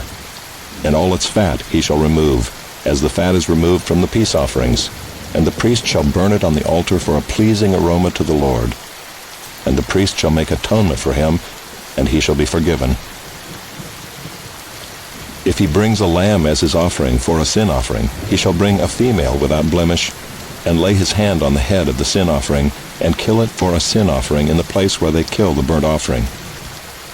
Then the priest shall take some of the blood of the sin offering with his finger, and put it on the horns of the altar of burnt offering, and pour out all the rest of its blood at the base of the altar. And all its fat he shall remove, as the fat of the lamb is removed from the sacrifice of peace offerings. And the priest shall burn it on the altar on top of the Lord's food offerings. And the priest shall make atonement for him for the sin which he has committed, and he shall be forgiven. Chapter 5. If anyone sins in that he hears a public adjuration to testify, and though he is a witness, whether he has seen or come to know the matter, yet does not speak, he shall bear his iniquity. Or if anyone touches an unclean thing, whether a wild animal, or a carcass of unclean livestock, or a carcass of unclean swarming things, and it is hidden from him, and he has become unclean, and he realizes his guilt. Or if he touches human uncleanness, of whatever sort the uncleanness may be with which one becomes unclean, and it is hidden from him, when he comes to know it and realizes his guilt. Or if anyone utters with his lips a rash oath to do evil or to do good, any sort of rash oath that people swear, and it is hidden from him, when he comes to know it, and he realizes his guilt in any of these, when he realizes his guilt in any of these and confesses the sin he has committed, he shall bring to the Lord as his compensation for the sin that he has committed a female from the flock, a lamb or a goat for a sin offering. And the priest shall make atonement for him for his sin. But if he cannot afford a lamb, then he shall bring to the Lord as his compensation for the sin that he has committed 2 turtle doves or 2 pigeons, one for a sin offering and the other for a burnt offering. He shall bring them to the priest, who shall offer first the one for the sin offering. He shall wring its head from its neck, but shall not sever it completely. And he shall sprinkle some of the blood of the sin offering on the side of the altar, while the rest of the blood shall be drained out at the base of the altar. It is a sin offering. Then he shall offer the second for a burnt offering according to the rule. And the priest shall make atonement for him for the sin that he has committed, and he shall be forgiven. But if he cannot afford 2 turtle doves or 2 pigeons, then he shall bring as his offering for the sin that he has committed 1/10 of an ephah of fine flour for a sin offering. He shall put no oil on it, and shall put no frankincense on it, for it is a sin offering. And he shall bring it to the priest, and the priest shall take a handful of it as its memorial portion, and burn this on the altar, on the Lord's food offerings. It is a sin offering. Thus the priest shall make atonement for him for the sin which he has committed in any one of these things, and he shall be forgiven. And the remainder shall be for the priest, as in the grain offering. The Lord spoke to Moses, saying, If anyone commits a breach of faith and sins unintentionally in any of the holy things of the Lord, he shall bring to the Lord as his compensation a ram without blemish out of the flock, valued in silver shekels, according to the shekel of the sanctuary, for a guilt offering. He shall also make restitution for what he has done amiss in the holy thing, and shall add a fifth to it, and give it to the priest. And the priest shall make atonement for him with the ram of the guilt offering, and he shall be forgiven. If anyone sins doing any of the things that by the Lord's commandments ought not to be done, though he did not know it, then realizes his guilt, he shall bear his iniquity. He shall bring to the priest a ram without blemish out of the flock, or its equivalent for a guilt offering. And the priest shall make atonement for him for the mistake that he made unintentionally, and he shall be forgiven. It is a guilt offering. He has indeed incurred guilt before the Lord. Chapter 6. The Lord spoke to Moses, saying, If anyone sins and commits a breach of faith against the Lord by deceiving his neighbor in a matter of deposit or security, or through robbery, or if he has oppressed his neighbor, or has found something lost and lied about it, swearing falsely, and any of all the things that people do and sin thereby, if he has sinned and has realized his guilt and will restore what he took by robbery, or what he got by oppression, or the deposit that was committed to him, or the lost thing that he found, or anything about which he has sworn falsely, he shall restore it in full, and shall add a fifth to it, and give it to him to whom it belongs on the day he realizes his guilt. And he shall bring to the priest as his compensation to the Lord a ram without blemish out of the flock, or its equivalent, for a guilt offering. And the priest shall make atonement for him before the Lord, and he shall be forgiven for any of the things that one may do, and thereby become guilty. The Lord spoke to Moses, saying, Command Aaron and his sons, saying, This is the law of the burnt offering. The burnt offering shall be on the hearth on the altar all night until the morning, and the fire of the altar shall be kept burning on it. And the priest shall put on his linen garment, and put his linen undergarment on his body. And he shall take up the ashes to which the fire has reduced the burnt offering on the altar, and put them beside the altar. Then he shall take off his garments and put on other garments, and carry the ashes outside the camp to a clean place. The fire on the altar shall be kept burning on it. It shall not go out. The priest shall burn wood on it every morning, and he shall arrange the burnt offering on it, and shall burn on it the fat of the peace offerings. Fire shall be kept burning on the altar continually. It shall not go out. And this is the law of the grain offering. The sons of Aaron shall offer it before the Lord in front of the altar. And one shall take from it a handful of the fine flour of the grain offering, and its oil, and all the frankincense that is on the grain offering, and burn this as its memorial portion on the altar, a pleasing aroma to the Lord. And the rest of it Aaron and his sons shall eat. It shall be eaten unleavened in a holy place. In the court of the tent of meeting they shall eat it. It shall not be baked with leaven. I have given it as their portion of my food offerings. It is a thing most holy, like the sin offering and the guilt offering. Every male among the children of Aaron may eat of it, as decreed forever throughout your generations, from the Lord's food offerings. Whatever touches them shall become holy. The Lord spoke to Moses, saying, This is the offering that Aaron and his sons shall offer to the Lord on the day when he is anointed: 1/10 of an ephah of fine flour as a regular grain offering, half of it in the morning and half in the evening. It shall be made with oil on a griddle. You shall bring it well mixed in baked pieces like a grain offering, and offer it for a pleasing aroma to the Lord. The priest from among Aaron's sons, who is anointed to succeed him, shall offer it to the Lord as decreed forever. The whole of it shall be burned. Every grain offering of a priest shall be wholly burned. It shall not be eaten. The Lord spoke to Moses, saying, Speak to Aaron and his sons, saying, This is the law of the sin offering. In the place where the burnt offering is killed shall the sin offering be killed before the Lord. It is most holy. The priest who offers it for sin shall eat it. In a holy place it shall be eaten, in the court of the tent of meeting. Whatever touches its flesh shall be holy, and when any of its blood is splashed on a garment, you shall wash that on which it was splashed in a holy place.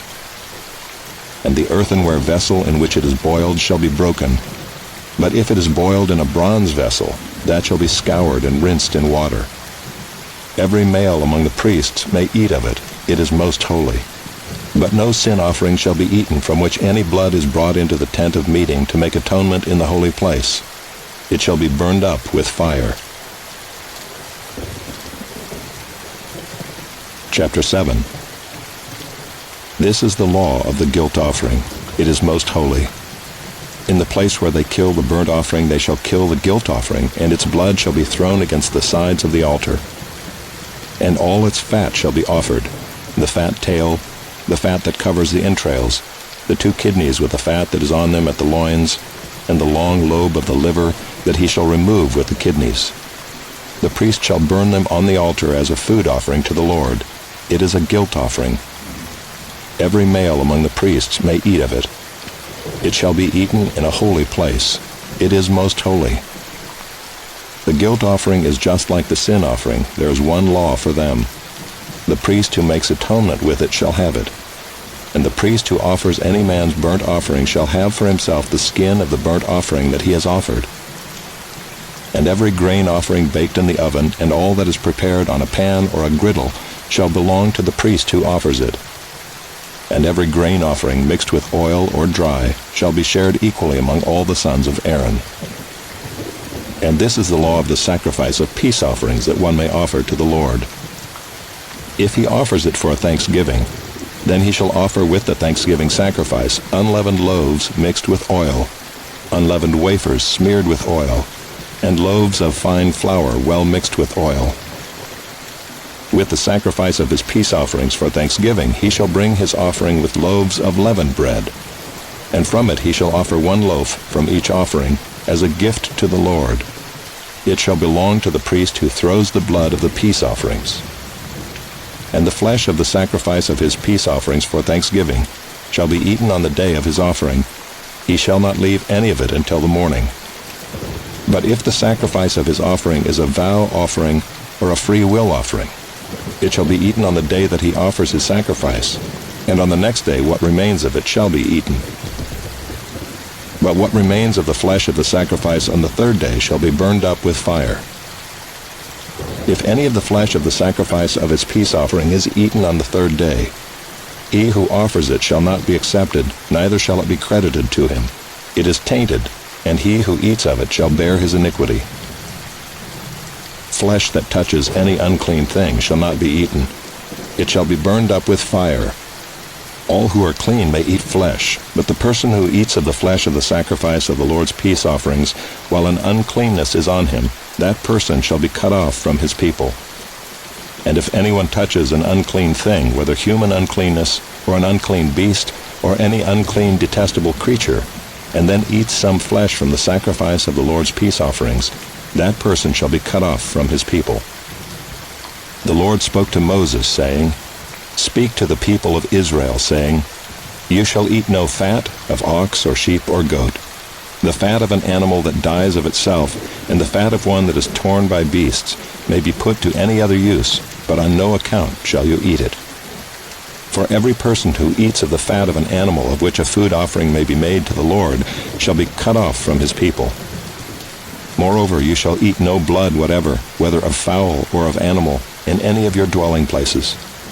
Whoever eats any blood, that person shall be cut off from his people. The Lord spoke to Moses, saying, Speak to the people of Israel, saying, Whoever offers the sacrifice of his peace offerings to the Lord shall bring his offering to the Lord from the sacrifice of his peace offerings. His own hands shall bring the Lord's food offerings. He shall bring the fat with the breast, that the breast may be waved as a wave offering before the Lord. The priest shall burn the fat on the altar, but the breast shall be for Aaron and his sons. And the right thigh you shall give to the priest as a contribution from the sacrifice of your peace offerings. Whoever among the sons of Aaron offers the blood of the peace offerings and the fat shall have the right thigh for a portion. For the breast that is waved and the thigh that is contributed I have taken from the people of Israel out of the sacrifices of their peace offerings, and have given them to Aaron the priest and to his sons as a perpetual due from the people of Israel. This is the portion of Aaron and of his sons from the Lord's food offerings, from the day they were presented to serve as priests of the Lord.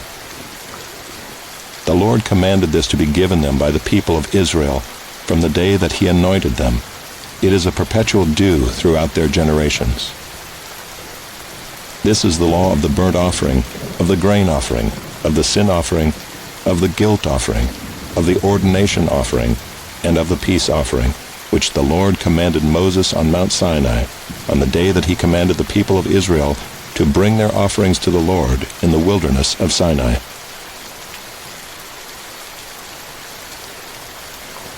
Chapter 8. The Lord spoke to Moses, saying, Take Aaron and his sons with him, and the garments, and the anointing oil, and the bull of the sin offering, and the 2 rams, and the basket of unleavened bread, and assemble all the congregation at the entrance of the tent of meeting. And Moses did as the Lord commanded him, and the congregation was assembled at the entrance of the tent of meeting. And Moses said to the congregation, This is the thing that the Lord has commanded to be done. And Moses brought Aaron and his sons, and washed them with water. And he put the coat on him, and tied the sash around his waist, and clothed him with the robe, and put the ephod on him, and tied the skillfully woven band of the ephod around him, binding it to him with the band. And he placed the breastpiece on him, and in the breastpiece he put the Urim and the Thummim. And he set the turban on his head, and on the turban in front he set the golden plate, the holy crown, as the Lord commanded Moses. Then Moses took the anointing oil, and anointed the tabernacle, and all that was in it, and consecrated them. And he sprinkled some of it on the altar 7 times, and anointed the altar and all its utensils, and the basin and its stand, to consecrate them. And he poured some of the anointing oil on Aaron's head, and anointed him to consecrate him. And Moses brought Aaron's sons, and clothed them with coats, and tied sashes around their waists, and bound caps on them, as the Lord commanded Moses. Then he brought the bull of the sin offering, and Aaron and his sons laid their hands on the head of the bull of the sin offering. And he killed it, and Moses took the blood, and with his finger put it on the horns of the altar around it, and purified the altar, and poured out the blood at the base of the altar, and consecrated it to make atonement for it. And he took all the fat that was on the entrails, and the long lobe of the liver, and the 2 kidneys with their fat, and Moses burned them on the altar. But the bull and its skin, and its flesh, and its dung, he burned up with fire outside the camp, as the Lord commanded Moses. Then he presented the ram of the burnt offering, and Aaron and his sons laid their hands on the head of the ram, and he killed it, and Moses threw the blood against the sides of the altar. He cut the ram into pieces, and Moses burned the head and the pieces and the fat. He washed the entrails and the legs with water, and Moses burned the whole ram on the altar. It was a burnt offering with a pleasing aroma, a food offering for the Lord, as the Lord commanded Moses. Then he presented the other ram, the ram of ordination, and Aaron and his sons laid their hands on the head of the ram. And he killed it, and Moses took some of its blood and put it on the lobe of Aaron's right ear, and on the thumb of his right hand, and on the big toe of his right foot. Then he presented Aaron's sons, and Moses put some of the blood on the lobes of their right ears, and on the thumbs of their right hands, and on the big toes of their right feet. And Moses threw the blood against the sides of the altar. Then he took the fat, and the fat tail, and all the fat that was on the entrails, and the long lobe of the liver, and the 2 kidneys with their fat, and the right thigh. And out of the basket of unleavened bread that was before the Lord, he took 1 unleavened loaf, and 1 loaf of bread with oil, and 1 wafer, and placed them on the pieces of fat, and on the right thigh. And he put all these in the hands of Aaron and in the hands of his sons, and waved them as a wave offering before the Lord. Then Moses took them from their hands, and burned them on the altar with the burnt offering. This was an ordination offering with a pleasing aroma, a food offering to the Lord. And Moses took the breast and waved it for a wave offering before the Lord. It was Moses' portion of the ram of ordination, as the Lord commanded Moses. Then Moses took some of the anointing oil and of the blood that was on the altar, and sprinkled it on Aaron and his garments, and also on his sons and his sons' garments. So he consecrated Aaron and his garments, and his sons' garments with him. And Moses said to Aaron and his sons, Boil the flesh at the entrance of the tent of meeting, and there eat it and the bread that is in the basket of ordination offerings, as I commanded, saying, Aaron and his sons shall eat it. And what remains of the flesh and the bread you shall burn up with fire. And you shall not go outside the entrance of the tent of meeting for 7 days, until the days of your ordination are completed, for it will take 7 days to ordain you. As has been done today, the Lord has commanded to be done to make atonement for you.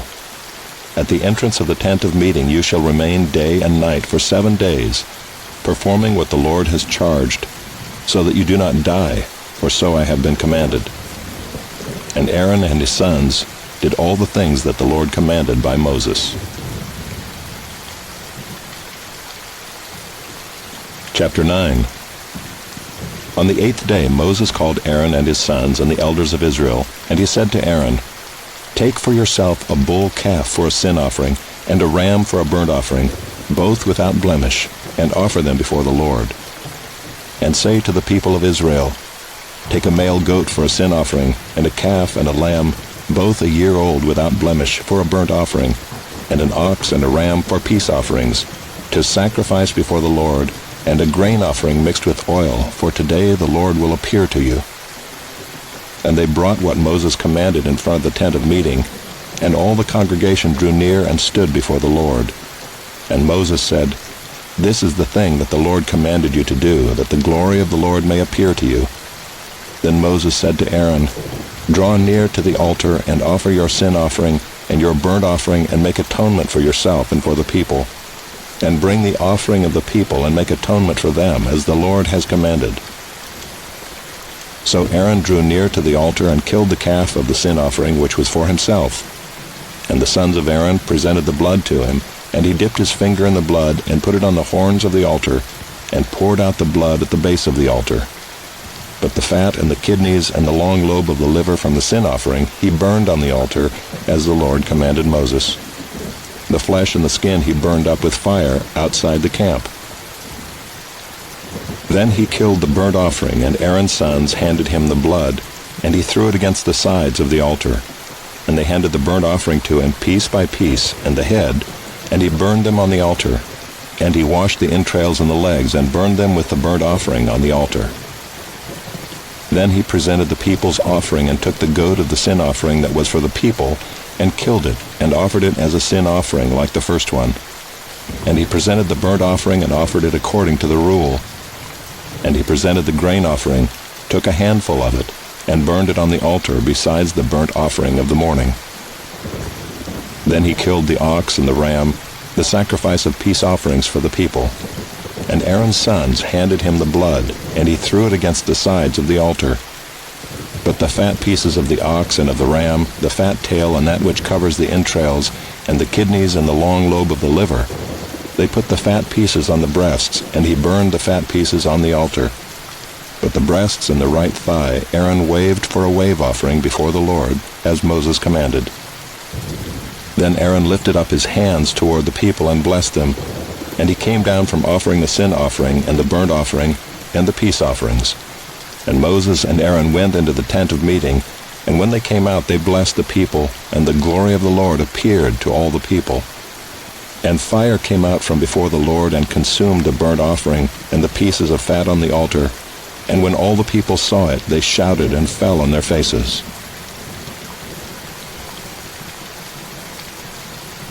Chapter 10.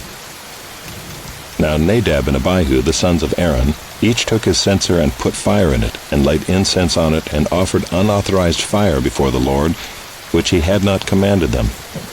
And fire came out from before the Lord and consumed them, and they died before the Lord. Then Moses said to Aaron, "This is what the Lord has said. Among those who are near me I will be sanctified, and before all the people I will be glorified." And Aaron held his peace. And Moses called Mishael and Elzaphan, the sons of Uzziel, the uncle of Aaron, and said to them, "Come near, carry your brothers away from the front of the sanctuary and out of the camp." So they came near and carried them in their coats out of the camp, as Moses had said. And Moses said to Aaron and to Eleazar and Ithamar his sons, "Do not let the hair of your heads hang loose, and do not tear your clothes, lest you die, and wrath come upon all the congregation. But let your brothers, the whole house of Israel, bewail the burning that the Lord has kindled." And do not go outside the entrance of the tent of meeting, lest you die, for the anointing oil of the Lord is upon you. And they did according to the word of Moses. And the Lord spoke to Aaron, saying, Drink no wine or strong drink, you or your sons with you, when you go into the tent of meeting, lest you die. It shall be a statute forever throughout your generations. You are to distinguish between the holy and the common, and between the unclean and the clean. And you are to teach the people of Israel all the statutes that the Lord has spoken to them by Moses. Moses spoke to Aaron and to Eleazar and Ithamar, his surviving sons, Take the grain offering that is left at the Lord's food offerings, and eat it unleavened beside the altar, for it is most holy. You shall eat it in a holy place, because it is your due, and your sons' due, from the Lord's food offerings, for so I am commanded. But the breast that is waved and the thigh that is contributed you shall eat in a clean place, you and your sons and your daughters with you, for they are given as your due, and your sons' due, from the sacrifices of the peace offerings of the people of Israel. The thigh that is contributed and the breast that is waved they shall bring with the food offerings of the fat pieces, to wave for a wave offering before the Lord. And it shall be yours and your sons with you as a due forever, as the Lord has commanded.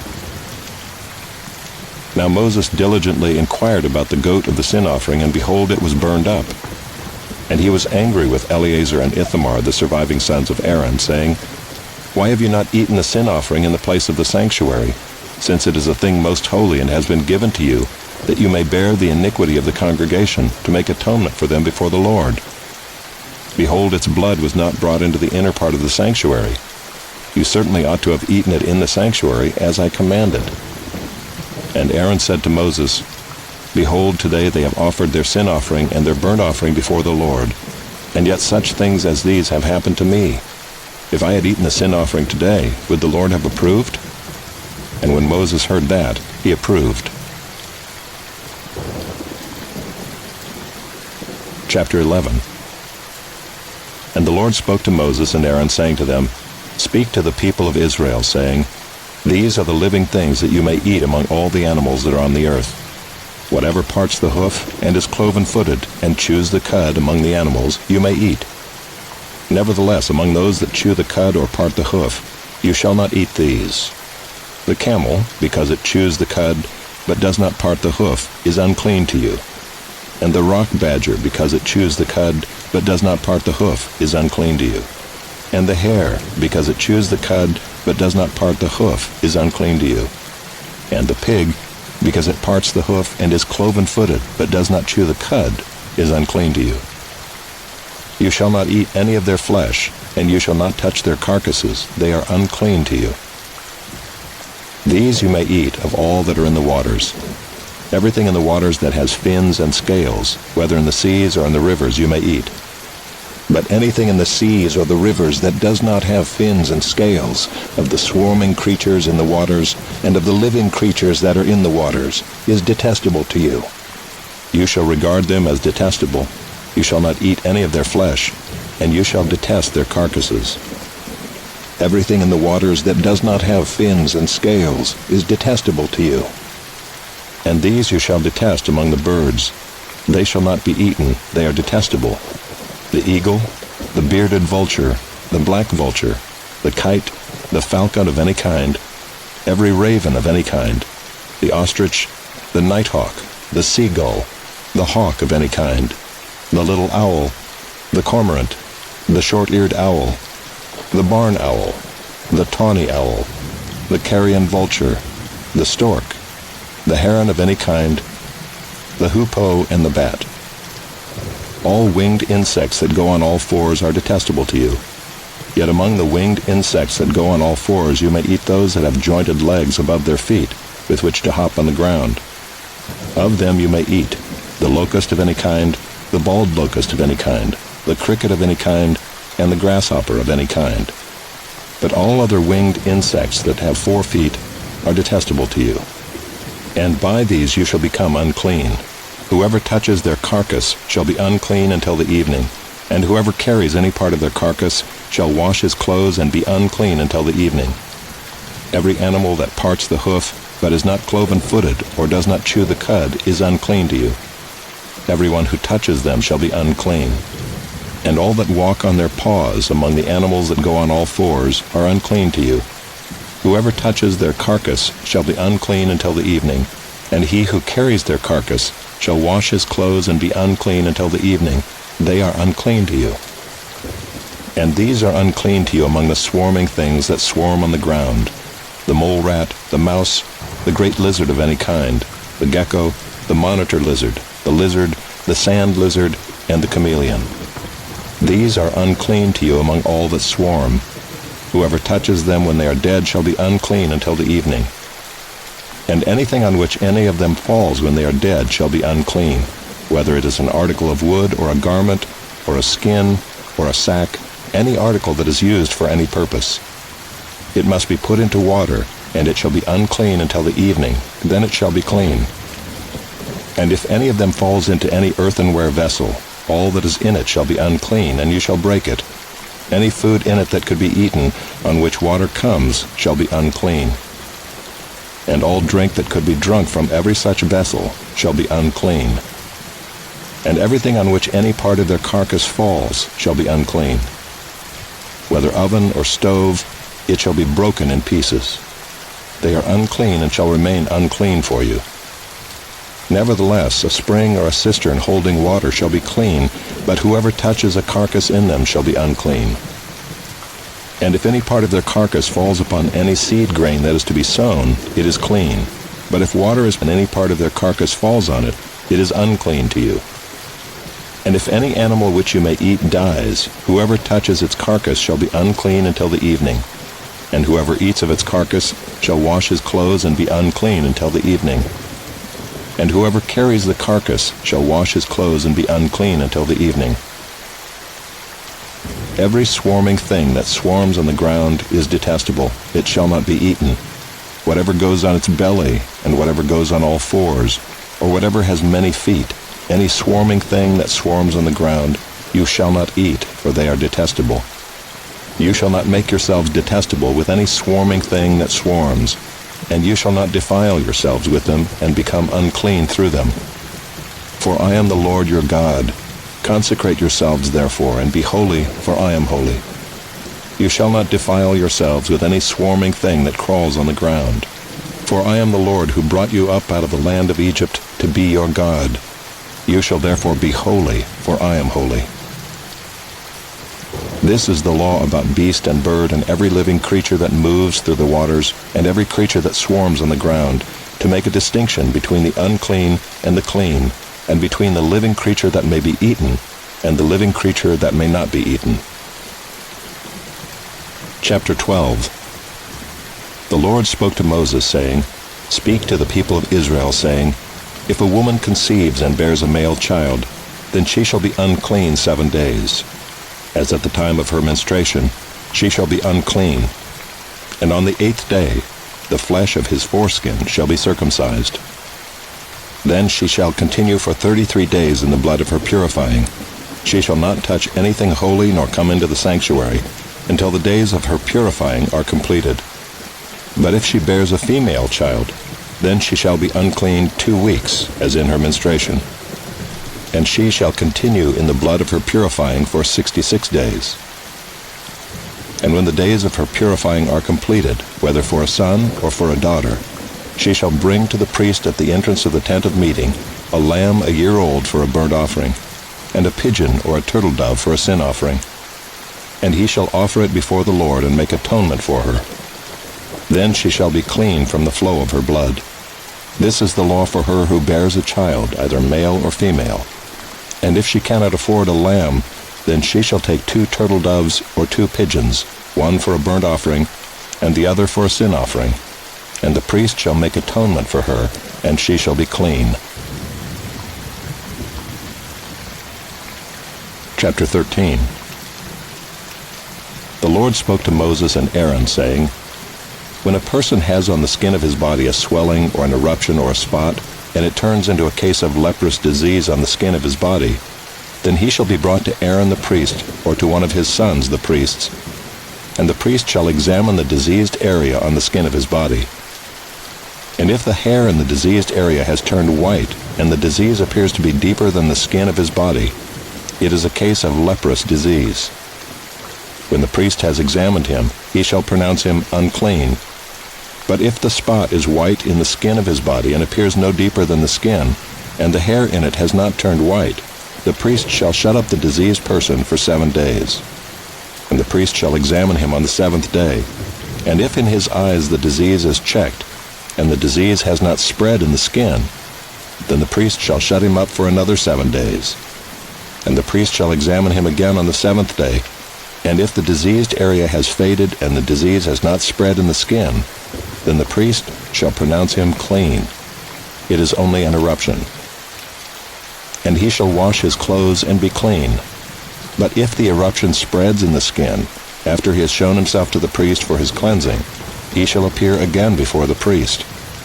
And the priest shall look, and if the eruption has spread in the skin, then the priest shall pronounce him unclean. It is a leprous disease. When a man is afflicted with a leprous disease, he shall be brought to the priest, and the priest shall look.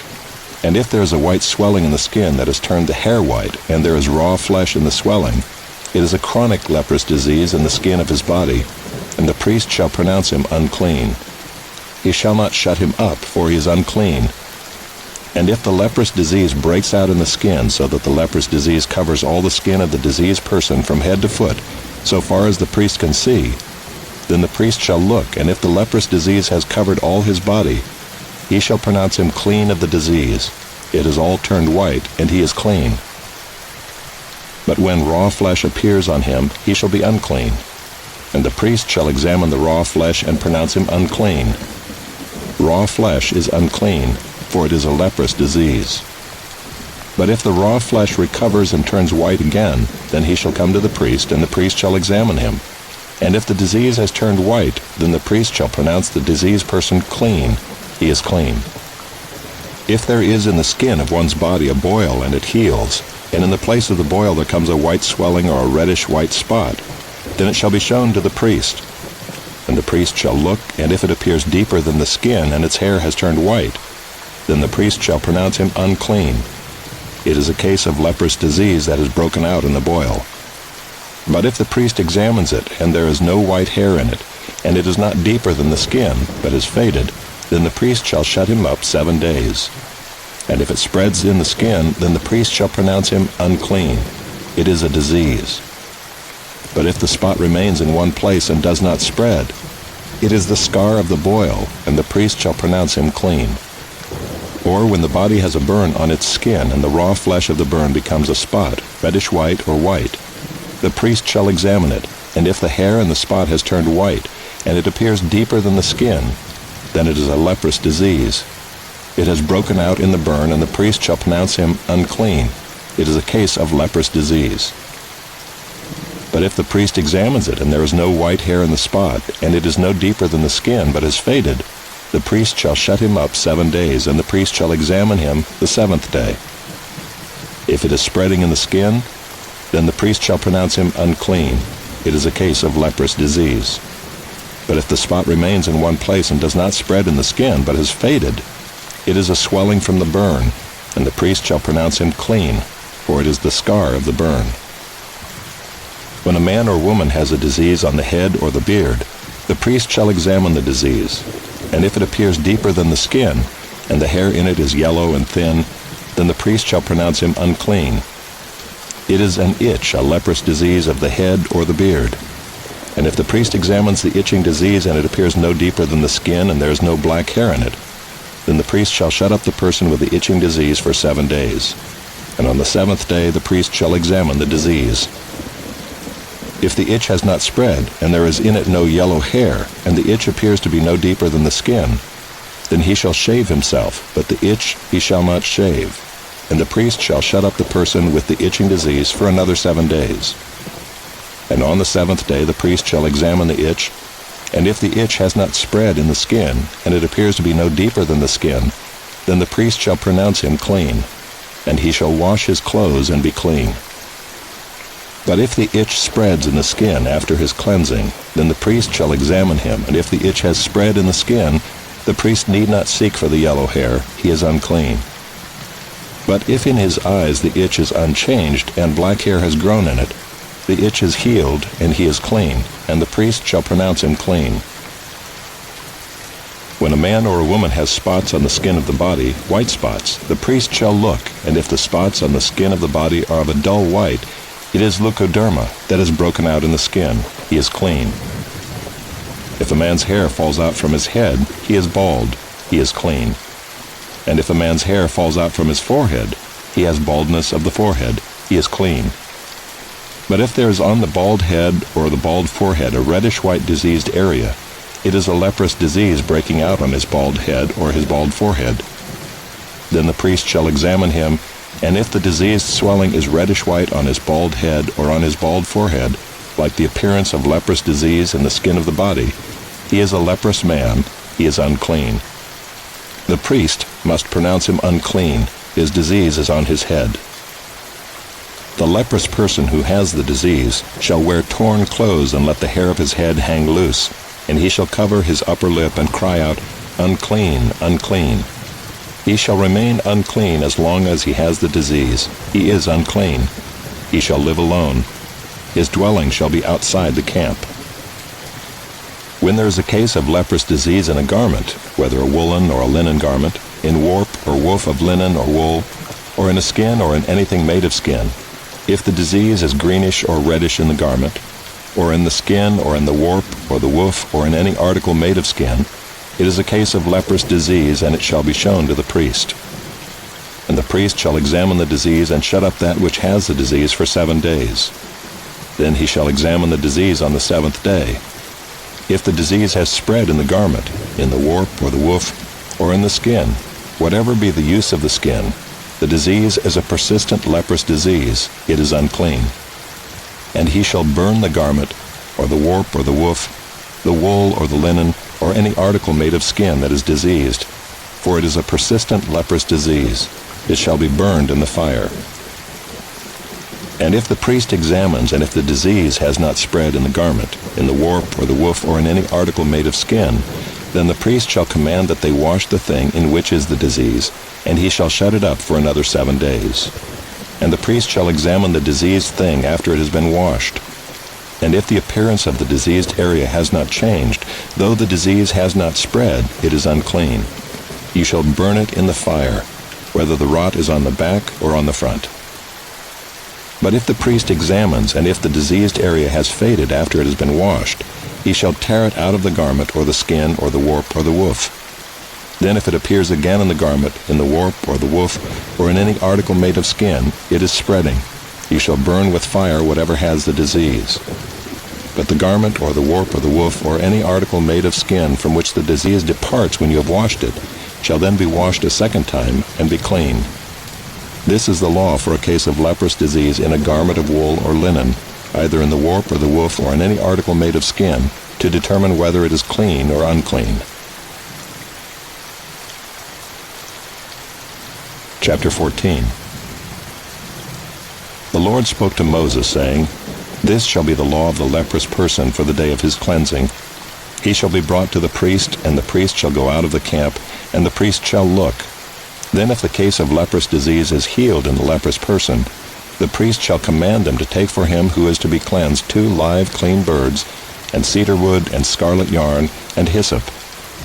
And the priest shall command them to kill one of the birds in an earthenware vessel over fresh water. He shall take the live bird with the cedar wood and the scarlet yarn and the hyssop, and dip them and the live bird in the blood of the bird that was killed over the fresh water. And he shall sprinkle it 7 times on him who is to be cleansed of the leprous disease. Then he shall pronounce him clean, and shall let the living bird go into the open field. And he who is to be cleansed shall wash his clothes, and shave off all his hair, and bathe himself in water, and he shall be clean. And after that he may come into the camp, but live outside his tent 7 days. And on the 7th day he shall shave off all his hair from his head, his beard, and his eyebrows. He shall shave off all his hair, and then he shall wash his clothes and bathe his body in water, and he shall be clean. And on the 8th day he shall take 2 male lambs without blemish, and 1 ewe lamb a year old without blemish, and a grain offering of 3/10 of an ephah of fine flour mixed with oil, and 1 log of oil. And the priest who cleanses him shall set the man who is to be cleansed and these things before the Lord at the entrance of the tent of meeting. And the priest shall take one of the male lambs and offer it for a guilt offering, along with the log of oil, and wave them for a wave offering before the Lord. And he shall kill the lamb in the place where they kill the sin offering and the burnt offering, in the place of the sanctuary. For the guilt offering, like the sin offering, belongs to the priest. It is most holy. The priest shall take some of the blood of the guilt offering, and the priest shall put it on the lobe of the right ear of him who is to be cleansed, and on the thumb of his right hand, and on the big toe of his right foot. Then the priest shall take some of the log of oil and pour it into the palm of his own left hand, and dip his right finger in the oil that is in his left hand, and sprinkle some oil with his fingers 7 times before the Lord. And some of the oil that remains in his hand the priest shall put on the lobe of the right ear of him who is to be cleansed, and on the thumb of his right hand, and on the big toe of his right foot, on top of the blood of the guilt offering. And the rest of the oil that is in the priest's hand he shall put on the head of him who is to be cleansed. Then the priest shall make atonement for him before the Lord. The priest shall offer the sin offering to make atonement for him who is to be cleansed from his uncleanness. And afterward he shall kill the burnt offering. And the priest shall offer the burnt offering and the grain offering on the altar. Thus the priest shall make atonement for him, and he shall be clean. But if he is poor and cannot afford so much, then he shall take 1 male lamb for a guilt offering to be waved, to make atonement for him, and 1/10 of an ephah of fine flour mixed with oil for a grain offering, and a log of oil. Also 2 turtle doves or 2 pigeons, whichever he can afford. The one shall be a sin offering, and the other a burnt offering. And on the 8th day he shall bring them for his cleansing to the priest, to the entrance of the tent of meeting before the Lord. And the priest shall take the lamb of the guilt offering and the log of oil, and the priest shall wave them for a wave offering before the Lord. And he shall kill the lamb of the guilt offering. And the priest shall take some of the blood of the guilt offering and put it on the lobe of the right ear of him who is to be cleansed, and on the thumb of his right hand, and on the big toe of his right foot. And the priest shall pour some of the oil into the palm of his own left hand, and shall sprinkle with his right finger some of the oil that is in his left hand 7 times before the Lord. And the priest shall put some of the oil that is in his hand on the lobe of the right ear of him who is to be cleansed, and on the thumb of his right hand, and on the big toe of his right foot, in the place where the blood of the guilt offering was put. And the rest of the oil that is in the priest's hand he shall put on the head of him who is to be cleansed, to make atonement for him before the Lord. And he shall offer of the turtle doves or pigeons, whichever he can afford, 1 for a sin offering, and the other for a burnt offering, along with a grain offering. And the priest shall make atonement before the Lord for him who is being cleansed. This is the law for him in whom is a case of leprous disease, who cannot afford the offerings for his cleansing. The Lord spoke to Moses and Aaron, saying, When you come into the land of Canaan, which I give you for a possession, and I put a case of leprous disease in a house in the land of your possession, then he who owns the house shall come and tell the priest, There seems to be some case of disease in my house. Then the priest shall command that they empty the house before the priest goes to examine the disease, lest all that is in the house be declared unclean. And afterward the priest shall go in to see the house, and he shall examine the disease. And if the disease is in the walls of the house with greenish or reddish spots, and if it appears to be deeper than the surface, the priest shall go out of the house to the door of the house, and shut up the house 7 days. And the priest shall come again on the 7th day and look. If the disease has spread in the walls of the house, then the priest shall command that they take out the stones in which is the disease, and throw them into an unclean place outside the city. And he shall have the inside of the house scraped all around, and the plaster that they scrape off they shall pour out in an unclean place outside the city. Then they shall take other stones and put them in the place of those stones, and he shall take other plaster and plaster the house.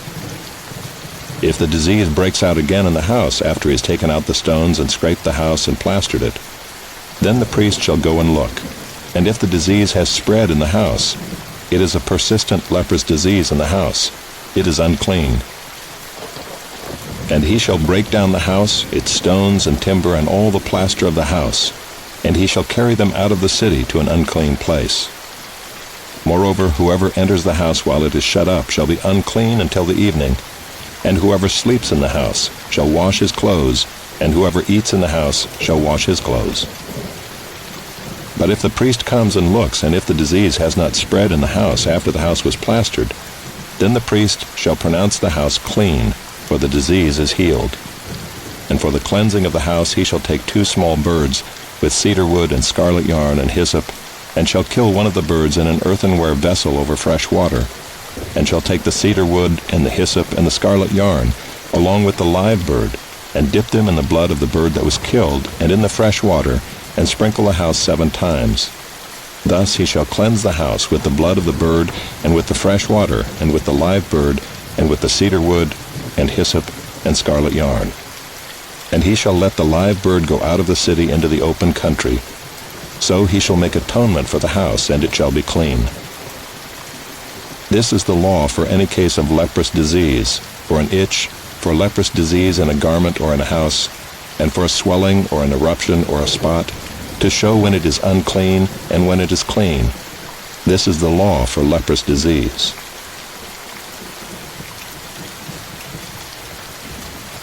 Chapter 15. The Lord spoke to Moses and Aaron, saying, Speak to the people of Israel, and say to them, When any man has a discharge from his body, his discharge is unclean. And this is the law of his uncleanness for a discharge, whether his body runs with his discharge, or his body is blocked up by his discharge, it is his uncleanness. Every bed on which the one with the discharge lies shall be unclean, and everything on which he sits shall be unclean.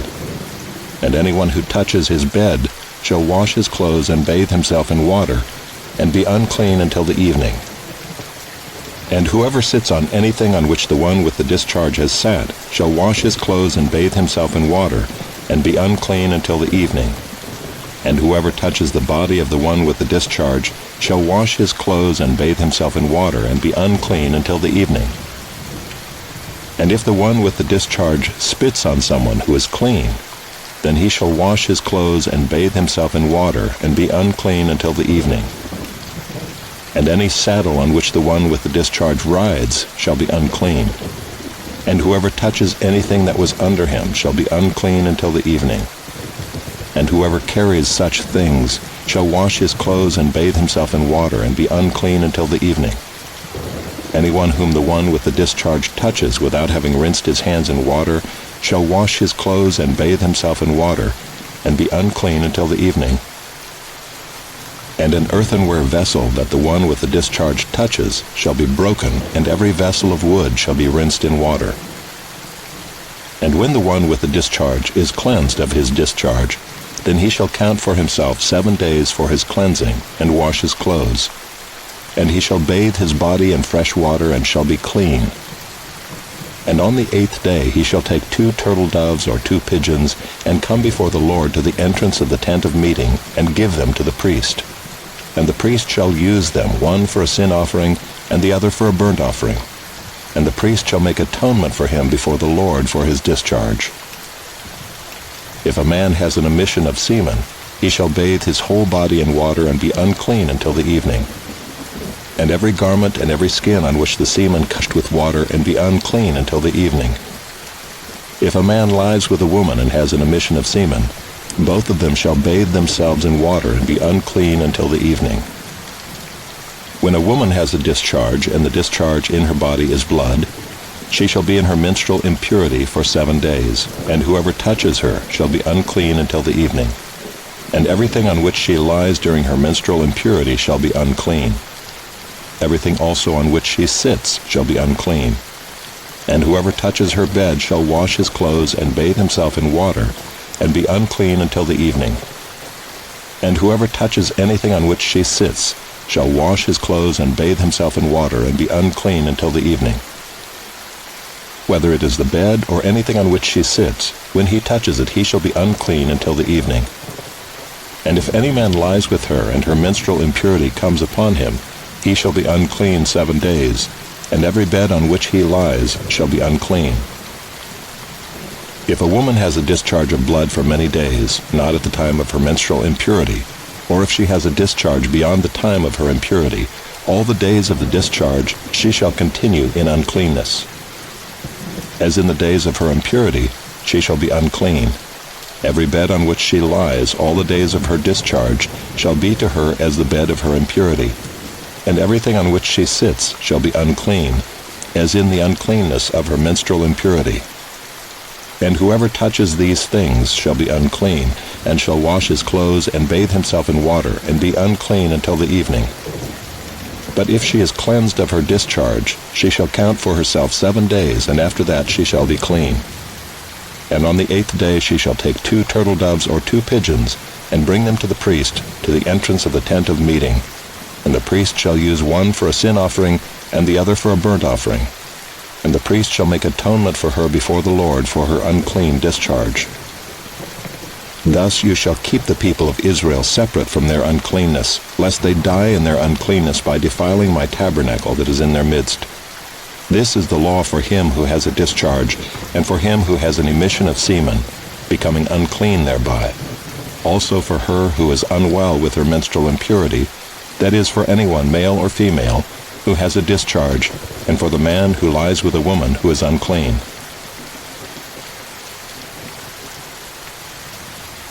Chapter 16.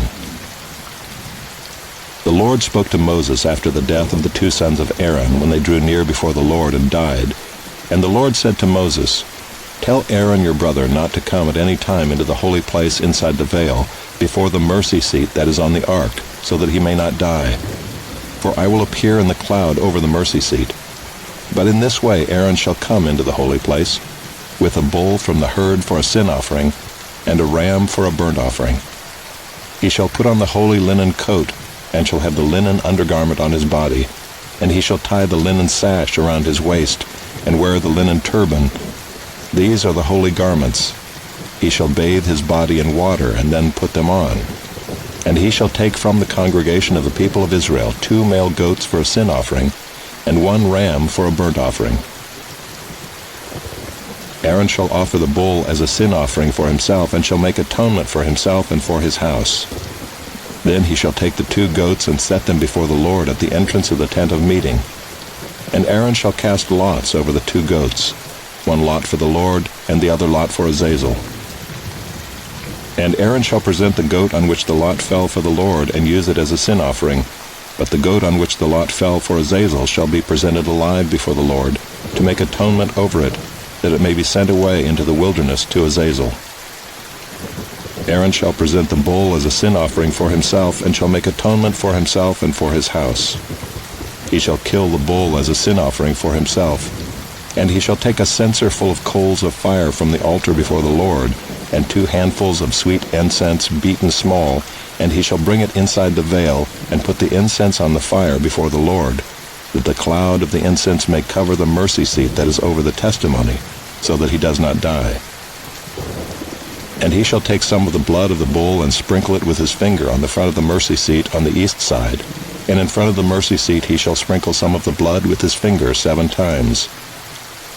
Then he shall kill the goat of the sin offering that is for the people, and bring its blood inside the veil, and do with its blood as he did with the blood of the bull, sprinkling it over the mercy seat and in front of the mercy seat. Thus he shall make atonement for the holy place, because of the uncleannesses of the people of Israel, and because of their transgressions, all their sins. And so he shall do for the tent of meeting, which dwells with them in the midst of their uncleannesses.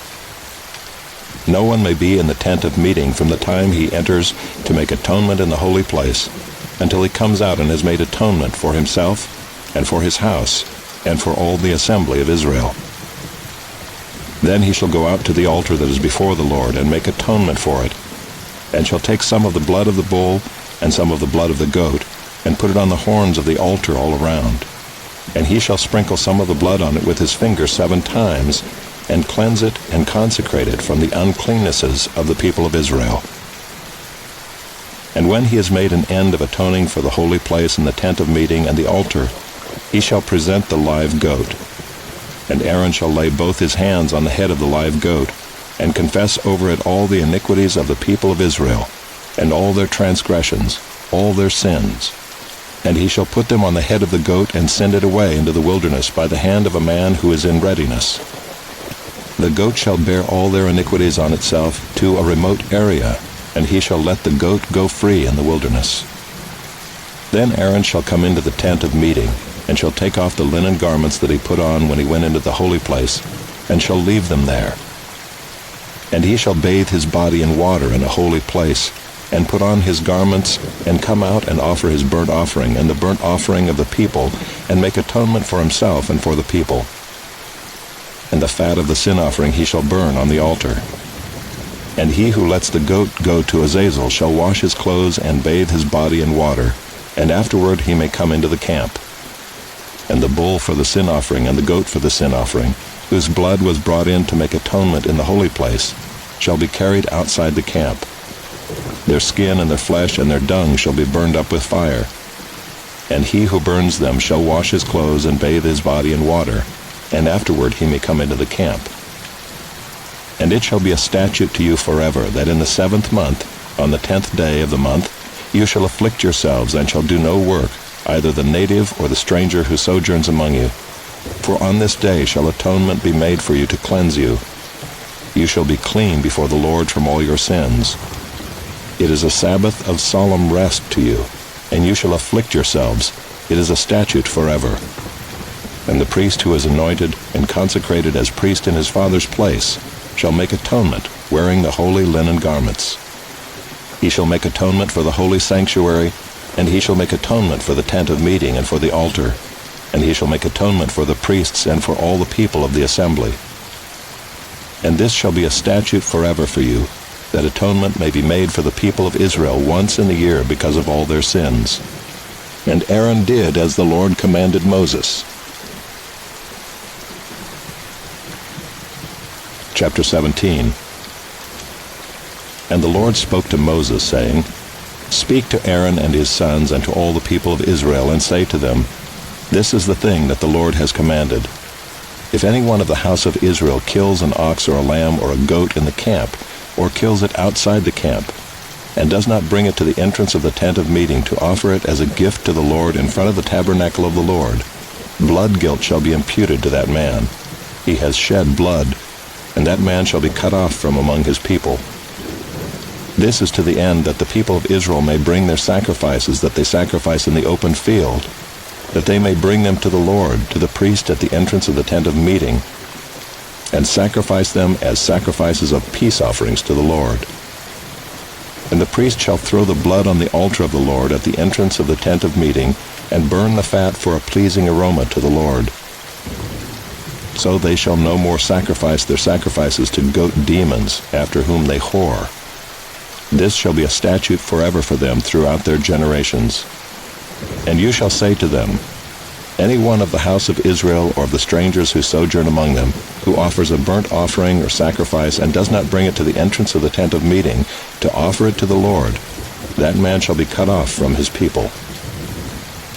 If any one of the house of Israel or of the strangers who sojourn among them eats any blood, I will set my face against that person who eats blood and will cut him off from among his people. For the life of the flesh is in the blood, and I have given it for you on the altar to make atonement for your souls, for it is the blood that makes atonement by the life. Therefore I have said to the people of Israel, No person among you shall eat blood, neither shall any stranger who sojourns among you eat blood. Anyone also of the people of Israel, or of the strangers who sojourn among them, who takes in hunting any beast or bird that may be eaten, shall pour out its blood and cover it with earth. For the life of every creature is its blood. Its blood is its life. Therefore I have said to the people of Israel, You shall not eat the blood of any creature, for the life of every creature is its blood. Whoever eats it shall be cut off, and every person who eats what dies of itself or what is torn by beasts, whether he is a native or a sojourner, shall wash his clothes and bathe himself in water, and be unclean until the evening. Then he shall be clean. But if he does not wash them or bathe his flesh, he shall bear his iniquity. Chapter 18. And the Lord spoke to Moses, saying, Speak to the people of Israel and say to them, I am the Lord your God. You shall not do as they do in the land of Egypt where you lived, and you shall not do as they do in the land of Canaan, to which I am bringing you. You shall not walk in their statutes. You shall follow my rules, and keep my statutes, and walk in them. I am the Lord your God. You shall therefore keep my statutes and my rules. If a person does them, he shall live by them. I am the Lord. None of you shall approach any one of his close relatives to uncover nakedness. I am the Lord. You shall not uncover the nakedness of your father, which is the nakedness of your mother. She is your mother. You shall not uncover her nakedness. You shall not uncover the nakedness of your father's wife. It is your father's nakedness. You shall not uncover the nakedness of your sister, your father's daughter, or your mother's daughter, whether brought up in the family or in another home. You shall not uncover the nakedness of your son's daughter, or of your daughter's daughter, for their nakedness is your own nakedness. You shall not uncover the nakedness of your father's wife's daughter, brought up in your father's family, since she is your sister. You shall not uncover the nakedness of your father's sister. She is your father's relative. You shall not uncover the nakedness of your mother's sister, for she is your mother's relative. You shall not uncover the nakedness of your father's brother. That is, you shall not approach his wife. She is your aunt. You shall not uncover the nakedness of your daughter-in-law. She is your son's wife. You shall not uncover her nakedness. You shall not uncover the nakedness of your brother's wife. It is your brother's nakedness. You shall not uncover the nakedness of a woman and of her daughter, and you shall not take her son's daughter or her daughter's daughter to uncover her nakedness. They are relatives. It is depravity. And you shall not take a woman as a rival wife to her sister, uncovering her nakedness while her sister is still alive.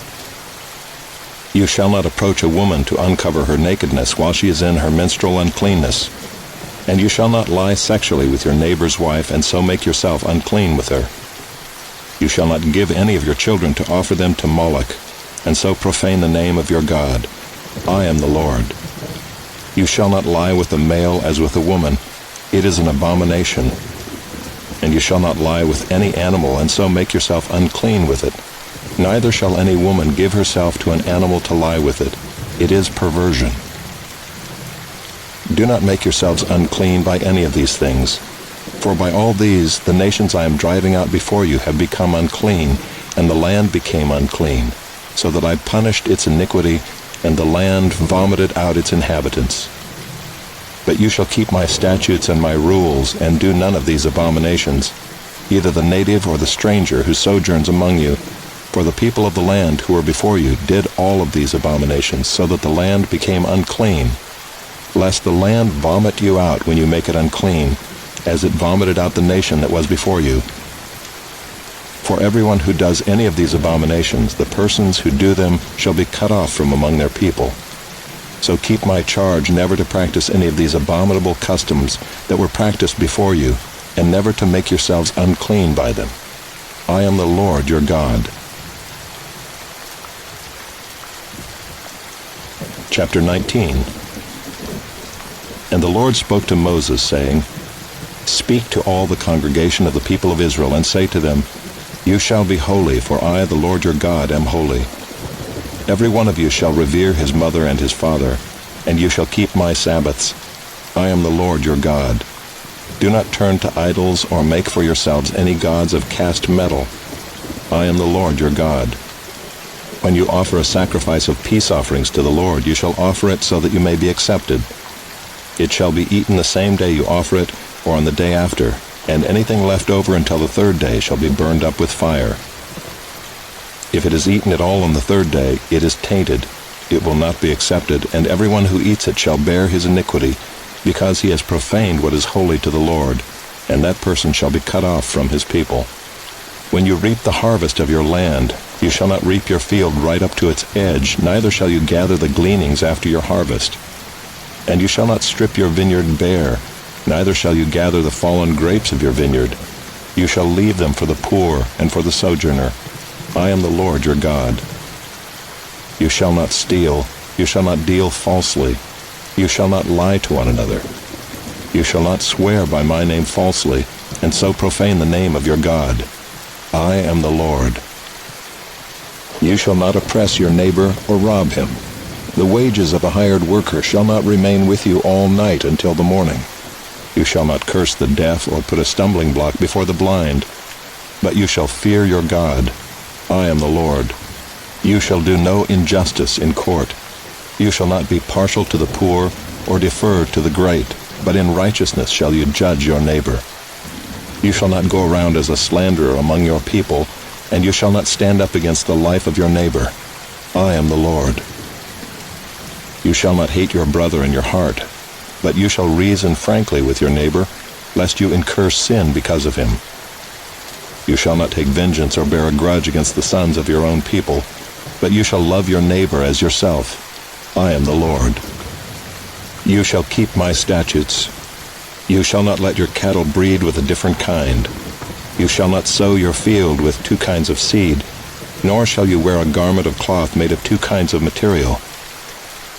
If a man lies sexually with a woman who is a slave, assigned to another man and not yet ransomed or given her freedom, a distinction shall be made. They shall not be put to death, because she was not free.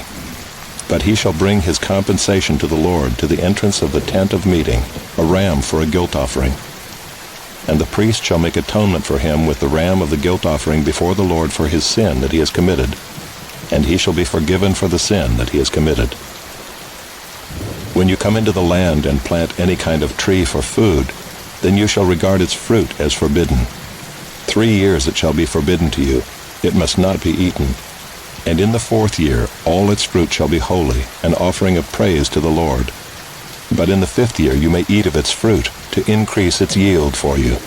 I am the Lord your God. You shall not eat any flesh with the blood in it. You shall not interpret omens or tell fortunes. You shall not round off the hair on your temples or mar the edges of your beard. You shall not make any cuts on your body for the dead or tattoo yourselves. I am the Lord. Do not profane your daughter by making her a prostitute, lest the land fall into prostitution and the land become full of depravity. You shall keep my Sabbaths and reverence my sanctuary. I am the Lord. Do not turn to mediums or necromancers. Do not seek them out and so make yourselves unclean by them. I am the Lord your God. You shall stand up before the gray head and honor the face of an old man, and you shall fear your God. I am the Lord. When a stranger sojourns with you in your land, you shall not do him wrong. You shall treat the stranger who sojourns with you as the native among you, and you shall love him as yourself, for you were strangers in the land of Egypt. I am the Lord your God.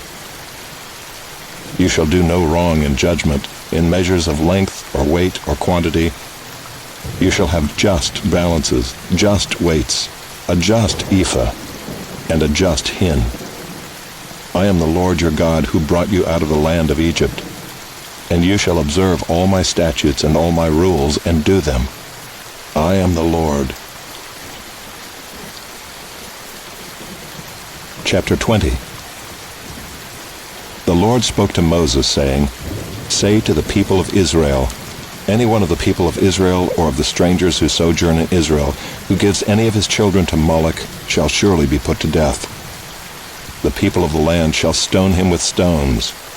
I myself will set my face against that man and will cut him off from among his people, because he has given one of his children to Moloch, to make my sanctuary unclean and to profane my holy name. And if the people of the land do at all close their eyes to that man when he gives one of his children to Moloch, and do not put him to death, then I will set my face against that man and against his clan, and will cut them off from among their people, him and all who follow him in whoring after Moloch. If a person turns to mediums and necromancers, whoring after them, I will set my face against that person and will cut him off from among his people. Consecrate yourselves therefore and be holy, for I am the Lord your God. Keep my statutes and do them. I am the Lord who sanctifies you. For anyone who curses his father or his mother shall surely be put to death. He has cursed his father or his mother. His blood is upon him.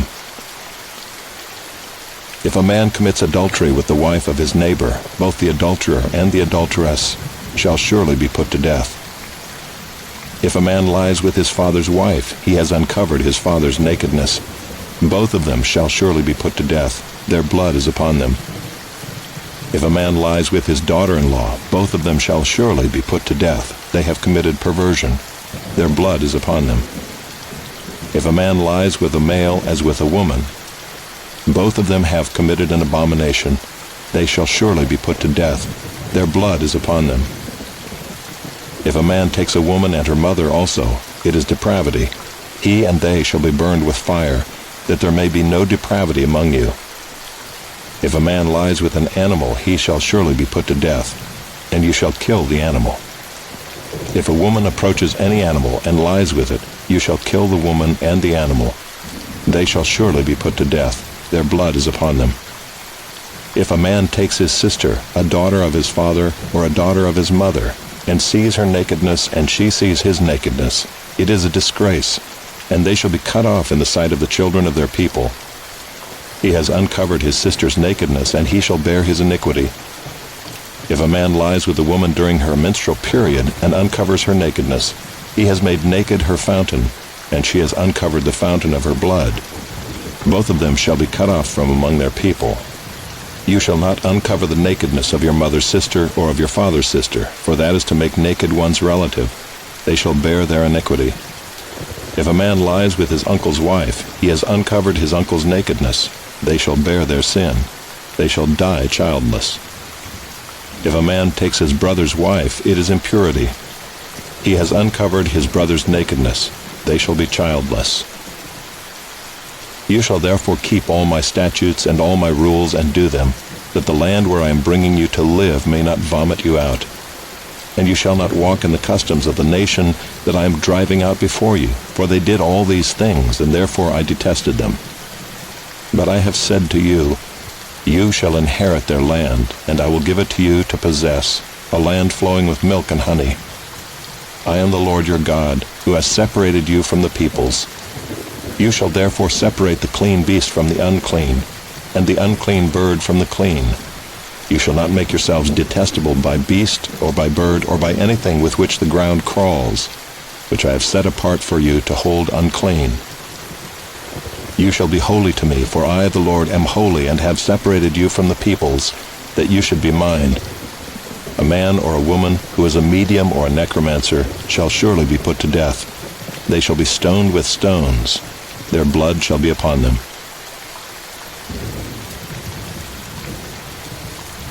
Chapter 21.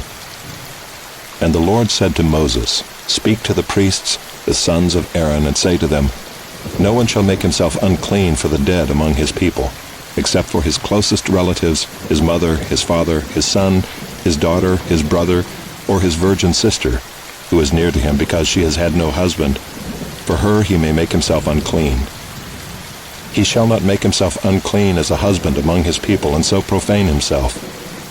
They shall not make bald patches on their heads, nor shave off the edges of their beards, nor make any cuts on their body.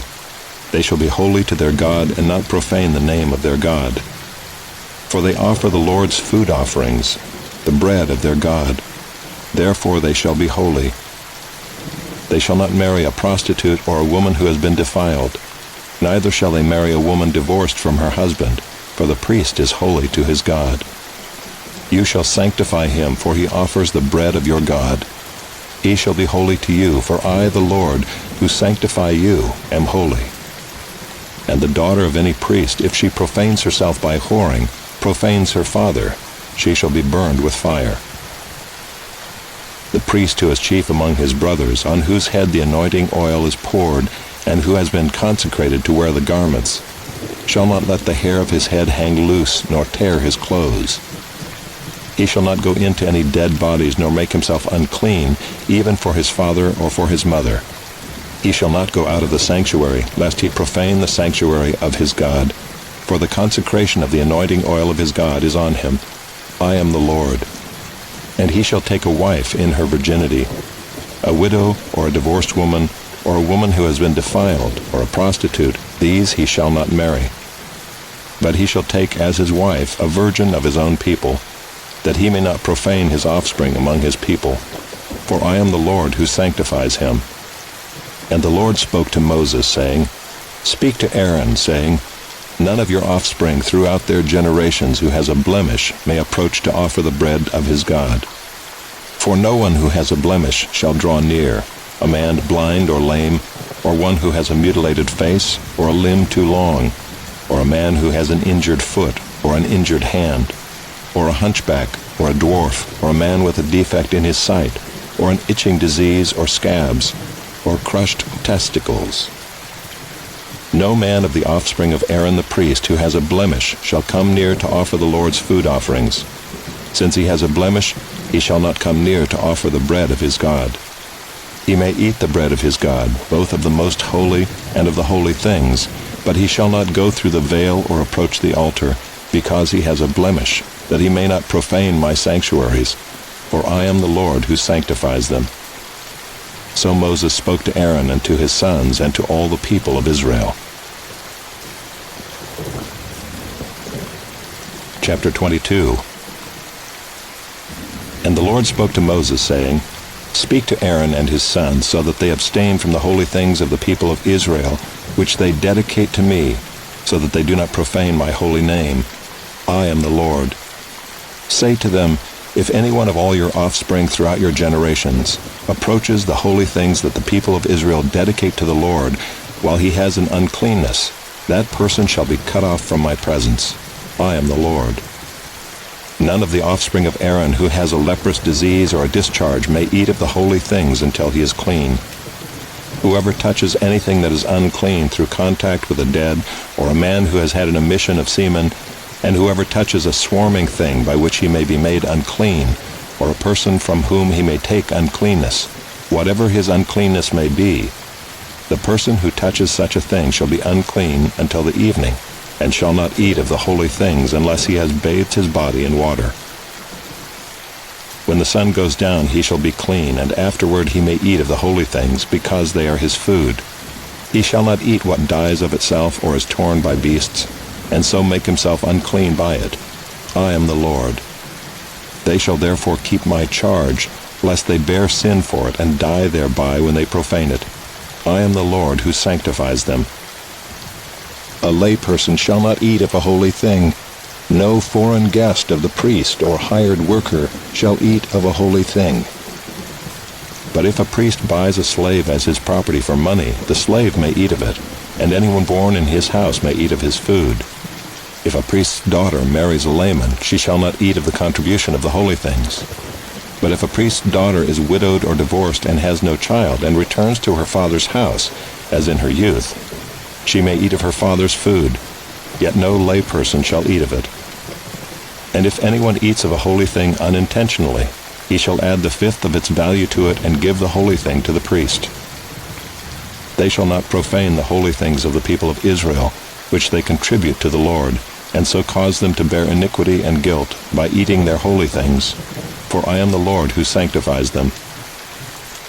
And the Lord spoke to Moses, saying, Speak to Aaron and his sons and all the people of Israel, and say to them, When any one of the house of Israel or of the sojourners in Israel presents a burnt offering as his offering, for any of their vows or freewill offerings that they offer to the Lord, if it is to be accepted for you, it shall be a male without blemish, of the bulls or the sheep or the goats. You shall not offer anything that has a blemish, for it will not be acceptable for you. And when anyone offers a sacrifice of peace offerings to the Lord, to fulfill a vow or as a freewill offering from the herd or from the flock, to be accepted it must be perfect. There shall be no blemish in it. Animals blind or disabled or mutilated, or having a discharge or an itch or scabs, you shall not offer to the Lord or give them to the Lord as a food offering on the altar. You may present a bull or a lamb that has a part too long or too short for a free will offering, but for a vow offering it cannot be accepted. Any animal that has its testicles bruised or crushed or torn or cut, you shall not offer to the Lord. You shall not do it within your land. Neither shall you offer as the bread of your God any such animals gotten from a foreigner. Since there is a blemish in them, because of their mutilation, they will not be accepted for you. And the Lord spoke to Moses, saying, When an ox or sheep or goat is born, it shall remain 7 days with its mother, and from the 8th day on it shall be acceptable as a food offering to the Lord. But you shall not kill an ox or a sheep and her young in 1 day. And when you sacrifice a sacrifice of thanksgiving to the Lord, you shall sacrifice it so that you may be accepted.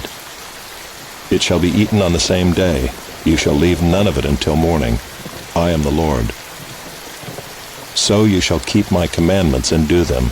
I am the Lord. And you shall not profane my holy name, that I may be sanctified among the people of Israel. I am the Lord who sanctifies you, who brought you out of the land of Egypt to be your God. I am the Lord. Chapter 23. The Lord spoke to Moses, saying, Speak to the people of Israel and say to them, These are the appointed feasts of the Lord that you shall proclaim as holy convocations. They are my appointed feasts. 6 days shall work be done, but on the 7th day is a Sabbath of solemn rest, a holy convocation. You shall do no work. It is a Sabbath to the Lord in all your dwelling places. These are the appointed feasts of the Lord, the holy convocations which you shall proclaim at the time appointed for them. In the 1st month, on the 14th day of the month at twilight, is the Lord's Passover.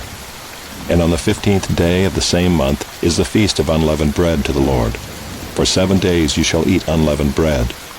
On the 1st day you shall have a holy convocation. You shall not do any ordinary work.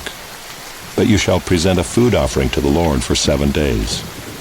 On the 7th day is a holy convocation. You shall not do any ordinary work. And the Lord spoke to Moses, saying, Speak to the people of Israel and say to them, When you come into the land that I give you and reap its harvest, you shall bring the sheaf of the firstfruits of your harvest to the priest. And he shall wave the sheaf before the Lord, so that you may be accepted. On the day after the Sabbath, the priest shall wave it. And on the day when you wave the sheaf, you shall offer a male lamb a year old without blemish as a burnt offering to the Lord. And the grain offering with it shall be 2/10 of an ephah of fine flour mixed with oil, a food offering to the Lord with a pleasing aroma. And the drink offering with it shall be of wine, 1/4 of a hin. And you shall eat neither bread nor grain, parched or fresh, until this same day, until you have brought the offering of your God. It is a statute forever throughout your generations in all your dwellings. You shall count 7 full weeks from the day after the Sabbath, from the day that you brought the sheaf of the wave offering. You shall count 50 days to the day after the 7th Sabbath. Then you shall present a grain offering of new grain to the Lord. You shall bring from your dwelling places 2 loaves of bread to be waved, made of 2/10 of an ephah. They shall be of fine flour, and they shall be baked with leaven as firstfruits to the Lord. And you shall present with the bread 7 lambs a year old without blemish, and 1 bull from the herd, and 2 rams. They shall be a burnt offering to the Lord with their grain offering and their drink offerings, a food offering with a pleasing aroma to the Lord. And you shall offer 1 male goat for a sin offering, and 2 male lambs a year old as a sacrifice of peace offerings.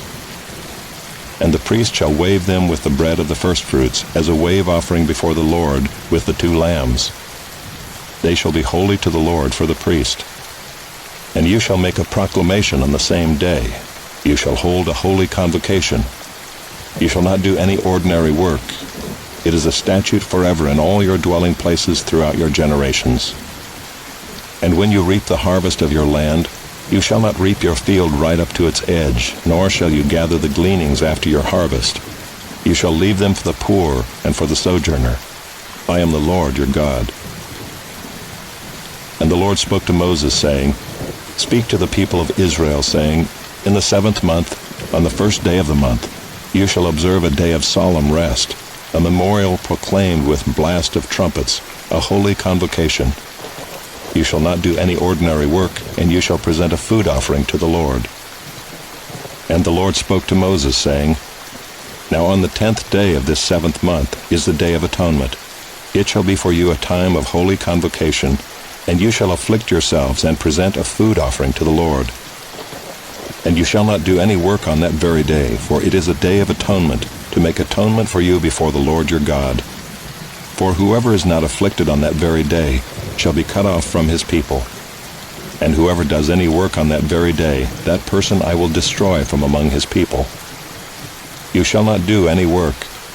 It is a statute forever throughout your generations in all your dwelling places. It shall be to you a Sabbath of solemn rest, and you shall afflict yourselves. On the 9th day of the month, beginning at evening, from evening to evening, shall you keep your Sabbath. And the Lord spoke to Moses, saying, Speak to the people of Israel, saying, On the 15th day of this 7th month, and for 7 days, is the Feast of Booths to the Lord. On the first day shall be a holy convocation. You shall not do any ordinary work. For 7 days you shall present food offerings to the Lord. On the 8th day you shall hold a holy convocation and present a food offering to the Lord. It is a solemn assembly. You shall not do any ordinary work. These are the appointed feasts of the Lord, which you shall proclaim as times of holy convocation, for presenting to the Lord food offerings, burnt offerings, and grain offerings, sacrifices and drink offerings, each on its proper day, besides the Lord's Sabbaths, and besides your gifts, and besides all your vow offerings, and besides all your free will offerings, which you give to the Lord. On the 15th day of the 7th month, when you have gathered in the produce of the land, you shall celebrate the feast of the Lord 7 days. On the first day shall be a solemn rest, and on the 8th day shall be a solemn rest. And you shall take on the first day the fruit of splendid trees, branches of palm trees and boughs of leafy trees and willows of the brook. And you shall rejoice before the Lord your God 7 days. You shall celebrate it as a feast to the Lord for 7 days in the year. It is a statute forever throughout your generations. You shall celebrate it in the 7th month. You shall dwell in booths for 7 days. All native Israelites shall dwell in booths, that your generations may know that I made the people of Israel dwell in booths when I brought them out of the land of Egypt. I am the Lord your God. Thus Moses declared to the people of Israel the appointed feasts of the Lord.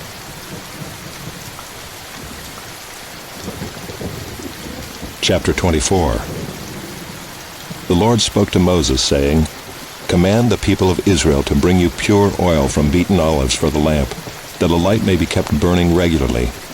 Outside the veil of the testimony in the tent of meeting, Aaron shall arrange it from evening to morning before the Lord regularly. It shall be a statute forever throughout your generations. He shall arrange the lamps on the lampstand of pure gold before the Lord regularly.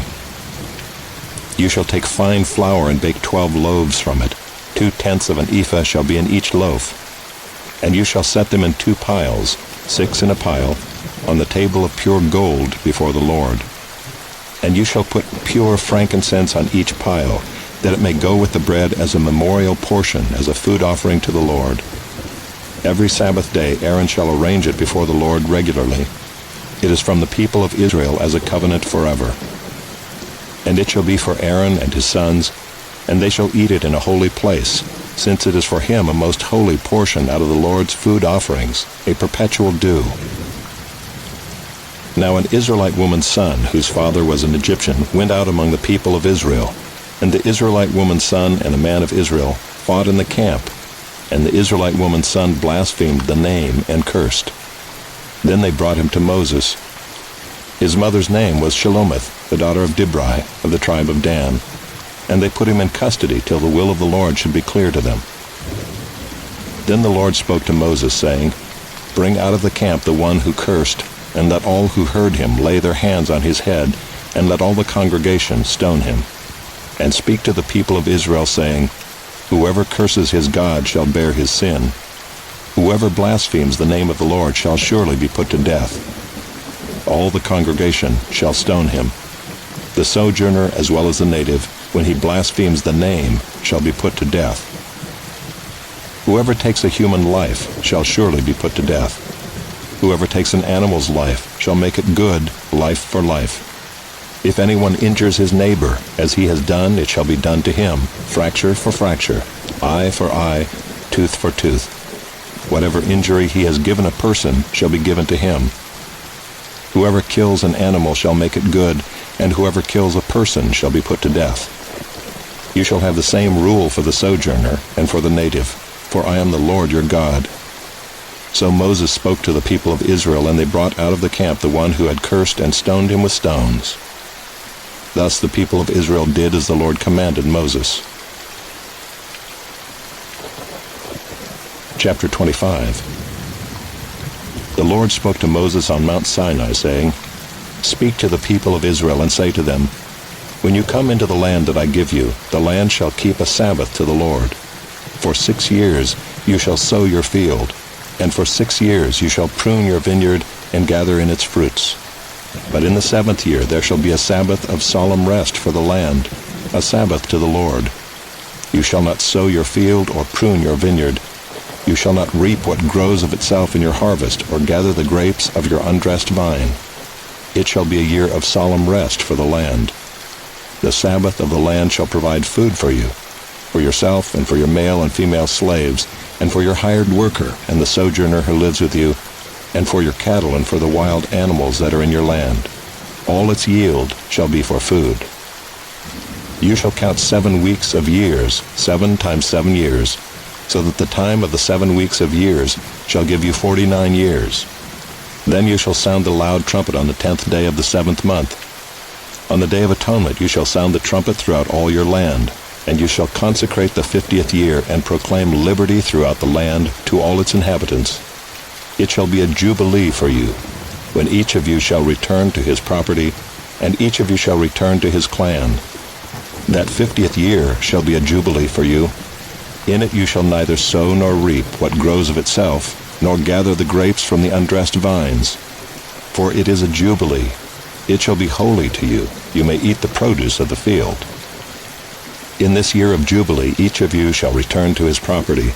And if you make a sale to your neighbor or buy from your neighbor, you shall not wrong one another. You shall pay your neighbor according to the number of years after the jubilee, and he shall sell to you according to the number of years for crops.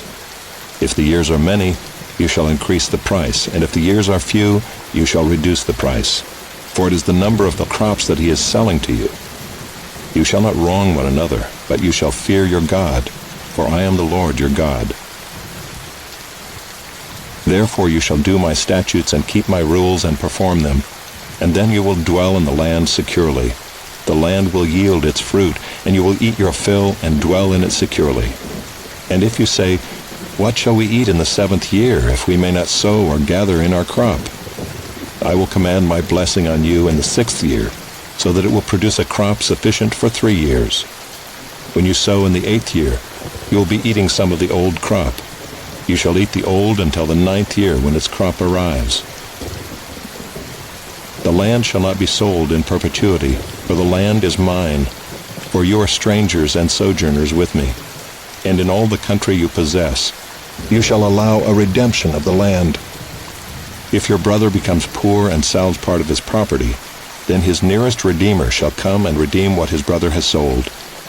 If a man has no one to redeem it, and then himself becomes prosperous and finds sufficient means to redeem it, let him calculate the years since he sold it and pay back the balance to the man to whom he sold it, and then return to his property. But if he does not have sufficient means to recover it, then what he sold shall remain in the hand of the buyer until the year of Jubilee. In the Jubilee it shall be released, and he shall return to his property. If a man sells a dwelling house in a walled city, he may redeem it within a year of its sale. For a full year he shall have the right of redemption. If it is not redeemed within a full year, then the house in the walled city shall belong in perpetuity to the buyer throughout his generations. It shall not be released in the Jubilee. But the houses of the villages that have no wall around them shall be classified with the fields of the land. They may be redeemed, and they shall be released in the Jubilee. As for the cities of the Levites may redeem at any time the houses in the cities they possess. And if one of the Levites exercises his right of redemption, then the house that was sold in a city they possess shall be released in the Jubilee. For the houses in the cities of the Levites are their possession among the people of Israel. But the fields of pasture land belonging to their cities may not be sold, for that is their possession forever. If your brother becomes poor and cannot maintain himself with you, you shall support him as though he were a stranger and a sojourner, and he shall live with you. Take no interest from him or profit, but fear your God, that your brother may live beside you. You shall not lend him your money at interest, nor give him your food for profit. I am the Lord your God, who brought you out of the land of Egypt, to give you the land of Canaan, and to be your God. If your brother becomes poor beside you and sells himself to you, you shall not make him serve as a slave. He shall be with you as a hired worker and as a sojourner. He shall serve with you until the year of the Jubilee. Then he shall go out from you, he and his children with him, and go back to his own clan and return to the possession of his fathers. For they are my servants, whom I brought out of the land of Egypt. They shall not be sold as slaves. You shall not rule over him ruthlessly, but shall fear your God. As for your male and female slaves whom you may have, you may buy male and female slaves from among the nations that are around you. You may also buy from among the strangers who sojourn with you and their clans that are with you, who have been born in your land, and they may be your property. You may bequeath them to your sons after you to inherit as a possession forever. You may make slaves of them, but over your brothers, the people of Israel, you shall not rule, one over another ruthlessly. If a stranger or sojourner with you becomes rich, and your brother beside him becomes poor and sells himself to the stranger or sojourner with you, or to a member of the stranger's clan, then after he is sold, he may be redeemed. One of his brothers may redeem him, or his uncle or his cousin may redeem him, or a close relative from his clan may redeem him. Or if he grows rich, he may redeem himself. He shall calculate with his buyer from the year when he sold himself to him until the year of Jubilee, and the price of his sale shall vary with the number of years. The time he was with his owner shall be rated as the time of a hired worker. If there are still many years left, he shall pay proportionately for his redemption some of his sale price. If there remain but a few years until the year of Jubilee, he shall calculate and pay for his redemption in proportion to his years of service. He shall treat him as a worker hired year by year. He shall not rule ruthlessly over him in your sight. And if he is not redeemed by these means, then he and his children with him shall be released in the year of Jubilee. For it is to me that the people of Israel are servants. They are my servants whom I brought out of the land of Egypt. I am the Lord your God. Chapter 26. You shall not make idols for yourselves, or erect an image or pillar, and you shall not set up a figured stone in your land to bow down to it, for I am the Lord your God. You shall keep my Sabbaths and reverence my sanctuary. I am the Lord. If you walk in my statutes and observe my commandments and do them, then I will give you your rains in their season, and the land shall yield its increase, and the trees of the field shall yield their fruit. Your threshing shall last to the time of the grape harvest, and the grape harvest shall last to the time for sowing. And you shall eat your bread to the full, and dwell in your land securely. I will give peace in the land, and you shall lie down, and none shall make you afraid. And I will remove harmful beasts from the land, and the sword shall not go through your land. You shall chase your enemies, and they shall fall before you by the sword. 5 of you shall chase 100, and 100 of you shall chase 10,000, and your enemies shall fall before you by the sword. I will turn to you and make you fruitful and multiply you, and will confirm my covenant with you. You shall eat old store long kept, and you shall clear out the old to make way for the new. I will make my dwelling among you, and my soul shall not abhor you. And I will walk among you, and will be your God, and you shall be my people. I am the Lord your God, who brought you out of the land of Egypt, that you should not be their slaves. And I have broken the bars of your yoke, and made you walk erect. But if you will not listen to me, and will not do all these commandments, if you spurn my statutes, and if your soul abhors my rules, so that you will not do all my commandments, but break my covenant, then I will do this to you. I will visit you with panic, with wasting disease, and fever that consume the eyes and make the heart ache. And you shall sow your seed in vain, for your enemies shall eat it. I will set my face against you, and you shall be struck down before your enemies. Those who hate you shall rule over you, and you shall flee when none pursues you. And if in spite of this you will not listen to me, then I will discipline you again 7-fold for your sins, and I will break the pride of your power, and I will make your heavens like iron and your earth like bronze. And your strength shall be spent in vain, for your land shall not yield its increase, and the trees of the land shall not yield their fruit. Then if you walk contrary to me and will not listen to me, I will continue striking you 7-fold for your sins. And I will let loose the wild beasts against you, which shall bereave you of your children, and destroy your livestock, and make you few in number, so that your roads shall be deserted. And if by this discipline you are not turned to me, but walk contrary to me, then I also will walk contrary to you, and I myself will strike you sevenfold for your sins, and I will bring a sword upon you that shall execute vengeance for the covenant. And if you gather within your cities, I will send pestilence among you, and you shall be delivered into the hand of the enemy. When I break your supply of bread, 10 women shall bake your bread in a single oven, and shall dole out your bread again by weight, and you shall eat and not be satisfied. But if in spite of this you will not listen to me, but walk contrary to me, then I will walk contrary to you in fury, and I myself will discipline you sevenfold for your sins. You shall eat the flesh of your sons, and you shall eat the flesh of your daughters.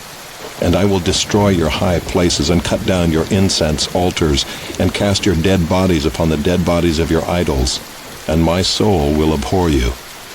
And I will lay your cities waste, and will make your sanctuaries desolate, and I will not smell your pleasing aromas. And I myself will devastate the land, so that your enemies who settle in it shall be appalled at it.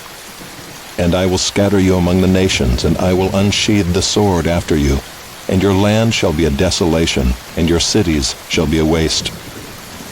Then the land shall enjoy its Sabbaths as long as it lies desolate, while you are in your enemy's land. Then the land shall rest and enjoy its Sabbaths.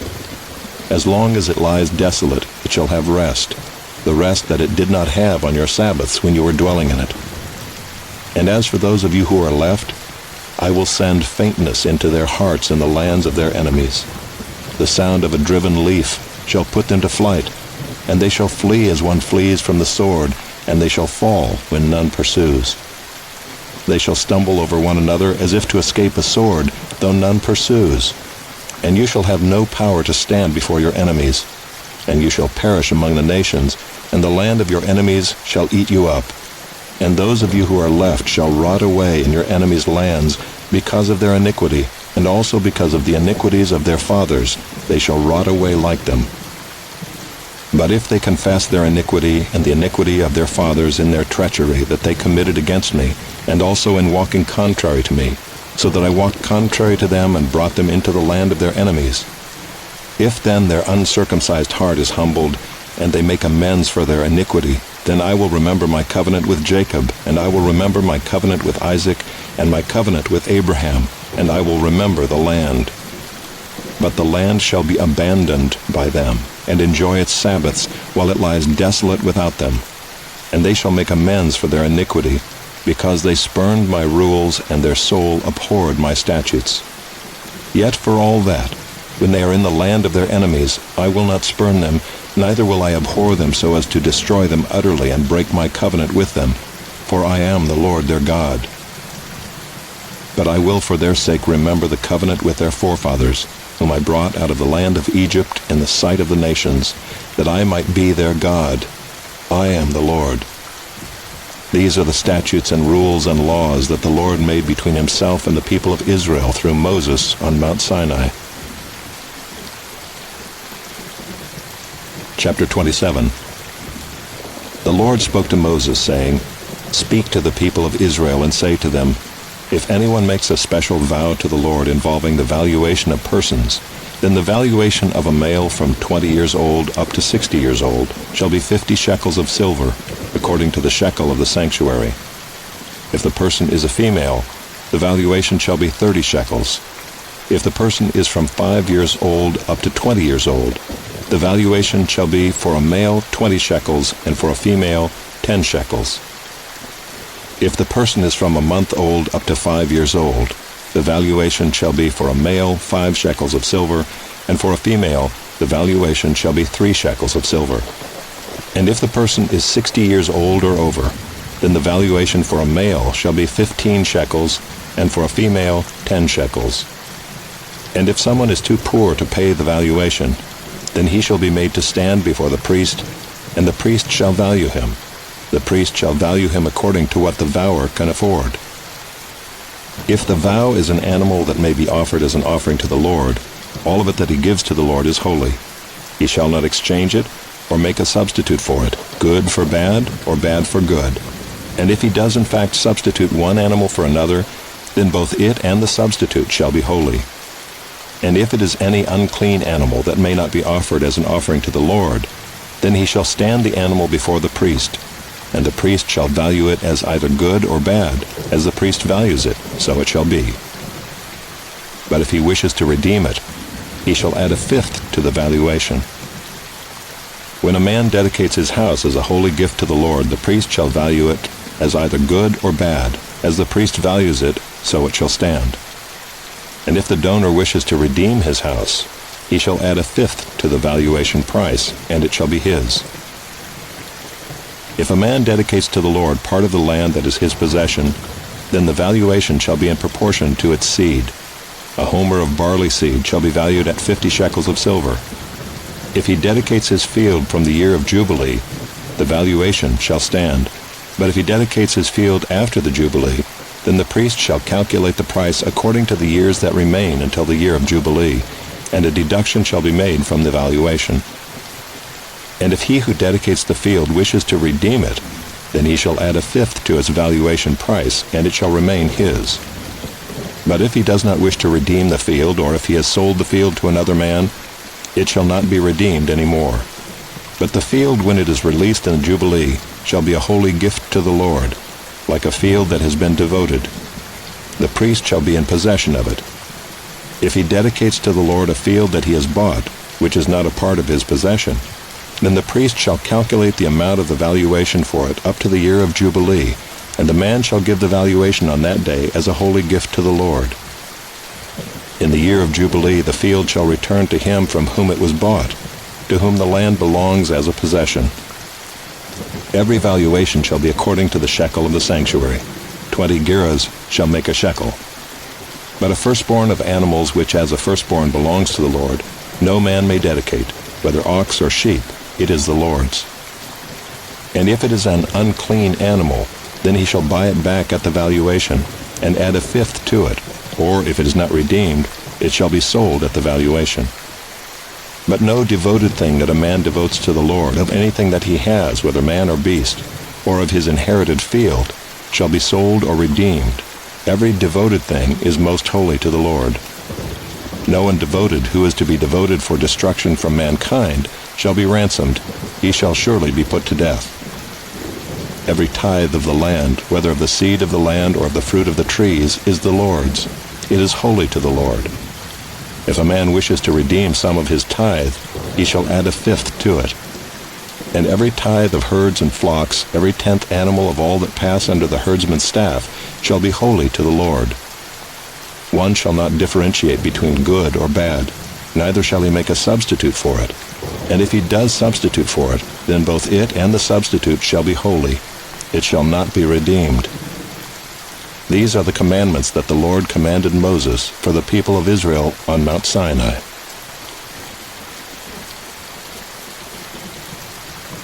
Numbers, chapter 1.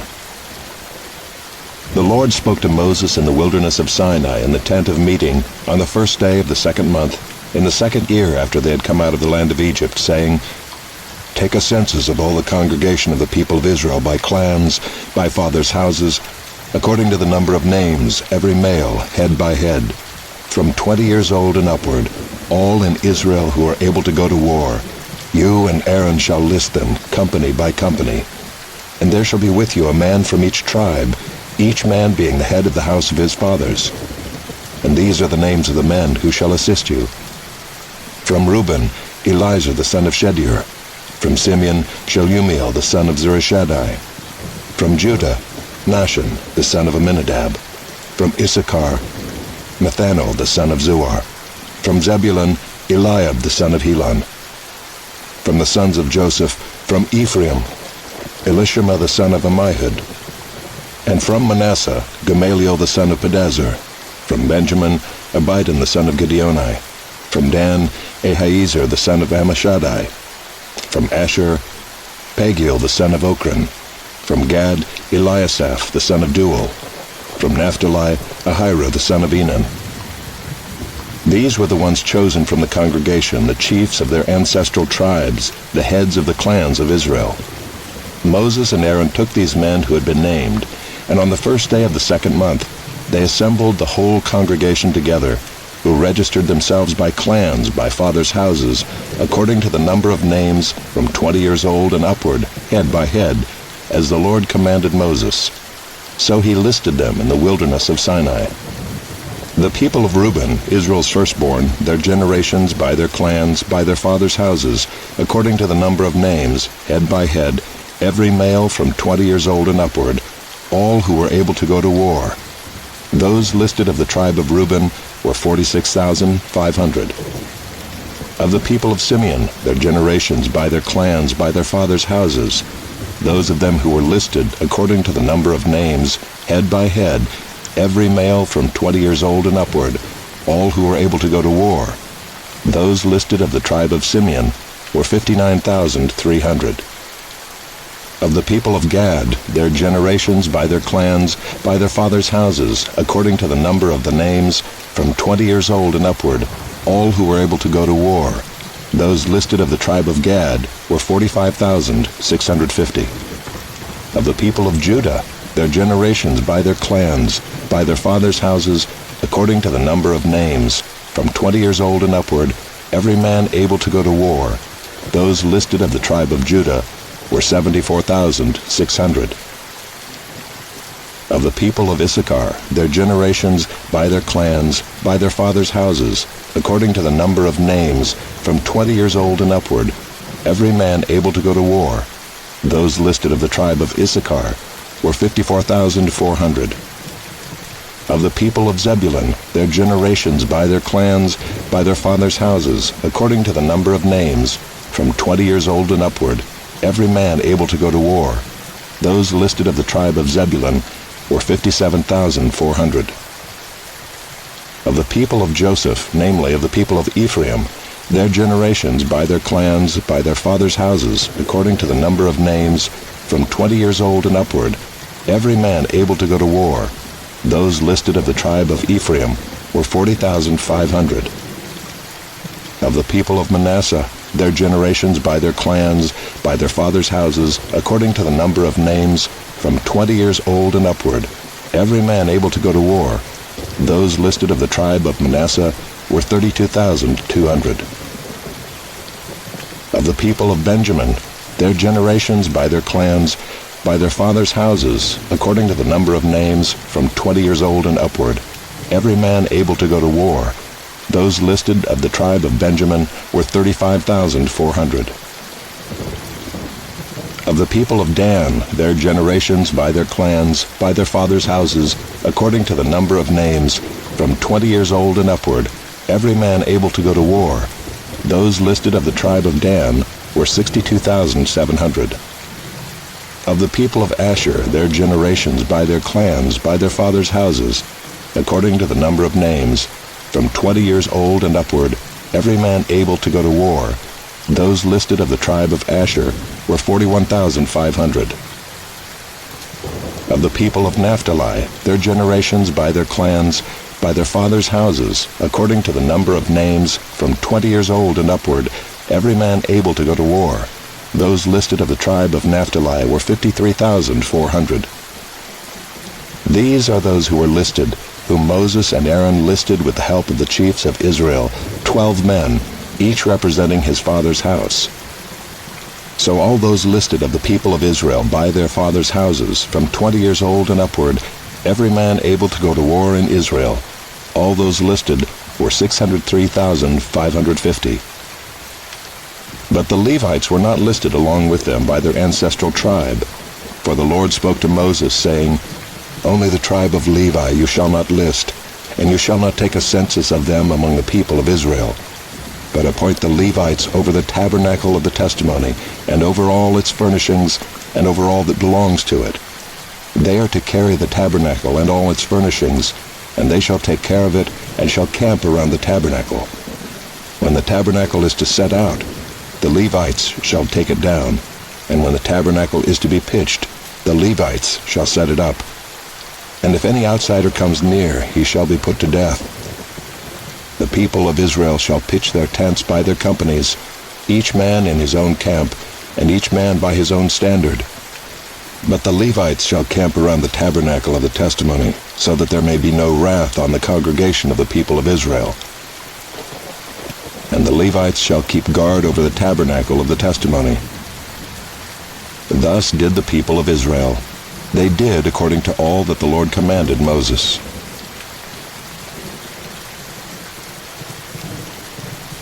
Chapter 2. The Lord spoke to Moses and Aaron, saying, The people of Israel shall camp each by his own standard, with the banners of their fathers' houses. They shall camp facing the tent of meeting on every side. Those to camp on the east side toward the sunrise shall be of the standard of the camp of Judah by their companies, the chief of the people of Judah being Nahshon the son of Amminadab. His company as listed being 74,600. Those to camp next to him shall be the tribe of Issachar, the chief of the people of Issachar being Nethanel the son of Zuar, his company as listed being 54,400. Then the tribe of Zebulun, the chief of the people of Zebulun being Eliab the son of Helon, his company as listed being 57,400. All those listed of the camp of Judah by their companies were 186,400. They shall set out first on the march. On the south side shall be the standard of the camp of Reuben by their companies, the chief of the people of Reuben being Elizur the son of Shedeur, his company as listed being 46,500. And those to camp next to him shall be the tribe of Simeon, the chief of the people of Simeon being Shelumiel the son of Zurishaddai, his company as listed being 59,300. Then the tribe of Gad, the chief of the people of Gad being Eliasaph the son of Reuel, his company as listed being 45,650. All those listed of the camp of Reuben by their companies were 151,450. They shall set out second. Then the tent of meeting shall set out, with the camp of the Levites in the midst of the camps. As they camp, so shall they set out, each in position, standard by standard. On the west side shall be the standard of the camp of Ephraim by their companies, the chief of the people of Ephraim being Elishama the son of Ammihud, his company as listed being 40,500. And next to him shall be the tribe of Manasseh, the chief of the people of Manasseh being Gamaliel the son of Pedazur, his company as listed being 32,200. Then the tribe of Benjamin, the chief of the people of Benjamin being Abidan the son of Gideoni, his company as listed being 35,400. All those listed of the camp of Ephraim by their companies were 108,100. They shall set out third on the march. On the north side shall be the standard of the camp of Dan by their companies, the chief of the people of Dan being Ahiezer the son of Ammishaddai, his company as listed being 62,700. And those to camp next to him shall be the tribe of Asher, the chief of the people of Asher being Pagiel the son of Ochran, his company as listed being 41,500. Then the tribe of Naphtali, the chief of the people of Naphtali being Ahira the son of Enan, his company as listed being 53,400. All those listed of the camp of Dan were 157,600. They shall set out last, standard by standard. These are the people of Israel as listed by their fathers' houses. All those listed in the camps by their companies were 603,550. But the Levites were not listed among the people of Israel as the Lord commanded Moses. Thus did the people of Israel, according to all that the Lord commanded Moses, so they camped by their standards, and so they set out, each one in his clan, according to his father's house. Chapter 3. These are the generations of Aaron and Moses at the time when the Lord spoke with Moses on Mount Sinai. These are the names of the sons of Aaron: Nadab the firstborn, and Abihu, Eleazar, and Ithamar. These are the names of the sons of Aaron, the anointed priests, whom he ordained to serve as priests.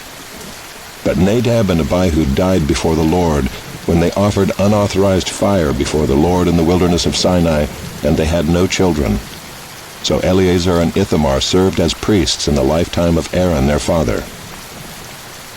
And the Lord spoke to Moses, saying, Bring the tribe of Levi near, and set them before Aaron the priest, that they may minister to him. They shall keep guard over him and over the whole congregation before the tent of meeting, as they minister at the tabernacle. They shall guard all the furnishings of the tent of meeting, and keep guard over the people of Israel as they minister at the tabernacle. And you shall give the Levites to Aaron and his sons. They are wholly given to him from among the people of Israel. And you shall appoint Aaron and his sons, and they shall guard their priesthood. But if any outsider comes near, he shall be put to death.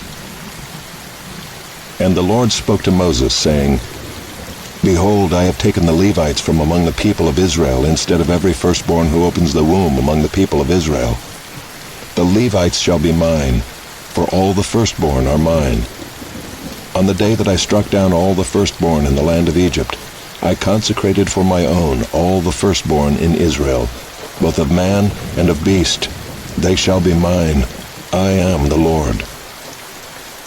And the Lord spoke to Moses in the wilderness of Sinai, saying, List the sons of Levi by fathers' houses and by clans. Every male from a month old and upward you shall list. So Moses listed them according to the word of the Lord, as he was commanded. And these were the sons of Levi by their names, Gershon and Kohath and Merari. And these are the names of the sons of Gershon by their clans, Libni and Shimei. And the sons of Kohath by their clans, Amram, Izhar, Hebron, and Uzziel. And the sons of Merari by their clans, Malai and Mushai. These are the clans of the Levites by their fathers' houses. To Gershon belonged the clan of the Libnites and the clan of the Shimeites. These were the clans of the Gershonites. Their listing according to the number of all the males from a month old and upward was 7,500. The clans of the Gershonites were to camp behind the tabernacle on the west, with Eliasaph the son of Lael as chief of the father's house of the Gershonites. And the guard duty of the sons of Gershon in the tent of meeting involved the tabernacle, the tent with its covering, the screen for the entrance of the tent of meeting, the hangings of the court, the screen for the door of the court that is around the tabernacle and the altar, and its cords, all the service connected with these. To Kohath belonged the clan of the Amramites, and the clan of the Izharites, and the clan of the Hebronites, and the clan of the Uzzielites. These are the clans of the Kohathites. According to the number of all the males from a month old and upward, there were 8,600 keeping guard over the sanctuary. The clans of the sons of Kohath were to camp on the south side of the tabernacle, with Elizaphan the son of Uzziel as chief of the father's house of the clans of the Kohathites. And their guard duty involved the ark, the table, the lampstand, the altars, the vessels of the sanctuary with which the priests minister, and the screen, all the service connected with these. And Eleazar the son of Aaron the priest was to be chief over the chiefs of the Levites, and to have oversight of those who kept guard over the sanctuary. To Merari belonged the clan of the Malites, and the clan of the Mushites. These are the clans of Merari. Their listing according to the number of all the males from a month old and upward was 6,200. And the chief of the father's house of the clans of Merari was Zuriel the son of Abihail. They were to camp on the north side of the tabernacle. And the appointed guard duty of the sons of Merari involved the frames of the tabernacle, the bars, the pillars, the bases, and all their accessories, all the service connected with these. Also the pillars around the court with their bases and pegs and cords. Those who were to camp before the tabernacle on the east, before the tent of meeting toward the sunrise, were Moses and Aaron and his sons, guarding the sanctuary itself to protect the people of Israel. And any outsider who came near was to be put to death. All those listed among the Levites whom Moses and Aaron listed at the commandment of the Lord by clans, all the males from a month old and upward, were 22,000. And the Lord said to Moses, List all the firstborn males of the people of Israel from a month old and upward, taking the number of their names. And you shall take the Levites for me. I am the Lord. Instead of all the firstborn among the people of Israel, and the cattle of the Levites instead of all the firstborn among the cattle of the people of Israel. So Moses listed all the firstborn among the people of Israel as the Lord commanded him. And all the firstborn males, according to the number of names, from a month old and upward as listed, were 22,273. And the Lord spoke to Moses, saying, Take the Levites instead of all the firstborn among the people of Israel, and the cattle of the Levites instead of their cattle. The Levites shall be mine. I am the Lord. And as the redemption price for the 273 of the firstborn of the people of Israel, over and above the number of the male Levites, you shall take 5 shekels per head. You shall take them according to the shekel of the sanctuary, the shekel of 20 gerahs, and give the money to Aaron and his sons as the redemption price for those who are over. So Moses took the redemption money from those who were over and above those redeemed by the Levites. From the firstborn of the people of Israel he took the money, 1,365 shekels, by the shekel of the sanctuary. And Moses gave the redemption money to Aaron and his sons according to the word of the Lord, as the Lord commanded Moses.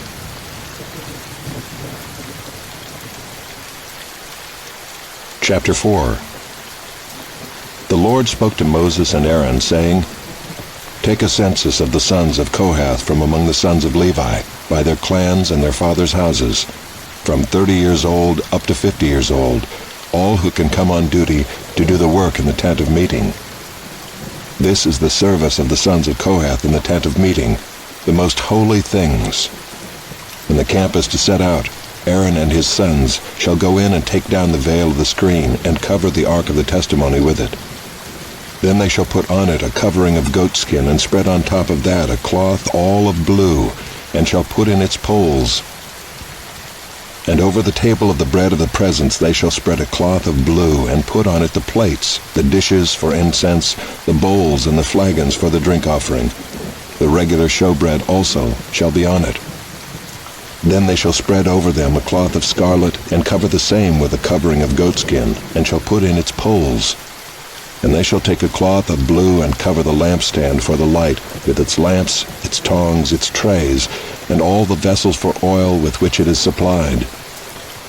And they shall put it with all its utensils in a covering of goatskin, and put it on the carrying frame. And over the golden altar they shall spread a cloth of blue, and cover it with a covering of goatskin, and shall put in its poles.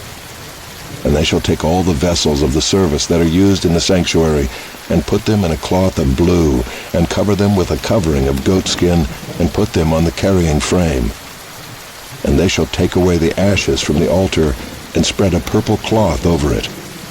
And they shall put on it all the utensils of the altar which are used for the service there, the fire pans, the forks, the shovels, and the basins, all the utensils of the altar. And they shall spread on it a covering of goatskin, and shall put in its poles.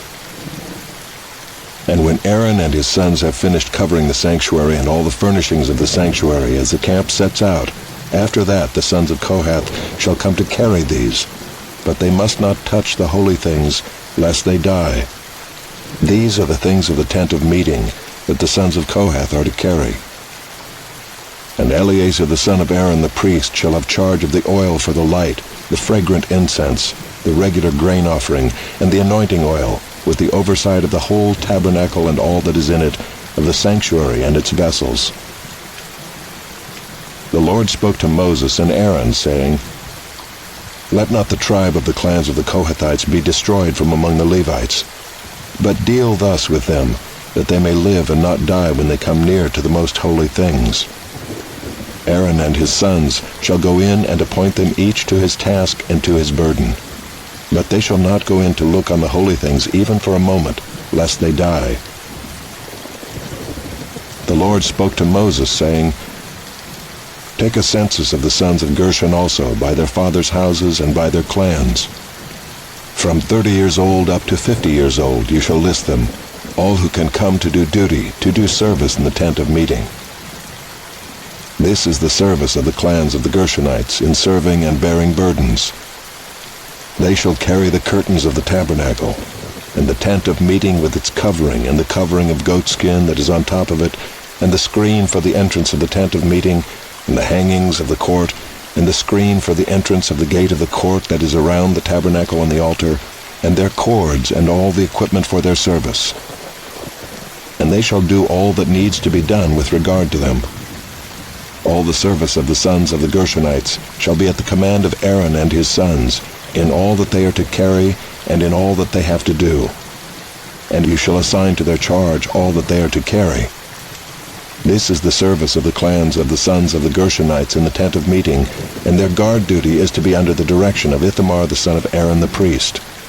As for the sons of Merari, you shall list them by their clans and their fathers' houses.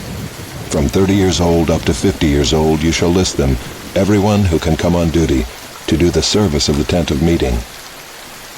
And this is what they are charged to carry as the whole of their service in the tent of meeting: the frames of the tabernacle with its bars, pillars, and bases, and the pillars around the court with their bases, pegs, and cords, with all their equipment and all their accessories. And you shall list by name the objects that they are required to carry. This is the service of the clans of the sons of Merari, the whole of their service in the tent of meeting, under the direction of Ithamar the son of Aaron the priest.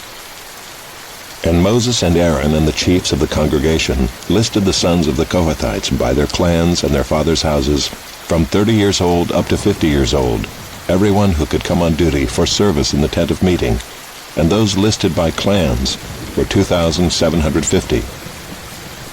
This was the list of the clans of the Kohathites, all who served in the tent of meeting, whom Moses and Aaron listed according to the commandment of the Lord by Moses. Those listed of the sons of Gershon by their clans and their fathers' houses, from 30 years old up to 50 years old, everyone who could come on duty for service in the tent of meeting. Those listed by their clans and their fathers' houses were 2,630. This was the list of the clans of the sons of Gershon, all who served in the tent of meeting, whom Moses and Aaron listed according to the commandment of the Lord. Those listed of the clans of the sons of Merari by their clans and their fathers' houses, from 30 years old up to 50 years old, everyone who could come on duty for service in the tent of meeting, those listed by clans were 3,200. This was the list of the clans of the sons of Merari, whom Moses and Aaron listed according to the commandment of the Lord by Moses. All those who were listed of the Levites, whom Moses and Aaron and the chiefs of Israel listed by their clans and their fathers' houses, from 30 years old up to 50 years old, everyone who could come to do the service of ministry and the service of bearing burdens in the tent of meeting, those listed were 8,580. According to the commandment of the Lord through Moses they were listed, each one with his task of serving or carrying. Thus they were listed by him as the Lord commanded Moses.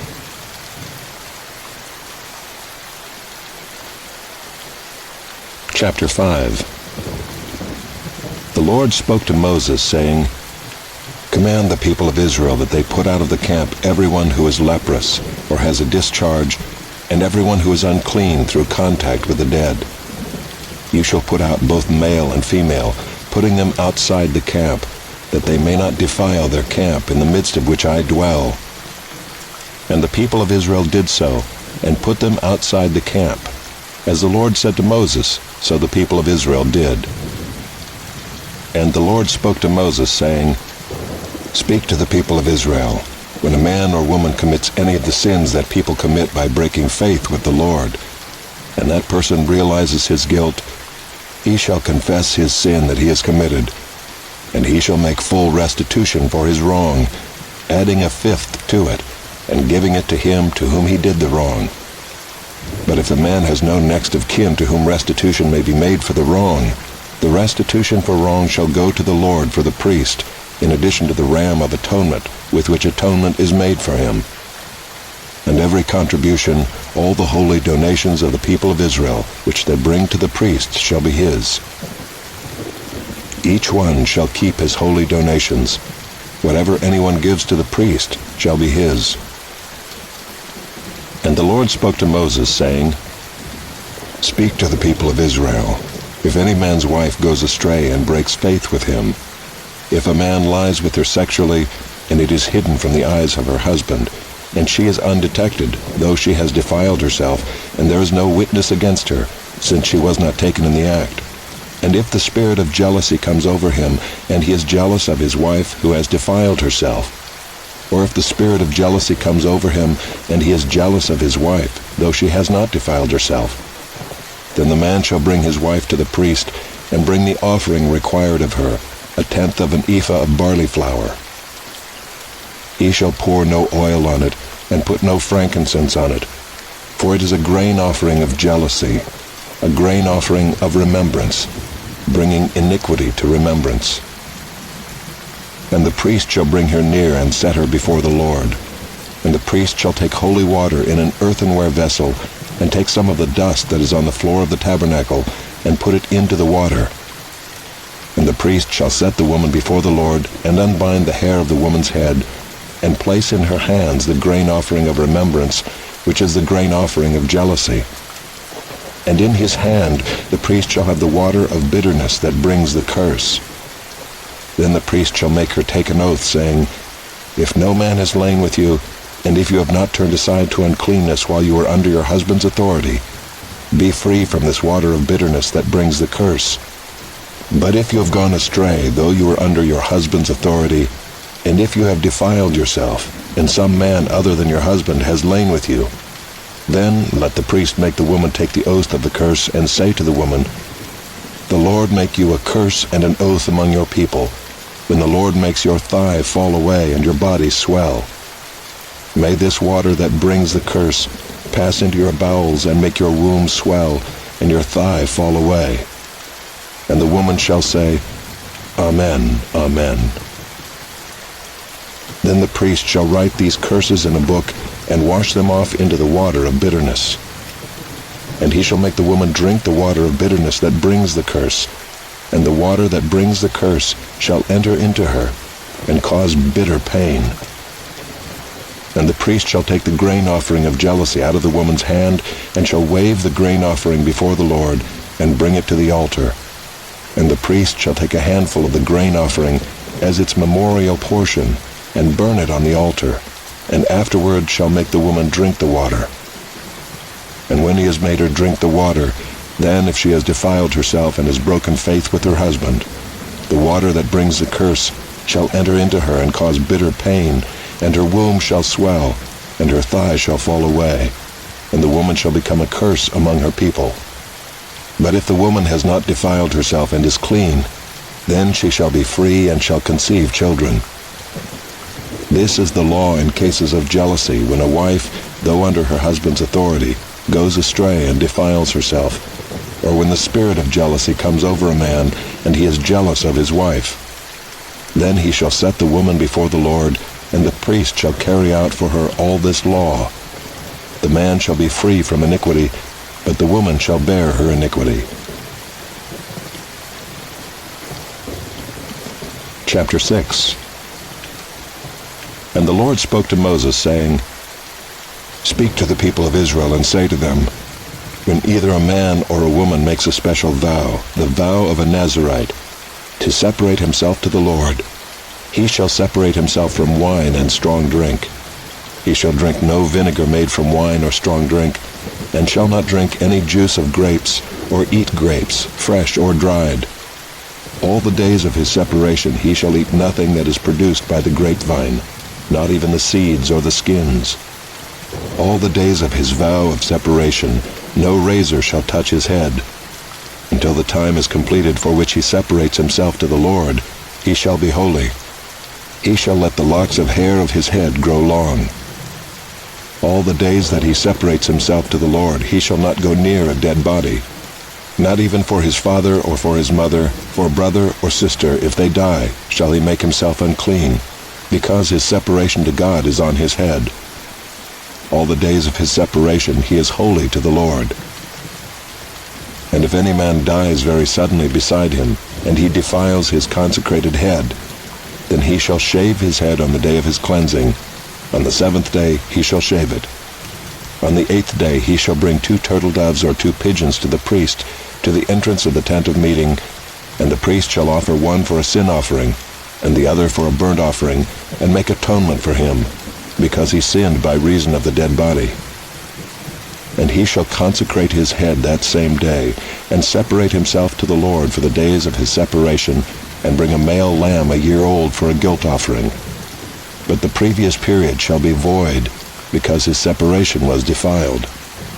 And this is the law for the Nazirite, when the time of his separation has been completed. He shall be brought to the entrance of the tent of meeting, And he shall bring his gift to the Lord, 1 male lamb a year old without blemish for a burnt offering, and 1 ewe lamb a year old without blemish as a sin offering, and 1 ram without blemish as a peace offering, and a basket of unleavened bread, loaves of fine flour mixed with oil, and unleavened wafers smeared with oil, and their grain offering and their drink offerings. And the priest shall bring them before the Lord and offer his sin offering and his burnt offering, and he shall offer the ram as a sacrifice of peace offering to the Lord, with the basket of unleavened bread. The priest shall offer also its grain offering and its drink offering. And the Nazirite shall shave his consecrated head at the entrance of the tent of meeting, and shall take the hair from his consecrated head, and put it on the fire that is under the sacrifice of the peace offering. And the priest shall take the shoulder of the ram when it is boiled, and 1 unleavened loaf out of the basket, and 1 unleavened wafer, and shall put them on the hands of the Nazirite, after he has shaved the hair of his consecration. And the priest shall wave them for a wave offering before the Lord. They are a holy portion for the priest, together with the breast that is waved, and the thigh that is contributed. And after that the Nazirite may drink wine. This is the law of the Nazirite. But if he vows an offering to the Lord above his Nazirite vow, as he can afford, in exact accordance with the vow that he takes, then he shall do in addition to the law of the Nazirite. The Lord spoke to Moses, saying, Speak to Aaron and his sons, saying, Thus you shall bless the people of Israel. You shall say to them, The Lord bless you and keep you. The Lord make his face to shine upon you, and be gracious to you. The Lord lift up his countenance upon you, and give you peace. So shall they put my name upon the people of Israel, and I will bless them. Chapter 7. On the day when Moses had finished setting up the tabernacle, and had anointed and consecrated it with all its furnishings, and had anointed and consecrated the altar with all its utensils, the chiefs of Israel, heads of their fathers' houses, who were the chiefs of the tribes, who were over those who were listed, approached and brought their offerings before the Lord, 6 wagons and 12 oxen, a wagon for every 2 of the chiefs, and for each one an ox. They brought them before the tabernacle.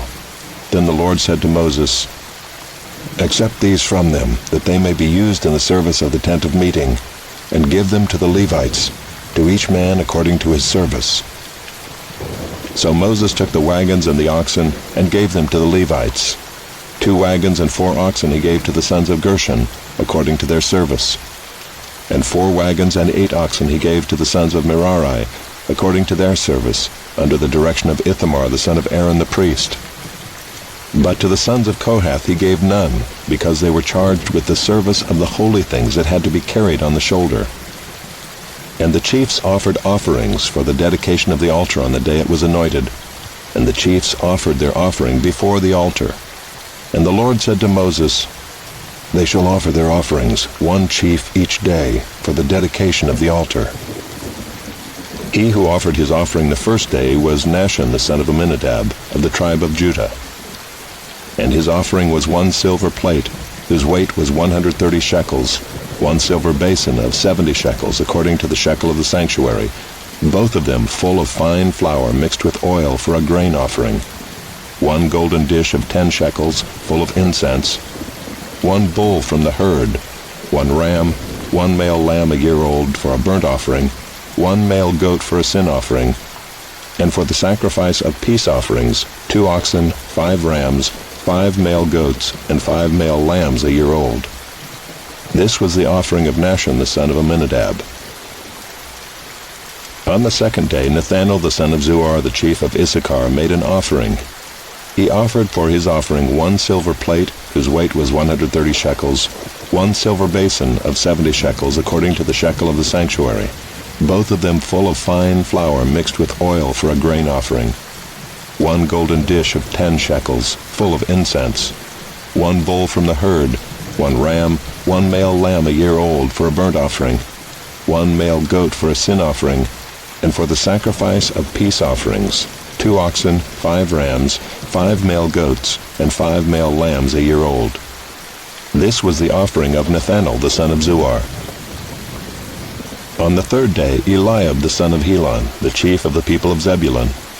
His offering was 1 silver plate, whose weight was 130 shekels, 1 silver basin of 70 shekels, according to the shekel of the sanctuary, both of them full of fine flour mixed with oil for a grain offering, 1 golden dish of 10 shekels, full of incense, 1 bull from the herd, 1 ram, 1 male lamb a year old for a burnt offering, 1 male goat for a sin offering, and for the sacrifice of peace offerings, 2 oxen, 5 rams, 5 male goats, and 5 male lambs a year old. This was the offering of Eliab the son of Helon. On the fourth day, Elizur the son of Shedeur, the chief of the people of Reuben. His offering was 1 silver plate, whose weight was 130 shekels, 1 silver basin of 70 shekels, according to the shekel of the sanctuary, both of them full of fine flour mixed with oil for a grain offering, 1 golden dish of 10 shekels, full of incense, 1 bull from the herd, 1 ram, 1 male lamb a year old for a burnt offering, 1 male goat for a sin offering, and for the sacrifice of peace offerings, 2 oxen, 5 rams, 5 male goats, and 5 male lambs a year old. This was the offering of Elizur the son of Shedeur. On the fifth day, Shelumiel the son of Zurishaddai, the chief of the people of Simeon. His offering was 1 silver plate, whose weight was 130 shekels, 1 silver basin of 70 shekels, according to the shekel of the sanctuary, both of them full of fine flour mixed with oil for a grain offering, 1 golden dish of 10 shekels, full of incense, 1 bull from the herd, 1 ram, 1 male lamb a year old for a burnt offering, 1 male goat for a sin offering, and for the sacrifice of peace offerings, 2 oxen, 5 rams, 5 male goats, and 5 male lambs a year old. This was the offering of Shelumiel the son of Zurishaddai. On the sixth day, Eliasaph the son of Deuel, the chief of the people of Gad. His offering was 1 silver plate, whose weight was 130 shekels, 1 silver basin of 70 shekels, according to the shekel of the sanctuary, both of them full of fine flour mixed with oil for a grain offering, 1 golden dish of 10 shekels, full of incense, 1 bull from the herd, 1 ram, 1 male lamb a year old for a burnt offering, 1 male goat for a sin offering, and for the sacrifice of peace offerings, 2 oxen, 5 rams, 5 male goats, and 5 male lambs a year old. This was the offering of Eliasaph the son of Deuel. On the seventh day, Elishama the son of Ammihud, the chief of the people of Ephraim.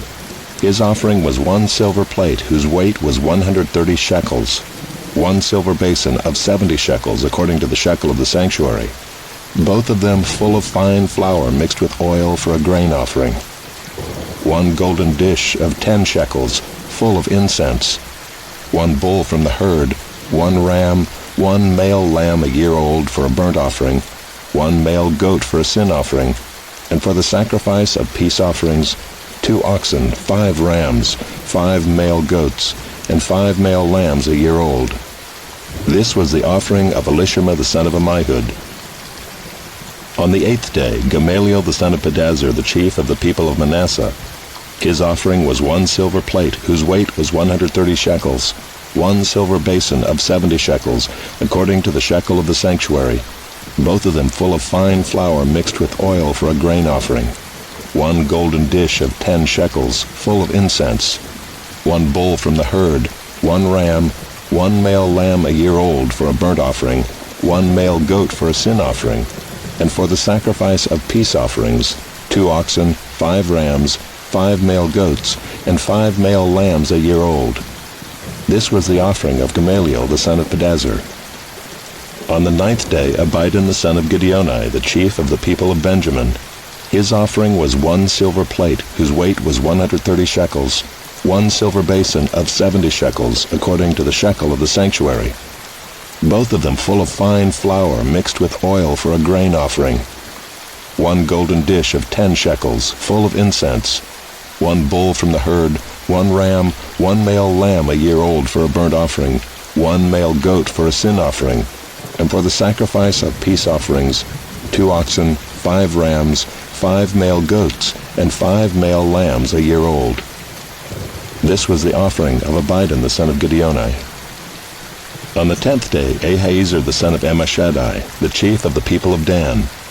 His offering was 1 silver plate, whose weight was 130 shekels, 1 silver basin of 70 shekels, according to the shekel of the sanctuary, both of them full of fine flour mixed with oil for a grain offering, 1 golden dish of 10 shekels, full of incense, 1 bull from the herd, 1 ram, 1 male lamb a year old for a burnt offering, 1 male goat for a sin offering, and for the sacrifice of peace offerings, 2 oxen, 5 rams, 5 male goats, and 5 male lambs a year old. This was the offering of Ahiezer the son of Ammishaddai. On the 11th day, Pagiel the son of Ochran, the chief of the people of Asher.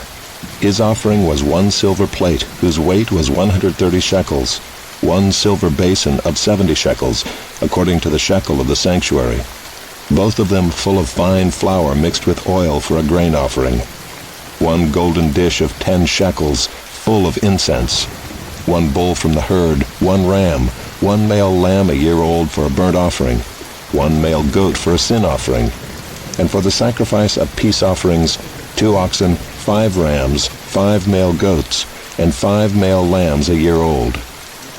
This was the offering of Pagiel the son of Ochran. On the 12th day, Ahira the son of Enan, the chief of the people of Naphtali. His offering was 1 silver plate, whose weight was 130 shekels, 1 silver basin of 70 shekels, according to the shekel of the sanctuary, both of them full of fine flour mixed with oil for a grain offering, 1 golden dish of 10 shekels, full of incense, 1 bull from the herd, 1 ram, 1 male lamb a year old for a burnt offering, 1 male goat for a sin offering, and for the sacrifice of peace offerings, 2 oxen, 5 rams, 5 male goats, and 5 male lambs a year old. This was the offering of Ahira the son of Enan.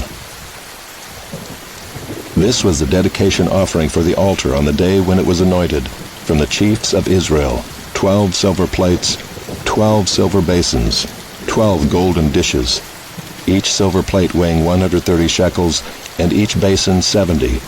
All the silver of the vessels, 2,400 shekels according to the shekel of the sanctuary. The 12 golden dishes full of incense, weighing 10 shekels apiece according to the shekel of the sanctuary.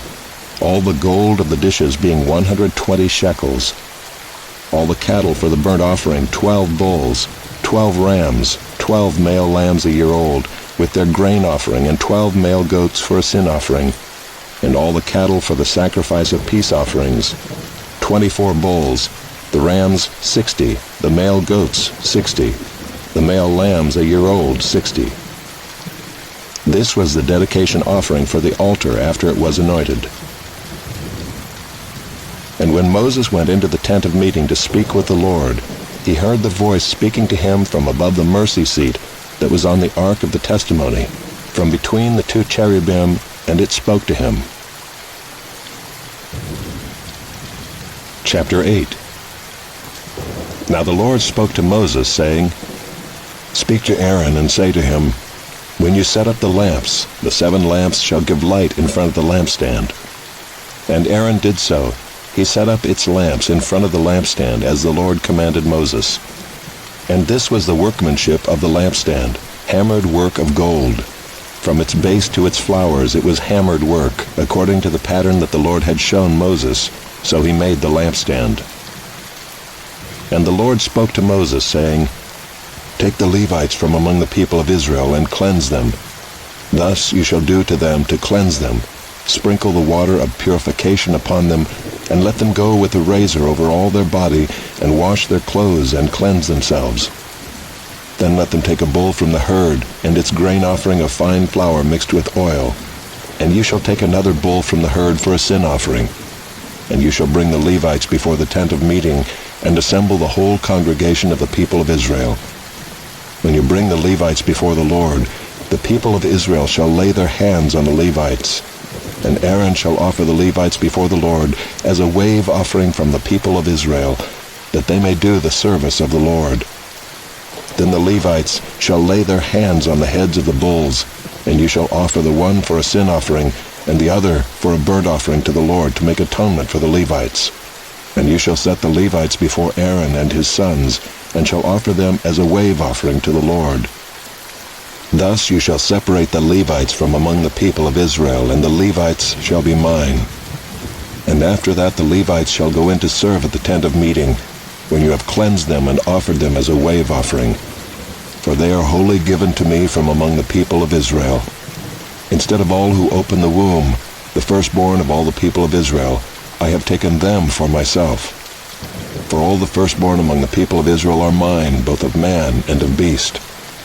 On the day that I struck down all the firstborn in the land of Egypt, I consecrated them for myself, and I have taken the Levites instead of all the firstborn among the people of Israel. And I have given the Levites as a gift to Aaron and his sons from among the people of Israel, to do the service for the people of Israel at the tent of meeting, and to make atonement for the people of Israel, that there may be no plague among the people of Israel when the people of Israel come near the sanctuary. Thus did Moses and Aaron and all the congregation of the people of Israel to the Levites. According to all that the Lord commanded Moses concerning the Levites, the people of Israel did to them. And the Levites purified themselves from sin and washed their clothes, and Aaron offered them as a wave offering before the Lord. And Aaron made atonement for them to cleanse them.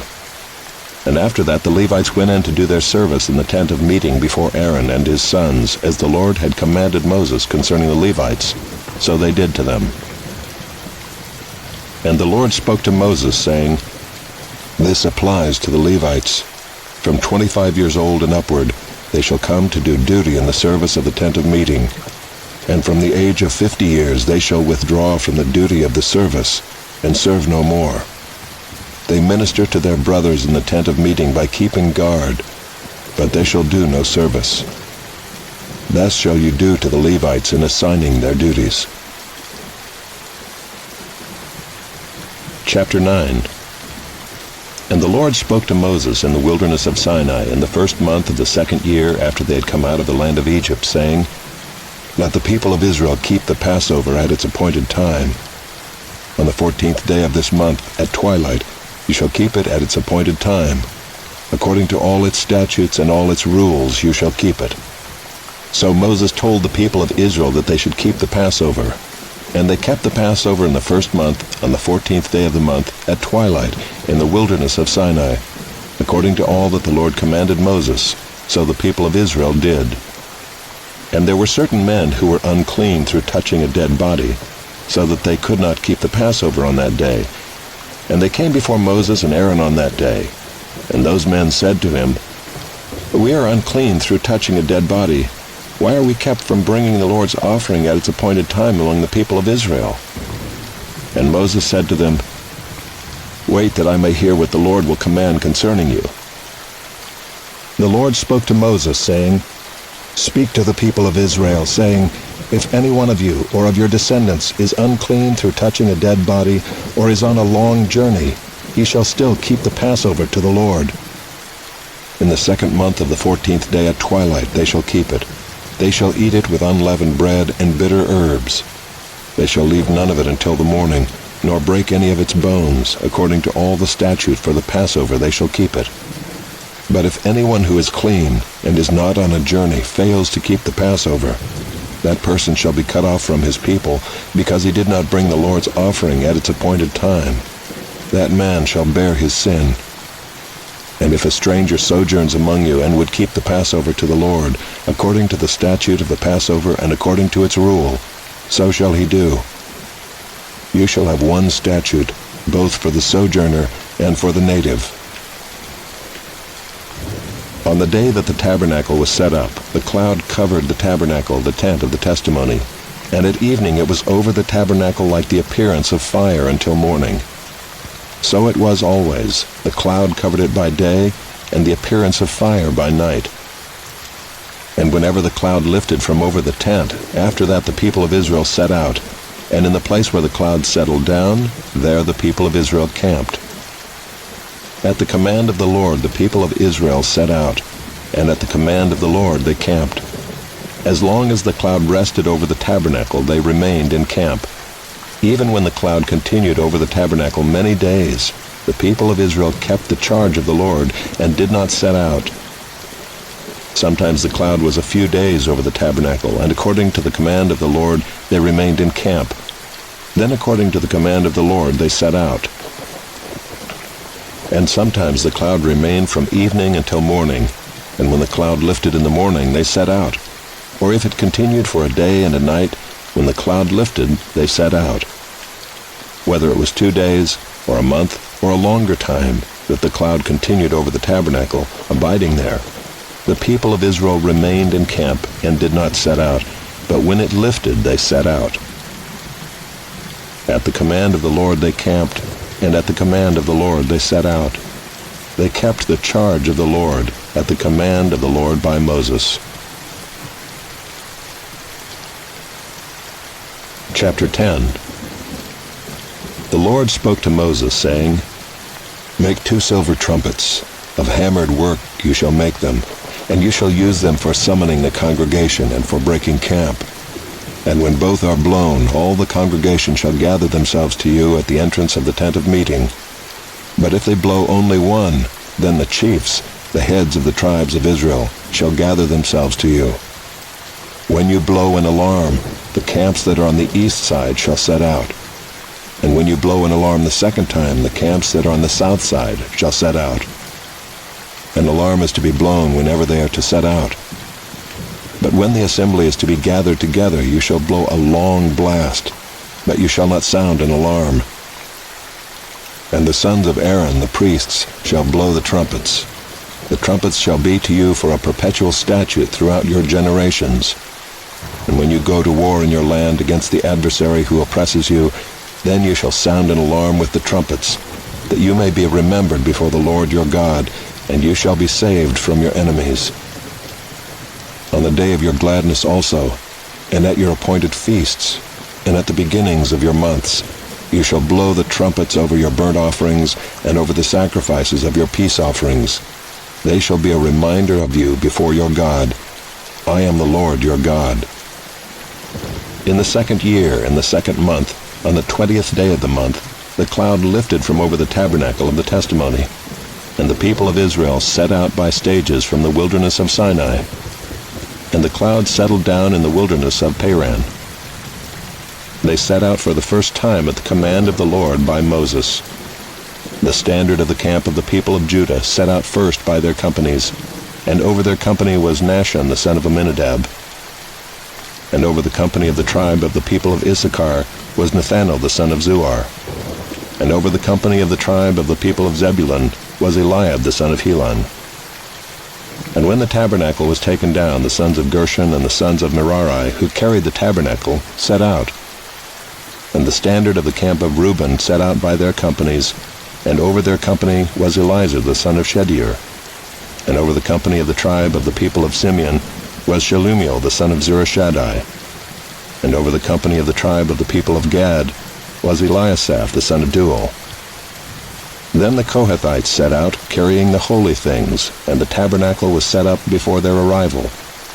And the standard of the camp of the people of Ephraim set out by their companies, and over their company was Elishama the son of Ammihud. And over the company of the tribe of the people of Manasseh was Gamaliel the son of Pedazur. And over the company of the tribe of the people of Benjamin was Abidan the son of Gideoni.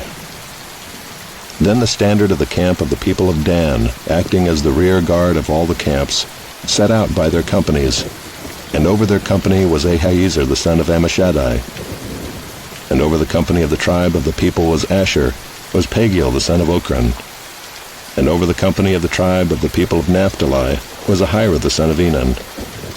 This was the order of march of the people of Israel by their companies when they set out. And Moses said to Hobab the son of Reuel the Midianite, Moses' father-in-law, "We are setting out for the place of which the Lord said, 'I will give it to you.' Come with us, and we will do good to you, for the Lord has promised good to Israel." But he said to him, "I will not go. I will depart to my own land and to my kindred." And he said, "Please do not leave us, for you know where we should camp in the wilderness, and you will serve as eyes for us. And if you do go with us, whatever good the Lord will do to us, the same will we do to you." So they set out from the mount of the Lord 3 days' journey, And the ark of the covenant of the Lord went before them 3 days' journey to seek out a resting place for them. And the cloud of the Lord was over them by day whenever they set out from the camp. And whenever the ark set out, Moses said, "Arise, O Lord, and let your enemies be scattered, and let those who hate you flee before you."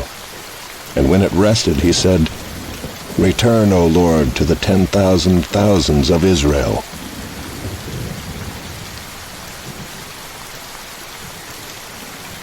Chapter 11.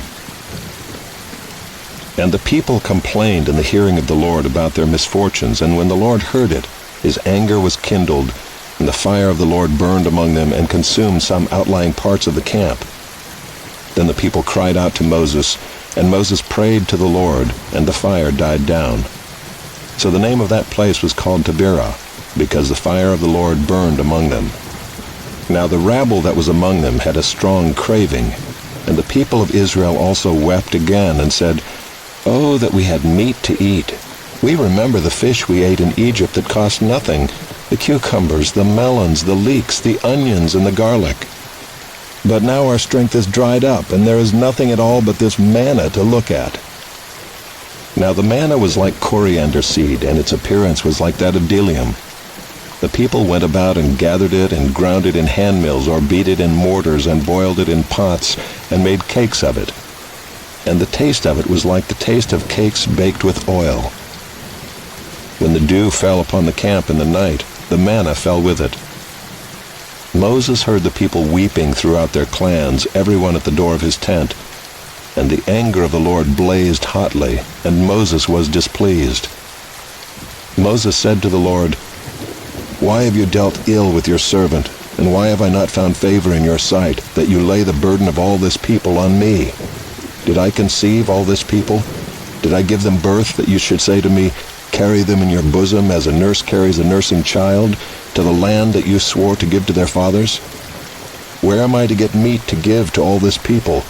For they weep before me and say, 'Give us meat, that we may eat.' I am not able to carry all this people alone. The burden is too heavy for me. If you will treat me like this, kill me at once, if I find favor in your sight, that I may not see my wretchedness." Then the Lord said to Moses, "Gather for me 70 men of the elders of Israel, whom you know to be the elders of the people and officers over them, and bring them to the tent of meeting, and let them take their stand there with you. And I will come down and talk with you there. And I will take some of the Spirit that is on you and put it on them, and they shall bear the burden of the people with you, so that you may not bear it yourself alone. And say to the people, 'Consecrate yourselves for tomorrow, and you shall eat meat, for you have wept in the hearing of the Lord, saying, Who will give us meat to eat? For it was better for us in Egypt. Therefore the Lord will give you meat, and you shall eat. You shall not eat just 1 day, or 2 days, or 5 days, or 10 days, or 20 days, but a whole month, until it comes out at your nostrils and becomes loathsome to you, because you have rejected the Lord who is among you, and have wept before him, saying, Why did we come out of Egypt?" But Moses said, "The people among whom I am number 600,000 on foot, and you have said, I will give them meat, that they may eat a whole month. Shall flocks and herds be slaughtered for them and be enough for them? Or shall all the fish of the sea be gathered together for them and be enough for them?" And the Lord said to Moses, "Is the Lord's hand shortened? Now you shall see whether my word will come true for you or not." So Moses went out and told the people the words of the Lord, and he gathered 70 men of the elders of the people and placed them around the tent. Then the Lord came down in the cloud and spoke to him, and took some of the Spirit that was on him, and put it on the 70 elders. And as soon as the Spirit rested on them, they prophesied, but they did not continue doing it. Now 2 men remained in the camp, one named Eldad, and the other named Medad, and the Spirit rested on them. They were among those registered, but they had not gone out to the tent, and so they prophesied in the camp. And a young man ran and told Moses, "Eldad and Medad are prophesying in the camp." And Joshua the son of Nun, the assistant of Moses from his youth, said, "My lord Moses, stop them." But Moses said to him, "Are you jealous for my sake? Would that all the Lord's people were prophets, that the Lord would put his Spirit on them." And Moses and the elders of Israel returned to the camp. Then a wind from the Lord sprang up, and it brought quail from the sea, and let them fall beside the camp, about a day's journey on this side, and a day's journey on the other side, around the camp, and about 2 cubits above the ground. And the people rose all that day and all night and all the next day, and gathered the quail. Those who gathered least gathered 10 homers. And they spread them out for themselves all around the camp. While the meat was yet between their teeth, before it was consumed, the anger of the Lord was kindled against the people, and the Lord struck down the people with a very great plague. Therefore the name of that place was called Kibroth-Hattaavah, because there they buried the people who had the craving. From Kibroth-Hattaavah the people journeyed to Hazeroth, and they remained at Hazeroth.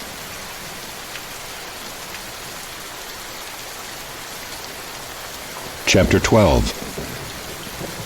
Miriam and Aaron spoke against Moses because of the Cushite woman whom he had married, for he had married a Cushite woman. And they said, "Has the Lord indeed spoken only through Moses? Has he not spoken through us also?" And the Lord heard it. Now the man Moses was very meek, more than all people who were on the face of the earth. And suddenly the Lord said to Moses and to Aaron and Miriam, "Come out, you 3, to the tent of meeting." And the 3 of them came out. And the Lord came down in a pillar of cloud and stood at the entrance of the tent and called Aaron and Miriam, and they both came forward. And he said, "Hear my words. If there is a prophet among you, I, the Lord, make myself known to him in a vision. I speak with him in a dream. Not so with my servant Moses. He is faithful in all my house. With him I speak mouth to mouth, clearly and not in riddles. And he beholds the form of the Lord. Why then were you not afraid to speak against my servant Moses?" And the anger of the Lord was kindled against them, and he departed. When the cloud removed from over the tent, behold, Miriam was leprous, like snow. And Aaron turned toward Miriam, and behold, she was leprous. And Aaron said to Moses, "O my Lord, do not punish us because we have done foolishly and have sinned. Let her not be as one dead, whose flesh is half eaten away when he comes out of his mother's womb." And Moses cried to the Lord, "O God, please heal her, please." But the Lord said to Moses, "If her father had but spit in her face, should she not be shamed 7 days? Let her be shut outside the camp 7 days, and after that she may be brought in again." So Miriam was shut outside the camp 7 days, and the people did not set out on the march till Miriam was brought in again. After that the people set out from Hazeroth and camped in the wilderness of Paran.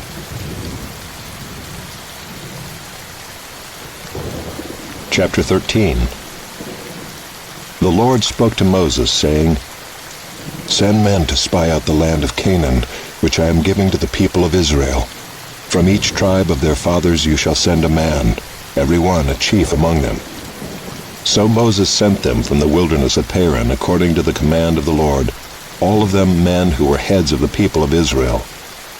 And these were their names: from the tribe of Reuben, Shammua the son of Zachar; from the tribe of Simeon, Shaphat the son of Hori; from the tribe of Judah, Caleb the son of Jephunneh; from the tribe of Issachar, Igal the son of Joseph; from the tribe of Ephraim, Hoshea the son of Nun; from the tribe of Benjamin, Paltai the son of Raphu; from the tribe of Zebulun, Gadiel the son of Sodai; from the tribe of Joseph, that is, from the tribe of Manasseh, Gadai the son of Susai; from the tribe of Dan, Amiel the son of Gemalli; from the tribe of Asher, Sethur the son of Michael; from the tribe of Naphtali, Nabai the son of Vophsi; from the tribe of Gad, Geuel the son of Machi. These were the names of the men whom Moses sent to spy out the land. And Moses called Hoshea the son of Nun Joshua.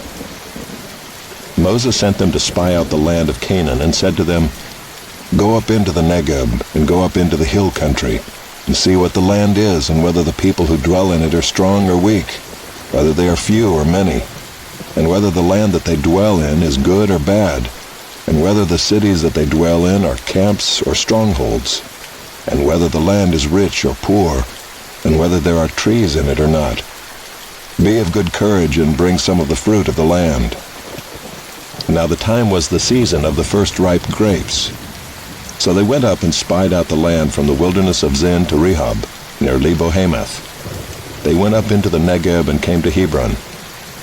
Ahiman, Sheshai, and Talmai, the descendants of Anak, were there. Hebron was built 7 years before Zoan in Egypt. And they came to the valley of Eshcol and cut down from there a branch with a single cluster of grapes, and they carried it on a pole between two of them. They also brought some pomegranates and figs. That place was called the valley of Eshcol because of the cluster that the people of Israel cut down from there. At the end of 40 days they returned from spying out the land, and they came to Moses and Aaron and to all the congregation of the people of Israel in the wilderness of Paran at Kadesh. They brought back word to them and to all the congregation, and showed them the fruit of the land. And they told him, "We came to the land to which you sent us. It flows with milk and honey, and this is its fruit. However, the people who dwell in the land are strong, and the cities are fortified and very large.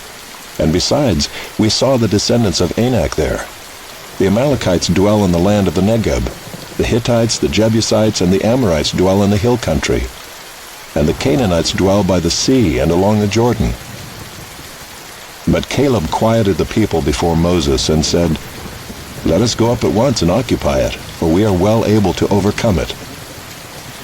Then the men who had gone up with him said, "We are not able to go up against the people, for they are stronger than we are."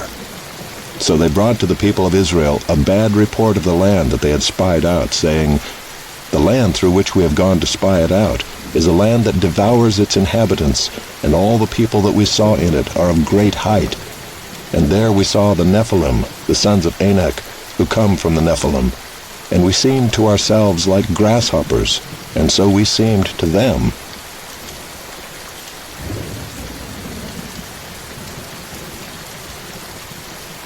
Chapter 14. Then all the congregation raised a loud cry, and the people wept that night. And all the people of Israel grumbled against Moses and Aaron. The whole congregation said to them, "Would that we had died in the land of Egypt, or would that we had died in this wilderness. Why is the Lord bringing us into this land to fall by the sword? Our wives and our little ones will become a prey. Would it not be better for us to go back to Egypt?" And they said to one another, "Let us choose a leader and go back to Egypt." Then Moses and Aaron fell on their faces before all the assembly of the congregation of the people of Israel. And Joshua the son of Nun and Caleb the son of Jephunneh, who were among those who had spied out the land, tore their clothes and said to all the congregation of the people of Israel, "The land which we passed through to spy it out is an exceedingly good land. If the Lord delights in us, he will bring us into this land and give it to us, a land that flows with milk and honey. Only do not rebel against the Lord, and do not fear the people of the land, for they are bread for us. Their protection is removed from them, and the Lord is with us. Do not fear them." Then all the congregation said to stone them with stones. But the glory of the Lord appeared at the tent of meeting to all the people of Israel.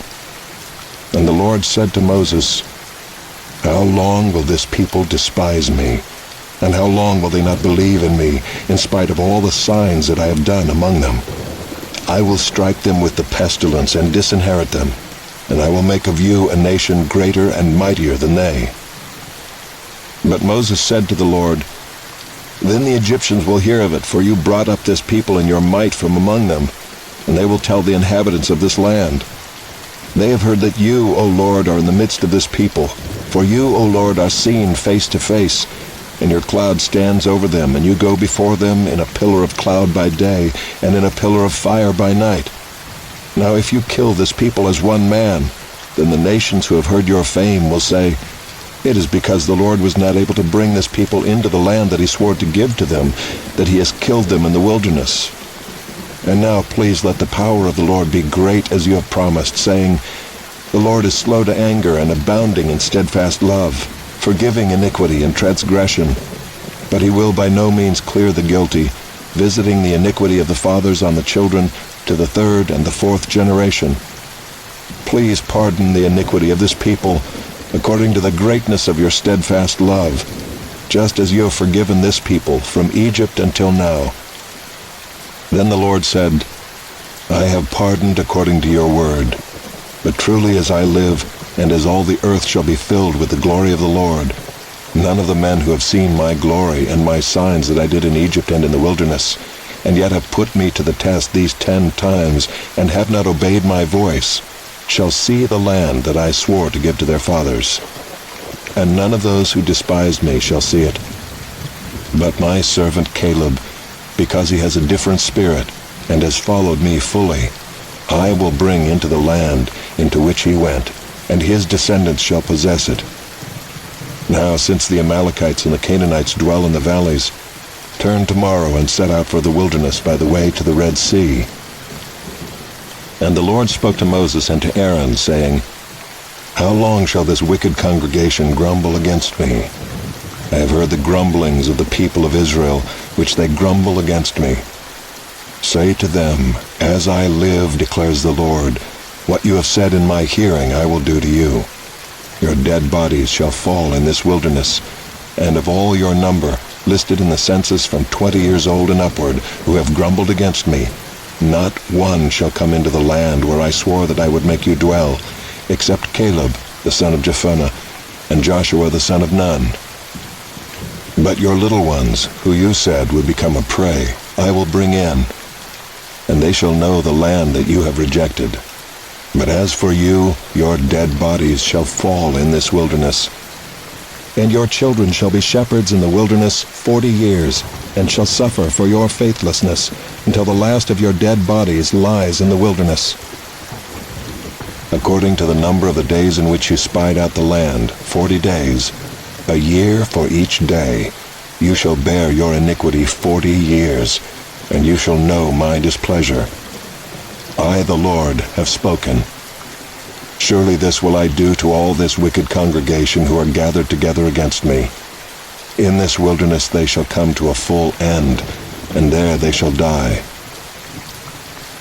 And the men whom Moses sent to spy out the land, who returned and made all the congregation grumble against him by bringing up a bad report about the land, the men who brought up a bad report of the land, died by plague before the Lord.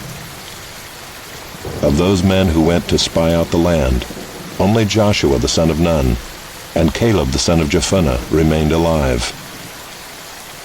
When Moses told these words to all the people of Israel, the people mourned greatly, and they rose early in the morning and went up to the heights of the hill country, saying, "Here we are. We will go up to the place that the Lord has promised, for we have sinned." But Moses said, "Why are you now transgressing the command of the Lord, when that will not succeed? Do not go up, for the Lord is not among you, lest you be struck down before your enemies. For there the Amalekites and the Canaanites are facing you, and you shall fall by the sword. Because you have turned back from following the Lord will not be with you." But they presumed to go up to the heights of the hill country, although neither the ark of the covenant of the Lord nor Moses departed out of the camp. Then the Amalekites and the Canaanites who lived in that hill country came down and defeated them, and pursued them even to Hormah. Chapter 15. The Lord spoke to Moses, saying, "Speak to the people of Israel and say to them, When you come into the land you are to inhabit, which I am giving you, and you offer to the Lord from the herd or from the flock a food offering, or a burnt offering, or a sacrifice, to fulfill a vow, or as a free will offering, or at your appointed feasts, to make a pleasing aroma to the Lord, then he who brings his offering shall offer to the Lord a grain offering of 1/10 of an ephah of fine flour, mixed with 1/4 of a hin of oil. And you shall offer with the burnt offering, or for the sacrifice, 1/4 of a hin of wine for the drink offering for each lamb. Or for a ram you shall offer for a grain offering 2/10 of an ephah of fine flour, mixed with 1/3 of a hin of oil. And for the drink offering you shall offer 1/3 of a hin of wine, a pleasing aroma to the Lord. And when you offer a bull as a burnt offering or sacrifice, to fulfill a vow or for peace offerings to the Lord, then one shall offer with the bull a grain offering of 3/10 of an ephah of fine flour, mixed with 1/2 a hin of oil. And you shall offer for the drink offering half a hin of wine as a food offering, a pleasing aroma to the Lord. Thus it shall be done for each bull or ram, or for each lamb or young goat. As many as you offer, so shall you do with each one, as many as there are. Every native Israelite shall do these things in this way, in offering a food offering with a pleasing aroma to the Lord. If a stranger is sojourning with you, or if anyone is living permanently among you, and he wishes to offer a food offering with a pleasing aroma to the Lord, he shall do as you do. For the assembly there shall be one statute for you and for the stranger who sojourns with you, a statute forever throughout your generations. You and the sojourner shall be alike before the Lord. One law and one rule shall be for you and for the stranger who sojourns with you. The Lord spoke to Moses, saying, Speak to the people of Israel and say to them, When you come into the land to which I bring you, and when you eat of the bread of the land, you shall present a contribution to the Lord. Of the first of your dough you shall present a loaf as a contribution. Like a contribution from the threshing floor, so shall you present it. Some of the first of your dough you shall give to the Lord as a contribution throughout your generations. But if you sin unintentionally and do not observe all these commandments that the Lord has spoken to Moses, all that the Lord has commanded you by Moses, from the day that the Lord gave commandment and onward throughout your generations, then if it was done unintentionally without the knowledge of the congregation, all the congregation shall offer one bull from the herd for a burnt offering, a pleasing aroma to the Lord, with its grain offering and its drink offering, according to the rule, and one male goat for a sin offering. And the priest shall make atonement for all the congregation of the people of Israel, and they shall be forgiven, because it was a mistake, and they have brought their offering, a food offering to the Lord, and their sin offering before the Lord for their mistake. And all the congregation of the people of Israel shall be forgiven, and the stranger who sojourns among them, because the whole population was involved in the mistake. If one person sins unintentionally, he shall offer a female goat a year old for a sin offering, and the priest shall make atonement before the Lord for the person who makes a mistake, when he sins unintentionally, to make atonement for him, and he shall be forgiven. You shall have one law for him who does anything unintentionally, for him who is native among the people of Israel, and for the stranger who sojourns among them.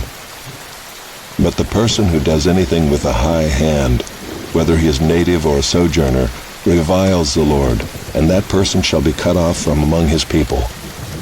Because he has despised the word of the Lord and has broken his commandment, that person shall be utterly cut off. His iniquity shall be on him.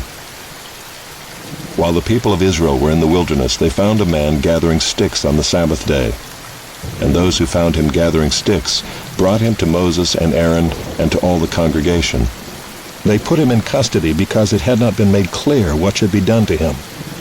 And the Lord said to Moses, The man shall be put to death. All the congregation shall stone him with stones outside the camp. And all the congregation brought him outside the camp and stoned him to death with stones, as the Lord commanded Moses.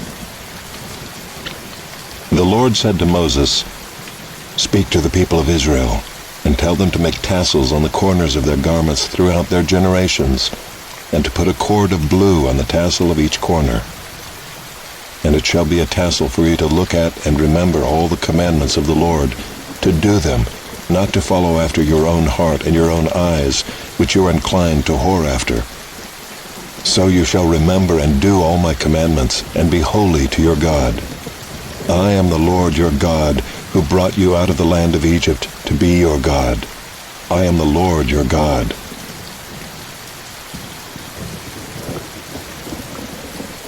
Chapter 16. Now Korah the son of Izhar, son of Kohath, son of Levi, and Dathan and Abiram the sons of Eliab, and On the son of Peleth, sons of Reuben, took men. And they rose up before Moses with a number of the people of Israel, 250 chiefs of the congregation, chosen from the assembly, well-known men.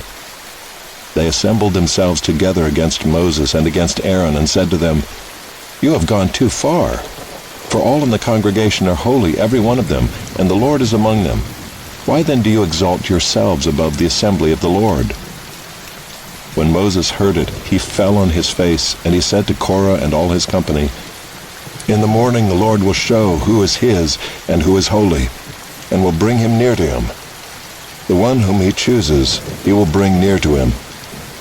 Do this: take censers, Korah and all his company, put fire in them and put incense on them before the Lord tomorrow. The man whom the Lord chooses shall be the Holy One. You have gone too far, sons of Levi."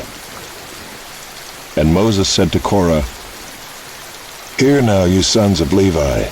Is it too small a thing for you that the God of Israel has separated you from the congregation of Israel, to bring you near to himself, to do service in the tabernacle of the Lord, and to stand before the congregation to minister to them, and that he has brought you near him, and all your brothers the sons of Levi with you? And would you seek the priesthood also? Therefore it is against the Lord that you and all your company have gathered together. What is Aaron that you grumble against him?" And Moses sent to call Dathan and Abiram the sons of Eliab, and they said, "We will not come up. Is it a small thing that you have brought us up out of a land flowing with milk and honey to kill us in the wilderness, that you must also make yourself a prince over us? Moreover, you have not brought us into a land flowing with milk and honey, nor given us inheritance of fields and vineyards. Will you put out the eyes of these men? We will not come up." And Moses was very angry and said to the Lord, "Do not respect their offering. I have not taken one donkey from them, and I have not harmed one of them." And Moses said to Korah, "Be present, you and all your company, before the Lord, you and they and Aaron, tomorrow. And let every one of you take his censer and put incense on it, and every one of you bring before the Lord his censer, 250 censers, you also and Aaron, each his censer." So every man took his censer and put fire in them and laid incense on them, and stood at the entrance of the tent of meeting with Moses and Aaron. Then Korah assembled all the congregation against them at the entrance of the tent of meeting, and the glory of the Lord appeared to all the congregation. And the Lord spoke to Moses and to Aaron, saying, "Separate yourselves from among this congregation, that I may consume them in a moment." And they fell on their faces and said, "O God, the God of the spirits of all flesh, shall one man sin, and will you be angry with all the congregation?" And the Lord spoke to Moses, saying, "Say to the congregation, get away from the dwelling of Korah, Dathan, and Abiram." Then Moses rose and went to Dathan and Abiram, and the elders of Israel followed him. And he spoke to the congregation, saying, "Depart, please, from the tents of these wicked men, and touch nothing of theirs, lest you be swept away with all their sins." So they got away from the dwelling of Korah, Dathan, and Abiram. And Dathan and Abiram came out and stood at the door of their tents, together with their wives, their sons, and their little ones. And Moses said, "Hereby you shall know that the Lord has sent me to do all these works, and that it has not been of my own accord. If these men die as all men die, or if they are visited by the fate of all mankind, then the Lord has not sent me. But if the Lord creates something new, and the ground opens its mouth and swallows them up with all that belongs to them, and they go down alive into Sheol, then you shall know that these men have despised the Lord." And as soon as he had finished speaking all these words, the ground under them split apart, and the earth opened its mouth and swallowed them up, with their households and all the people who belonged to Korah and all their goods. So they and all that belonged to them went down alive into Sheol, and the earth closed over them, and they perished from the midst of the assembly. And all Israel who were around them fled at their cry, for they said, "Lest the earth swallow us up." And fire came out from the Lord and consumed the 250 men offering the incense. Then the Lord spoke to Moses, saying, "Tell Eleazar the son of Aaron the priest to take up the censers out of the blaze. Then scatter the fire far and wide, for they have become holy. As for the censers of these men who have sinned at the cost of their lives, let them be made into hammered plates as a covering for the altar, for they offered them before the Lord, and they became holy. Thus they shall be assigned to the people of Israel." So Eleazar the priest took the bronze censers which those who were burned had offered, and they were hammered out as a covering for the altar, to be a reminder to the people of Israel, so that no outsider who is not of the descendants of Aaron should draw near to burn incense before the Lord, lest he become like Korah and his company, as the Lord said to him through Moses. But on the next day all the congregation of the people of Israel grumbled against Moses and against Aaron, saying, "You have killed the people of the Lord." And when the congregation had assembled against Moses and against Aaron, they turned toward the tent of meeting. And behold, the cloud covered it, and the glory of the Lord appeared. And Moses and Aaron came to the front of the tent of meeting, and the Lord spoke to Moses, saying, "Get away from the midst of this congregation, that I may consume them in a moment." And they fell on their faces. And Moses said to Aaron, "Take your censer and put fire on it from off the altar, and lay incense on it, and carry it quickly to the congregation, and make atonement for them. For wrath has gone out from the Lord, the plague has begun." So Aaron took it as Moses said, and ran into the midst of the assembly. And behold, the plague had already begun among the people. And he put on the incense, and made atonement for the people. And he stood between the dead and the living, and the plague was stopped. Now those who died in the plague were 14,700, besides those who died in the affair of Korah. And Aaron returned to Moses at the entrance of the tent of meeting when the plague was stopped. Chapter 17. The Lord spoke to Moses, saying, "Speak to the people of Israel, and get from them staffs, one for each father's house, from all their chiefs according to their fathers' houses, 12 staffs. Write each man's name on his staff, and write Aaron's name on the staff of Levi. For there shall be one staff for the head of each father's house. Then you shall deposit them in the tent of meeting before the testimony, where I meet with you. And the staff of the man whom I choose shall sprout. Thus I will make to cease from me the grumblings of the people of Israel, which they grumble against you." Moses spoke to the people of Israel, and all their chiefs gave him staffs, one for each chief, according to their fathers' houses, 12 staffs. And the staff of Aaron was among their staffs. And Moses deposited the staffs before the Lord in the tent of the testimony. On the next day Moses went into the tent of the testimony, and behold, the staff of Aaron for the house of Levi had sprouted and put forth buds and produced blossoms, and it bore ripe almonds. Then Moses brought out all the staffs from before the Lord to all the people of Israel. And they looked, and each man took his staff. And the Lord said to Moses, "Put back the staff of Aaron before the testimony, to be kept as a sign for the rebels, that you may make an end of their grumblings against me, lest they die." Thus did Moses, as the Lord commanded him, so he did. And the people of Israel said to Moses, "Behold, we perish, we are undone, we are all undone. Everyone who comes near to the tabernacle of the Lord shall die. Are we all to perish?"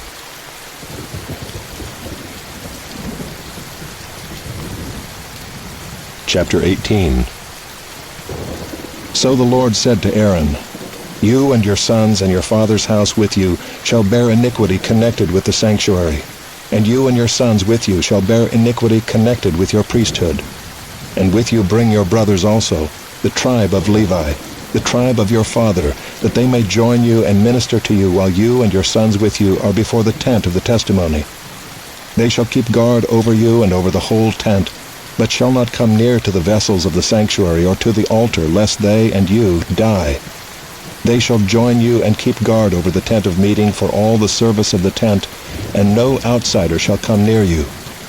And you shall keep guard over the sanctuary and over the altar, that there may never again be wrath on the people of Israel. And behold, I have taken your brothers the Levites from among the people of Israel. They are a gift to you given to the Lord, to do the service of the tent of meeting. And you and your sons with you shall guard your priesthood for all that concerns the altar, and that is within the veil, and you shall serve. I give your priesthood as a gift, and any outsider who comes near shall be put to death." Then the Lord spoke to Aaron, Behold, I have given you charge of the contributions made to me, all the consecrated things of the people of Israel. I have given them to you as a portion and to your sons as a perpetual due. This shall be yours of the most holy things, reserved from the fire. Every offering of theirs, every grain offering of theirs, and every sin offering of theirs, and every guilt offering of theirs, which they render to me, shall be most holy to you and to your sons. In a most holy place shall you eat it. Every male may eat it. It is holy to you. This also is yours, the contribution of their gift, all the wave offerings of the people of Israel. I have given them to you and to your sons and daughters with you as a perpetual due. Everyone who is clean in your house may eat it. All the best of the oil and all the best of the wine and of the grain, the first fruits of what they give to the Lord, I give to you. The first ripe fruits of all that is in their land, which they bring to the Lord, shall be yours. Everyone who is clean in your house may eat it. Every devoted thing in Israel shall be yours. Everything that opens the womb of all flesh, whether man or beast, which they offer to the Lord, shall be yours. Nevertheless, the firstborn of man you shall redeem, and the firstborn of unclean animals you shall redeem. And their redemption price, at a month old you shall redeem them. You shall fix at 5 shekels in silver, according to the shekel of the sanctuary, which is 20 gerahs. But the firstborn of a cow, or the firstborn of a sheep, or the firstborn of a goat, you shall not redeem. They are holy. You shall sprinkle their blood on the altar, and shall burn their fat as a food offering, with a pleasing aroma to the Lord. But their flesh shall be yours, as the breast that is waved, and as the right thigh are yours. All the holy contributions that the people of Israel present to the Lord I give to you and to your sons and daughters with you, as a perpetual due. It is a covenant of salt forever before the Lord for you and for your offspring with you. And the Lord said to Aaron, You shall have no inheritance in their land, neither shall you have any portion among them. I am your portion and your inheritance among the people of Israel. To the Levites I have given every tithe in Israel for an inheritance, in return for their service that they do, their service in the tent of meeting, so that the people of Israel do not come near the tent of meeting, lest they bear sin and die. But the Levites shall do the service of the tent of meeting, and they shall bear their iniquity. It shall be a perpetual statute throughout your generations, and among the people of Israel they shall have no inheritance. For the tithe of the people of Israel, which they present as a contribution to the Lord, I have given to the Levites for an inheritance. Therefore I have said of them, that they shall have no inheritance among the people of Israel. And the Lord spoke to Moses, saying, Moreover you shall speak and say to the Levites, When you take from the people of Israel the tithe that I have given you from them for your inheritance, then you shall present a contribution from it to the Lord, a tithe of the tithe. And your contribution shall be counted to you as though it were the grain of the threshing floor, and as the fullness of the winepress. So you shall also present a contribution to the Lord from all your tithes, which you receive from the people of Israel. And from it you shall give the Lord's contribution to Aaron the priest. Out of all the gifts to you, you shall present every contribution due to the Lord. From each its best part is to be dedicated. Therefore you shall say to them, When you have offered from it the best of it, then the rest shall be counted to the Levites as produce of the threshing floor, and as produce of the winepress. And you may eat it in any place, you and your households, for it is your reward in return for your service in the tent of meeting. And you shall bear no sin by reason of it, when you have contributed the best of it. But you shall not profane the holy things of the people of Israel, lest you die. Chapter 19. Now the Lord spoke to Moses and to Aaron, saying, This is the statute of the law that the Lord has commanded. Tell the people of Israel to bring you a red heifer without defect, in which there is no blemish, and on which a yoke has never come.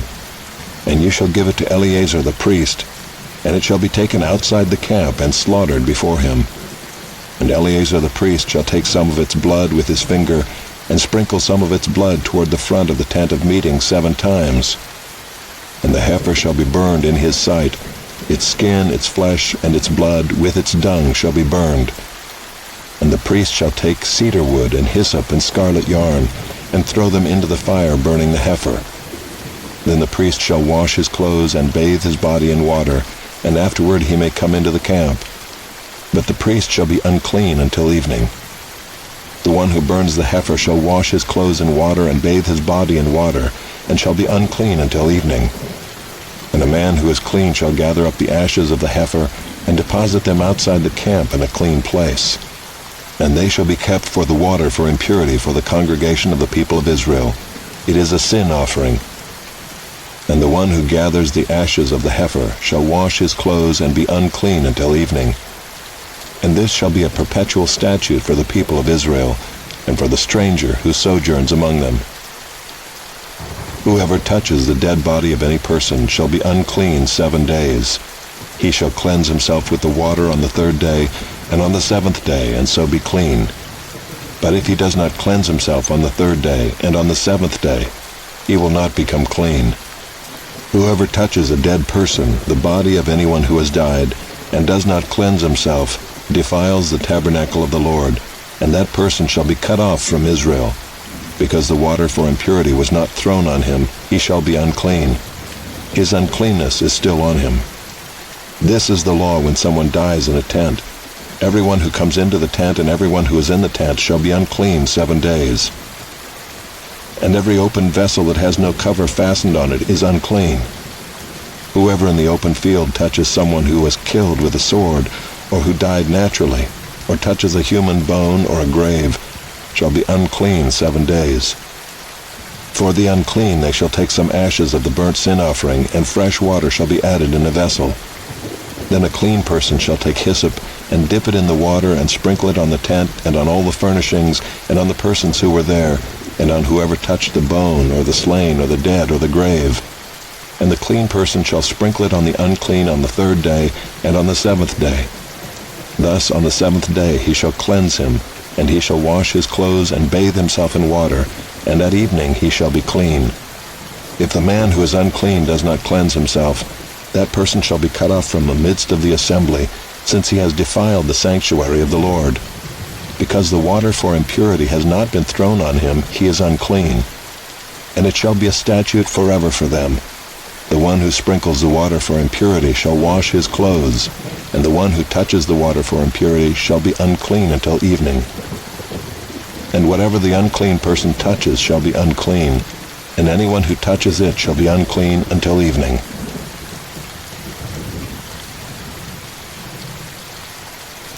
Chapter 20. And the people of Israel, the whole congregation, came into the wilderness of Zin in the 1st month, and the people stayed in Kadesh. And Miriam died there and was buried there. Now there was no water for the congregation, and they assembled themselves together against Moses and against Aaron. And the people quarreled with Moses and said, "Would that we had perished when our brothers perished before the Lord. Why have you brought the assembly of the Lord into this wilderness, that we should die here, both we and our cattle? And why have you made us come up out of Egypt to bring us to this evil place?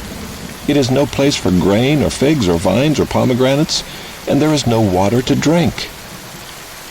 Then Moses and Aaron went from the presence of the assembly to the entrance of the tent of meeting, and fell on their faces. And the glory of the Lord appeared to them. And the Lord spoke to Moses, saying, "Take the staff and assemble the congregation, you and Aaron your brother, and tell the rock before their eyes to yield its water. So you shall bring water out of the rock for them, and give drink to the congregation and their cattle." And Moses took the staff from before the Lord, as he commanded him. Then Moses and Aaron gathered the assembly together before the rock, and he said to them, "Hear now, you rebels, shall we bring water for you out of this rock?" And Moses lifted up his hand and struck the rock with his staff twice, and water came out abundantly, and the congregation drank and their livestock. And the Lord said to Moses and Aaron, "Because you did not believe in me to uphold me as holy in the eyes of the people of Israel, therefore you shall not bring this assembly into the land that I have given them." These are the waters of Meribah, where the people of Israel quarreled with the Lord, and through them he showed himself holy. Moses sent messengers from Kadesh to the king of Edom. Thus says your brother Israel, you know all the hardship that we have met, how our fathers went down to Egypt, and we lived in Egypt a long time, and the Egyptians dealt harshly with us and our fathers. And when we cried to the Lord, he heard our voice and sent an angel and brought us out of Egypt. And here we are in Kadesh, a city on the edge of your territory. Please let us pass through your land. We will not pass through field or vineyard or drink water from a well. We will go along the king's highway. We will not turn aside to the right hand or to the left until we have passed through your territory. But Edom said to him, you shall not pass through, lest I come out with the sword against you. And the people of Israel said to him, we will go up by the highway, and if we drink of your water, I and my livestock, then I will pay for it. Let me only pass through on foot, nothing more. But he said, you shall not pass through. And Edom came out against them with a large army and with a strong force. Thus Edom refused to give Israel passage through his territory. So Israel turned away from him. And they journeyed from Kadesh, and the people of Israel, the whole congregation, came to Mount Hor. And the Lord said to Moses and Aaron at Mount Hor, on the border of the land of Edom, let Aaron be gathered to his people, for he shall not enter the land that I have given to the people of Israel, because you rebelled against my command at the waters of Meribah. Take Aaron and Eleazar his son, and bring them up to Mount Hor, and strip Aaron of his garments, and put them on Eleazar his son. And Aaron shall be gathered to his people, and shall die there. Moses did as the Lord commanded, and they went up to Mount Hor in the sight of all the congregation. And Moses stripped Aaron of his garments, and put them on Eleazar his son. And Aaron died there on the top of the mountain. Then Moses and Eleazar came down from the mountain, and when all the congregation saw that Aaron had perished, all the house of Israel wept for Aaron 30 days.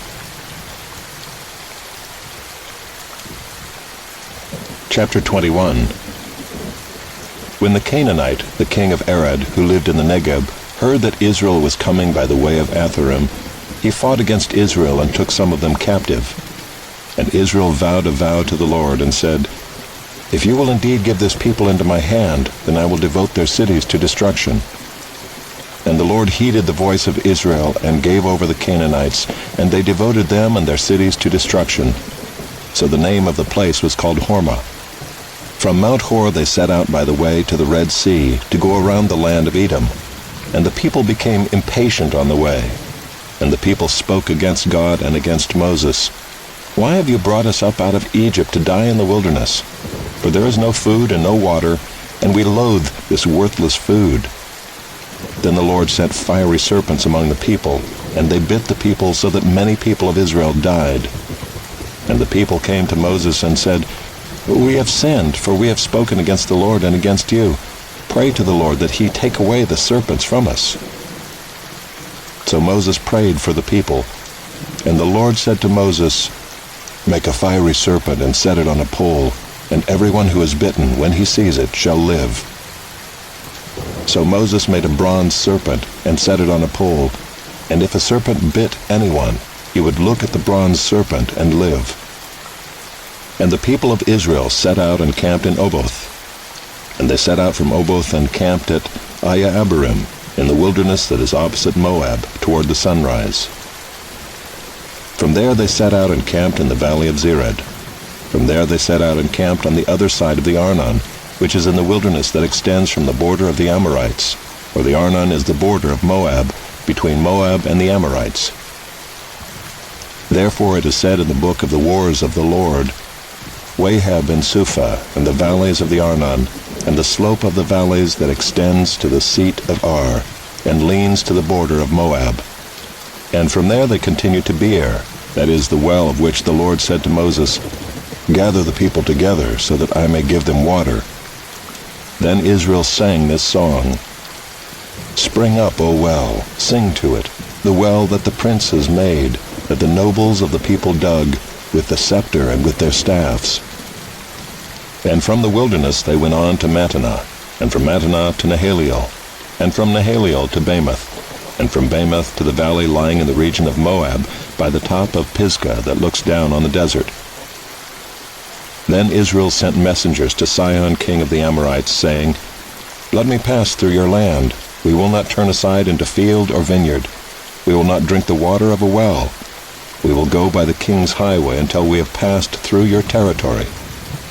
But Sihon would not allow Israel to pass through his territory. He gathered all his people together and went out against Israel to the wilderness, and came to Jahaz and fought against Israel. And Israel defeated him with the edge of the sword, and took possession of his land from the Arnon to the Jabbok, as far as to the Ammonites, for the border of the Ammonites was strong. And Israel took all these cities, and Israel settled in all the cities of the Amorites, in Heshbon, and in all its villages. For Heshbon was the city of Sihon, the king of the Amorites, who had fought against the former king of Moab, and taken all his land out of his hand, as far as the Arnon. Therefore the ballad singers say, Come to Heshbon, let it be built. Let the city of Sihon be established. For fire came out from Heshbon, flame from the city of Sihon. It devoured Ar of Moab, and swallowed the heights of the Arnon. Woe to you, O Moab! You are undone, O people of Chemosh. He has made his sons fugitives, and his daughters captives, to an Amorite king, Sihon. So we overthrew them. Heshbon as far as Dibon perished, and we laid waste as far as Nophah. Fire spread as far as Medeba.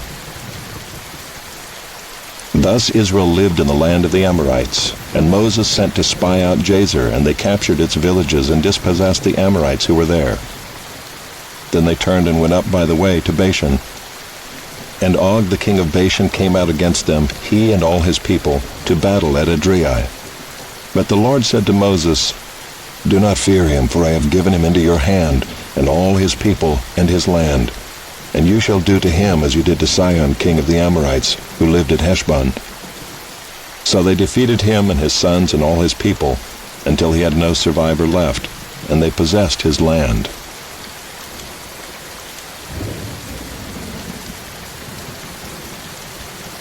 Chapter 22. Then the people of Israel set out and camped in the plains of Moab, beyond the Jordan at Jericho. And Balak the son of Zippor saw all that Israel had done to the Amorites. And Moab was in great dread of the people, because they were many. Moab was overcome with fear of the people of Israel.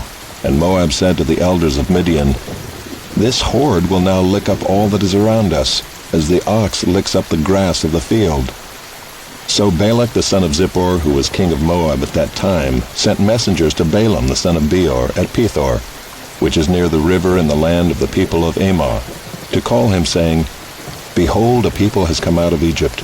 They cover the face of the earth, and they are dwelling opposite me. Come now, curse this people for me, since they are too mighty for me. Perhaps I shall be able to defeat them and drive them from the land, for I know that he whom you bless is blessed, and he whom you curse is cursed. So the elders of Moab and the elders of Midian departed with the fees for divination in their hand. And they came to Balaam and gave him Balak's message. And he said to them, Lodge here tonight, and I will bring back word to you as the Lord speaks to me. So the princes of Moab stayed with Balaam. And God came to Balaam and said, Who are these men with you? And Balaam said to God, Balak the son of Zippor, king of Moab, has sent to me, saying, Behold, a people has come out of Egypt, and it covers the face of the earth. Now come, curse them for me. Perhaps I shall be able to fight against them and drive them out. God said to Balaam, You shall not go with them. You shall not curse the people, for they are blessed. So Balaam rose in the morning and said to the princes of Balak, Go to your own land, for the Lord has refused to let me go with you. So the princes of Moab rose and went to Balak and said, Balaam refuses to come with us. Once again Balak sent princes more in number and more honorable than these. And they came to Balaam and said to him, Thus says Balak the son of Zippor, Let nothing hinder you from coming to me, for I will surely do you great honor, and whatever you say to me I will do. Come, curse this people for me. But Balaam answered and said to the servants of Balak, Though Balak were to give me his house full of silver and gold, I could not go beyond the command of the Lord my God to do less or more. So you too, please stay here tonight, that I may know what more the Lord will say to me." And God came to Balaam at night and said to him, "If the men have come to call you, rise, go with them, but only do what I tell you." So Balaam rose in the morning and saddled his donkey and went with the princes of Moab. But God's anger was kindled because he went, and the angel of the Lord took his stand in the way as his adversary. Now he was riding on the donkey, and his 2 servants were with him. And the donkey saw the angel of the Lord standing in the road with a drawn sword in his hand. And the donkey turned aside out of the road and went into the field. And Balaam struck the donkey to turn her into the road. Then the angel of the Lord stood in a narrow path between the vineyards with a wall on either side. And when the donkey saw the angel of the Lord, she pushed against the wall and pressed Balaam's foot against the wall. So he struck her again. Then the angel of the Lord went ahead and stood in a narrow place, where there was no way to turn either to the right or to the left. When the donkey saw the angel of the Lord, she lay down under Balaam. And Balaam's anger was kindled, and he struck the donkey with his staff. Then the Lord opened the mouth of the donkey, and she said to Balaam, "What have I done to you, that you have struck me these 3 times?" And Balaam said to the donkey, "Because you have made a fool of me. I wish I had a sword in my hand, for then I would kill you." And the donkey said to Balaam, "Am I not your donkey, on which you have ridden all your life long to this day? Is it my habit to treat you this way?" And he said, "No." Then the Lord opened the eyes of Balaam, and he saw the angel of the Lord standing in the way with his drawn sword in his hand. And he bowed down and fell on his face. And the angel of the Lord said to him, "Why have you struck your donkey these 3 times? Behold, I have come out to oppose you, because your way is perverse before me. The donkey saw me and turned aside before me these 3 times. If she had not turned aside from me, surely just now I would have killed you and let her live." Then Balaam said to the angel of the Lord, "I have sinned, for I did not know that you stood in the road against me. Now therefore, if it is evil in your sight, I will turn back." And the angel of the Lord said to Balaam, "Go with the men, but speak only the word that I tell you." So Balaam went on with the princes of Balak. When Balak heard that Balaam had come, he went out to meet him at the city of Moab, on the border formed by the Arnon, at the extremity of the border. And Balak said to Balaam, "Did I not send to you to call you? Why did you not come to me? Am I not able to honor you?" Balaam said to Balak, "Behold, I have come to you. Have I now any power of my own to speak anything? The word that God puts in my mouth, that must I speak." Then Balaam went with Balak, and they came to Kiriath-Huzoth. And Balak sacrificed oxen and sheep, and sent for Balaam and for the princes who were with him. And in the morning Balak took Balaam and brought him up to Bamoth Baal, and from there he saw a fraction of the people.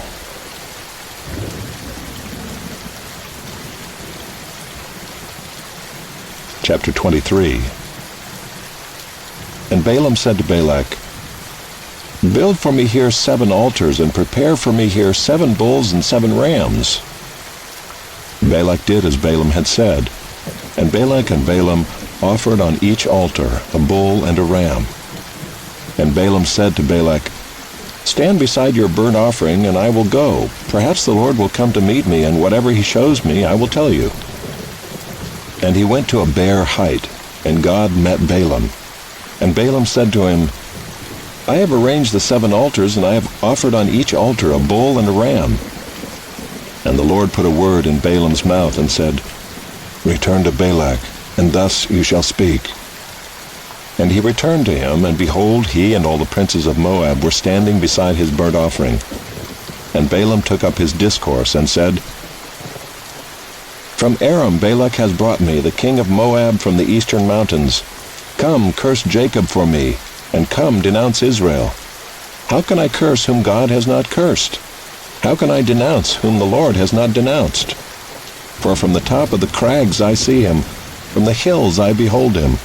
Behold, a people dwelling alone, and not counting itself among the nations. Who can count the dust of Jacob, or number the 4th part of Israel? Let me die the death of the upright, and let my end be like his." And Balak said to Balaam, "What have you done to me? I took you to curse my enemies, and behold, you have done nothing but bless them." And he answered and said, "Must I not take care to speak what the Lord puts in my mouth?" And Balak said to him, "Please come with me to another place from which you may see them. You shall see only a fraction of them, and shall not see them all. Then curse them for me from there." And he took him to the field of Zophim to the top of Pisgah, and built 7 altars, and offered a bull and a ram on each altar. Balaam said to Balak, "Stand here beside your burnt offering while I meet the Lord over there." And the Lord met Balaam, and put a word in his mouth, and said, "Return to Balak, and thus shall you speak." And he came to him, and behold, he was standing beside his burnt offering, and the princes of Moab with him. And Balak said to him, "What has the Lord spoken?" And Balaam took up his discourse, and said, "Rise, Balak, and hear. Give ear to me, O son of Zippor. God is not man that he should lie, or a son of man that he should change his mind. Has he said, and will he not do it? Or has he spoken, and will he not fulfill it? Behold, I received a command to bless. He has blessed, and I cannot revoke it. He has not beheld misfortune in Jacob, nor has he seen trouble in Israel. The Lord their God is with them, and the shout of a king is among them. God brings them out of Egypt, and is for them like the horns of the wild ox. For there is no enchantment against Jacob, no divination against Israel. Now it shall be said of Jacob and Israel, What has God wrought? Behold, a people, as a lioness it rises up, and as a lion it lifts itself. It does not lie down until it has devoured the prey and drunk the blood of the slain." And Balak said to Balaam, "Do not curse them at all, and do not bless them at all." But Balaam answered Balak, "Did I not tell you, all that the Lord says, that I must do?" And Balak said to Balaam, "Come now, I will take you to another place. Perhaps it will please God that you may curse them for me from there." So Balak took Balaam to the top of Peor, which overlooks the desert. And Balaam said to Balak, "Build for me here 7 altars, and prepare for me here 7 bulls and 7 rams." And Balak did as Balaam had said, and offered a bull and a ram on each altar.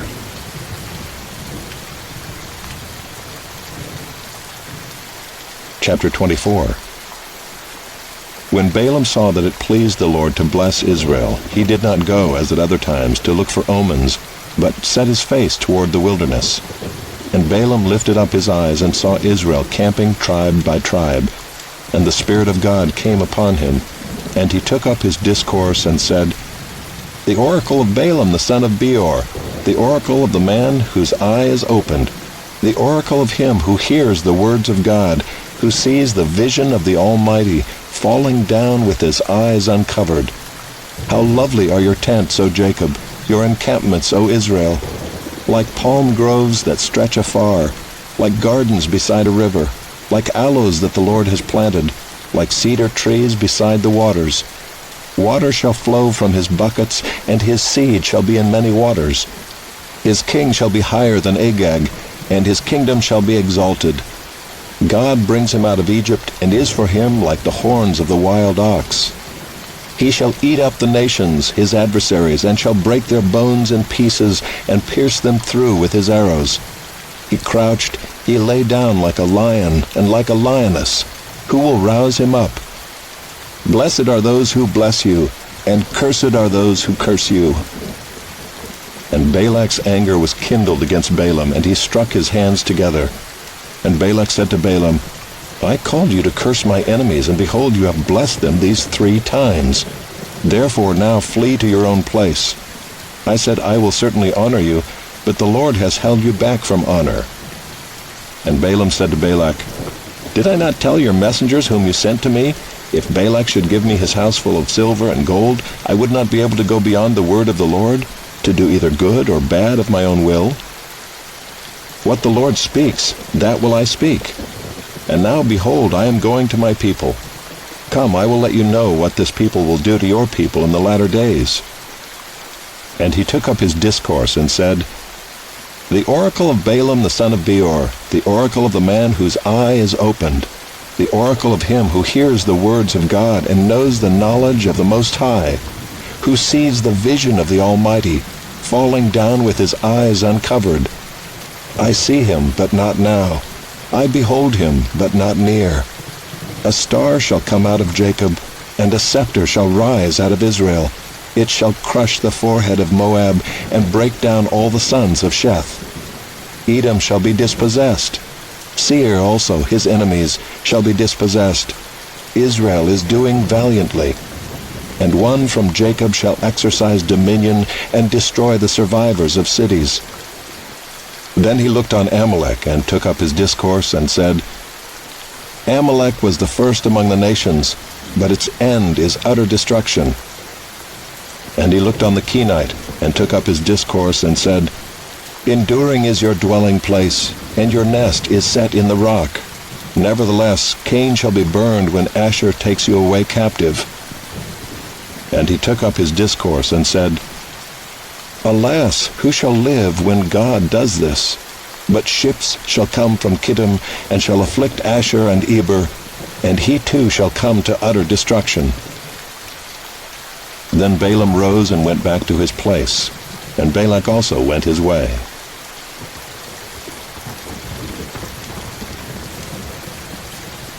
Chapter 25. While Israel lived in Shittim, the people began to whore with the daughters of Moab.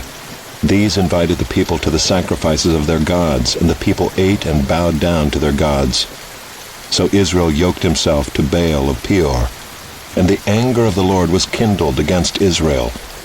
And the Lord said to Moses, Take all the chiefs of the people and hang them in the sun before the Lord, that the fierce anger of the Lord may turn away from Israel. And Moses said to the judges of Israel, Each of you kill those of his men who have yoked themselves to Baal of Peor. And behold, one of the people of Israel came and brought a Midianite woman to his family, in the sight of Moses and in the sight of the whole congregation of the people of Israel, while they were weeping in the entrance of the tent of meeting. When Phinehas the son of Eleazar, son of Aaron the priest, saw it, he arose and left the congregation, and took a spear in his hand, and went after the man of Israel into the chamber, and pierced both of them, the man of Israel and the woman through her belly. Thus the plague on the people of Israel was stopped. Nevertheless, those who died by the plague were 24,000. And the Lord said to Moses, Phinehas the son of Eleazar, son of Aaron the priest, has turned back my wrath from the people of Israel, in that he was jealous with my jealousy among them, so that I did not consume the people of Israel in my jealousy. Therefore say, Behold, I give to him my covenant of peace, and it shall be to him and to his descendants after him the covenant of a perpetual priesthood, because he was jealous for his God, and made atonement for the people of Israel. The name of the slain man of Israel, who was killed with the Midianite woman, was Zimri the son of Salu, chief of a father's house belonging to the Simeonites. And the name of the Midianite woman who was killed was Cosbi, the daughter of Zur, who was the tribal head of a father's house in Midian. And the Lord spoke to Moses, saying, Harass the Midianites and strike them down, for they have harassed you with their wiles, with which they beguiled you in the matter of Peor, and in the matter of Cosbi, the daughter of the chief of Midian, their sister, who was killed on the day of the plague on account of Peor.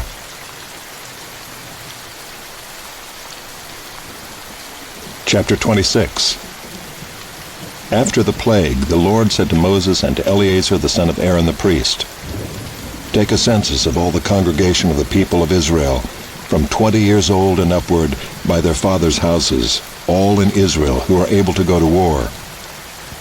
And Moses and Eleazar the priest spoke with them in the plains of Moab by the Jordan at Jericho, saying, Take a census of the people from 20 years old and upward, as the Lord commanded Moses.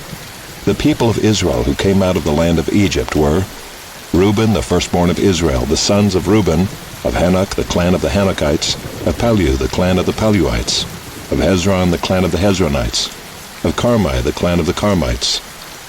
These are the clans of the Reubenites, and those listed were 43,730. And the sons of Palu, Eliab. The sons of Eliab, Nemuel, Dathan, and Abiram. These are the Dathan and Abiram chosen from the congregation, who contended against Moses and Aaron in the company of Korah, when they contended against the Lord, and the earth opened its mouth and swallowed them up together with Korah when that company died, when the fire devoured 250 men, and they became a warning. But the sons of Korah did not die. The sons of Simeon according to their clans, of Nemuel the clan of the Nemuelites, of Jamin the clan of the Jaminites, of Jachin the clan of the Jachinites, of Zerah the clan of the Zerahites, of Shaul the clan of the Shaulites. These are the clans of the Simeonites, 22,200. The sons of Gad according to their clans, of Zephon the clan of the Zephonites, of Haggai the clan of the Haggites, of Shunai the clan of the Shunites, of Ozni the clan of the Oznites, of Eri the clan of the Erites, of Arod the clan of the Arodites, of Areli the clan of the Arelites. These are the clans of the sons of Gad as they were listed, 40,500. The sons of Judah were and Onan. And and Onan died in the land of Canaan. And the sons of Judah according to their clans were, of Shelah the clan of the Shelonites, of Perez the clan of the Perizzites, of Zerah the clan of the Zerahites. And the sons of Perez were, of Hezron the clan of the Hezronites, of Hamul the clan of the Hamulites. These are the clans of Judah as they were listed, 76,500. The sons of Issachar according to their clans, of Tola the clan of the Tolaites, of Puvah the clan of the Punites, of Jashub the clan of the Jashubites, of Shimron the clan of the Shimronites. These are the clans of Issachar as they were listed, 64,300.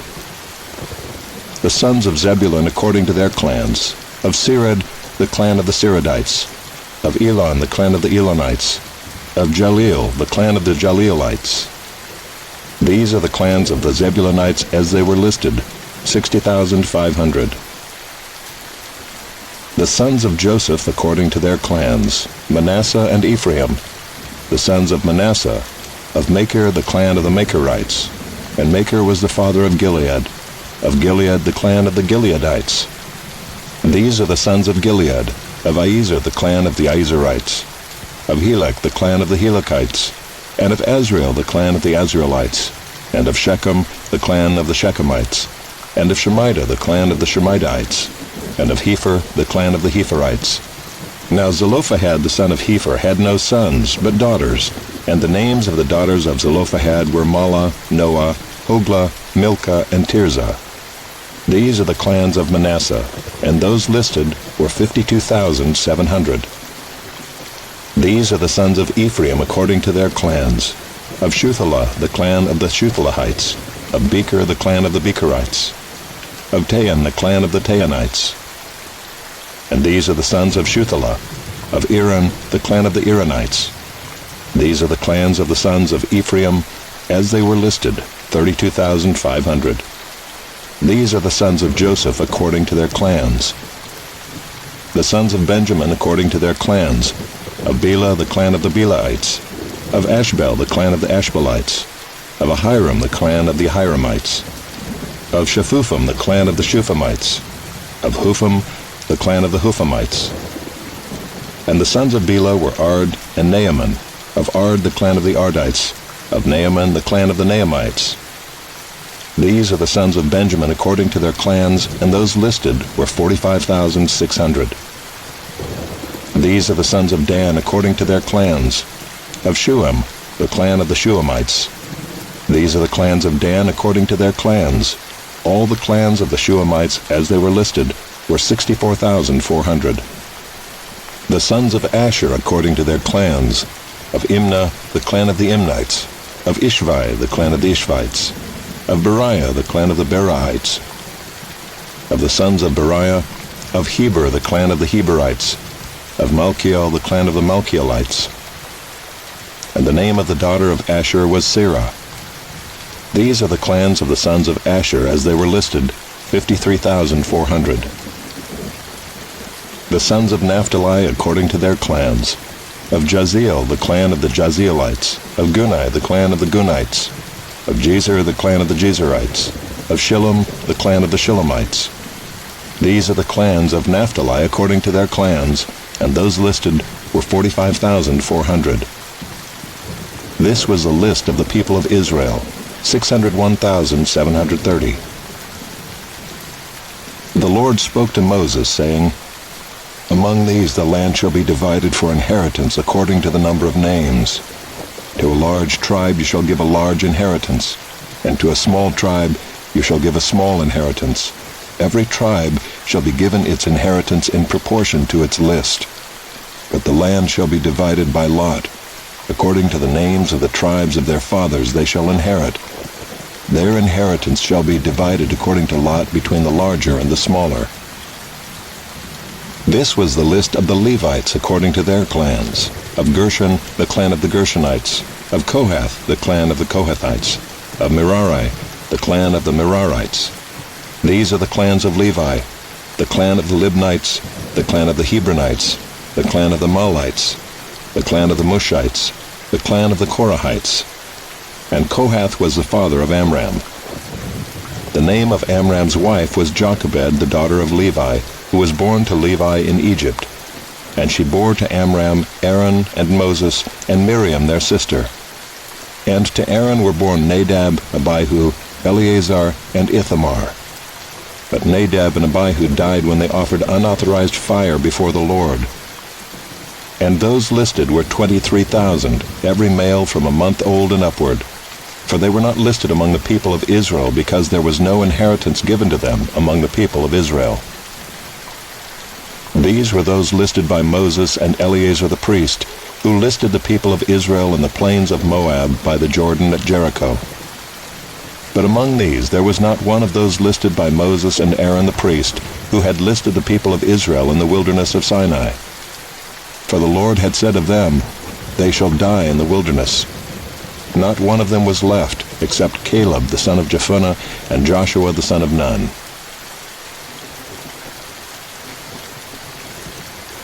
Chapter 27.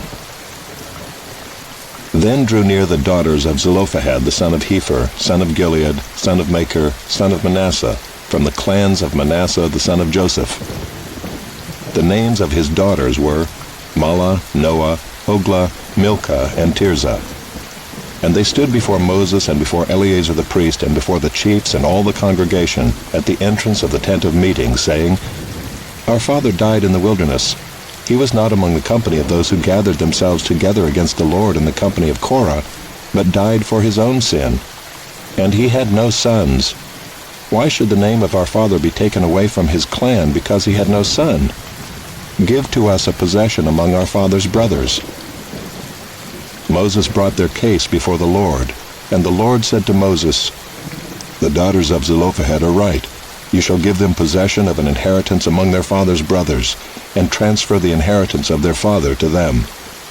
And you shall speak to the people of Israel, saying, If a man dies and has no son, then you shall transfer his inheritance to his daughter. And if he has no daughter, then you shall give his inheritance to his brothers. And if he has no brothers, then you shall give his inheritance to his father's brothers. And if his father has no brothers, then you shall give his inheritance to the nearest kinsman of his clan, and he shall possess it. And it shall be for the people of Israel a statute and rule, as the Lord commanded Moses. The Lord said to Moses, Go up into this mountain of Abarim and see the land that I have given to the people of Israel. When you have seen it, you also shall be gathered to your people as your brother Aaron was, because you rebelled against my word in the wilderness of Zin, when the congregation quarreled, failing to uphold me as holy at the waters before their eyes. These are the waters of Meribah, of Kadesh in the wilderness of Zin. Moses spoke to the Lord, saying, Let the Lord, the God of the spirits of all flesh, appoint a man over the congregation, who shall go out before them and come in before them, who shall lead them out and bring them in, that the congregation of the Lord may not be as sheep that have no shepherd. So the Lord said to Moses, Take Joshua the son of Nun, a man in whom is the Spirit, and lay your hand on him. Make him stand before Eleazar the priest and all the congregation, and you shall commission him in their sight. You shall invest him with some of your authority, that all the congregation of the people of Israel may obey. And he shall stand before Eleazar the priest, who shall inquire for him by the judgment of the Urim before the Lord.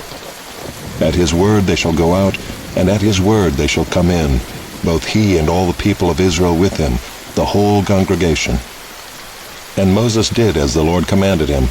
He took Joshua and made him stand before Eleazar the priest and the whole congregation, and he laid his hands on him and commissioned him as the Lord directed through Moses.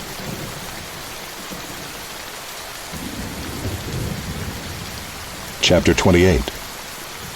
The Lord spoke to Moses, saying, Command the people of Israel, and say to them, My offering, my food for my food offerings, my pleasing aroma, you shall be careful to offer to me at its appointed time. And you shall say to them, This is the food offering that you shall offer to the Lord. 2 male lambs a year old without blemish, day by day as a regular offering. The one lamb you shall offer in the morning, and the other lamb you shall offer at twilight. Also 1/10 of an ephah of fine flour for a grain offering, mixed with 1/4 of a hin of beaten oil. It is a regular burnt offering, which was ordained at Mount Sinai for a pleasing aroma, a food offering to the Lord. Its drink offering shall be 1/4 of a hin for each lamb. In the holy place you shall pour out a drink offering of strong drink to the Lord. The other lamb you shall offer at twilight. Like the grain offering of the morning and like its drink offering, you shall offer it as a food offering with a pleasing aroma to the Lord. On the Sabbath day, 2 male lambs a year old without blemish, and 2/10 of an ephah of fine flour for a grain offering mixed with oil, and its drink offering. This is the burnt offering of every Sabbath, besides the regular burnt offering and its drink offering. At the beginnings of your months you shall offer a burnt offering to the Lord, 2 bulls from the herd, 1 ram, 7 male lambs a year old without blemish, also 3/10 of an ephah of fine flour for a grain offering mixed with oil for each bull, and 2/10 of fine flour for a grain offering mixed with oil for the 1 ram, and 1/10 of fine flour mixed with oil as a grain offering for every lamb, for a burnt offering with a pleasing aroma, a food offering to the Lord. Their drink offerings shall be 1/2 a hin of wine for a bull, 1/3 of a hin for a ram, and 1/4 of a hin for a lamb. This is the burnt offering of each month throughout the months of the year. Also 1 male goat for a sin offering to the Lord. It shall be offered besides the regular burnt offering and its drink offering. On the 14th day of the first month is the Lord's Passover, and on the 15th day of this month is a feast. 7 days shall unleavened bread be eaten. On the first day there shall be a holy convocation. You shall not do any ordinary work, but offer a food offering, a burnt offering to the Lord. 2 bulls from the herd, 1 ram, and 7 male lambs a year old. See that they are without blemish. Also their grain offering of fine flour mixed with oil. 3/10 of an ephah shall you offer for a bull, and 2/10 for a ram. 1/10 shall you offer for each of the 7 lambs. Also 1 male goat for a sin offering to make atonement for you. You shall offer these besides the burnt offering of the morning, which is for a regular burnt offering. In the same way you shall offer daily for 7 days the food of a food offering with a pleasing aroma to the Lord. It shall be offered besides the regular burnt offering and its drink offering. And on the 7th day you shall have a holy convocation. You shall not do any ordinary work. On the day of the firstfruits, when you offer a grain offering of new grain to the Lord at your feast of weeks, you shall have a holy convocation. You shall not do any ordinary work, but offer a burnt offering with a pleasing aroma to the Lord. 2 bulls from the herd, 1 ram, 7 male lambs a year old. Also their grain offering of fine flour mixed with oil, 3/10 of an ephah for each bull, 2/10 for 1 ram, 1/10 for each of the 7 lambs, with 1 male goat to make atonement for you. Besides the regular burnt offering and its grain offering, you shall offer them and their drink offering. See that they are without blemish.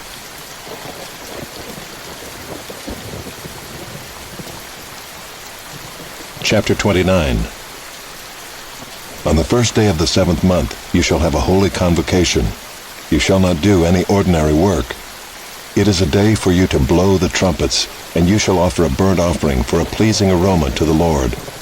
1 bull from the herd, 1 ram, 7 male lambs a year old without blemish. Also their grain offering of fine flour mixed with oil, 3/10 of an ephah for the bull, 2/10 for the ram, and 1/10 for each of the 7 lambs, with 1 male goat for a sin offering to make atonement for you. Besides the burnt offering of the new moon, and its grain offering, and the regular burnt offering and its grain offering, and their drink offering according to the rule for them, for a pleasing aroma, a food offering to the Lord. On the 10th day of this 7th month you shall have a holy convocation and afflict yourselves. You shall do no work, but you shall offer a burnt offering to the Lord, a pleasing aroma, 1 bull from the herd, 1 ram, 7 male lambs a year old. See that they are without blemish. And their grain offering shall be of fine flour mixed with oil, 3/10 of an ephah for the bull, 2/10 for the 1 ram, 1/10 for each of the 7 lambs. Also 1 male goat for a sin offering, besides the sin offering of atonement, and the regular burnt offering and its grain offering, and their drink offerings. On the 15th day of the 7th month you shall have a holy convocation. You shall not do any ordinary work, and you shall keep a feast to the Lord 7 days. And you shall offer a burnt offering, a food offering, with a pleasing aroma to the Lord, 13 bulls from the herd, 2 rams, 14 male lambs a year old. They shall be without blemish. And their grain offering of fine flour mixed with oil, 3/10 of an ephah for each of the 13 bulls, 2/10 for each of the 2 rams, and 1/10 for each of the 14 lambs. Also 1 male goat for a sin offering, besides the regular burnt offering, its grain offering, and its drink offering. On the 2nd day 12 bulls from the herd, 2 rams, 14 male lambs a year old without blemish, with the grain offering and the drink offerings for the bulls, for the rams, and for the lambs, in the prescribed quantities. Also 1 male goat for a sin offering, besides the regular burnt offering and its grain offering, and their drink offerings. On the 3rd day 11 bulls, 2 rams, 14 male lambs a year old without blemish, with the grain offering and the drink offerings for the bulls, for the rams, and for the lambs in the prescribed quantities. Also 1 male goat for a sin offering, besides the regular burnt offering and its grain offering, and its drink offering. On the 4th day 10 bulls, 2 rams, 14 male lambs a year old without blemish, with the grain offering and the drink offerings for the bulls, for the rams, and for the lambs, in the prescribed quantities. Also 1 male goat for a sin offering, besides the regular burnt offering, its grain offering, and its drink offering. On the 5th day 9 bulls, 2 rams, 14 male lambs a year old without blemish, with the grain offering and the drink offerings for the bulls, for the rams, and for the lambs, in the prescribed quantities. Also 1 male goat for a sin offering, besides the regular burnt offering and its grain offering, and its drink offering. On the 6th day 8 bulls, 2 rams, 14 male lambs a year old without blemish, with the grain offering and the drink offerings for the bulls, for the rams, and for the lambs, in the prescribed quantities. Also 1 male goat for a sin offering, besides the regular burnt offering, its grain offering, and its drink offerings. On the 7th day 7 bulls, 2 rams, 14 male lambs a year old without blemish, with the grain offering and the drink offerings for the bulls, for the rams, and for the lambs, in the prescribed quantities. Also 1 male goat for a sin offering, besides the regular burnt offering, its grain offering, and its drink offering. On the 8th day you shall have a solemn assembly. You shall not do any ordinary work, but you shall offer a burnt offering, a food offering, with a pleasing aroma to the Lord. 1 bull, 1 ram, 7 male lambs a year old without blemish, and the grain offering and the drink offerings for the bull, for the ram, and for the lambs, in the prescribed quantities. Also 1 male goat for a sin offering, besides the regular burnt offering and its grain offering, and its drink offering. These you shall offer to the Lord at your appointed feasts, in addition to your vow offerings and your free will offerings, for your burnt offerings, and for your grain offerings, and for your drink offerings, and for your peace offerings. So Moses told the people of Israel everything just as the Lord had commanded Moses.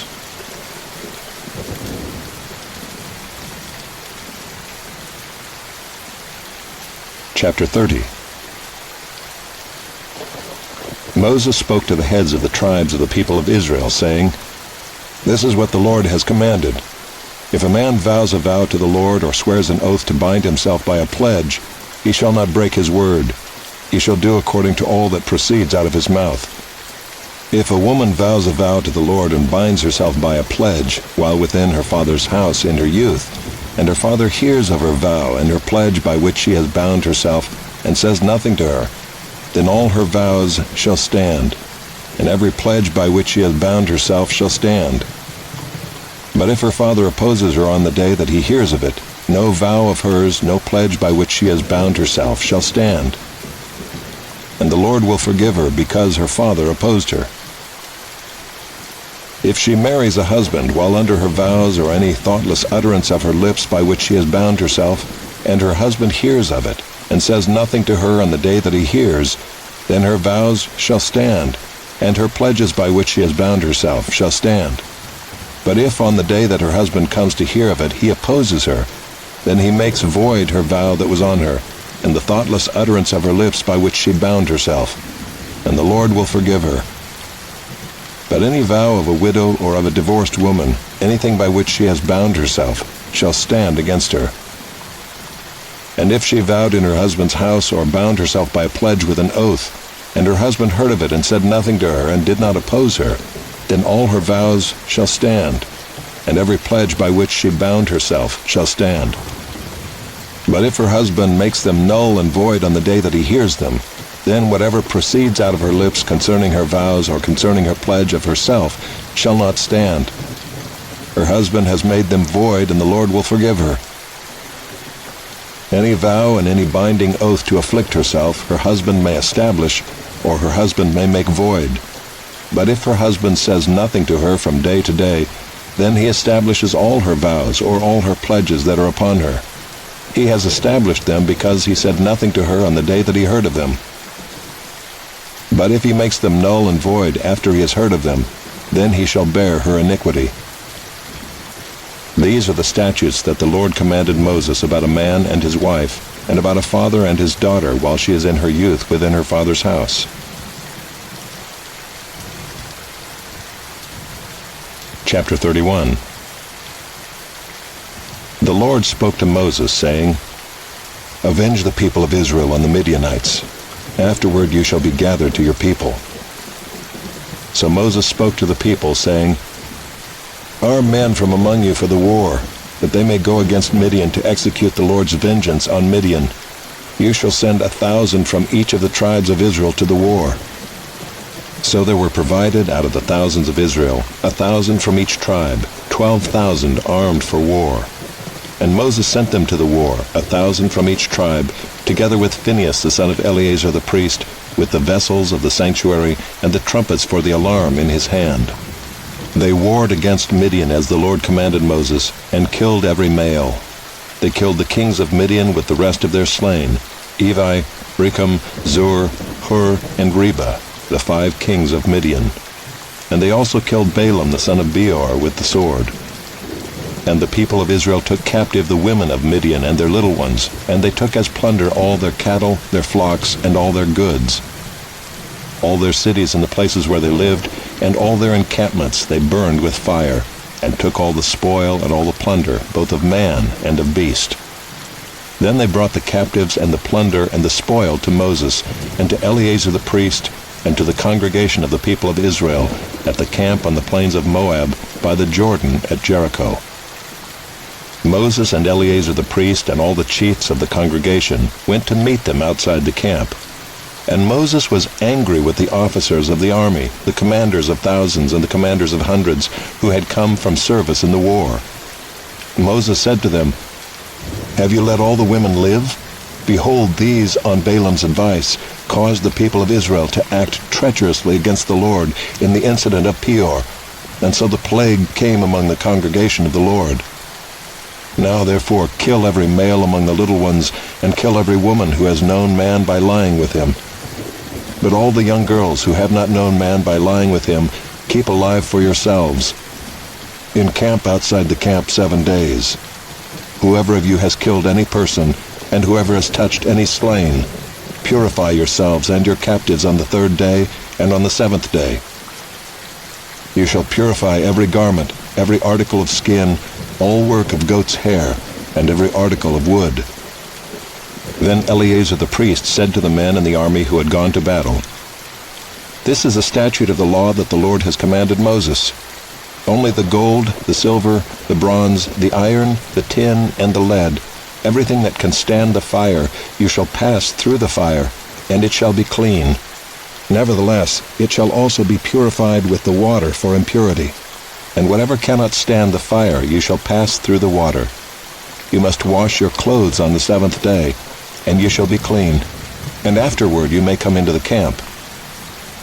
The Lord said to Moses, Take the count of the plunder that was taken, both of man and of beast, you and Eleazar the priest and the heads of the fathers' houses of the congregation, and divide the plunder into 2 parts, between the warriors who went out to battle and all the congregation. And levy for the Lord a tribute from the men of war who went out to battle, 1 out of 500, of the people and of the oxen and of the donkeys and of the flocks.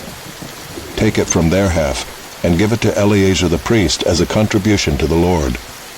And from the people of Israel's half, you shall take 1 drawn out of every 50 of the people, of the oxen, of the donkeys, and of the flocks, of all the cattle, and give them to the Levites who keep guard over the tabernacle of the Lord. And Moses and Eleazar the priest did as the Lord commanded Moses. Now the plunder remaining of the spoil that the army took was 675,000 sheep, 72,000 cattle, 61,000 donkeys, and 32,000 persons in all, women who had not known man by lying with him. And the half, the portion of those who had gone out in the army, numbered 337,500 sheep, and the Lord's tribute of sheep was 675. The cattle were 36,000, of which the Lord's tribute was 72. The donkeys were 30,500, of which the Lord's tribute was 61. The persons were 16,000, of which the Lord's tribute was 32 persons. And Moses gave the tribute, which was the contribution for the Lord, to Eleazar the priest, as the Lord commanded Moses. From the people of Israel's half, which Moses separated from that of the men who had served in the army, now the congregation's half was 337,500 sheep, 36,000 cattle, and 30,500 donkeys, and 16,000 persons. From the people of Israel's half, Moses took 1 of every 50, both of persons and of beasts, and gave them to the Levites who kept guard over the tabernacle of the Lord, as the Lord commanded Moses. Then the officers who were over the thousands of the army, the commanders of thousands, and the commanders of hundreds, came near to Moses and said to Moses, Your servants have counted the men of war who are under our command, and there is not a man missing from us. And we have brought the Lord's offering, what each man found, articles of gold, armlets and bracelets, signet rings, earrings, and beads, to make atonement for ourselves before the Lord.